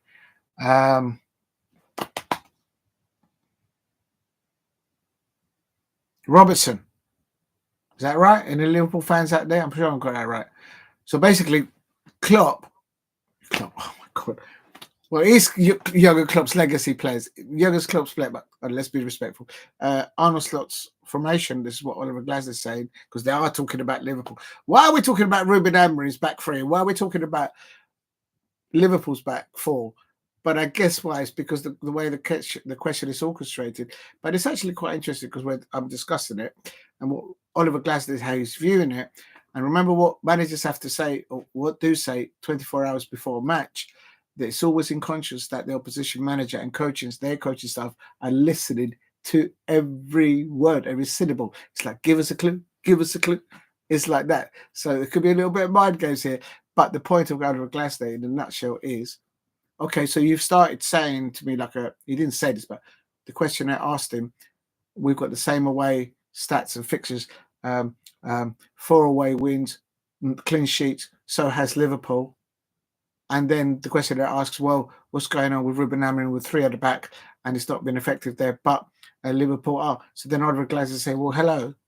It's not so much about the formation. It's about how the players react, not his words, in between the lines, or how the players developing. He didn't use these words, but what I'm thinking in my head is how to deal with the transitions of defense to attack and vice versa. And I think that's what he's talking about, is how the players shape up in the transition, in defense or in attack, and how they read the game, not so much about the formation. And it's just got on an nail, Oliver Glasner.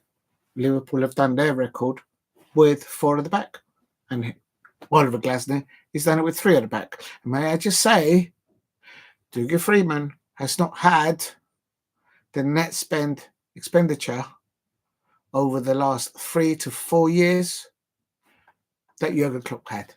Just saying that, Liverpool fans. I'm just saying it. That's what I say. Pound for pound. Pound for pound. Mayweather. Paniot. We've got the best sporting director in the Premier League and in European football in Dougie Freeman. Who let the dogs out? Who? Liverpool fans out there will be going, not really. Let me let. You get my point. You get my point, right? Liverpool fans are always saying, complaining about how other clubs are spending so much money and they're not be spending money. Well, you lot have spent more money than us. Okay? Net spend. In the last 4 years? Oh, please. Oh, please. Don't get me started. Let's get back to Oliver Glasner. It's not my fault. The questionnaire, big up to Sky Sports, they're asking him about Ruben Amorim backline and the backline of Arnold Slot. And that's why I've gone off script, but not really. Any opportunity to have a little dig at the Liverpool fans. I'm a Palace fan. I have to do it. If I don't do it, the Real Madrid fans will do it. Let's get back to this. People are going to be fuming at me if they watch this on playback. If you have any comments, put them on the comments below. Right, going back to the interview by Sky Sports, big up to Sky Sports, on Oliver Glasner.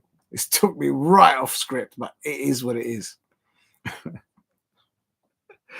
Please help me get to 10 likes if you can in the chat, and if you can, subscribe at Diego C. Palace if you are new. This is my morning football show, and it's 11 o'clock at night. OMG. Oh, we just hit 10 hours. Right, here we go. Let's go back into it. Oh my God, this is 15 minutes long. This is going to take another half an hour.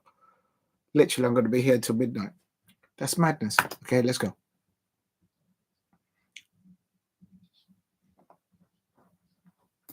The Sky Sports news Reporter asked Oliver Glasner, you've just gone past 1 year. I have to say, I cannot see the gentleman's name. He's got a very Irish accent. Not sure if he's from Northern Ireland or from Ireland, but I can't. Actually, let me have a look. I can't see the gentleman's name from Sky Sports, so I can't relay that to you. Look, but it's a gentleman from Sky Sports. Usually, sometimes it's them first, and then sometimes it's Palace TV. So one of the two. Okay, here we go. He goes on to say he's just reminded Oliver Glasner that he's been there. He's mentioned, I should say, that he's been there just over 1 year. Let's see what else he asks. He had a fantastic run at the end of last season. Can we have that run this season? And Oliver Glasner goes, I don't know.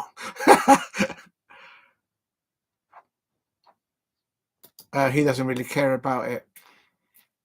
I like that because I like that straight answer by Oliver Glasner, because what he's doing there, he's telling not only Unai Emery and Marcus Rashford and Asensio and all the other Aston Villa players, he's basically saying, yesterday's yesterday. What happens now in my training schedule and what's going to happen on match day is a different thing. So he's basically sending the message out to the opposition manager and their fans, Aston Villa fans, of course, that are coming to Selhurst Park tomorrow. Oh, we're ready for you. I like that about Oliver Glasner. He doesn't do it as sarcastically as I've done it. Of course, he does it in a professional way. And he has to, because he's there in front of the media. But that's the way I'll read it.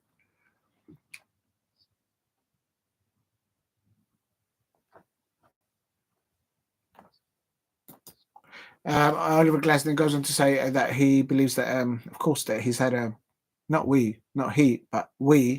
his team, his staff, his players, I expect, talking about a difficult start to the season. And I echo that. Let's not go into it, but there's different aspects that why that came about. But he mentions it quite often.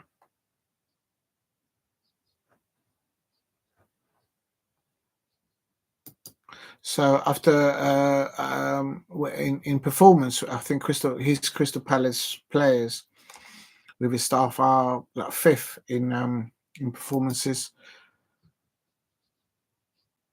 It's not just a short run; it's a long haul. Yeah, well said, Oliver Glasner. Great spirit in the team, he says, and then we will see. He says he doesn't think about the next whatever. Yeah, you can't. You got to do one match at a time and throw everything at it.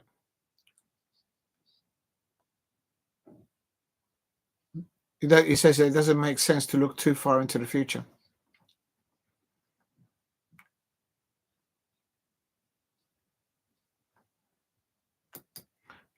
Great direct question after that from the Sky Sports interviewer. He says, of course, the away form, brilliant, but then we haven't won at home this year.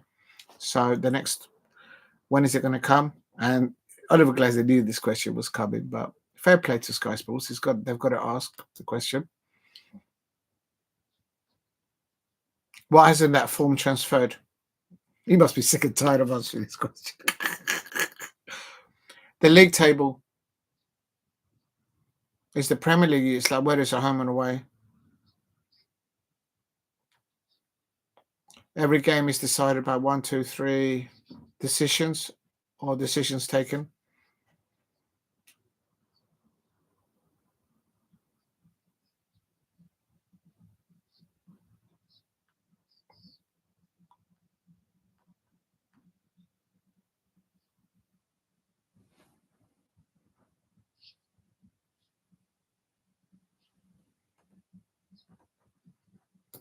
Okay, so Oliver Glasner's just said that on our home form, what he needs to shift the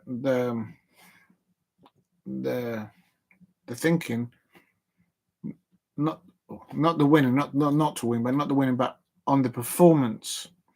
And he's spot on. If they perform the same way they start a match when we are on the road, It's a no-brainer. We'll get a 2-0 tomorrow against Villa. At Selhurst Park, the crowd behind them all day long.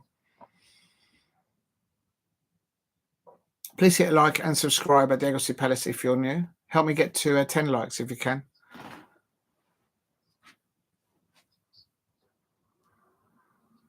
He's mentioning some of the players of Aston Villa, saying that they are very high quality. So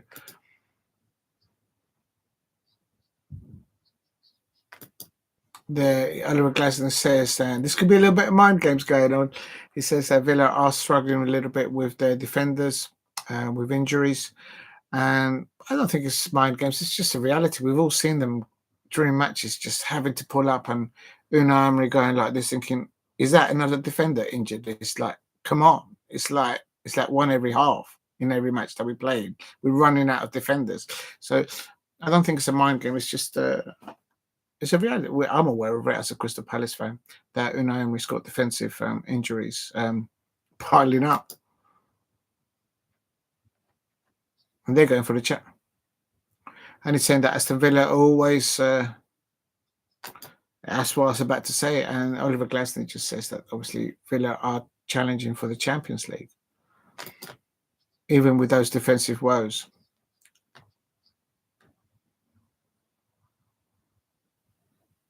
Yeah, they qualified directly.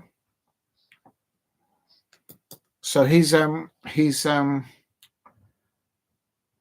I think there's a difference of high praising their position. Oliver Glasner is acknowledging, that's the way I'll read it. He's respectful of what the opposition squad, Unai Emery, the players have achieved. They didn't just scrape through the playoffs in the Champions League. They qualified in the top 8. It speaks for itself. He says they've got a clear structure of play, and then he's saying that he's important, that he's ready at what he's going to do against them.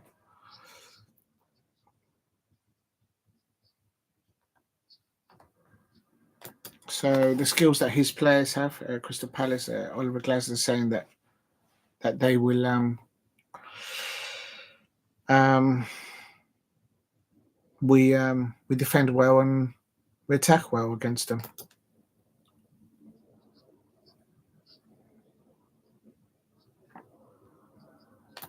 This is again Oliver Glasner saying it doesn't matter whether it's at Villa Park or Selhurst Park, it's the performance that needs to be replicated. Yes, I agree. But I just want a clean sheet and 2-0. If we win tomorrow 2-0, I'm going into the club shop and I'm so buying another beach towel. Like, real talk. I'm going to want another beach towel.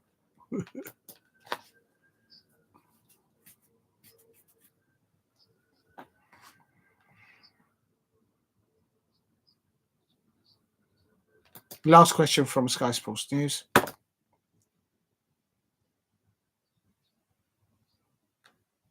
The signing of the new players.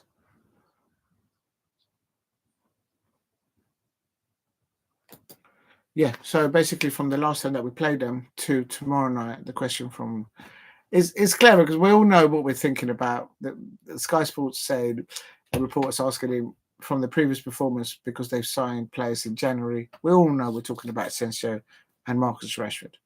And let's see what Oliver Glasner says. No, the difference, no issues, same structure.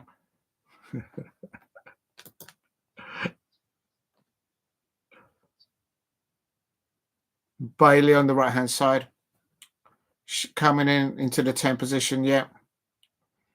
And then Rashford doing it on the other side. So Oliver Glasner is saying that he relays that regardless of the January transfer signing, he understands the structure, the development that Unai Emery is trying to develop in his Aston Villa side, whether it's in the Champions League or in Premier League. It makes no difference. But me, as a Crystal Palace fan with no experience in coaching or management, I'm sorry, Asensio and Marcus Rashford, it's a massive, massive improvement. He doesn't cover for the defensive injuries that they've got at the back. And I think that's what Oliver Glasner kind of pointed earlier on in this interview, which is very good what he's doing there. And And I think Asensio will start. And as I say, McGinn and Tielemans have started in the midfield pivot for Unai Emery for the last 4 games that I've traced back in my homework.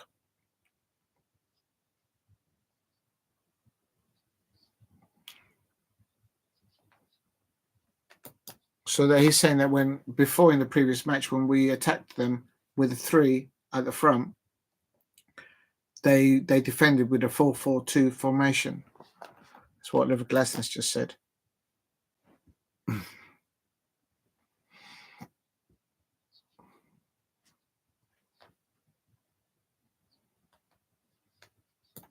Yeah, he's mentioned earlier Watkins, in particular, the way he runs into the gaps and behind the centre half or the right.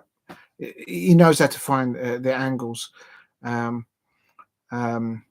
that's a worry. Maybe Unai Emery will rest Ollie Watkins, Rashford, and Asensio. If he benches those 3 players, I'll be like, yes, please, yes, please. But whatever they put out, we'll be ready. He's saying that we got to be careful not to give them the position too much time on the ball. I'll go with that. Start Will Hughes and Jefferson Lerman in the pivot, man. Real talk.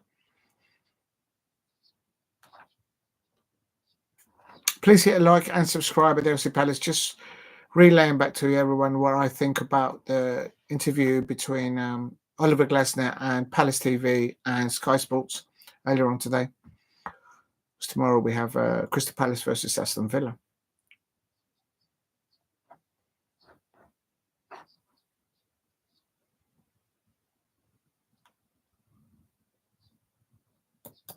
Yeah, he's mentioning what Asensio is so important to Unai Emery. He's literally started, I think, definitely in the last 3 matches for Aston Villa. On top of, I think, with my limited experience in coaching management, McGinn and Tielemans and Asensio there, is it as good as Liverpool, for example, with Gravenberch, McAllister, and Szoboszlai? Those 3? Clearly not, because we look at where they are on the table, but then one of them has only just come in the January transfer window.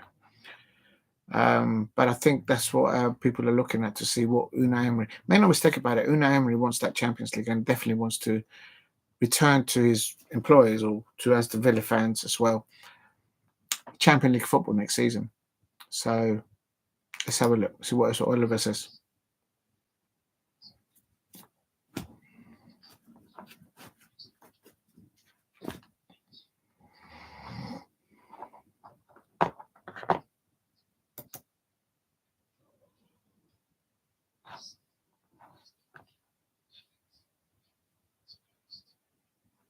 Oh, somebody else is asking questions. It's another gentleman asking questions. I don't know who it is. Always. Let's have a look.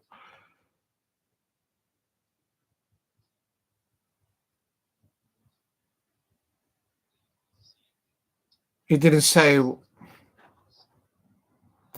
There's a second gentleman asking a question, but they didn't. Well, I didn't hear properly which media company he works for. So, but it's definitely an accent. So let's have a look.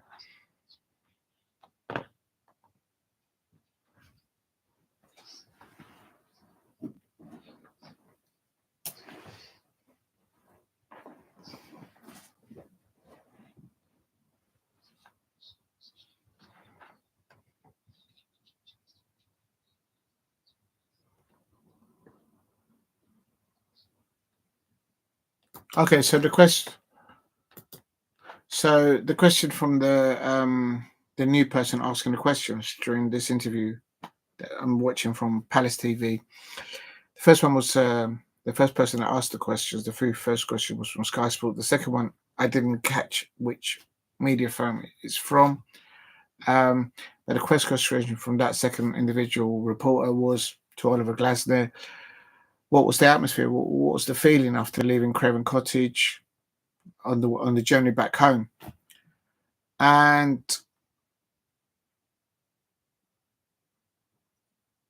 I can think of why he's asking that question. But I don't know how Crystal Palace work or not when they leave an away fixture.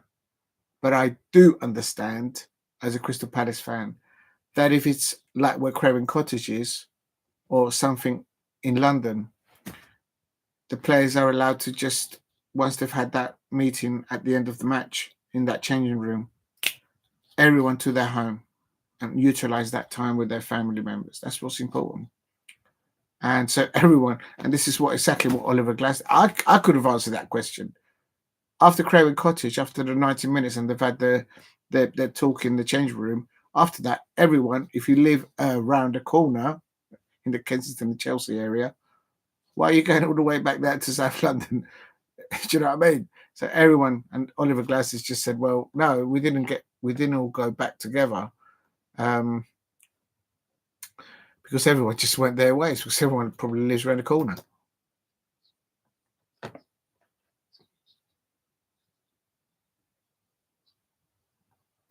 Yeah, because the place is closer for them to. He's got to be careful.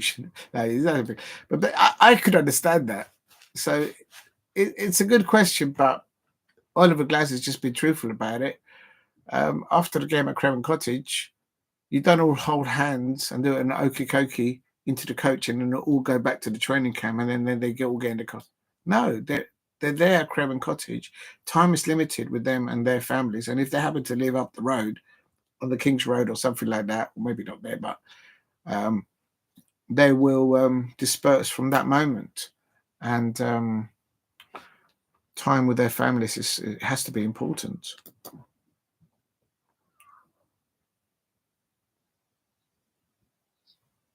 So everyone left on their own.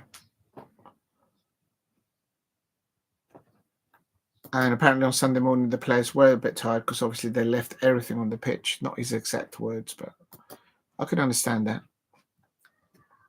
Tough work.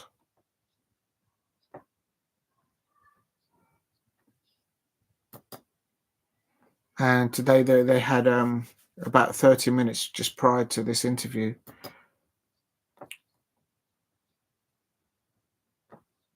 I think they need to talk about that a bit more.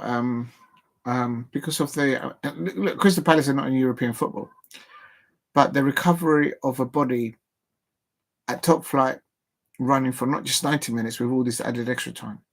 I'm not giving excuses. I'm just being realistic about it. The body, if you put a body, even that's well maintained, well nourished, and whatever looked after, I expect there's a come down curve and then an up curve for the next match, and you can't speed that up. It's a natural curve, and everybody has different bodies, so they have to respond to that. So it's one of those. Good evening to Scott Webley. I'm just looking and doing reaction to Palace TV's Oliver Glasner interview to tomorrow's match. Up the Palace, big up to you. Thank you for dropping in. And Oliver Glasner, the second questionnaire that was giving him questions in the Palace TV. The first one was Sky Sports News. The second one, I don't know who it was, and they asked them after the match, how was their emotions? How did they all feel when they all went back home after leaving Craven Cottage? And you and I know, Scott Whipley, that if they're playing in London and they literally live on the King's Road, or I don't know, in Barnes, or I don't know where the players live. I don't want to know. But if they live locally, it's easier for them to just to go their own separate ways. Because as Oliver Glasner said, on Sunday, they had to allow their bodies to recover. And today's Monday, and I think they, prior to the live interview there, not sure what time it occurred. I think it occurred about 3:30 or something like that. They've only had like 30 minutes on the training ground today. So I bet you Scott Webley would have understood, and I understand as a Crystal Palace fan, that if you play an away fixture at Fulham Park or if it's at the Bridge, after the game, the players, it's in the interest of the club to just let them go to their families and just recuperate their body, especially if you're going to be playing within 72 hours or sometimes even less than that. So why make them make a trip from them all the way back to where they started and they got together as a coach to go to Craven Cottage? It doesn't make sense. So maybe the gentleman who asked the question wasn't aware of that. I, as a Crystal Palace fan, to me, that's just common sense. The time scale from one match to the other, you've got to allow, I've not experienced it, but you've got to allow the body to dip in the response to the 90 minutes plus that they've had on the pitch on Craven Cottage, and then the body has to then recover on the up, I suppose, into fitness, into match readiness for the next fixture, which is, of course, tomorrow night. So really, he couldn't answer the question of the person. And I'll hold to that. Big up to Slide 2.0. Thank you very much, Lisa. Yeah. I'll tell you something. That first half, I feel for your goalkeeper. I know he's only 24 years old, but he looked worried. Meslier and Monsieur, the French international, the goalkeeper for Leeds United, he did 4 unforced errors in that first 20 minutes. 20 minutes, I'd say. In the first 40 minutes, I think, and in the full 90 minutes, I gave man of the match for Leeds United fans there and the Sheffield United players. The man of the match was Dan James. I think he made an accident. I think he recovered well. In the second half, he made a good dive, a good stop. It's not an individual sport. They all need to back. For 2 of the goals that he conceded, in my opinion, as a neutral, he wasn't given enough protection by his backline. And your midfield were not protecting your backline. And that's why Sheffield United started off the blocks in the first from get-go up to 40 minutes. But literally, your Leeds United should have scored an equaliser, and you've not gone in at half-time 2-1 up. In the last 5 minutes of the first half and in injury time, I think you've got an injured player. Harry's injured, the Leeds right back. So I think he was substituted at half-time, if I'm not mistaken. So that didn't help situations there.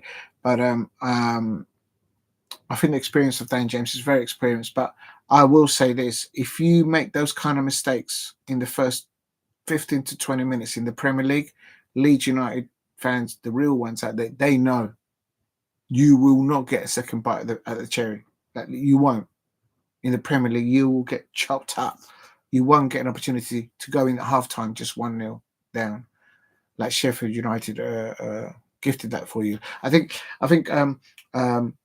what you need to do, Leeds United,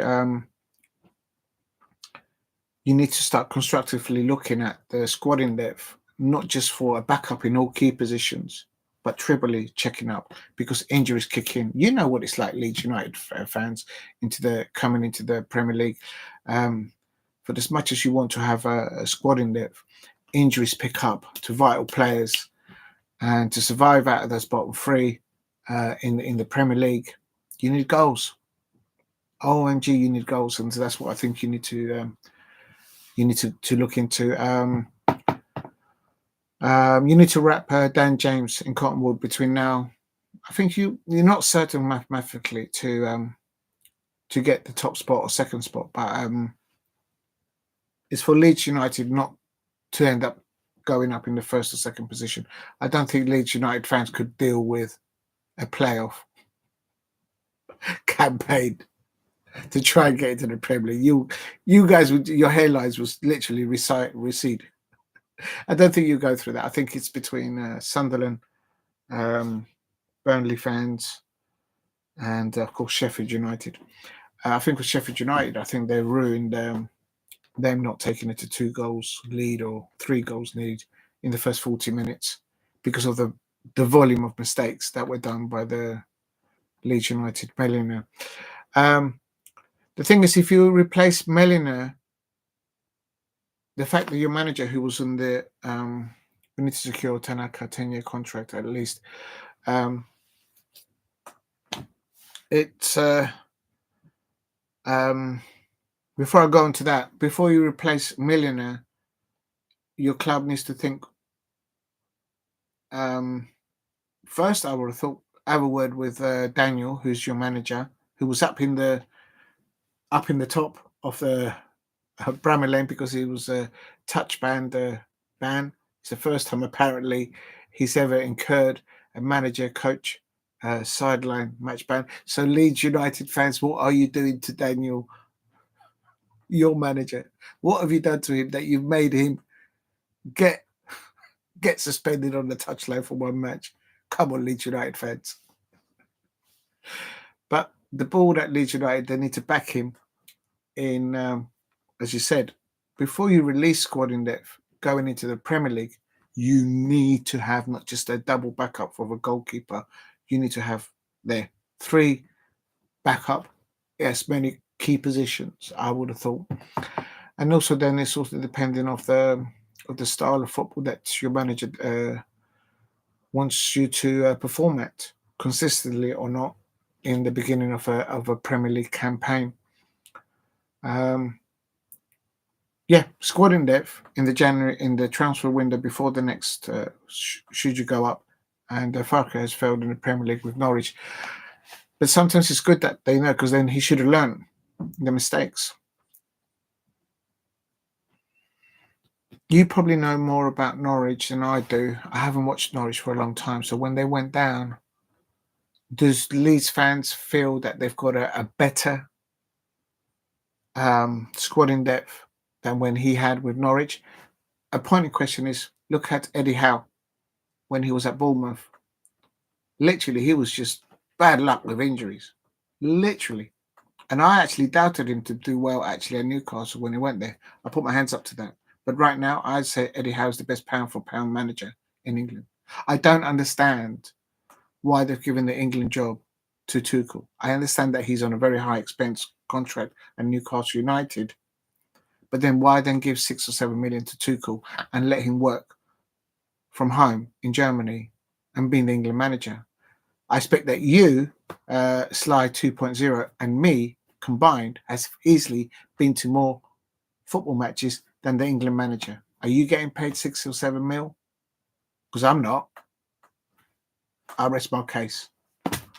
Absolutely ridiculous. Absolutely ridiculous. Anyway, so I could go back. Leeds squad is too good. Even Rooney will have this point of total.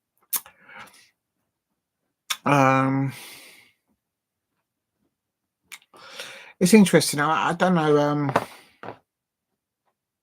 I don't know enough for your backup goalkeepers that you've got already on your books at Leeds United to have an opinion on that. But all I'd say is, from what I saw today, that first 20 minutes, that first 20 minutes of that match, you cannot do that in the Premier League. If you do, even a Southampton side, where they are right now, they will not give you an opportunity to get to halftime just 1-0 down. No way. It won't happen. You, Leeds United, you know how ruthless the Premier League is. The real Leeds fans out there, you know how ruthless the Premier League is. I've experienced it as a Palace fan. Many times we've been going up and down. So it's about having that consistency and a bit of squad in depth, and a little bit of luck on not getting too many injuries in key positioning. But in the goalkeeping area, it's not an individual sport. It's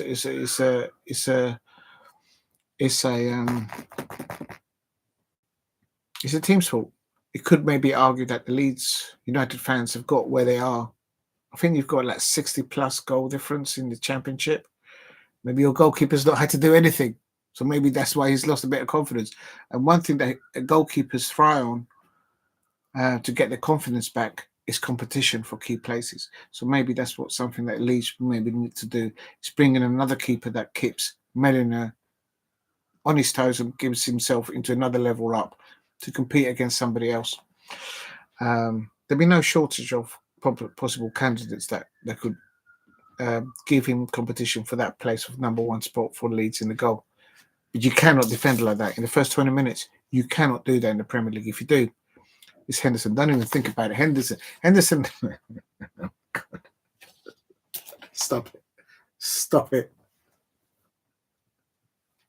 Right now, at Crystal Palace, I've got Jean-Philippe Mateta linked to Barcelona, Lyon, PSG, and who knows what else, or Barcelona.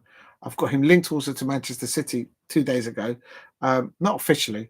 I've got Daniel Munoz linked to Manchester City. I've got Ebrieze linked to Manchester City. I've got other water linked to Manchester City, and that's not to mention what may happen at Liverpool should Xabi Alonso go to Real Madrid, and on the way there he picks up Trent Alexander-Arnold and Virgil van Dijk.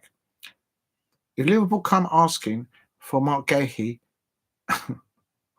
my days, or Chelsea get, because they're going to have the first nibble at Mark Gahey, and then as I mentioned earlier on, if Bayern Munich lose Vincent Kompany, and they will lose him if he doesn't land that Champions League.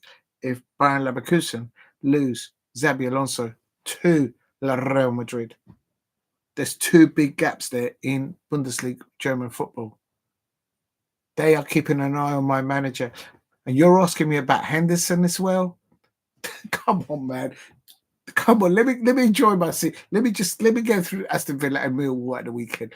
Because at the moment, the way things, the Crystal Palace players and people looking from the Bundesliga, keeping an eye on Oliver Glasner, at the beginning of next season, we're literally only going to have Alice and Pete, our mascots, available for team selection. Real talk.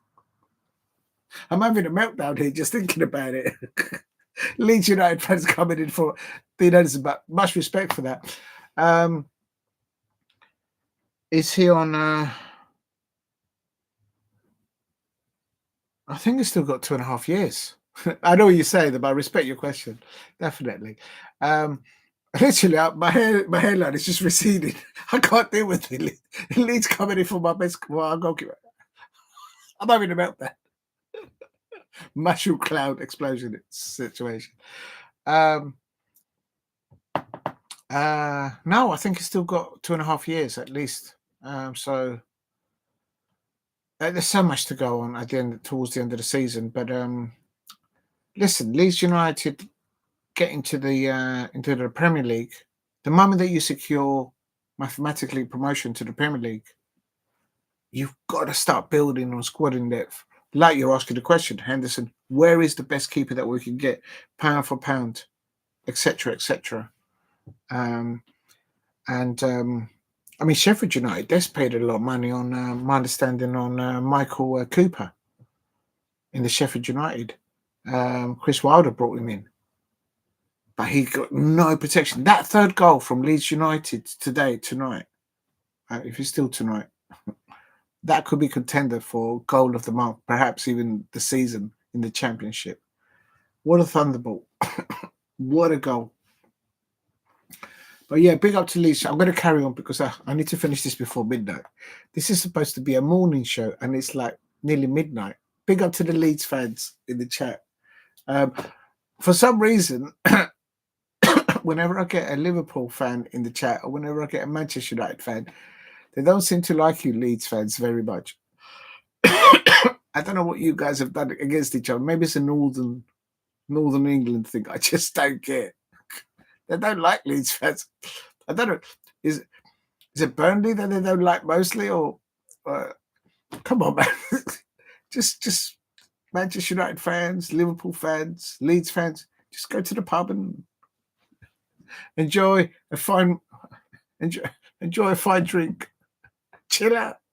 They don't like each other. I don't get it. It's probably because of the decades of rivalry they've had before. Oh my days. Big up to the Leeds fans. Thank you very much, Slide 2.0, for dropping in. Right, Oliver Glasner, let's get to the end of this.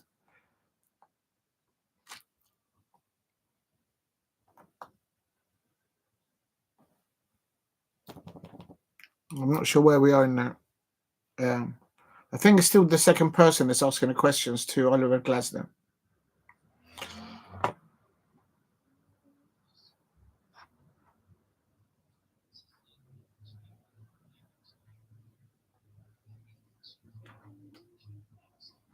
Okay, so there's another question by the gentleman that's asking the second set of questions. I say the first one was a gentleman from Sky Sports. The second one, maybe I didn't catch it, or they didn't announce it. I don't know whether it's from Palace TV or from another. What are the microphones on? I can't tell. But anyway, it's from another news outlet, I suppose. And he's saying because of the build-up of performances that Oliver Glasner has built, not exact his exact words, but he's saying clearly it's evident that he's building something potentially here.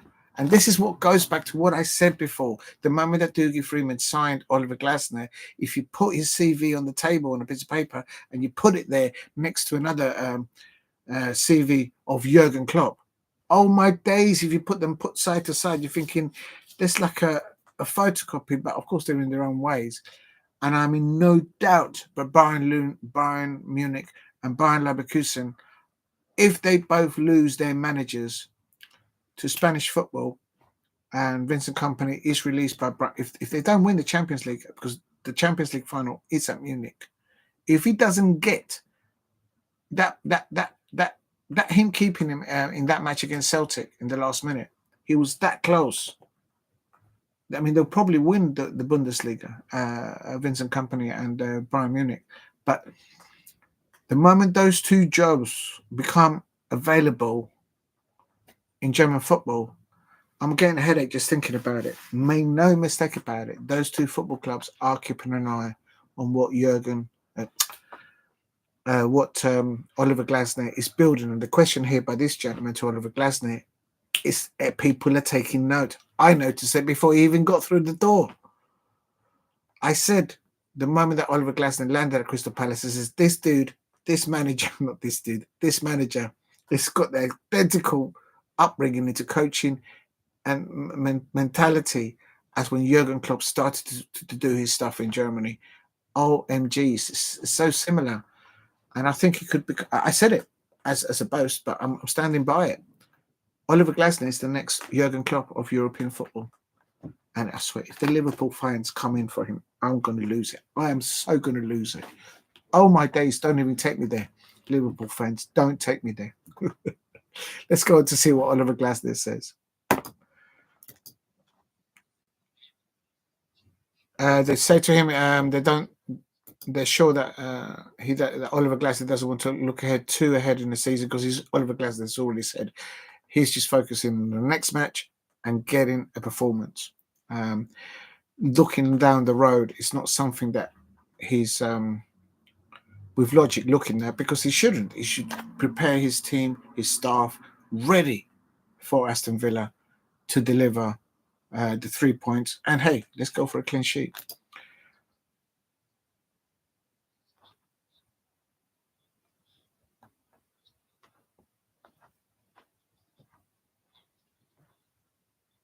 The word is optimistic by Oliver Glasner, and I like that.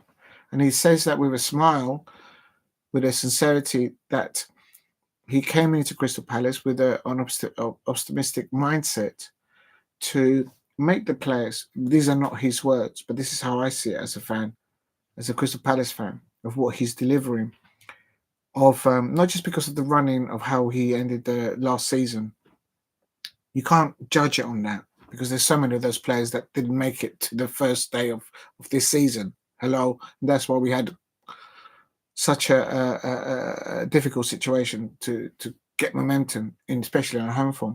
But the mental attitude and assertive of Oliver Glasner, the coaching staff that he brought, and they're working collectively with Paddy and all the other coaching staff at Palace, is to be optimistic about what they should be doing in training, what they should be improving in training, individually and collectively as a squad in depth, and producing when they go on their travels. The results are there for everyone to see. The reporter there is asking him questions about it. I mean, no doubt that people that are proprietors of German football clubs in the Bundesliga are keeping an eye on Oliver Glasner. I mean, no doubt that they're doing that. And people are starting to make note. Look at this. Look at the net spend that Dougie Freeman has had available to him in comparison to City, to Liverpool, to Arsenal. We don't go out and get 70 mil players like that. Or Dougie Freeman bites smart, and we get results. So look, Oliver Glasner's putting the chess pieces together with the optimistic as he came in as the manager of Crystal Palace. If we could just replicate the way form to home form, they'll be top three. Right now, top 3. I need my Palace to be in Europe, and we need to be in a cup final this season. Oh man, that would be absolute blitz. The club deserves it. The club is well overdue a trip to Wembley and pick up silverware. OMG. Oh my days. Let's go on.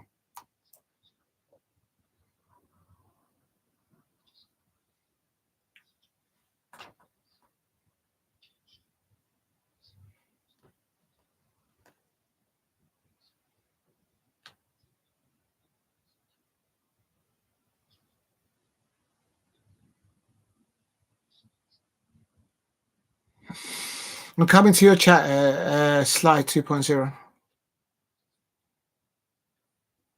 Yeah, Oliver Glasner's responding that the whole squad is continually working to improving themselves. Every day they come into training. Not his exact words, but that's what he's kind of saying. He says that's what he demands of us. He says that's his words. 2 more games this week. Of course, it's Aston Villa and Millwall. Questions about nerves in the last home match.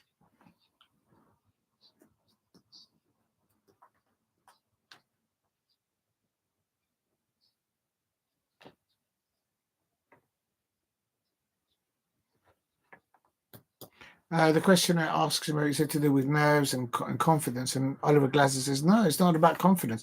And this is what he's been trying to tell people. He's been asking him questions. When, yes, important and all that jazz. It's about the performance. It's about how the players interacted with each other as the players developing. I'm not using Oliver Glasner's word for word, but that's what it makes. You cannot say that it's because of his formation that he's taken on his travels is the only solution to be successful in the Premier League, because he's just pointed out in the previous questionnaire, Arnold Slot has been using a 4 at the back, and they've got identical, not stats, but performance. It's about the performance that the Liverpool players have done on the travels this season as to why they're top of the Premier League. My days, look where they are in the Champions League. And with a minimal net spend, with a minimal squad in depth, and with injured players, Oliver Glasner now getting back Adam Walton.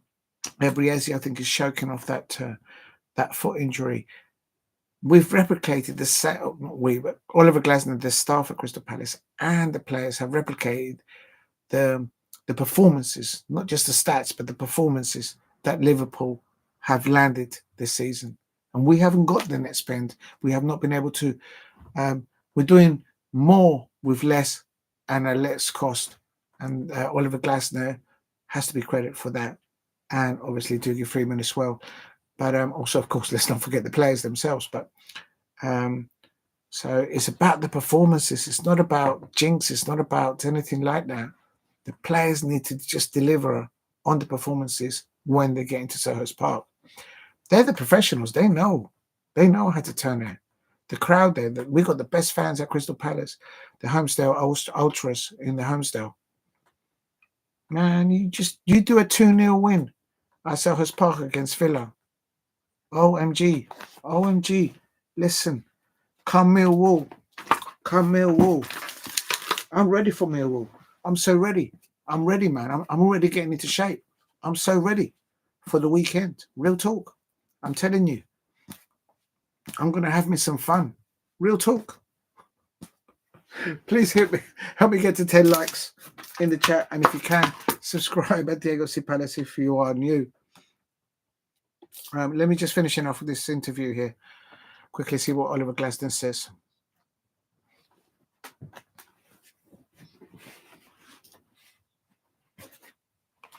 Oliver Glasner is talking about the pressure now of the players that they might feel. He said when he arrived, they were conceding late goals. Yes, I remember Villa calling late goals last season. Please don't remind me. Oh my days! I don't want to have a headache tonight. Please don't remind me of at Villa Park. My days, conceding in the last moments is a heartbreaker. God. No, that's not going to happen on Saturday. Tomorrow night against Unai Emery's I just need Unai Emery tomorrow to rest Marcus Rashford, Asensio, and Marlon and the Tillemans. If you can rest those 4 players, just send them on a day cruise or something. I expect all 4 of them to start. Oh. And Ollie Watkins as well.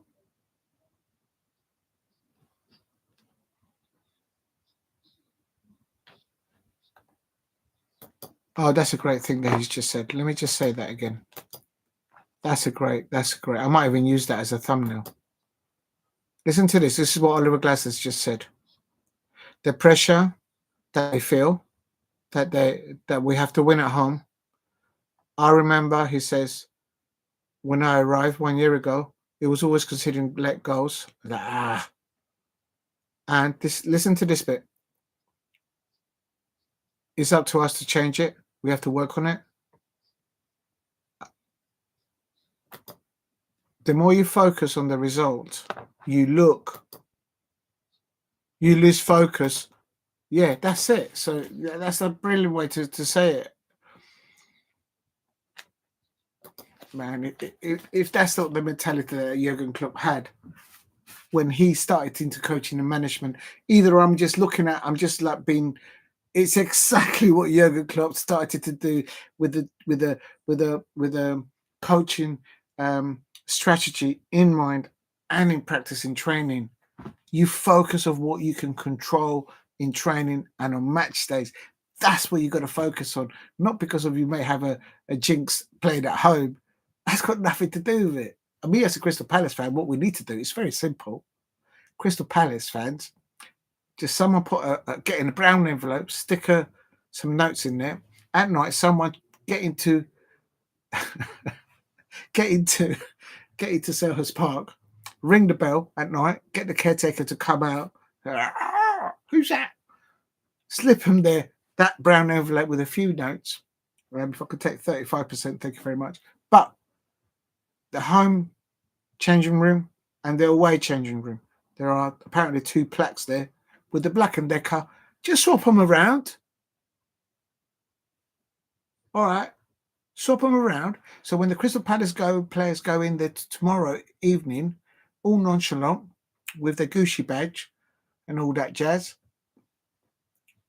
instead of them walking into the home changing room, they walk into their away changing room. But it's signed up as the home changing room. Bish, bash, bosh. It's simples. 2-0.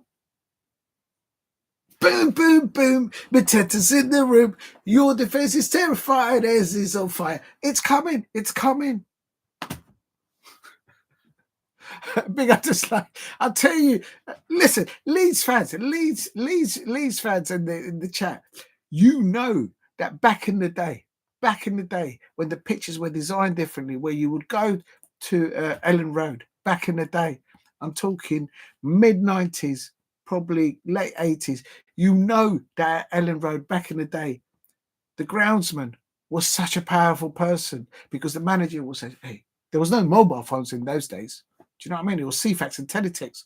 They will say, listen, I need a bit of extra sand. We've got Liverpool coming across and they like to play the ball along the pitch. Just can you put a few bit of sand spots near the penalty area? Do you know what I mean? And not Miami, that's East London. But you know, that's what I'm talking about, Leeds fans. That's what used to happen in the old days. Do you know, the caretaker had influence. Never mind the proprietor.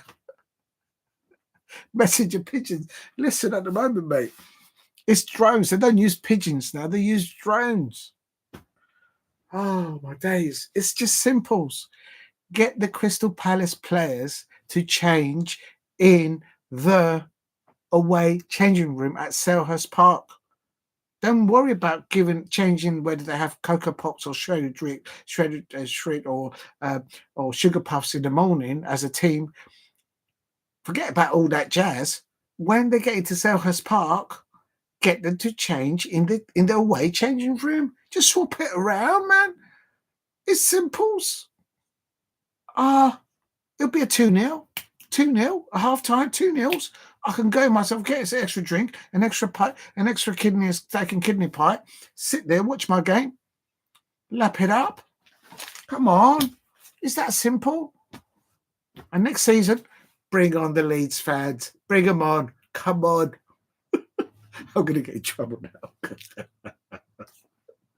All right, let's finish this conference because it's nearly going to be midnight. I've got to finish. I've got things to do tomorrow morning. And God, I'm so busy tomorrow. Quickly, let's finish what Oliver Glasner said.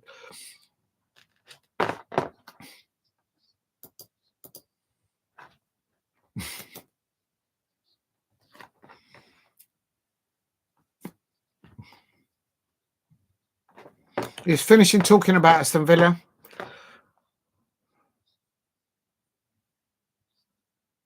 He's saying that his players need to perform at a high level.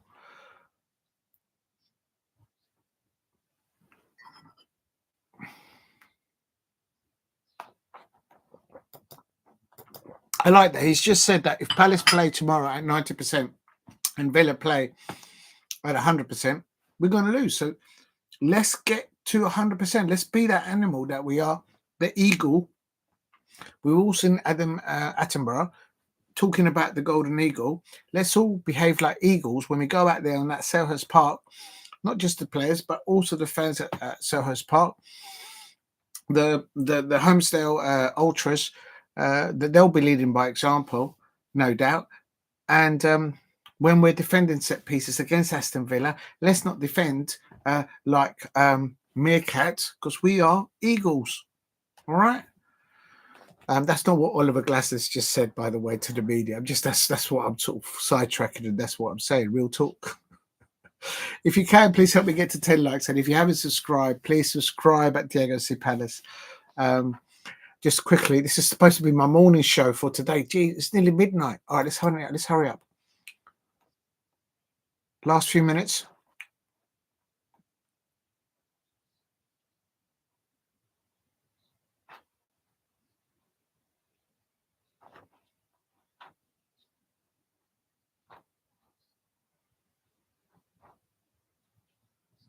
They just reminded him of that 4-0 win against Manchester United at the end of last season. I think I understand why the reporter is asking him that. But in all honesty, I don't think that it's even registered in Oliver Glasner wavelength from leaving Craven Cottage to this question. The reason why I'm saying that is because what I said before is about what the performances of his players do in mind and physicality in the little bit of training session they've had today going into tomorrow's match against Aston Villa, a very good side, two sides that have actually done something in the transfer window, something that the Arsenal fans and the Arsenal board didn't do. They brought Aston Villa brought in Asensio and Marcus Rashford to make it. They've had to put them into the writing so they can play for the Champions League. The signings that they did at the beginning of the season, they now no longer can play in the Champions League. They did moves in the January transfer window because Emery knows how to build a team and get silverware in Europe. Mikel Arteta doesn't, and that's why they haven't got nothing in January transfer window. All he did was rip up Unai Emery's team at the beginning. Point back in what I'm saying about Oliver Glasner, he's not thinking about beating Manchester United last season 4-0 because that doesn't help what's going to happen tomorrow night. What does help is that he makes sure that his players, that his coaching staff are at not 90%, as he just said, they are 100%, 110% ready for Unai Emery, for the midfield pivot that Unai Emery selects in McGinn and Tielemans. They've been playing together for the last 4 games since Asensio has landed at Aston Villa. He started with those 3. He kind of mirror images. They're not as good as Gravenberch, McAllister, and Slobosly, the picture poster boy at Liverpool. The Liverpool fans, if he mentions Slobosly or Luis Diaz, they get the handkerchiefs out and the white tissues out. I don't understand it. I don't get it. But when you get my point, Oliver Glasner is focusing not on what happened against Manchester United, winning them 4-0, although it's as tasteful, as nice as it sounded back there. It's about Villa. It's about the performance that we do tomorrow. Just change in the away changing room and let's get it 2-0. Real talk. He goes on to say, he says that he enjoys he enjoys his every game, especially if he wins. He's been polite. I mean, he's obviously been very professional. I'm not been very professional, but I think you guys get my gist. It's 7:30.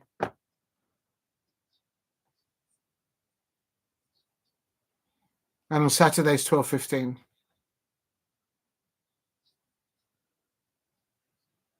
Yeah, the players have to be ready, whether it's at 7:15 tomorrow.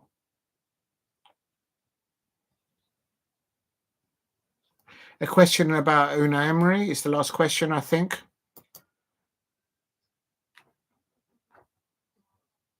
The question is about what his views of Unai Emery, and he said, I don't understand why the Arsenal fans let him go. I just don't get it. I mean, I just don't understand it. But you'll have to ask Arsenal fans. That's it. Oh, that is the last of the. That's the last of the questions.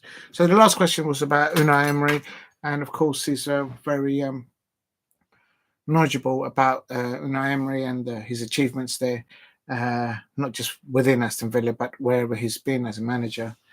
And yeah, there you go.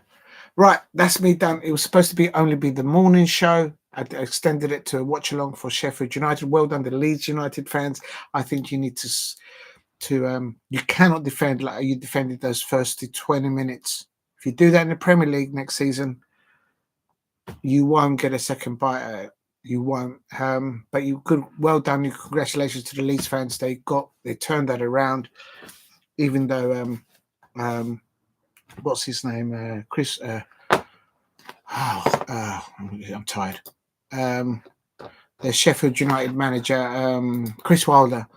He spent big money on Michael Cooper in the goalkeeper, and he just wasn't given protection. They should have. Sheffield United should have scored 2 or 3 goals before half-time, but they didn't. And Leeds United showed them that their goalkeeper, the French international Meslier, had a bad day at the office. What he needs is competition for his place, and then I'm sure he will up his level. So I expect, because in the second half he did do some decent decent saves, and perhaps because Leeds United have been scoring the top goal scorers in the Championship, he's not had much to do really at the back, apart from maybe have a little drink, and that's about it, water, and that's it. So he needs competition, and that will bring up his confidence. With goalkeepers, with strikers, it's all about confidence. And if somebody's coming in for their place, I think that's what they need to do, Leeds United. But I think Leeds United is for them to lose the top spot in the Championship, and the second automatic spot is between Sheffield United, no particular order, Sheffield United, Burnley, and Sunderland can still get in there. So that's going to be interesting there. And I still don't know why Manchester United fans don't seem to like Leeds United fans. I still don't understand why Manchester City fans still don't like Leeds fans. I think they're a bit more meta, those still. And Liverpool fans, I don't know. I don't think they get on very well. I don't get it. It's a northern thing. I just don't get it. I'd have to go and have a couple of drinks up there in the north, and then just understand it from the real ones. Thank you very much for watching. 11 hours watch along. It's supposed to be a morning show of only 1 hour and a half, and it's gone to 11 hours. That's just absolutely ridiculous. Thank you very much, everyone in the chat who's contributed today. Oh my days, thank you for getting me to 10 likes. That's absolutely amazing. Anything near 5 likes, I'm like, what? Thank you very much for doing that. If you haven't subscribed and you're watching on playback, please subscribe at Diego Palace, trying to get to 2,000 subscribers. And I'm going to end on 2 notes. Leeds United fans, and I tell you something, Sam. Come Friday, I'm going to have me some fun, because I'm getting into shape. Every time I did the watch along on Saturday and Sunday, every time somebody scored, I was doing 10 of these on each arm. I'm telling you, come Saturday at midday. I'm ready for Millwall. I'm ready. I'm getting there. Are you? Please subscribe at Diego Palace. Thank you very much for watching. Have a pleasant evening, and as I say, please drop a like and subscribe at Diego C Palace. And if you can, leave a comment below in the description. I think that's what I'm supposed to say. Thank you very much for watching. Good night and take care.